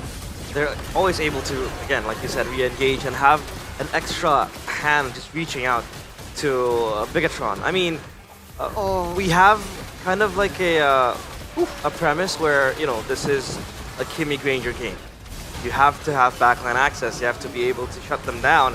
And that is provided by Ijume with the Feather Airstrike. That was, I think, one of the game-winning kills in that Crystal clash, because that kill took down Iman, and there was no extra damage from Iman. And number 2, they had the hook as well to reach out. And the Baxia rolling in. I mean, the Baxia, again, has that magic resistance against the Kimi to a certain degree. Not even with the Dominance Ice, right? Because of the ultimate. So, yeah, Alter Ego, they showcased a very, very good game, at least in this game. And for Bigatron, we saw a lot of questionable moments.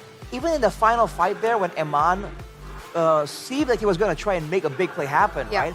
We saw Luke go really deep. And hey, if I was Miracle, right, I'll be a bit concerned, because Bigatron, we know that once they get too hyped, once they get too confident perhaps, we've seen those moments build up. So, you know, if there's a time to be a bit more patient and kind of, you know, step back and reassess, Bigatron, this is it, you know. You have to show that you have that discipline, you have that presence of mind to still maintain and remove all the win conditions from Alter Ego, even though it seems like it's a done deal from the first 2 games.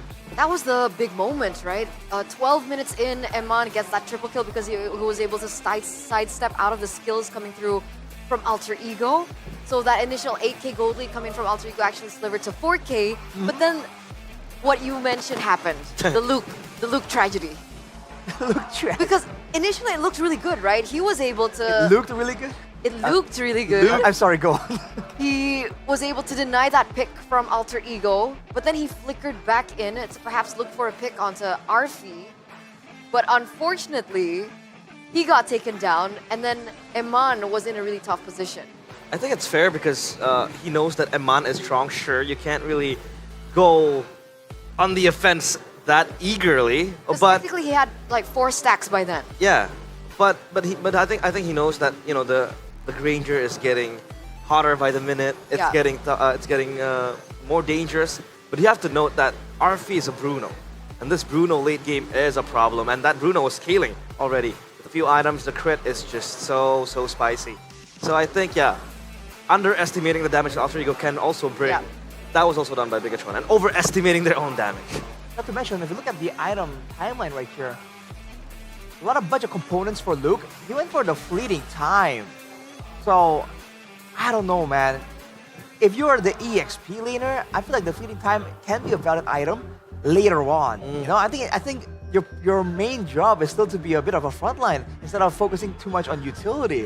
So, there's things like that kind of gets you thinking. Is Bigatron kind of being too over-ambitious here? Do they feel like they can get away with it, you know? Because especially in a high-stakes situation like the playoffs, those are the thoughts that can get you if you don't, maintain the proper mindset. Was the Barat's pick existent? I was about to ask. Yeah. I mean, I wanted to talk about it. We talked with Professor KB from the Indonesian Just a panelist little desk. We talked about the Barats becoming, a counter towards the Baxia. But hey, I think we'll talk more about it later. Because right now we're going to throw it over to Alyssa and Bude before we get into game numero 4? 4. 4.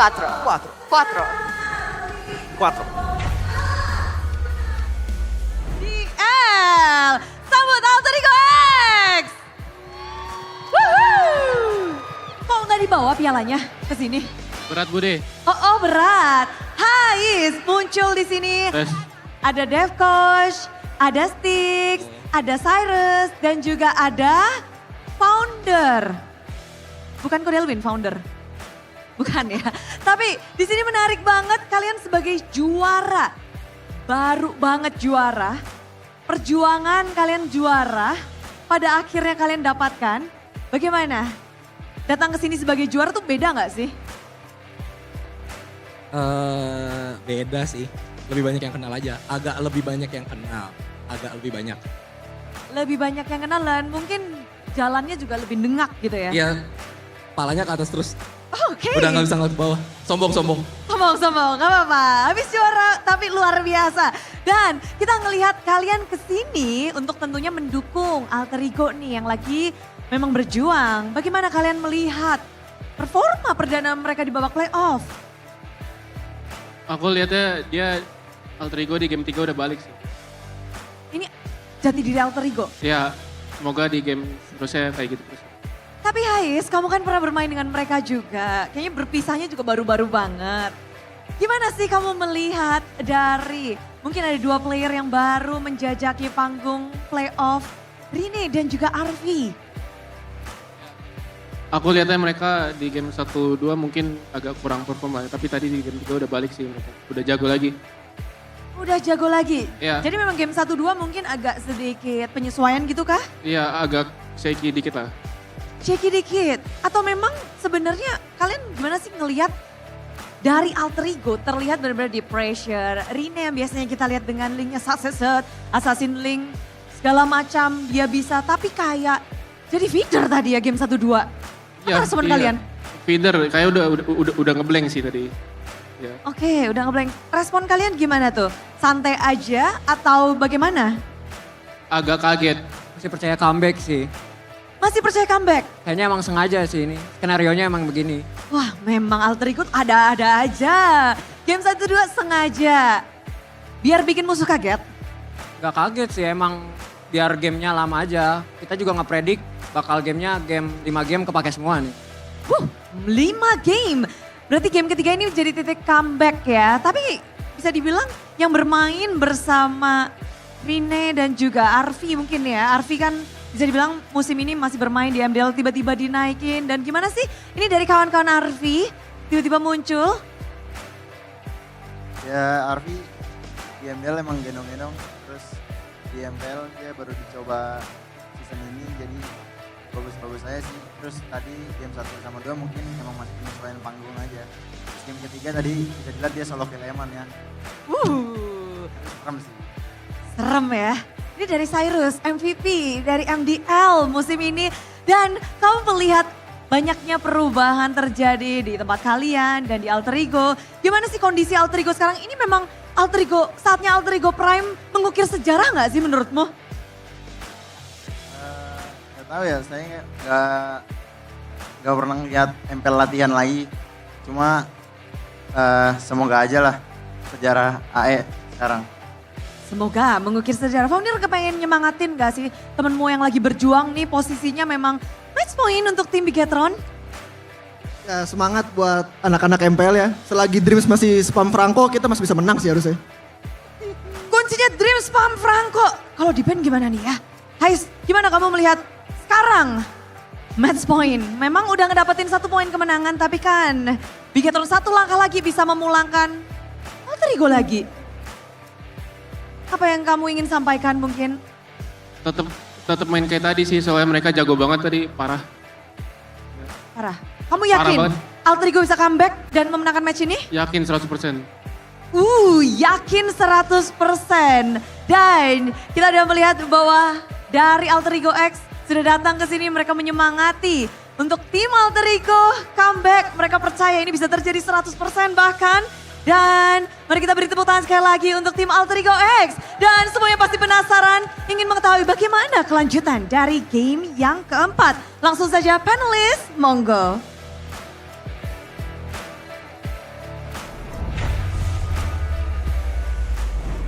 Thank you, Bude. That was Alter Ego X, by the way, for those of you guys who aren't aware, the MDL Alter Ego team. That's Heis. Yeah, the guy who got the Savage in the earlier weeks of MPL ID Season 3. That's Gonnie's goat. Gonnie's goat. Gonnie's goat. That's important. Yeah, but going back to the previous topic, Barats. Barats. Wait, Barats rhymes with? Strats, right? And we gotta keep in mind, the best strat to win ranked game is a good connection. Ladies and gentlemen, don't let lag cause you to lose ranks because you guys can actually enjoy a seamless gaming experience with the Telkomsel Paket G2 offering speeds up to 100 Mbps for only 375k IDR. So, what are you guys waiting for? Brats, strats, subscribe now via Mike Telkomsel or tsel.id/nacional. That's why I was lagging. Yeah, I was about to say that's because I did not have Telkomsel embedded in me. It's okay, now you do. You need that. Now you know. Now I know that I can speak fast and you know how to speak faster? You take snacks that help you snacks develop those We're supposed oral to show skills. off our sucrose snacks, but we finished it. But it's all gone. There you go. Sorry, guys. There we go. We messed up. We messed up. We have some. We have some. Wait. Oh, can I have some? We have some. This is the fried coated soy, the kadale. I'll have this part. Yeah, okay. It's the top part. I'm This gonna enjoy this Sucro real packaging. Yeah, well, that's the only one left. Oh, God. That is good. Yeah. That is good. I call finished these the Kribo exotic one. flavors. Exotic flavors. Yeah. You like the exotic flavors, realize? I do. They have, I'd say, underground flavors. You know, underground flavors. People only know, the classic one, the white ball and all that. They have like the kacang kribo, which is Oh, the Kribo one is so good. Yeah, That's Kribo. my favorite, guys. Personal favorite, Kribo. gasla. Best. Hey, Eterna, we had this conversation, by the way, alongside Mirko. You've had a lot of conversation. We do. We talk a lot. We're yappers, basically. Okay. Continue. Look at the Sucro man right there. Okay, yeah. How do you think her mom gave birth to him with that big head? I don't think I can answer that on broadcast. It's a tough time in the hospital. Gasla. I'm not sure if that's how the conversation went, bro. Yeah, no. But I think I need something more filling after sucro. Do you guys have an alternative? It was my lunch earlier. Oh, really? What did you eat? Do I want to tell her? We should not? gatekeep these. Why right? not? Gatekeep. No, why? Why would you gatekeep? Okay, my bad. Because I had Hoka Bento. Oh! You had Hawk Ben? Hawk Ben! Are you serious? Better than Ben 10. Oh, what did you get? What did you get? There's a lot of options that you can really get, but my favorite menus is the MPL Hokben fried chicken. Okay. It's a very juicy fried chicken. Okay. Has enough batter, not the excessive much, batter. yeah. Yeah, not too much. Yeah. Then the MPL Hoka ramen. By the way, I love Ramen. Okay. I love ramen. And of course, when I'm low on budget and I don't have money, I don't hold as much cash as this guy does. When I Precious only have captain. like a few bucks up on my sleeve, I go for the MPL Hoka Hemat. His sleeve. Oh. Hemat means, Thrifty, economical. Yeah, economy. Because I heard with every purchase of the MPL menu, you guys get something in addition? Yeah, you do. You get like free diamonds or something like that? Well, you get fun Like bonuses. items, like bonuses? A lot of bonuses. I guess we'll figure it out later on because safety Vroom. can be fun, boys and girls, Wow. right? When strategy and speed are the key, focus and protection are everything. So both in-game, on the road, everywhere else. Exclusive collaboration designs are also available for every RSV helmet. So if you guys have a favorite team, who knows, maybe in the official RSV helmet official marketplace, you guys can actually find the team you want, like Geek The X design of the team. RSV, yeah. The white one. Let's say it, Rashi. Pretty cool. Let's say it. Safety is #1 priority. Yeah, welcome to RSV, where safety is number one. Safety is #1 priority. Number one priority, boys and girls, don't forget. All right, we've been reminding you since the regular season, right? Yeah. Protection #1, safety can be fun. You know, unfortunately, Miko was telling us that some teams don't have an Protection? edition. Yes, an edition just yet. You know, so like there's some teams that have an RSV edition. Right. Some teams don't yet. So, you know, we're looking forward to some more of those exclusives. Exclusive. Imagine having a Dewa one, right? Then you have Or Navi. Olympus behind it. Oh. What about Navi. Evos? Evos, it's probably a white tiger, or probably a picture of Albert, maybe. Which is pretty cool. I mean, It is. Or do you want a jacked porcupine on it? Hey, we that saw would be that. funny. That would be funny. Right? Oh, it's Codilwin in the watch party with Fandi. And He doesn't look too happy. Fandi and And? I don't know. That's why I'm asking. I don't know. I don't know her, honestly. Probably a nice person. I'm usually really aware with these people, but Ah, I'll figure it out, guys. Sorry, I let you guys down today. Fandi's a very funny person, by the way. He is. He's hilarious. Prince Fandi to you. Prince Fandi. Okay, my bad. King Fandi. I'll elevate that. It's in his name, bro. Fun. He's fun. Yeah, he's a fun guy. He is. And he's a Didi. Fandi. But moving on to the previous game recap here. Man, RP on that Bruno. How about that, huh? Yeah. The fact that I'm happy to see that crit marksmen still have a place in the meta. Because so far, there's been a lot of those swift build marksmen. There've been a lot of the ability-based kind of, like the Granger, for instance. But when I first started playing, the good old marksmen go for those crits, man. So seeing those big numbers, right, the big chunks, it's a far cry from the good old days where the Bruno would hit you for like half HP in a hit back in the olden seasons. But you know, it's a different sensation. It's a different play style, right? If it's in your team, then you have access to more bursts. If it's on the opposing team, you gotta be more careful. Brings diversity to the game. I agree. I mean, the Bruno was indeed a late game threat. It's bound to be always a Bruno when he's 3 items in, even 4. Make it even more for RFE because he was playing a spectacular game. He knew how to kite properly because against the Granger, you don't necessarily lose out because the Bruno also has that range and that crit damage that can just burst quickly compared to the Granger. So we'll see if Alter Ego would like to have that type of hero again. We'll see, because it looks like both teams are actually on the same side. Alter Ego still on blue side, Bigatron on red. I'm wondering whether or not Bigatron will like to go back or fall back into the same draft that they did in game number 1, considering, like Miracle likes to mention, right? If it ain't broke, don't fix it. Hey, that's true. Drafting phase game number 4 presented to you by the official tournament smartphone Samsung Galaxy A36 5G, and yet still the Luoyi band. So Alter Ego go for the Boxia. But this is the change from the red robots. Barca picked up first. The only one bound. These are a quick set of picks. I mean, the Baxia again being prioritized by Alter Ego. Bigatron again. Obvious snatch in the hands of Dino because they know Luke also plays this.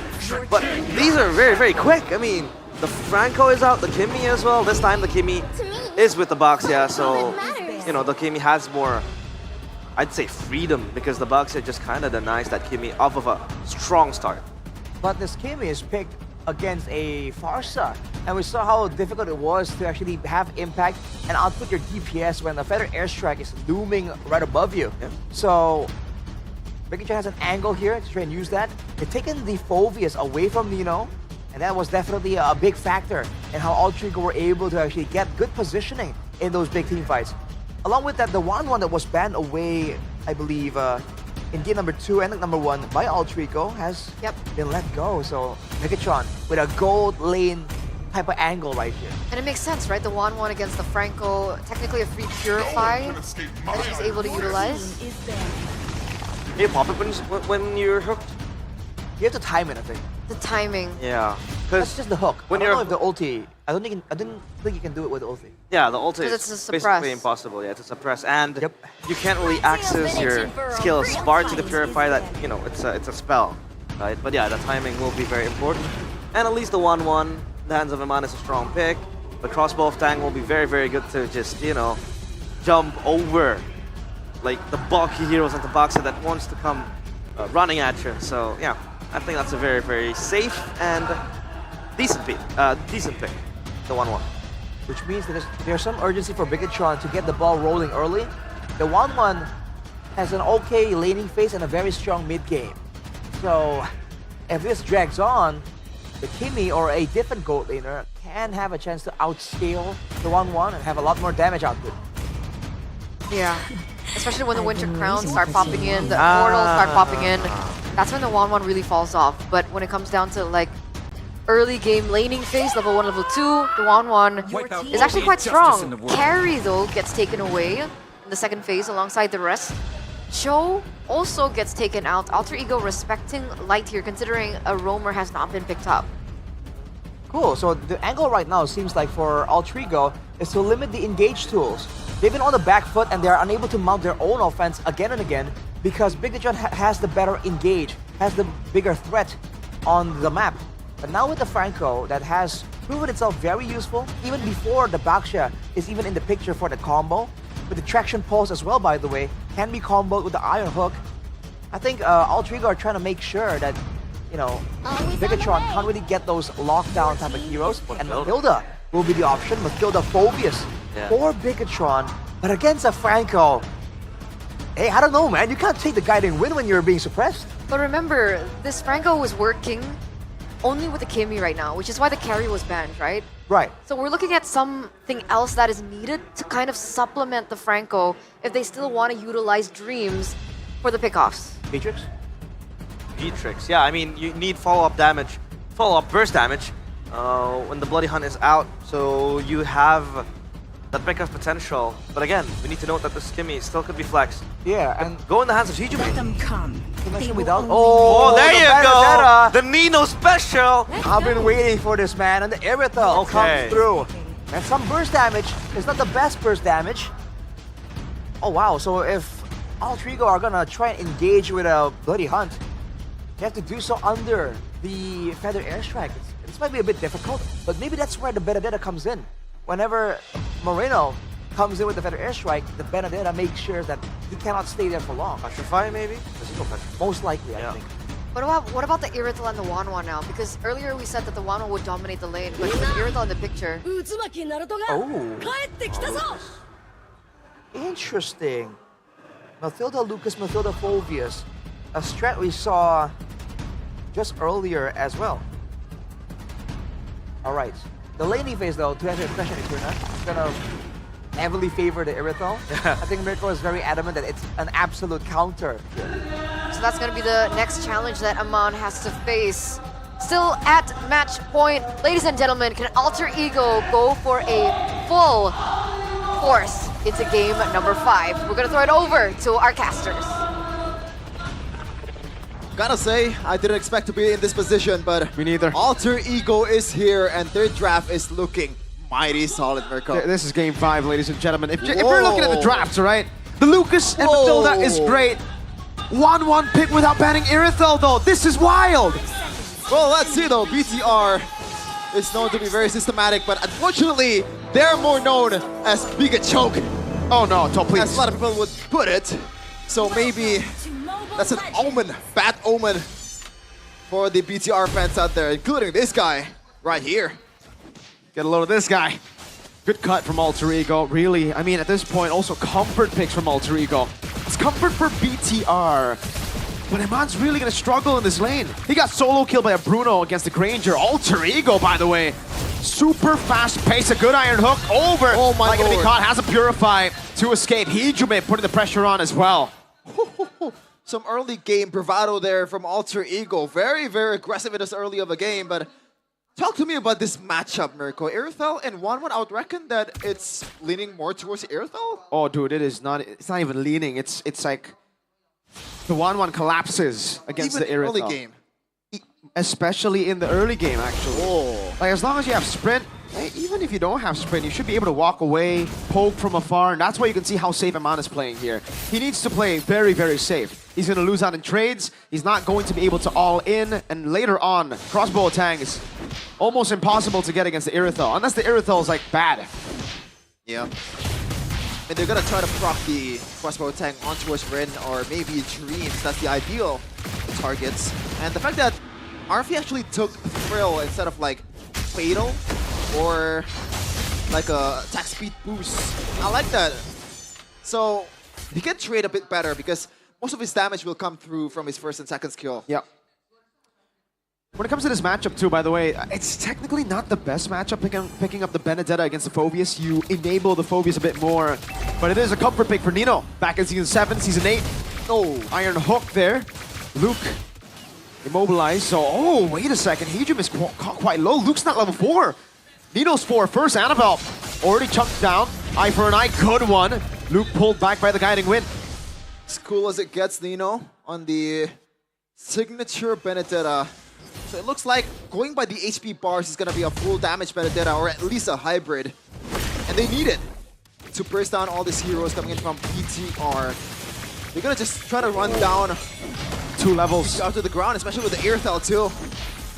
Yep. You can see the bottom lane already losing out. Annabelle with a sacred piece on all into the back line. Dark Wave connecting with the Ninetales. Beast Bomb. Good petrify from Nino. Oh my god! The damage is insane! Light's gonna get chased down by Nino. Luke still in the front line, still jumping around, dunking on everybody, but Light is there to bail him out. 900 gold lead with 1 kill and a turtle. I believe it's mainly because of this gold lane matchup that they literally let go against Arfi. They gave him a good lane. That's a fast Heptasis if I've ever seen one. And no boots as well, so he's pretty much very confident with this damage. Streams though, still looking, traction pulls! Uh-oh. Good circling Eagle and a Guiding Wind, but Iman is still going to be the one losing out on a lot of value when it comes to that.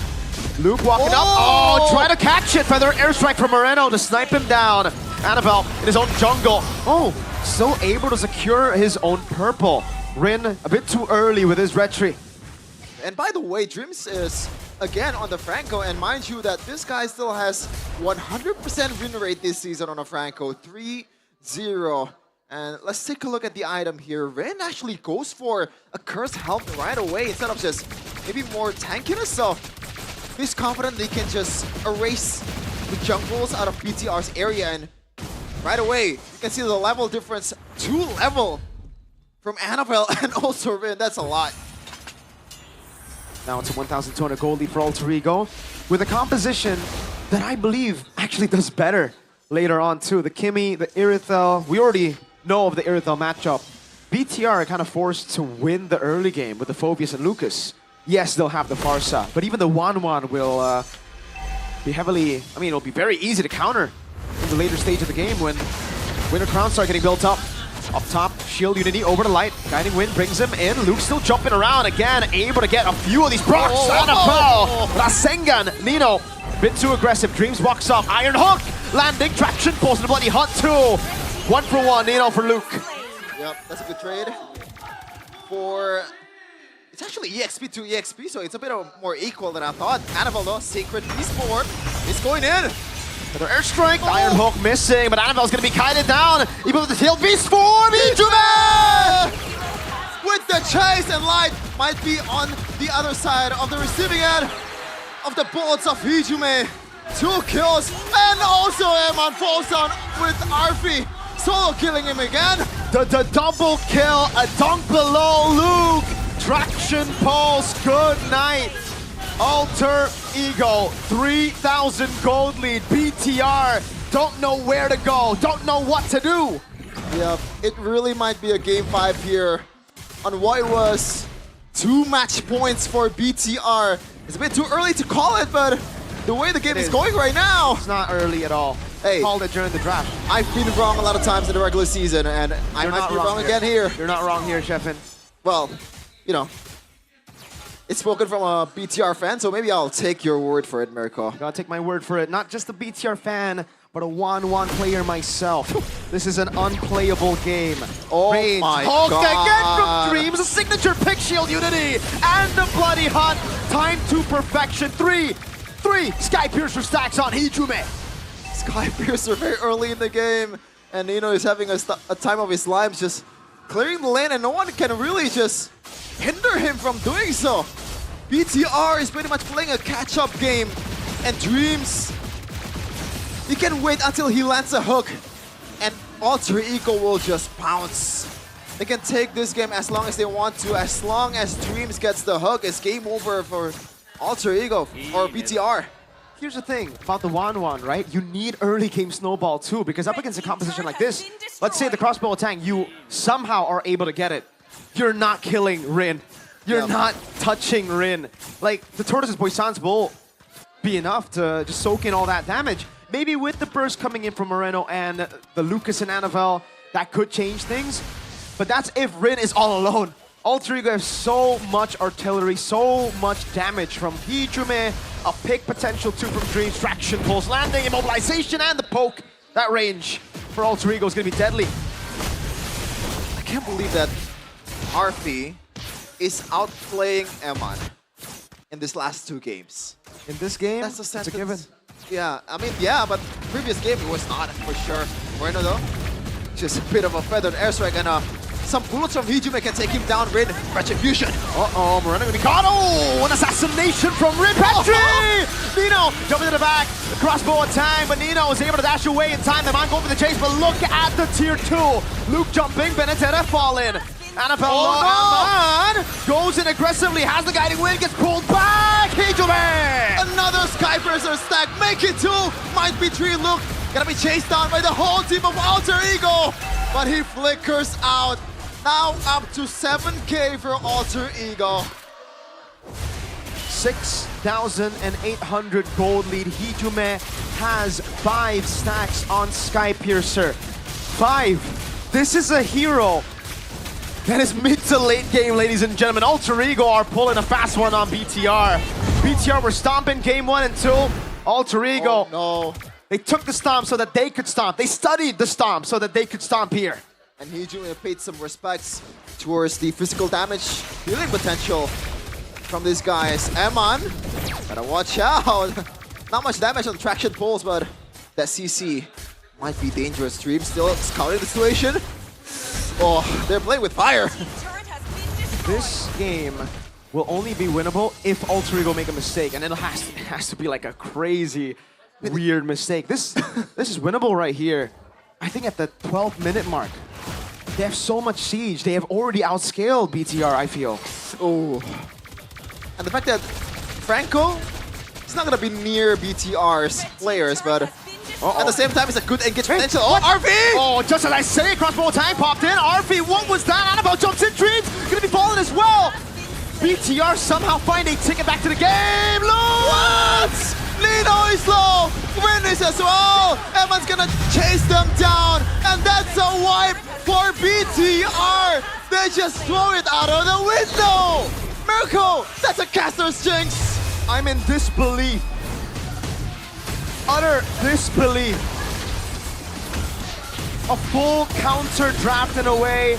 A 6,700 gold lead. An Irithel who's already outscaled a 1-1. How has that happened?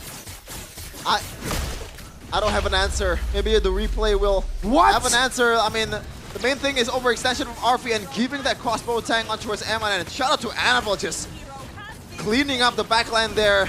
And this one is unnecessary. Hijime and Nino could have just backed away. It's not the familiar code though, to back away when your other family members... You die together! You die together or you'll win together. And that's the principle, I guess. But how did RP get caught there? He has to be very careful. The game is in their hands. This is not supposed to be throwable. And by the way, it's still 5k gold lead, so Alter Ego, believe it or not, they're still in a very big advantage. Eman, second skill. And Rin is trying to flank here. Flaction pulse, Shield Unity as well, but there's playing in the back line. RP getting careful, again Rin! Crossbow tank from Eman! Doesn't translate, good flicker from Dreams. That could have been bad. I guess there is some silver lining in the fact that Rin is not a late game hero, and he's just there as a sandbag. And Eman loves a sandbag in his face. Okay. Sea Halberd, DHS Corrosion side. He's going for the attack speed build, not the crit build that we've seen a whole lot in the regular season. Because I think he knows he's behind. He knows that he has to deal damage to the front line first. 3,000 gold lead now. Somehow, again, it's a good trap. It is a good trap, but again, Alter Ego can just go in. They have a lot of stacks. An airstrike over to Nino. Taking very low. RP doing a lot of damage. Having crossbow. RP, be careful. Sprint already. Oh my lord, how has that happened again? Alter Ego, he just left all alone. Has him with a nature. Will be able to escape. Eman walks in. Dreams unable to get the hook, and somehow there's 20 seconds on the death timers for RP. The Lord is up. It's not Game of Thrones, it's Game of Thrones for Alter Ego. Oh my lord. It was, I don't know, 8k gold lead? No, it's like 2k! And they have the advantage on the lower. They're a man up, and Arfi, the most important member in this case, is out. BTR, they don't want to take it. They go the disciplined routes. Oh, they gotta, why? Why? Hey, now I understand what LaFell and Husky had to go through in Malaysia, you know? I heard them casting and I'm like, wow. They seem disappointed. Oh man. Oh man. I mean, I would love to see what's Codelwin reaction to all those players. Oh man. Is he human? Is he just, you know, facepalm? Both of them? Calm down. Alter Ego still are the ones who should win in this case. Wait, they can chase Luke. No, there's no way. Luke walks in, traction pulse already used up. Again, Eman walks up with a circle ego and the airstrike locked RP down. Heavy crossbow already. Annabelle jumps into the back, but over to nature is ready for RP. BTR on the back foot one more time as they look to defend. I gotta say, the wave clear for BTR is actually kind of bad. Yes, Moreno is there, but this is 1-1 we're talking about. It's just tickles the lane. A single hit, or like single target damage to the basic attack as well. It's not a Moskov. Winter, and that's a big item. Surely this is not losable here for Alter Ego, unless we saw it. You know what? Times. We don't say it anymore. You know, we might nothing is out of the window. Nothing is off the table. Let's see. Still a chance somehow, some way. Rin Shield Unity cancel. Feather airstrike doing a lot of damage. Dreams! Gets Eman, but no follow-up just yet! Once again, the throw is there! Hijime with of nature! And they are trying to throw again. Annabelle! Getting another immortality already popped in. Rin all alone in front. Nino going to be taken low, taken down by Annabelle. Moreno handling the Lord. A wipeout! Annabelle gets the Maniac. 18 seconds on Dreams. I don't think they can end just yet. They need to take care of the Lord, and they don't have a wave at all. But that was probably the sequence. This 3 sequence is probably one of the worst Mobile Legends that I've ever witnessed in MPL. Yo, Chef, and usually I'd be like, man, you're out of pocket for that one. But damn, you're right. RV is 1-3-1. This is an Irithel that wins the laning against Eman. This is a favorable matchup for Irithel. Why? And still, by the way, ladies and gentlemen back at home, Alter Ego are the ones who have outscaled BTR. Let's take a look at the real-time gold graph. This is a generational throw from Alter Ego. How is it this close against a composition that should have scaled off, that should have been off? Oh man, Light's gonna go in again, circling Ego onto the back. Luke. Oh, I don't know about that. Oh, Nino's in the call alone. Eye for an eye for the airstrike, no cancel. He gets away with the final blow. And somehow, someway, BTR has the control. I mean, you could even argue at this point, Alter Ego, draft-wise, composition-wise, they're still up in the air. They're still leading.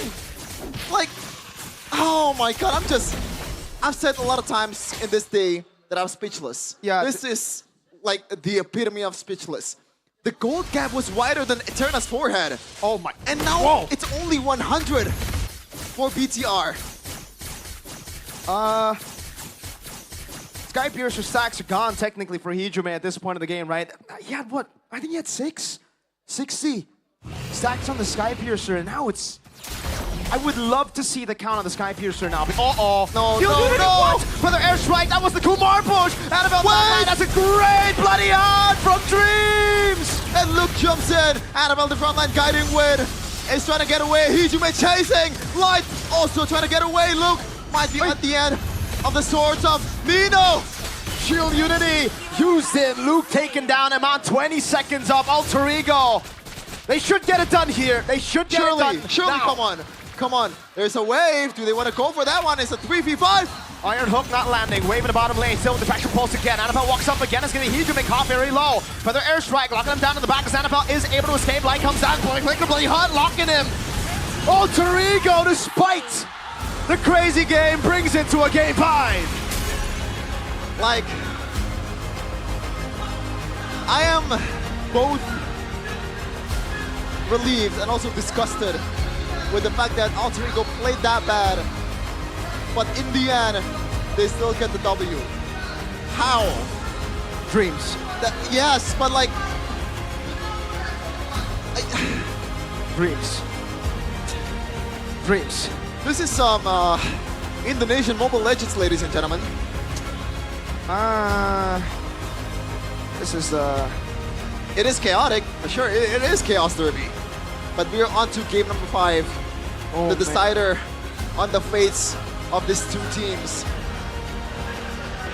Possible reverse sweep in our hands for day number 1, ladies and gentlemen. Alter Ego, we're down 2-0. And now they're the ones leading. They're the ones with the advantage. Technically not leading, but with the advantage of momentum by their side. Do you have something to say more? Usually, I'd just be like sad that BTR is losing, but I'm sad at the state of this game. It is a peculiar game indeed. And the Big Choke allegations is coming to the surface once again. Oh my god. It might happen again, man. The panelists, like, you gotta break it down for us.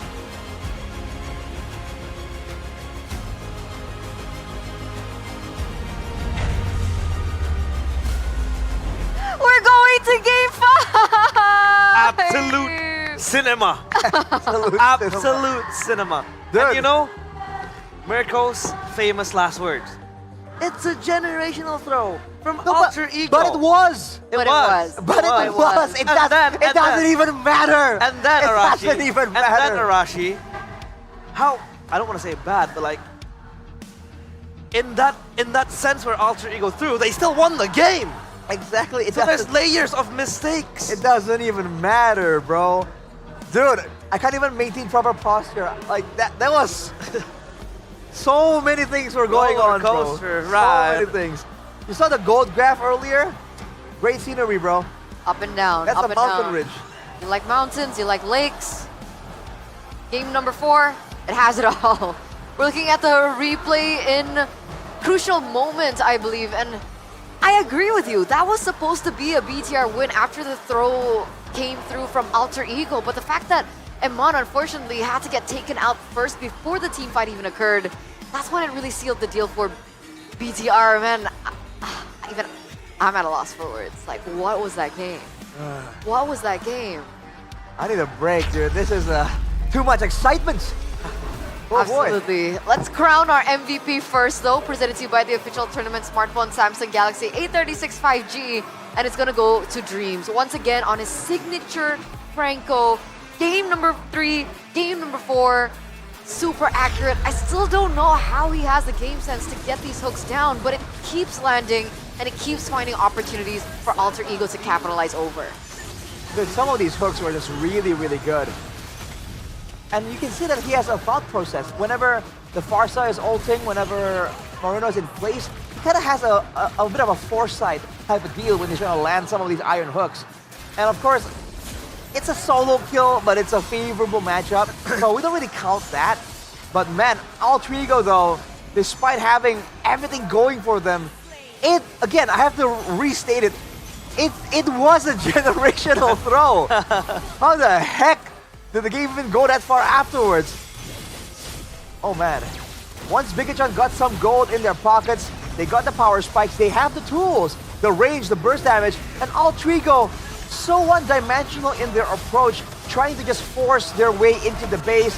It did not pay off, man. Multiple times they lost multiple members when they're trying to get value with this Lord. But after a while, give it long enough, Bigachon finally had the chance, the opportunity, and they wipe out Alter Ego. This was the moment. This was their time to shine.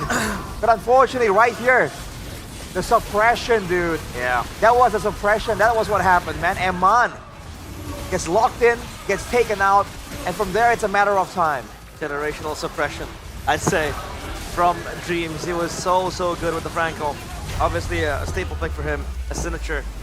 And yeah, in that last fight, I think Eman dying just sealed the deal for Bigachon. We took a look at the base conditions, and was it endable or not?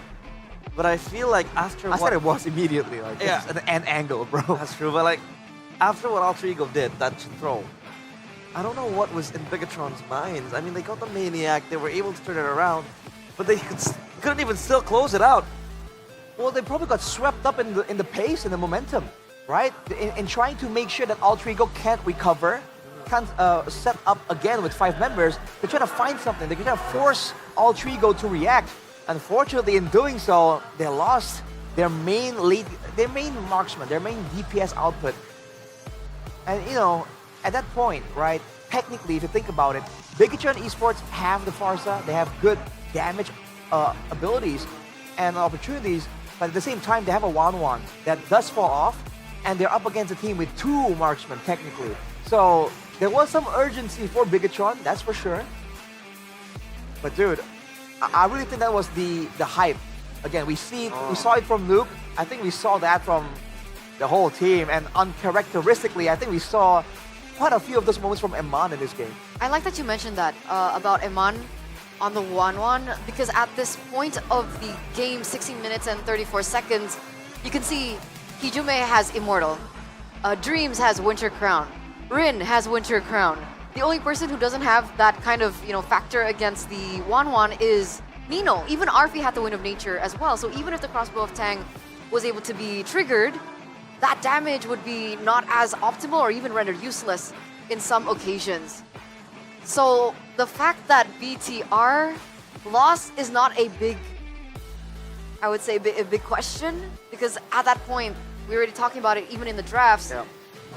Because even in early game, they were so persistent on using the 1-1 in the first phase, picking it up first, but they didn't even deny the Irithel in the banning phase. They went for the carry ban instead. So I don't really see the window of opportunity that the 1-1 was supposed to have in this game, because early game, taken out, because it was against the Irithel. Late game, we saw what happened. I think it's more on the fact that it's a generational throw, not because the 1-1 is going to outscale and recover. It's just because they were just so far ahead in gold, and now it kind of evened out the playing field.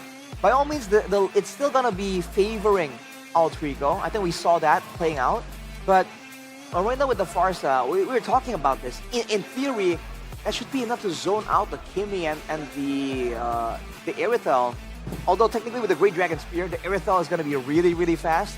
So you're seeing double value for Arfi on that Irithel, and you really start to wonder why it really wasn't respected. And maybe the idea for Bigatron is that we're gonna catch him anyways with the Mathilda Lucas, which did happen. The first 2 times RFE got picked off was because of that Lucas. You're getting mixed up. It's with that Lucas play diving to the back line. So maybe they thought it wouldn't be a problem, but in the end, it became a massive problem. Yeah, I mean, it was done and dusted when it reached kind of like the late game because... By the way, it's actually 16 minutes. 16 minutes? No, we're talking it's going to be 2 minutes, 2 minutes. It's actually 16. Oh, wait. Okay. That's a pattern. Oh, well. But yeah, the winner crown was so good against the 1-1, obviously, rendering the crossbow of Tang useless, the immortality as well. And for the Benedetta, it's just about escaping, right? Because Benedetta is able to do that, so mobile. And the fact that the guiding wind was also there, kind of like a saving grace for the 1-1. But in a way, it is also such an offensive tool. Because the Mathilda comes in with a circling eagle, the 1-1 can hitchhiker ride to then kind of semi-jump into the backline, get those weakness spots. But that was the reason why they lost the game. Because 1-1 was looking for that angle, went with the Mathilda to go to the semi-backline, I'd say, right? Went too deep. Yeah, but it went too deep. And the Starlium Beam from Hijume was clutch as well. Like, just locking the 1-1 in place. And Dreams. Because Dreams suppressed it and too. Dreams as well, yeah. Immediately, he was bloody hunt on site, dude. Yeah. It's like kill on site order. Basically. Yeah. At that point. And I'm so happy though to see that, again, we're seeing the signature aggressive style of Alter Ego, and it's working somewhat. And dude, Dino on the Benedetta. I mean, he wasn't hard carrying, he wasn't game changing, but there were moments there where that Benedetta really made a difference. Whether it's in the wave clear to roam, whether it's in diving to the back line and stopping the Farsa. And since we've been asking for it throughout the day, I'm like, finally, dude. It's fan service. It only took like, what, 4 games before we were asking for it, and it actually shows up in the Land of Dawn. Slow starters. Late bloomers. Yeah, they're growers. Growers. Yeah. But at least they're faster than TL. What do you mean? What do you mean? They're faster to get their groove than TL, right? Ah, yeah. So, because a lot of people have been saying, you know, in the back rooms, if it was a best of 7, TLID would have won. It wasn't me. It wasn't me. I mean, they did, but it wasn't me, you guys. know. I promise. Ooh. But game number 5 finally going all the way, full best of 5 between these two. Chaos Derby just really never disappoints. The drama from season 7 to season 8, regular season drama as well, and we're seeing that same drama being really sparked through not just by the players up on stage, but also in the game, right? Game number 1, game number 2, heavy brawl style. We're seeing the exact same, I think, coming into the later stages of the series, but Alter Ego are adapting. Alter Ego are adjusting. They're not as hot-headed. They're not as chaotic driven anymore, right? You see those moments where like, oh, should we go for it? Dreams, that's a hook, but everyone else is already, you know, kind of retreating. They don't want to overcommit too much. And if Alter Ego can keep this up, I do believe that there is a world and a chance where Alter Ego takes this. Well, you have to remember, it's close, it's exciting in the game, outside the game, also in the caster desk, because someone is quaking in their boots right now. Woo! I believe so. I believe so. He's sweating. He's sweating. Sweating bullets. Codelwin is sweating in the watch party as well. I think everyone's sweating right now. Fortunately, his hair's no longer red. Yeah. That's true. He's no longer gonna have hair if this is the case. Well, he's gonna bald because of the stress. Oh. Come on. Okay. Oh, wait, we have an interview though. Yep, we are gonna go to an interview before we get into game number 5 with Bude Clara Mongstar. Take it away.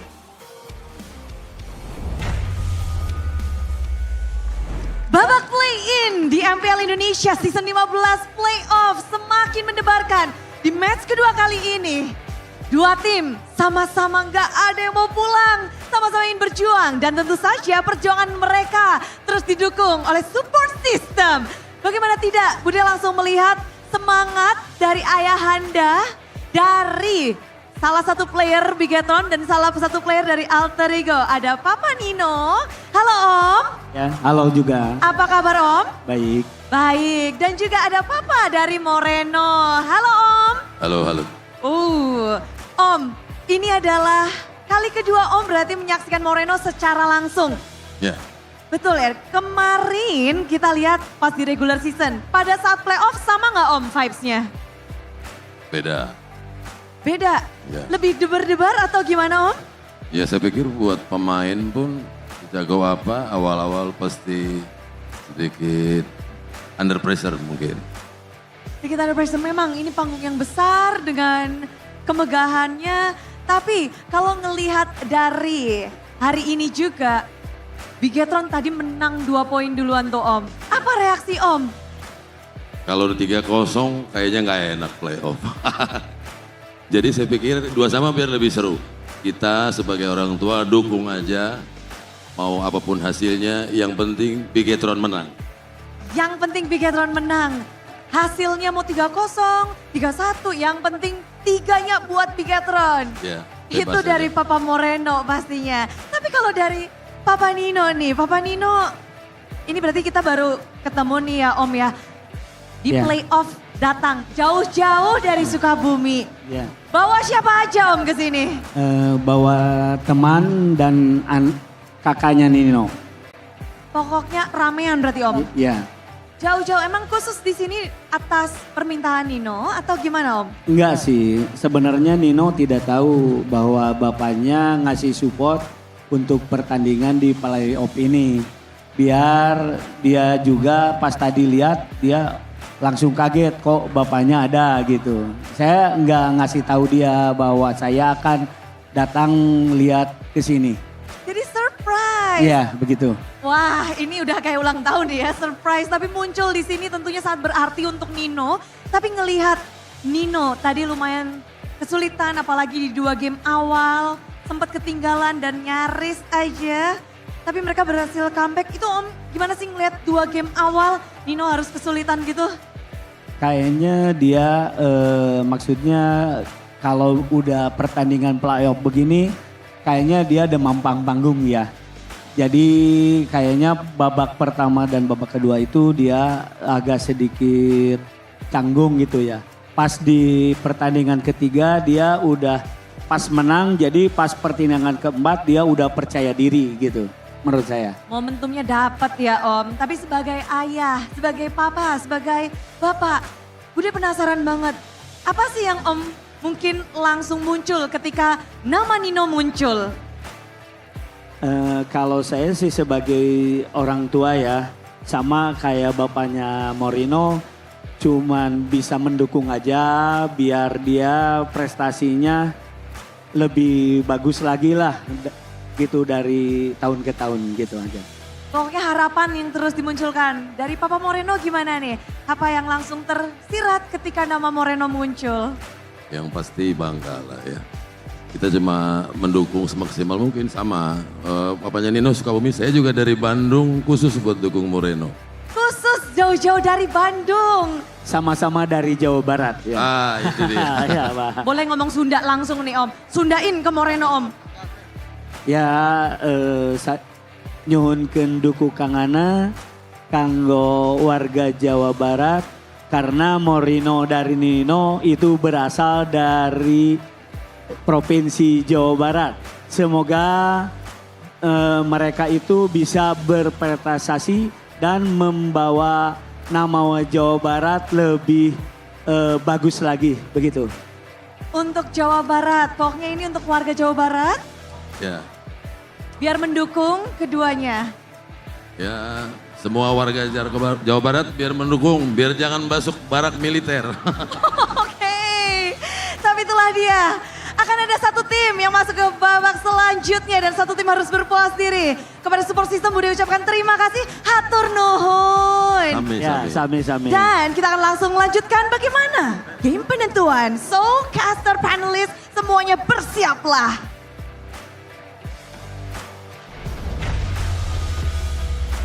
Yeah, you can see where he gets. Yeah, he's super tall. Yeah, you can see where his son gets the genes. And his dad is so cool. you know the dad personally. Oh, by the way, No, those were that was Moreno's dad and Nino's dad. Yeah. Yeah.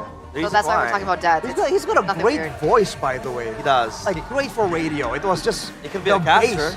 The bass, dude. You need a soundbar to enjoy that range. Oh. Yeah, not like that. Okay, my bad. But by the way, the reason why I said that is cool is that's where Moreno is able to get that swagger. You know?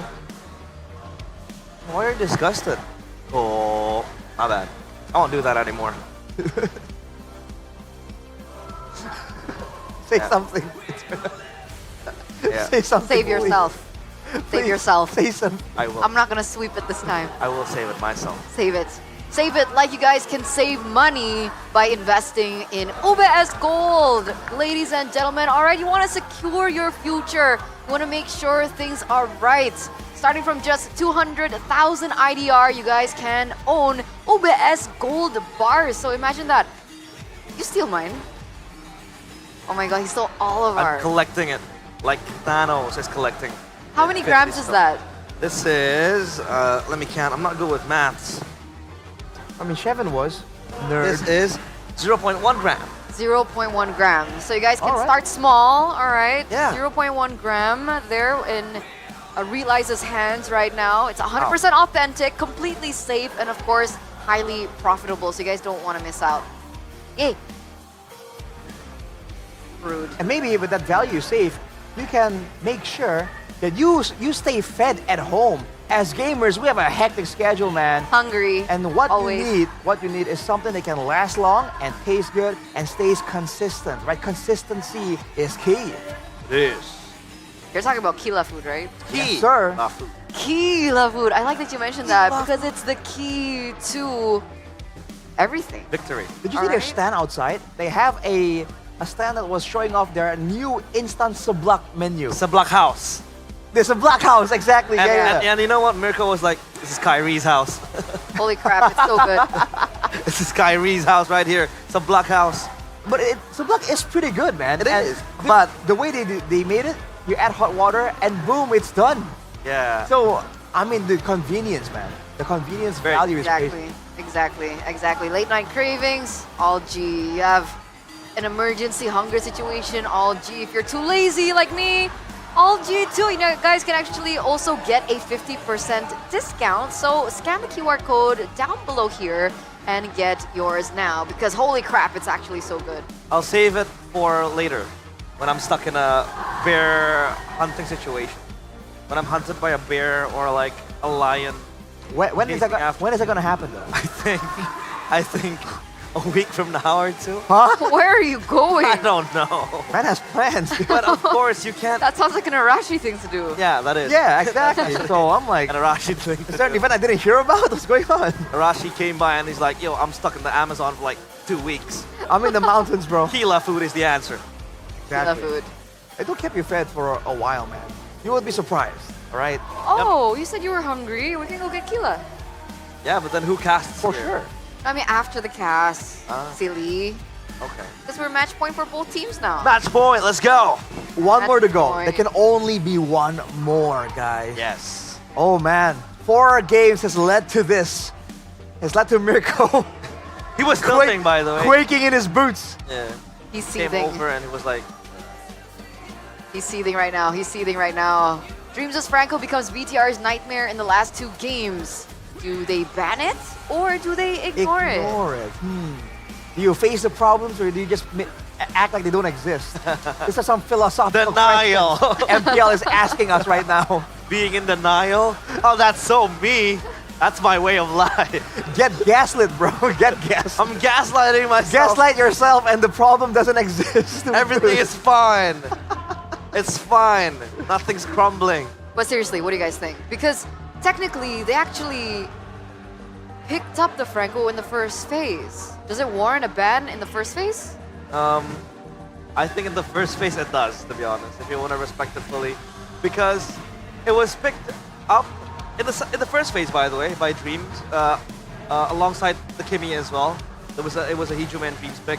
But I think if that happens, if the Franco gets banned, and then it opens up gates for Rin to use his heroes. So yeah, it's a tricky situation for Bigatron right now. I feel like unless Bigatron has a plan that involves getting hooked, like, you know, or having someone to actually take the hook somehow, then there's no shame in banning it away. I think they can afford to let go. Of what? Luo Yi? Joy, and Haya. Those were the bans by Bigatron. You're Or right. do they take first pick?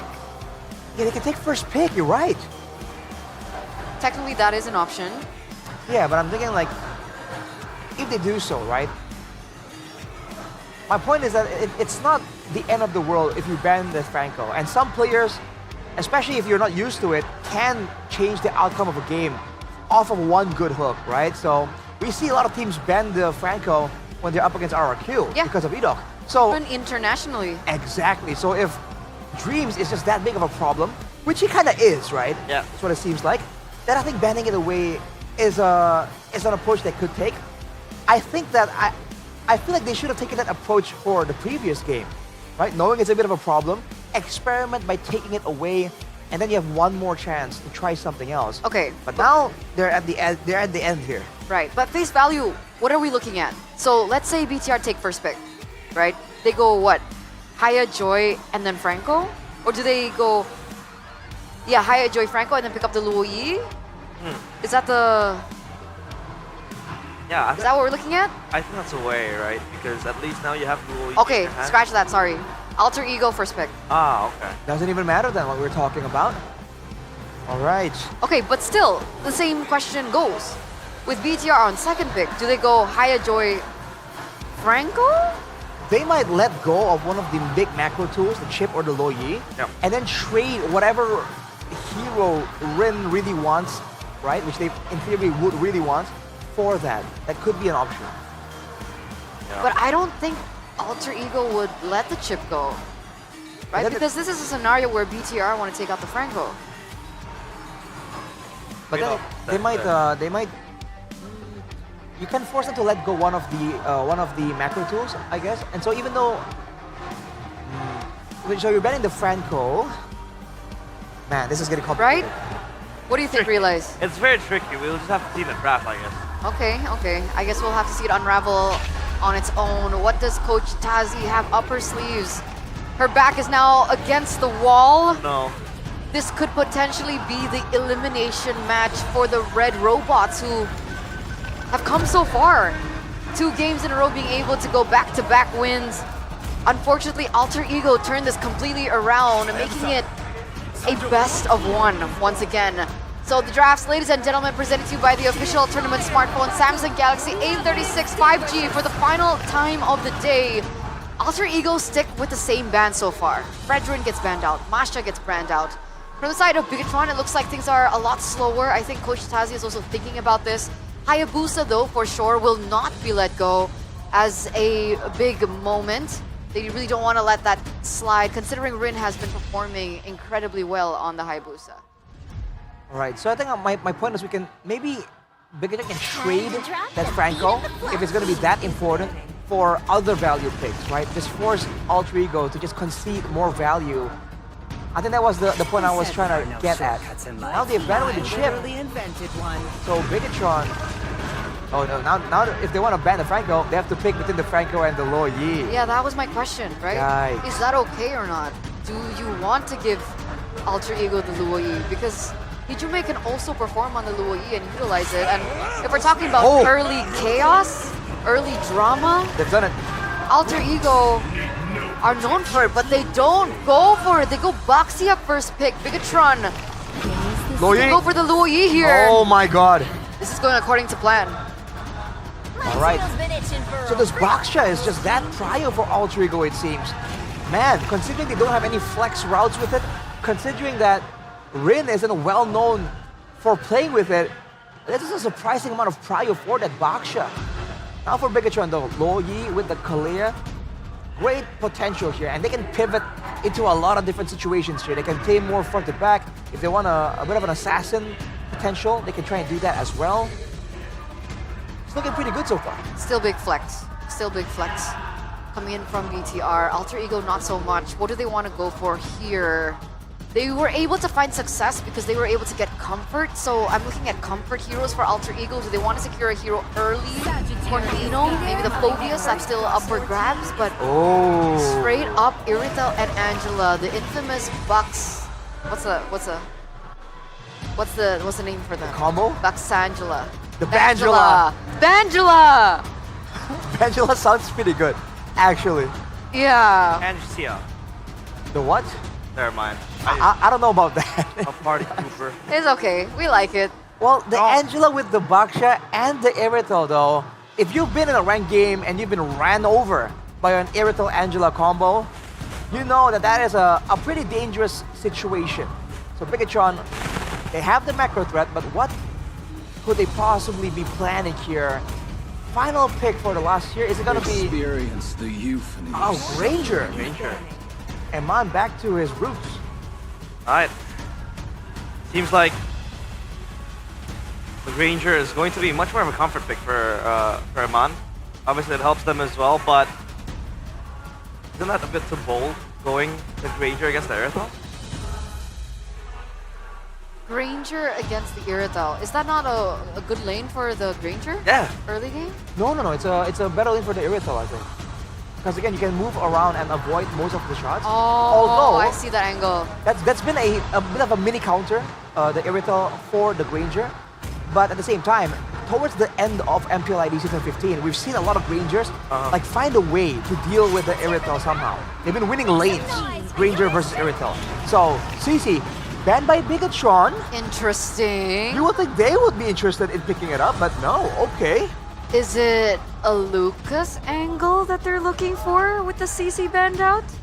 I feel like they need either crowd control to stop whoever's getting boosted by the hard guard from wreaking havoc, or they need enough damage or sustain. There's different angles they can go with here, but I feel like looking at the pattern, Bigatron should be looking at damage options here to really make sure that the hard guard can be nullified.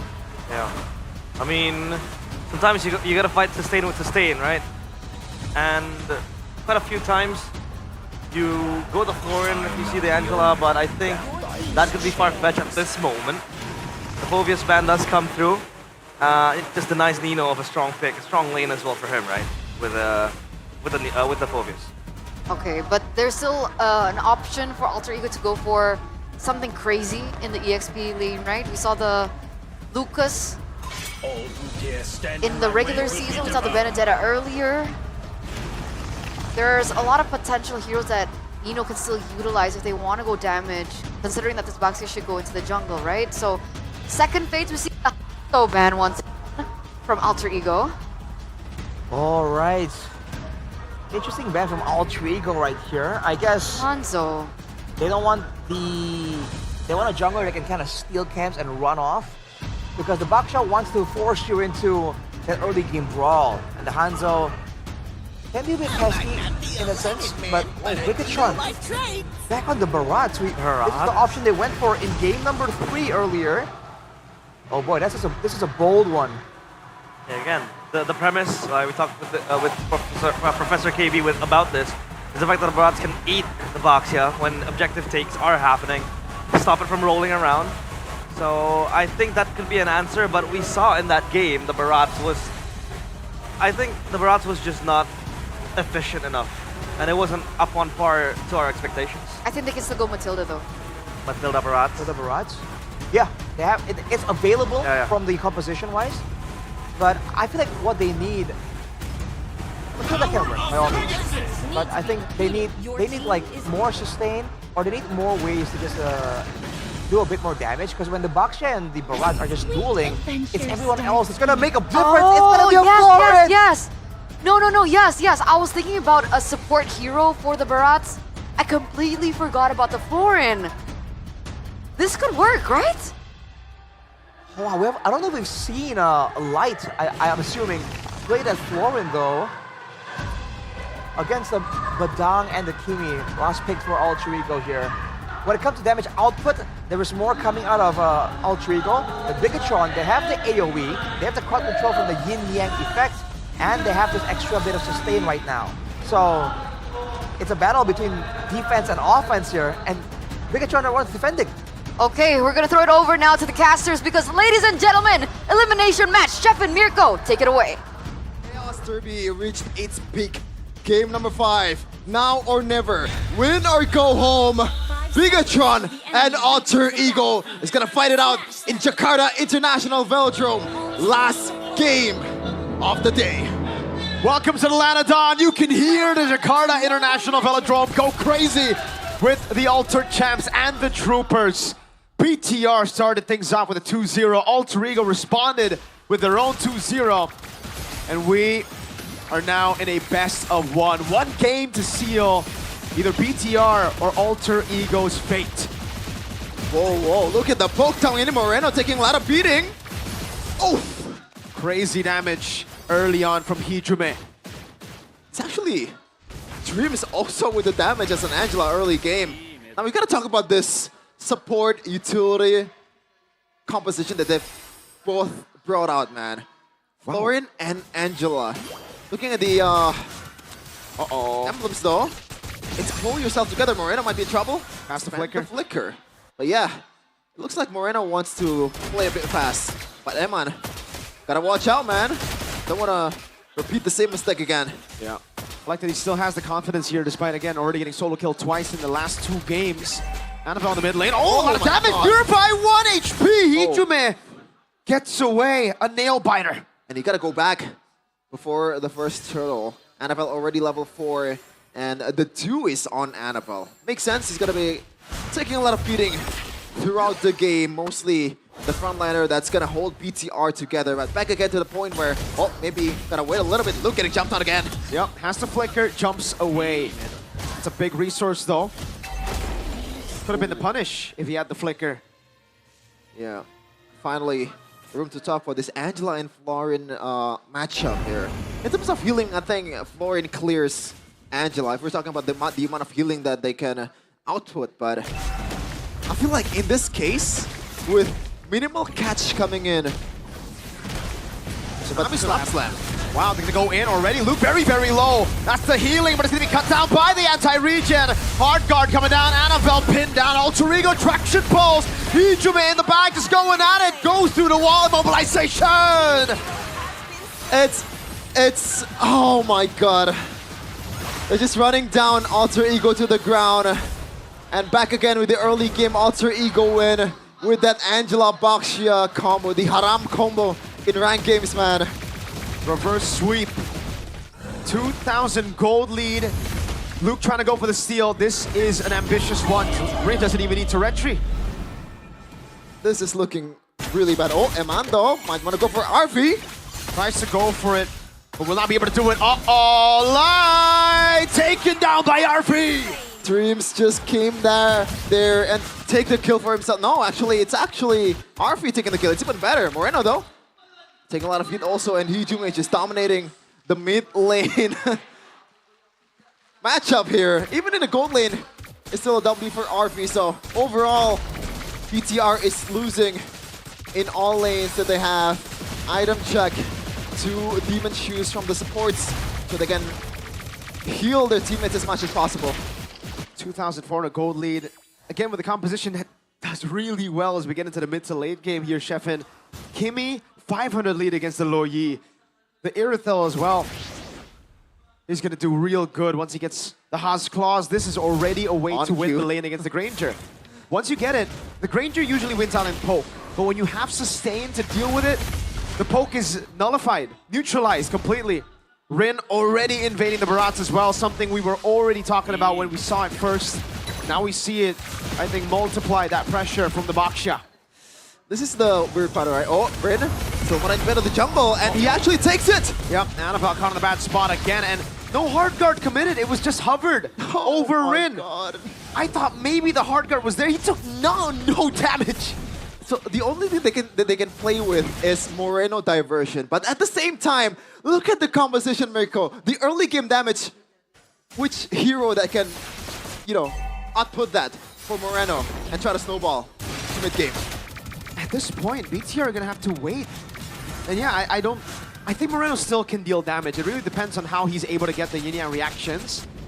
Yeah. But with the healing of Alter Ego, flicker out. You can, traction pulse! Oh! Nino! Gets a massive pin. Hijume gets the kill. Moreno down. Luke now goes in for a play. Tsunami slam under the turret. No follow-up. Annabelle did not have that as welcome. Ring can be pulled back again. It will be a kill over. Wait. Nino taking very low. RP Walks up a kill under the turret. Eman gonna be taken very low as well. Still Luke there with a sustained. Dreams. It's chaotic here in Jakarta International Velodrome. Streams trying to run for the heels or maybe take the kill for himself. Luke is gonna go down to the hands of Dreams. Man, oh man, they're not letting us breathe. 8-2. Constant brawls back and forth, and BTR are the ones losing out in the brawls. No shutdowns, you gotta understand. No bounty. And Alter Ego, they are happy to oblige in a brawl battle early game. Ijume spots it out. Gets the immobilization down, and the reaction does not land. Free turtle to Alter Ego. And again, the problem with this Luoyi pick, Annabelle getting pinned down to the wall. Wrist crack. Death's welcome, unable to be used up. He actually does in the end with the Bloom coming down to heal, but the healing won't be enough. Not in the early game with a 3,700 gold lead for Alter Ego. There's no other word to say it. They fell off hard. BTR, just what happened? Is it purely because of the draft? And speaking of the draft, I want to go back to the point of Moreno. Usually you want to pair up either Lu or you with a set. Something like a Tig. Something that can complement this very aggressive composition, but you have a Florin, which basically does not much of a set. It's just there to heal them up and try to play passive. So they can't really go half on the offensive side. Oh my god. Traction pulls. Luke trying to get them to the wall.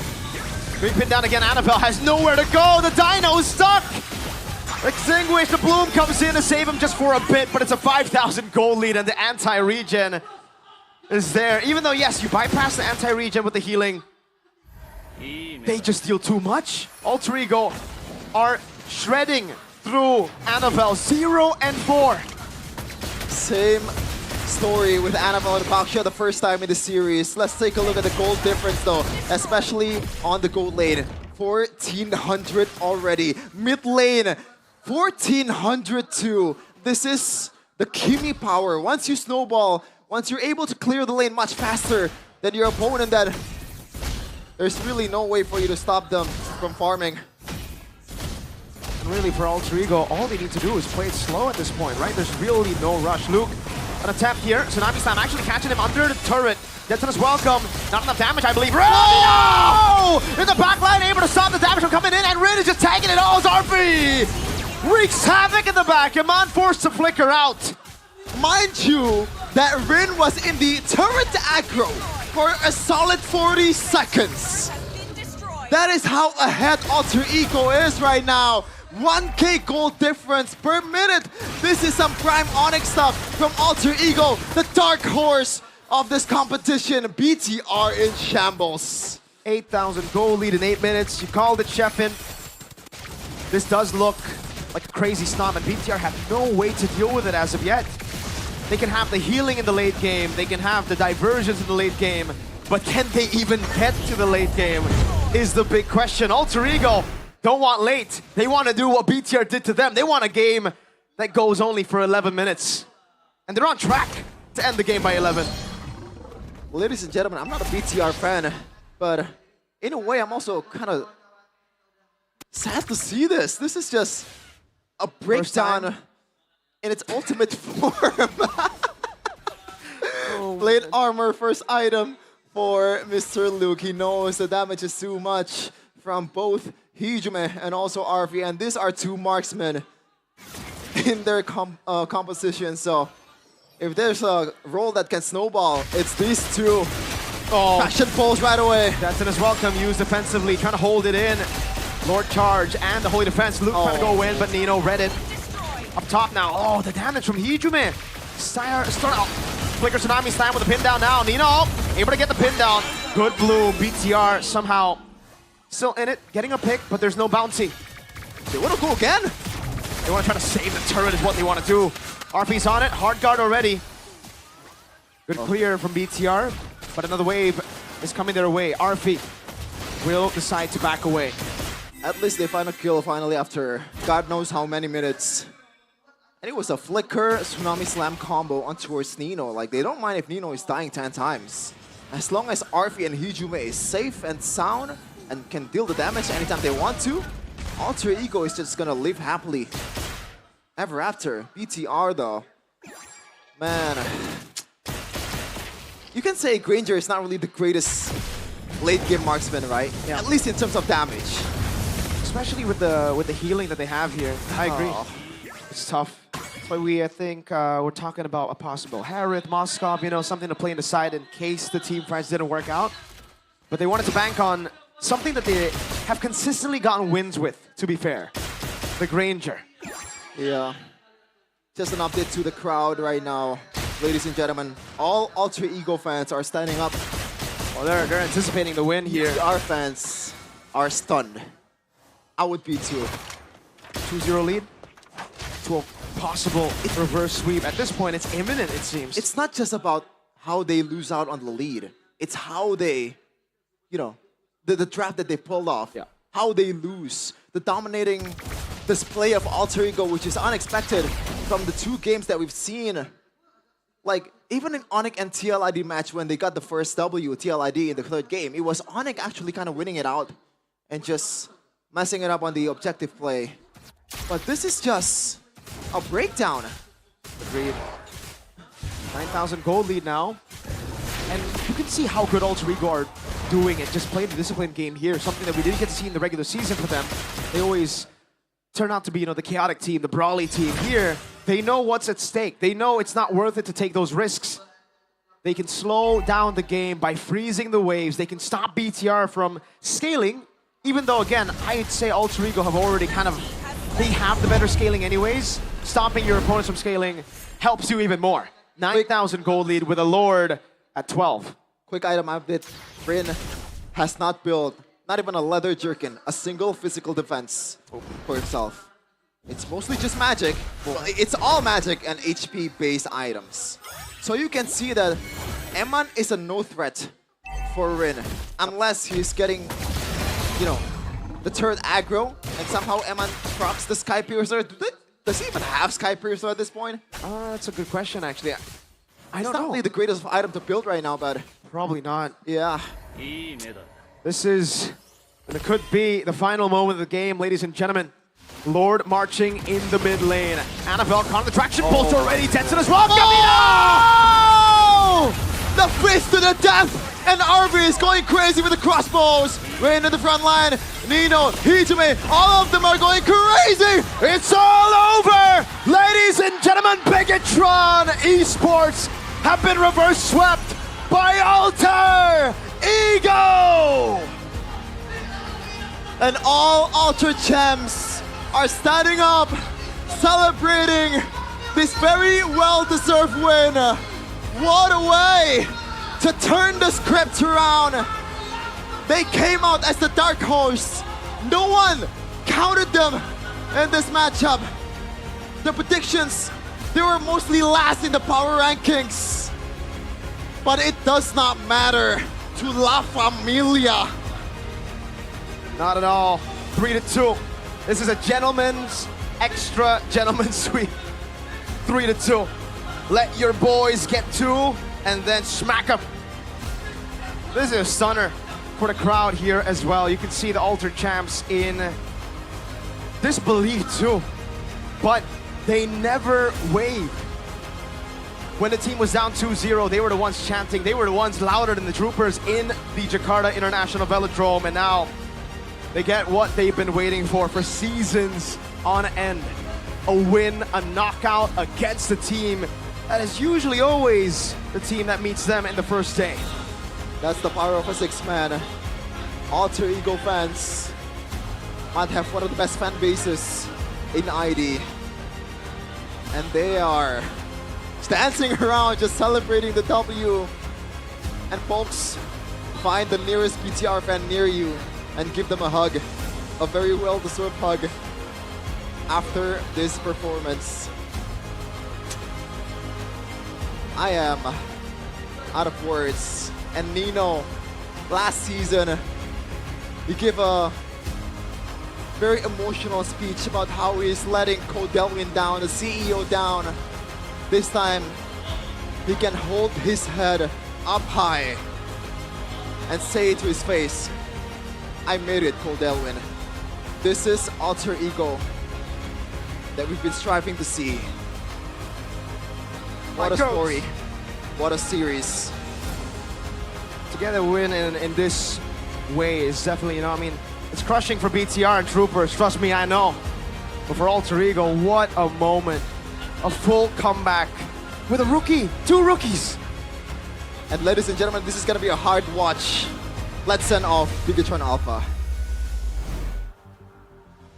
Dan ini akan menjadi panggung terakhir di season 15 bagi tim yang menorehkan sejarah. Mereka selalu masuk babak playoff, namun perjalanan mereka harus terhenti hari ini. 5 game telah mereka habiskan. Biget Troopers pun bangga kepada Bigetron. Namun kita harus menyaksikan one last bow from Bigetron. Mari sambut, inilah dia, tim Bigetron.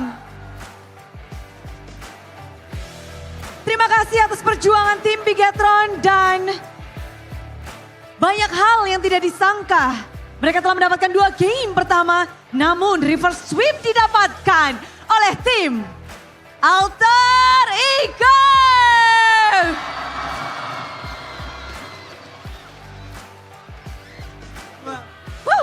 Kemenangan yang mungkin Alter Champs juga gak nyangka karena Bude pun udah siap-siap tadi. 2 game berakhir, lanjut ke game 3, 4, 5. Best of 5 series kalian habiskan. Playoff kalian, gimana match ini? Nino? Nggak bisa berkata-kata sih Bude.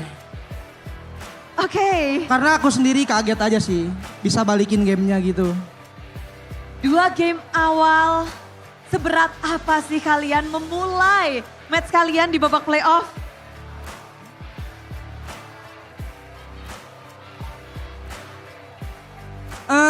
Yang pasti nggak tahu sih, lutut juga udah lemes sih Bude. Kalah game 1, game 2, cuman ya balik lagi, untung punya tim yang mentalnya kuat banget. Dia nggak lihat skor lah, main tetap perform, itu kayak salut banget lah sama mereka. The Young Blood, darah-darah muda ini, tapi cukup aneh ya. Kalau musim lalu vibes-nya nggak seperti ini nih Nino. Musim lalu kamu minta maaf sama Kodelwin, sekarang kemenangan ini pengen ngomong apa langsung nih ke Kodelwin? Yang pasti motivasinya lebih nggak mau nangis lagi sih Bude. Oke. Iya, karena kemarin udah malu kan. Terus banyak juga yang nge-DM, maaf kok gue ngecewain lagu lagi, ternyata enggak, itu bullshit. Ternyata enggak. Enggak ya, dan terbukti kali ini mereka melalui play-ins. Memang dramatis, tapi kalau ngelihat tadi game 1-2 mungkin kita bakal langsung tanyain kepada The Young Blood ya. Darah-darah muda, Rine. Game 1-2, kenapa Rine? Kenapa playoff ini mulai game 1-2? Nggak tahu sih Bude, kenapa ya? Belum bangun aja kali ya? Oke, cara bangunnya gimana tuh tadi di game 3, 4, 5? Tampar kekalahan biasanya bangun. Oh, tamparannya keras ya. Tapi kalau ngelihat Rine, game 1-2 kita ngelihat sampai banyak yang menyadari bahwa Rine tiba-tiba feeder. Nggak biasanya kita lihat Rine nge-feed. Apa tanggapanmu terhadap dirimu sendiri? Apa ya? Kenapa ya diri aku? Aku juga nggak tahu deh. Oke, lalu bounce back-nya gimana? Bounce back-nya Baxia kuncinya. Baxia kuncinya. 3 game kamu menggunakan Baxia lancar gelinding-gelinding di line of down. Sebuah kesalahan dong Baxiamu dilepas. Nggak juga sih. Soalnya emang seru aja hero-nya bisa gelinding-gelinding kemanapun. Oke, tapi dari kemenangan hari ini, apa yang Rine fokuskan? Ngelihat musuhmu tadi, Anavel yang bahkan dia sampai dapat maniak-maniak loh. Apa yang kamu fokusin untuk match hari ini, untuk menang? Apalagi lawanmu tuh Anavel yang sampai maniak-maniak. Yang aku fokusin sih cuman cara balikin gamenya aja sih. Udah nggak ada lagi. Dan itu berhasil? Iya, iya kan berhasil kan ya? Ya berhasil. Soalnya tadi dia bilang waktu main link 070 mending main sepeda aja katanya. Mending gelinding aja ya. Itu requestan dari Rine berarti? Enggak, dari coachnya, lu gak bisa assassin dah main Baxia aja. Udah sesimpel itu kalian ya? Iya. Problem solve. Oke, tapi ngelihat hari ini juga Bahkan tadi dari Alter Ego X bilang katanya kalau Franco-nya Dream sudah muncul, artinya musuh akan kewalahan. Begitukah Dreams? Nggak bisa ngomong kayak gitu sih. Ya tinggal lihat hasil aja udah. Hasilnya bener sih. Ya udah berarti bener. Singkat pada jelas dari Dreams. Dreams, Ya. masuk ke babak playoff bersama dengan Alter Ego. Dengan histori yang cukup tertatih-tatih, apa nih yang mungkin dari Dream sebagai seseorang yang punya banyak pengalaman, apa yang kamu bisikan kepada anak-anak Alter Ego? Nggak ada sih, udah kayak main satu as a team aja udah. Ya main ya kalah bareng, menang bareng. Menang bareng, kalah bareng. Kalah game 1 kedua, bagaimana kamu menerimanya? Ya lumayan kesel aja kalah, gara-gara botak 070. Oke, jadi gimana kalian menyelesaikan hal itu? Game 1-2, 070, lalu dia bisa comeback? Daripada nggak bisa assassin udah suruh main tank aja udah. Simple ya memang kalian ya. Oke, santai aja dan semuanya ternyata terjawab dengan indah. Dan Arfi ini adalah panggung pertama pula untuk Arfi, The Young Blood. Dua player yang bisa dibilang ajaib sekali. Arfi, panggung pertamamu, gimana sih panggung MPL Playoff buat Arfi? Deg-degan dikit, udah. Kenapa deg-degan? Lebih rame aja sih yang nonton. Apakah itu mempengaruhi sedikit banyaknya permainanmu di game awal-awal? Awal doang. Awal doang? Ya. Setelah terbiasa aman? Atau ada Aman. bantuan dari teman-teman? Nggak ada sih. Mikir diri sendiri aja. Mikir diri sendiri? Apa yang kamu pikirkan tuh pada saat itu? Solo kill Eman gitu? Ya. Iya. Apa nih strategi, kan banyak banget yang juga berteriak Eman adalah salah satu gold laner terbaik di Indonesia. Yang sudah melalang buana. Dan kamu melihat Eman di babak playoff ini. Dan kamu berhasil solo kill juga. Gimana sih pertarunganmu tadi? Biasa aja sih Bude. Jagoan pas di reguler. Oh, kamu merasa malah lebih sulit pada saat di reguler daripada di babak playoff? Iya, kalau di laningnya lebih jagoan di reguler. Well, apakah kamu yang punya strategi berbeda? Gak tahu sih Bude. Nggak ada sih kalau strategi berbeda. Tapi ngebawa Alter Ego dengan kemenangan 1 match di babak play-in. Ada kebanggaan tersendiri atau ada perasaan tersendiri yang mungkin kamu ingin sampaikan? Kalau perasaan seneng sih Bude. Soalnya baru pertama kali menang di playoff. Dari MDL juga gak pernah menang di playoff. Malah di MPL yang ngedapetin. Alhamdulillah. Ini nggak ngedapat boostingan dari Alter Ego X nggak? Jadi terpicu nggak kepengen menang juga dan mungkin juara? Ya Bude, terpicu. Ya dan tidak. Bisa jadi. Dapat dukungan langsung dari kawan-kawan lamamu yang ingin kamu sampaikan kepada mereka? Mantap udah dateng. Mantap udah datang. Siap pada jelas, tapi hijau ngelihat perjalanan Alter Ego play-ins. Ya ampun, pernah gak sih kepikir kamu jalanmu melangkah loh ke babak playoff. Play-in lolos nih bareng Alter Ego. Pasti yang pertama pengen lolos dulu sih Bude. Mau di upper atau enggak, yang penting kita lolos sih. Lolos playoff, play-innya udah menang nih. Ya. Kan nyawa kalian hari ini cuma 1, Ya. besok akan melanjut nih. Gimana kamu melihat, bisa ya di sini?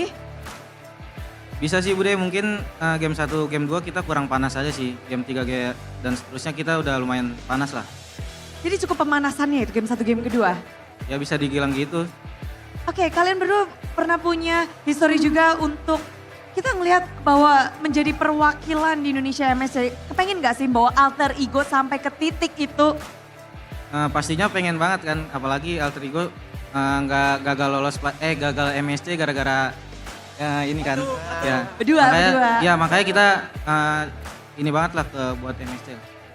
Jadi memang goals kalian, play-in udah kelar, apa nih? Sesungguhnya apa sih goals Alter Ego? Apakah nggak kepengen bikin Bapak CEO yang lagi nobar di depan marah-marah, atau pengen ke MSC, atau ada goals tersendiri nih yang bisa di-share ke kita? Goalsnya pasti kita targetnya juara ya Bude. Cuman gimana caranya kita yang penting lolos EWC dulu, baru step by step aja sih. Step by step, dengan performa kalian yang seperti ini, Kira-kira mulus gak sih Hijume? Bisa dibilang sih terseok-seok sih awal-awal. Tapi aku pernah ngerasain di posisi ini juga. Jadi ya bisa dibilang belajar dari pengalaman aja sih. Oke, lihat tuh. Ada yang lagi nobar-nobar rame-rame. Lihat gak tadi? Itu di festival di depan ya? Bersama dengan Vandik. Kenapa kamu kabur, Rine? Ini ngelihat Kodelwin langsung nobarnya di Jakarta International Velodrome loh. Demi nobar kalian. Dan menang. Kasih tahu ke kalian gak sih? Nggak tahu sih Bude harus ngomong apa. Kali ini beneran lemes. Lemes? Ya untungnya nggak nangis aja kan. Kodelwin, Nino nggak nangis di sini. Ngedapetin kemenangan. Alhamdulillah. Oke, itu pada happy banget tuh lihat di situ. Halo Ko. Senyum ya Ko, senyum ya. Senyum dong. Walaupun sempat bikin deg-degan 2-0 tapi kayaknya Kodelwin tetap bahagia. Bahagia pastinya dia. Senang. Tapi next step kalian. Lawan kalian di depan mata adalah juara dari regular season tim RRQ. Bagaimana kalian hari ini kelar? Udah siapin buat besok belum sih kalian? Pikiran kita udah besok sih Bude. Ya, terus yang pasti untuk juara regular season tuh emang pasti iya. Cuman kan kalau playoff menurut Nino tuh beda turnamen gitu. Jadi ya udah main aja. Main aja. Kalian berarti melihat RRQ seperti apa di babak playoff ini? Belum lihat sih Bude. Oke, Cuman berarti kalau misalkan di regular Benar, season ya? dia monster. Cuman ya kita belajar dikit-dikit lah buat lawan monster. Baik, dan kemenangan hari ini lolos babak play-in, gak ada air mata. Apa yang ingin kalian sampaikan terhadap kemenangan ini? Alhamdulillah nggak nangis. Itu aja sih Bude. Singkat, padat, Singkat. jelas. Iya, soalnya belum ngomong ke Other Champs karena mereka besok harus nonton lagi kan. Oke, gak ada pesan-pesan untuk kalian karena besok mereka harus datang lagi. Dan semua support juga sudah didapatkan. Dan terima kasih sekali lagi untuk Alter Ego dan juga Bigatron pertarungan yang begitu memukau. Tapi kali ini Alter Champ bersiaplah untuk menyambut kemenangan dari tim Alter Ego.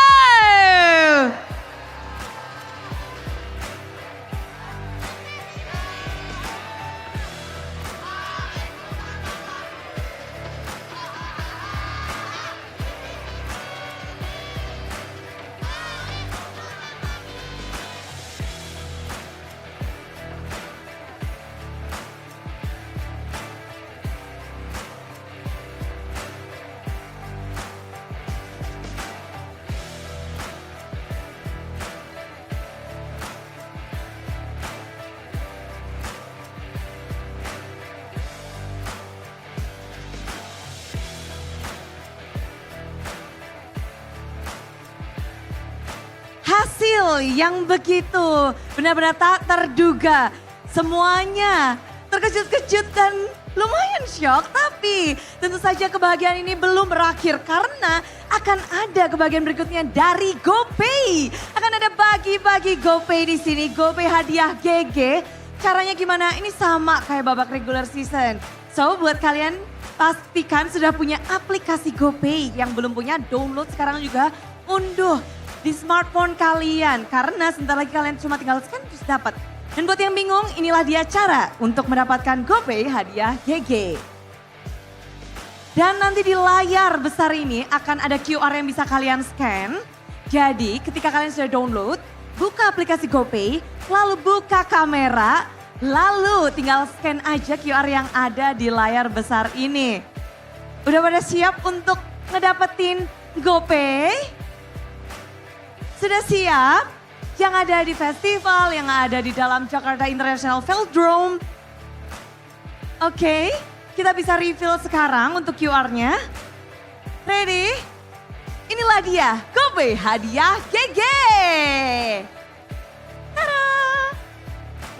Langsung semuanya nge-scan. Congrats, congrats, congrats yang udah dapet. Dimanapun kalian berada yang udah lagi nge-scan. Jangan sampai lewatkan karena setiap ada MPL di situ pasti ada GoPay hadiah GG. GG matchnya, GG juga GoPay-nya. Dan pada happy-happy di sini, semuanya tentu bisa merasakan kebahagiaan dari alter ego. Namun memang pertarungan ini begitu close game. Banyak sekali aksi-aksi yang ditampilkan dari kedua tim. Bigetron dan juga alter ego. Seperti apa pertarungan terakhir mereka? Mari kita langsung lemparkan kepada panelis yang ada di sono. Monggo.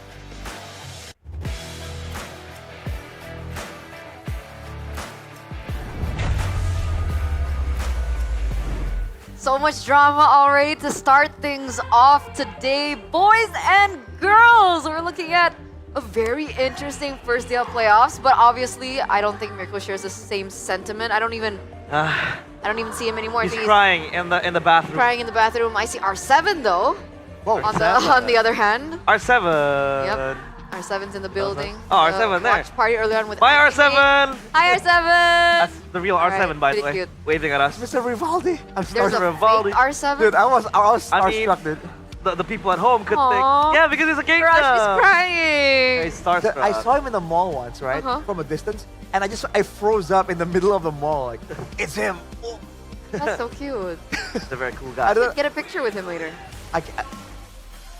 Maybe. Sometimes the guy can do that. And you guys can actually do that too if you guys head over to the venue, all right? Come Still have over. a few days ahead of us. If you want to see Nino here, you see him on cam. Sometimes he walks around the venue. He will at some point. You guys can actually catch a sneaky pic with Mr. Nino Man because, ladies and gentlemen, he is the player of the match. Presented to you by the official tournament smartphone Samsung Galaxy A36 5G.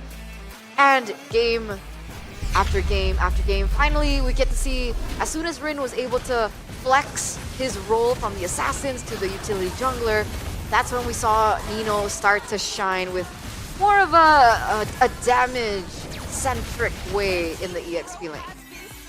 But man, Nino, from the beginning there, after shifting over to the Benedettas, shifting over to the Phobiuses, back in his elements, it really seemed like Alter Ego were in immediately a better shape. Oh man, look at this traction pulse though. Oh man.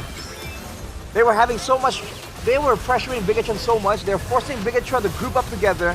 And when they do, it's all about those combos, man. Everyone getting shredded all the way together. And look how aggressive they play, dude. Like even here, when they have some momentum, look at this dive. You would say it's a mistake, but they make it work, man. Alter Ego. Honestly, if you had to vote for one player, I feel like everyone did their jobs and everyone did a bit of a pivot. Hijime was on the mage burst role, turning into the Kimi, the utility DPS. Dreams was on initiators, switches over to the supporters, to the pickoffs, Rin assassin to tank, Yeah. You're seeing a lot more force flexibility, and like you mentioned, realize you do wonder if they had it in them all along, but they just never dared to explore it. There isn't a reason for, let's say, Rin to be afraid of picking up the box here. Like we said multiple times, I've made it clear, I've made it stern. There is no way you can mess up playing a box here, right? And Watch Rin me. picked it up. I mean, Yeah, you will. Oh yeah, Guys, watch mess me. it up. did we forget M series? That's yeah. Okay. I mean, Okay. you're the fan of the Okay. team. Okay. So like, Okay. But that was like 2 years ago. It's history. Now, like, come on. I'm sure Rin can play the box. Yeah, he picked it up once in the regular season. 100% win rate, by the way. And he did not show it up until it was the match point, right? And then he brought it up. 2 wins. So now it's a 100% win rate still. Are you saying his assassins actually aren't that good? It's not. The utility is where he should have been the whole time. No, I'm saying that he can play utility as well. So even if his favorite heroes are banned out and he has no choices in the assassins, he doesn't need to force himself into a Ling against, like what? A Badang, against a Phobia, Kyla, against a Kalea. Kalea Cho, I think, right? Yeah, Kalea Cho. That was the game. So, and then he goes 0-7. The burden is on him. The stain is on him. So now at least he's more loose. I believe Alter Ego were much more loose in this match. It felt like they had nothing to lose.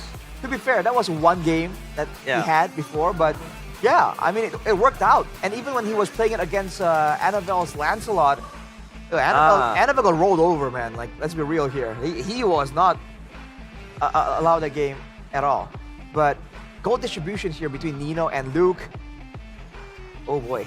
Why is this Kalea in the XP though? I don't really like it. Because in the roam, it activates your other side laners to again get kill prio, you get kill threat as well. The mid lane can always rotate around and play that mid trio. If it's up in the XP, what does it do? Not much. Exactly. And they were so fixated on picking up the Barats time and time again. While we made it clear, yeah, there is a way to stop the Boxia from rolling. You get the Datuna's welcome. But it's just not that good anymore in this patch, right? The Barats is bare bones not good in this patch. And I just want to, put it out there. They picked the Florent into the Baxia.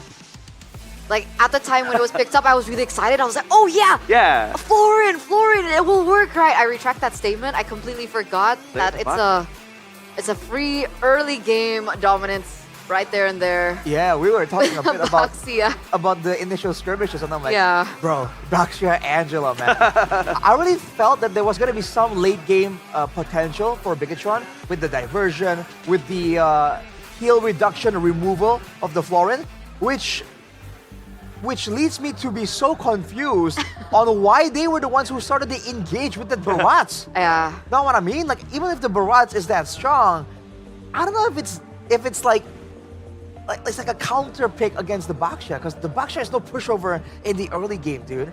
You have no cooldown. Plus Angela. You spam that first skill. Yeah. And with the Angela, I really felt that Bigatron really underlined bold italic, should have taken it a lot slower there, but they didn't. The thing about Baxia and Angela in a composition is that you have sustain, you have anti-sustain as well. People usually, when you're up against an Angela, like we mentioned it, is this going to be a Florent pick? Is it far-fetched? It was picked up, right? So there are ways to stop the Angela. But when you have a Baxia, it feels like it's a safeguard for a potential and sustainability battle, right? Like the Florent wasn't even in the cards because you have the Tortoise Passants to just stop and get that anti-region going. So it's a lose-lose game for Bigatron, I think. I feel they just lack damage, right? With Luke being utility, with the jungle also being utility, right? The real damage leaders it's just really only Eman and Moreno with a super short range. You get what I mean? And afterwards, because they weren't able to actually do enough damage to be a real threat to the Angela or Baxia, right? To that combo, well, they had lost all control, and then the diversions, we didn't see a single impactful diversion because there was no control on the map. Yeah. Right?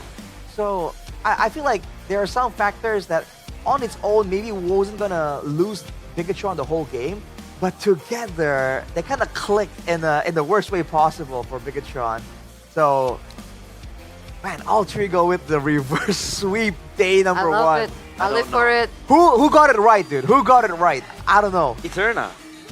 Her prediction was 3-2 to Alter Ego. Thank you. By the way, Mirko shouted that prediction out during his cast, and he was like, don't listen to Eterna. She's just a panelist. Oh. All right. So, Mirko, who's crying now? Wait, so we're panel shaming now. They're panel shaming right now. We're panel shaming now. Even Mr. Zipperman. Yeah, Mr. Bomb right here. Confirmed. Well, what are you Whoa, doxing that was a dox. No, Bomb is his nickname. Oh, okay. Yeah, but you're still doxing. Nah, I'm just trying to say that, I thought Gideon has told you off before. Oh yeah. You did the same thing in bathroom. I also doxed the other producer.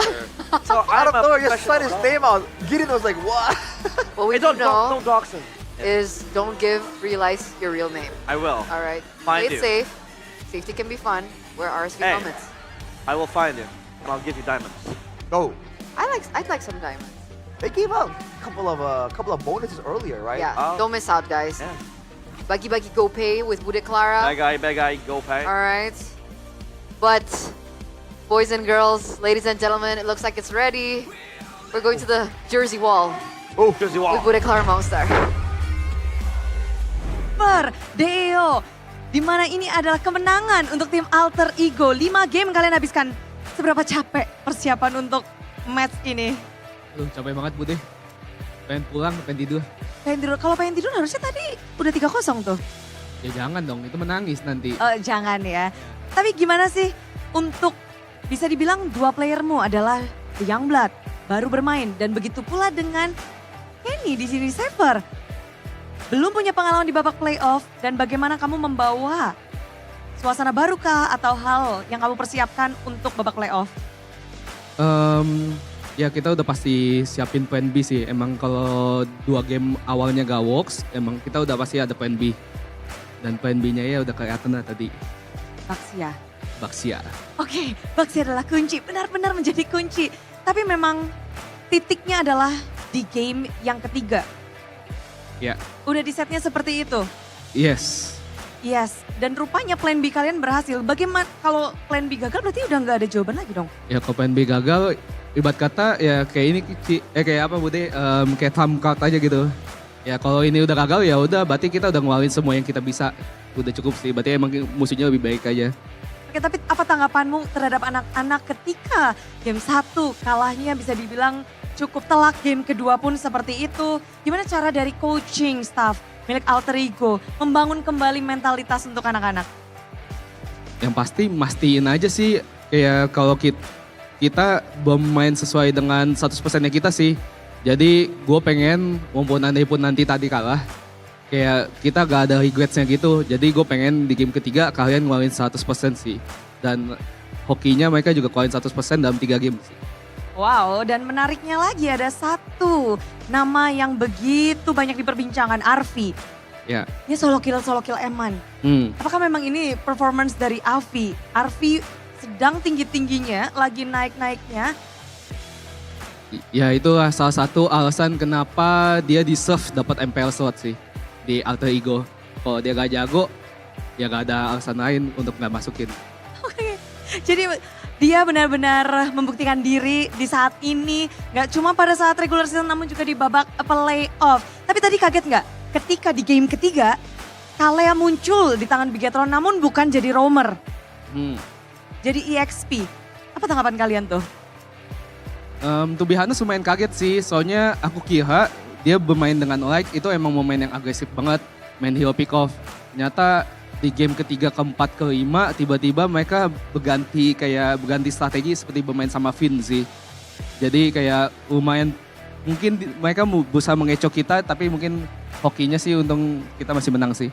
Oh, tapi kalian berarti memang sudah menyiapkan kalau lawan Finn seperti ini, lawan Light seperti ini.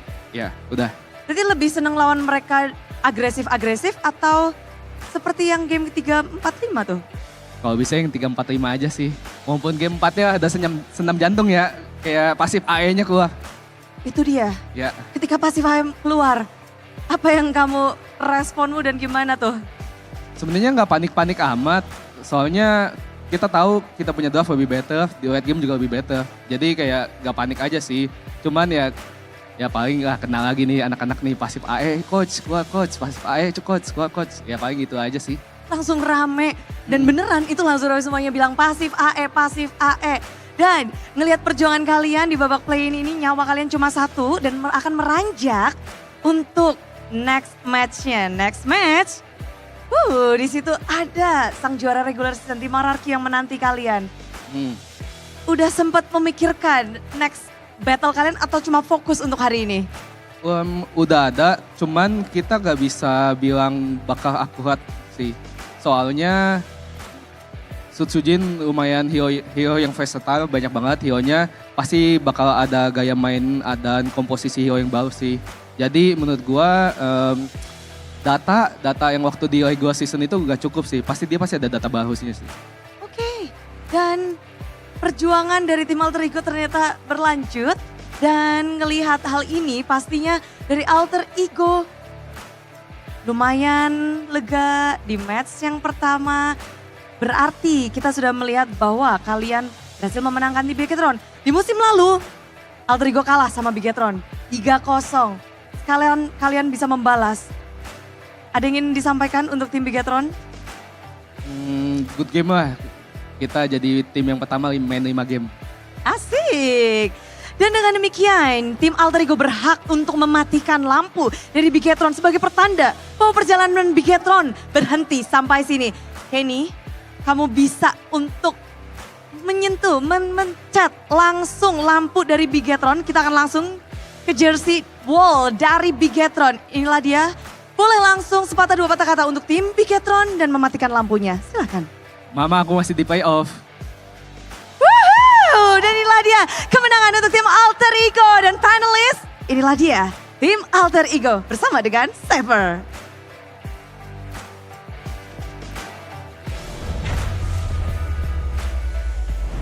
He did the line! He did Mama. He did the line! Mama. He went, Mom, I'm still at the playoffs, and Yeah. smack that button, dude. He did the line because when he was still a professional player in a certain Game. game. In a different game. Yeah. He's like, Mama, I'm in this tournament. Yeah. And that was like clips everywhere. Yeah. And then he did the same line. Mama, aku That's so masih di cool. playoff.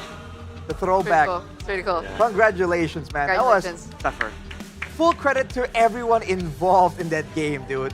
They required everyone to just squeeze out any bit of effort to get it done there. It was a reverse sweep, day number 1, when it looked awful, when a lot of people have already written out Alter Ego. We saw an Alter Ego supporter run past here, and he was like, and then Yeah. afterwards, when the comeback began, he was like, Which is like the Do exact you opposite want me of to Miracle. spill what he said? What did he say? Do we say it? What did he say? You shouldn't say it? Just leave it. Yeah, I'll keep it. Just leave it. I'll keep it. The duality of men. Duality of men. A man. Not just men, but man. I think women do that too. Anyway, playoffs Social bracket commentary. updated. All right, so who would have thought? who would have thought? Exactly. Where's the LID? Oh, wait. Hey, I know. Where's RRQ? Waiting for Alter Ego. Right there. Exactly. Right there. Hey, let's do quick predictions. No? All right. Onyx, go forward. Obviously. Agree or disagree? I'd say it's a 3-2. Agree. But for Onyx. Okay. Yeah. RQ Alter Ego? RRQ 3-0. RQ. 3-0. Yeah. Whoa. I think it's going to be 3-1, actually. A point drop there. I feel like there's going to be attempts to do things from RRQ that might result in a game loss. You gotta be careful though. It always starts with one game loss, right? But you have no idea when it's gonna devolve into a reverse sweep. Devolve. So Watch Alter Ego to the end. you gotta be careful, man. This is why Alter Ego is the dark horse for a lot of talents. It actually Literally happened. every single talent Yeah. mentioned Alter Ego as their dark horse. And people were like, what is wrong with these casters? Why don't they believe in Alter Ego? But we do believe in Alter Ego. Yeah. That's why we named them the dark It's horse. a power ranking, not a prediction, you know? Yeah. For some people, it's the same People- thing, apparently. Well, tomorrow's still going to be a best of 5, but no elimination matches. They're going to be able to be, a little chiller because there's still the lower bracket to fall onto, so it's a safety net. Calma. But on the 3rd day, that's when things get a little spicy That's again. scary because Let's go. we're gonna lock the first upper bracket finalist tomorrow, right? We're gonna do just that, right? Upper bracket finalist. Oh, yeah, yeah. Yeah. So they have an extra day to chill. Oh. Do they? Yeah, they do. Yeah. All right. Yeah. Well, they need everything they can, Ah, they yeah, can yeah. get to really get that performance going up. They need the rest, the Ah. break, but also the.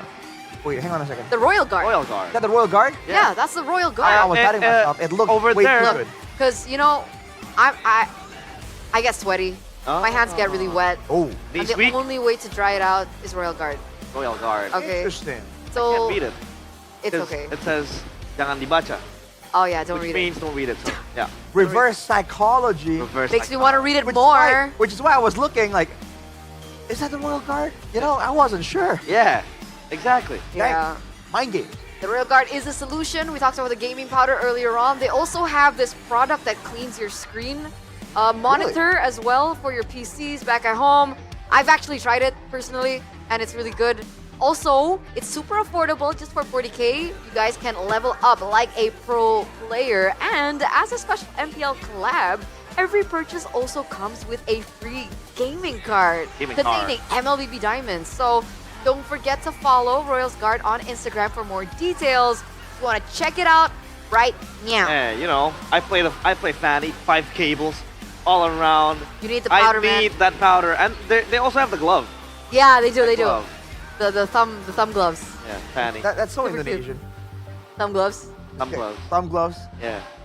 Indonesia. So Nino was doing that right earlier. Huh, speaking of so Indonesian, Ah, Mercon Merah Merah Putih is back. Is it mercon or mercon? The way you're saying. mercon. Mercon. Did I say Mercon? So, Okay. mercon is firecracker. Like a firecracker. Yeah. Yeah. Firecracker, yeah. So mercon merah putih. Because Indonesia, bro, red and white. Yeah. That's the flag. They has your back with quick, tasty Indonesian meals, ready to eat straight away. Or even better, you can heat it up for 3 minutes for next level deliciousness if you're not a savage. Yeah. And the best part is that it lasts up to 12 months. 12 months! A single year. It lasts for a year. So it's perfect for stocking up at home. And I think I'm going to stock up. Previously it was Kylo Foods and now it's going to be Mercon Merah Putih, right? And I'm going to go bear hunting again for the whole entire year. I'm not going to be hungry now. Oh, bear hunting? Yeah. Where? Is that allowed? Where? Are we allowed to hunt in Indonesia? No, I mean like we had bears? sight hunting. Not like Oh. hunting. Okay. Yeah. Okay, you So shocked me for a Indonesia, bit. do Indonesia have bears? I love animals. I don't know. I love animals Yeah, too. they do. You do? We do. Which areas though? I'll ask my mom. Yeah. Whoa, okay. That's the thing about Indonesia, man. It's just too wide. You have to specify which area. And speaking of interesting areas, don't forget Riyadh, bro. Whoa, Riyadh, baby. Riyadh, baby. Get ready from July 10th to August the 2nd. It's one game, but two champions because we both have the MSC happening as well as the MWI. So don't forget to, tune in, write it down on your calendar. You guys can actually fly over to Riyadh to witness it all live because boys and girls, the arena, the stage, it's crazy. It's glorious. Even like through the screen, it's glorious.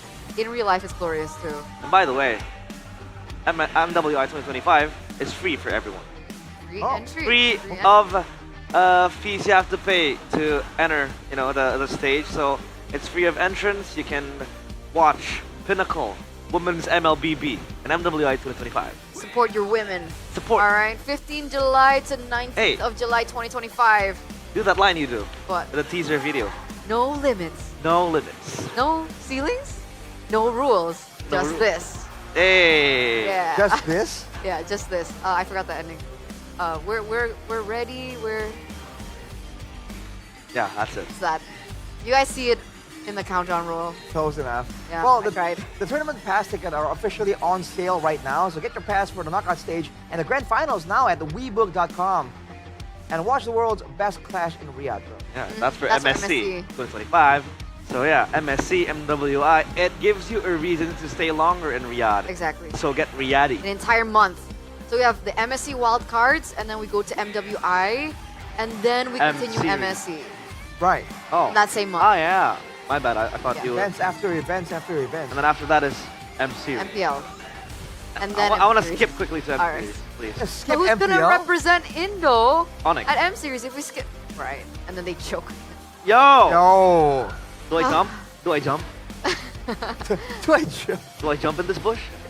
Do I? Loncat kan? Oh. The Yeah, we don't bilingual want slander. to. We don't want to talk about that. Yeah, we don't. We don't want to talk about that. But what we do want to talk about. What? What are you talking about? Thank you for waiting for my pause. That was really sweet. We Because I won't- thought you would like. It's called a pause cast. So we wait for that, yeah. I mean, we want to know. We're intrigued. How much do you want to know though? We're flabbergasted. Bob smacked? About 15,000 rupiahs worth. Whoa. That's not much. Yeah. That's not much. It really isn't. It's not. I think. Yeah, that's not much. Yeah, I mean, that's it. Not. Wasn't all that curious. All right, so they're not curious. Fine. I won't tell you then. Wow, how stingy, bro. You can't even spare 15K for your friends. Fine. Could have used that, you can use that money to get some of those Naruto Naruto. skins, bro. Be Ninja, Be Legend. Obviously, the collab has been out for quite some time. I was able to acquire the Sasuke skin. Okay. So whenever I play Suyo and I get alt or like go for a Lord Steal, I go Sasuke! You actually? I do. Wow. And like, oh, and by the way, Wow. for each and every character that you get, like for Naruto, Sasuke, there is a special animation that you can get. Oh, really? Like in the emote area, Uh-huh. So for example, for Suyo, it's Sasuke doing the Chidori. That's super cute. Yeah, really? Hang Yeah, on. there is. I must have missed out on that. Wow. That's why. Gotta check it out. Interesting. Well, I guess that's part of the game, right? And you can, join in with the battle emotes as well. Keep it fun. Keep the banter going. Poo, sapu. Can you do the Plus. Can you do the Team Liquid ID one? Santai, bro. Look at that sticker. Reminiscent of MPL ID. No, I can't. no, I can't. I give up. Oh, can do it really well. Rashi. This is your time to shine. Oh, Empress Zetian's Zetian. coronation ceremony is about to begin. So watch the Path to Ascension cinematic trailer and share it in the joyous moment right now. From the 18th of this month, I believe, Yeah. the 4th of the next, in complete tasks to get that new hero Zetian for free. For free, gratis. Just making sure, because I have a friend an Indonesian friend that speaks Mandarin fluently, and every time I try to speak Mandarin and I butcher like the pronunciation, he gets mad at You gotta hard. need something else. Yeah. That's true. Exactly. Zetian. 是点你好吗？是点我的好朋友。我不知道 But what I do know is that playoff tickets are still That's smooth. available. Buy your tickets through the GoPay app right now, ladies and gentlemen, or through the official MPL ID website and get free diamonds. Remember, we still have tomorrow and the next day and the next day and then the grand finals. And it has been super fun, especially now that you guys know that there's so many fun activities that is being held in the MPL ID Festival. There's concerts, there's activities that you can go to, there's booths with free stuff that they're giving away if you guys can actually complete it. We saw the Sucro booth earlier on in the broadcast, the hook challenge.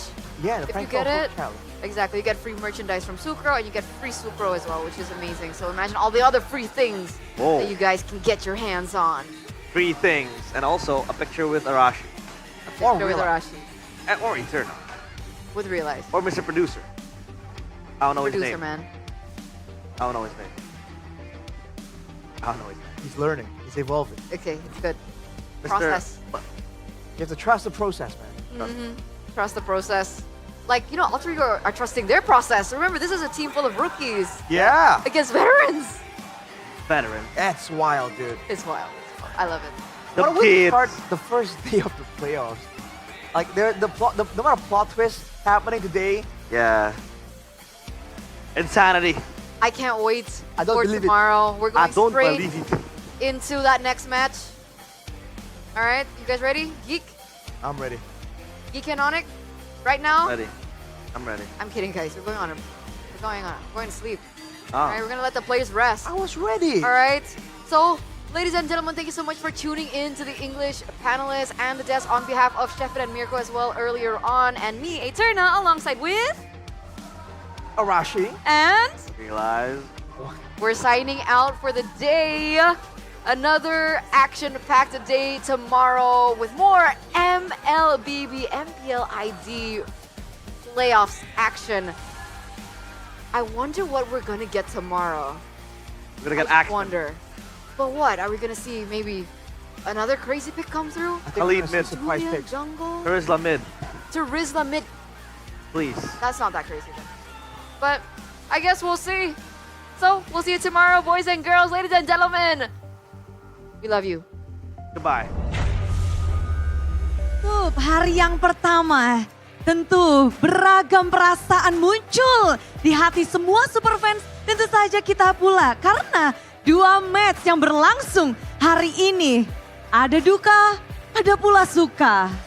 Pastinya Bude, karena kita telah melihat dua tim yang langkahnya telah gugur untuk bisa mewakili Indonesia di MSC 2025, Bude.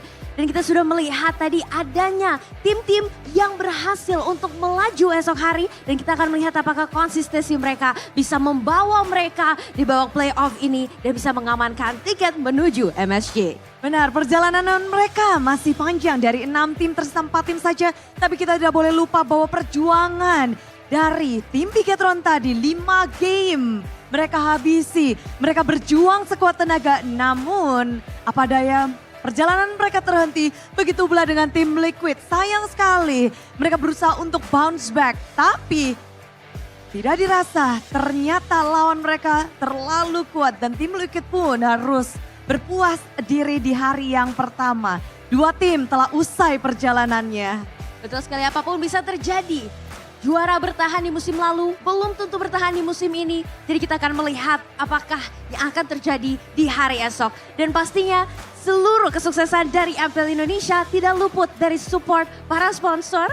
Karena MPL Indonesia Season 15 powered by Bunton, supported by PBSI, presented by official turnamen smartphone Samsung Galaxy, official e-wallet GoPay, official dari sponsor Head and Shoulder, official coffee partner Good Day. And of course, our partners in esports ada Telkomsel, Dunia Games, dan IndiHome. Our advertiser dari Kacang Sukro, Hotband, dan our suppliers ada RSV Helmet, UBS Gold, Kila Food, Royal Guard, Mercon Merah Putih, Imaginary, dan our venue Jakarta International Velodrome. Yap, ini akan menjadi lahirnya sejarah baru. Karena esok hari dua tim yang telah berjuang hari ini akan melanjutkan perjalanan mereka. Menantang tim-tim yang berasal dari upper bracket. RRQ dan Geek Fam mereka sedang menunggu dan lawan mereka rupanya sudah ditentukan. Ada tim Onyx yang akan menantang Geek Fam di esok hari dan juga akan ada tim Alter Ego yang menantang tim RRQ Hoshi. Kita akan melihat di hari esok apakah kedua tim ini akan bisa mengalahkan tim-tim yang berhasil mengamankan posisi mereka di upper bracket. Tentu saja semua yang ingin bertahan di upper bracket, tidak ada yang mau turun ke lower bracket. Nyawa mereka memang masih ada dua. Namun semua yang ingin memberikan yang terbaik. Hari ini kita usai. Bude Clara dan juga Alisa ingin pamit undur diri. Dan pastinya tetap di MPL Indonesia Season 15, we own this!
Kan berdiri dan terus berlari, terus ke arah puncak tertinggi.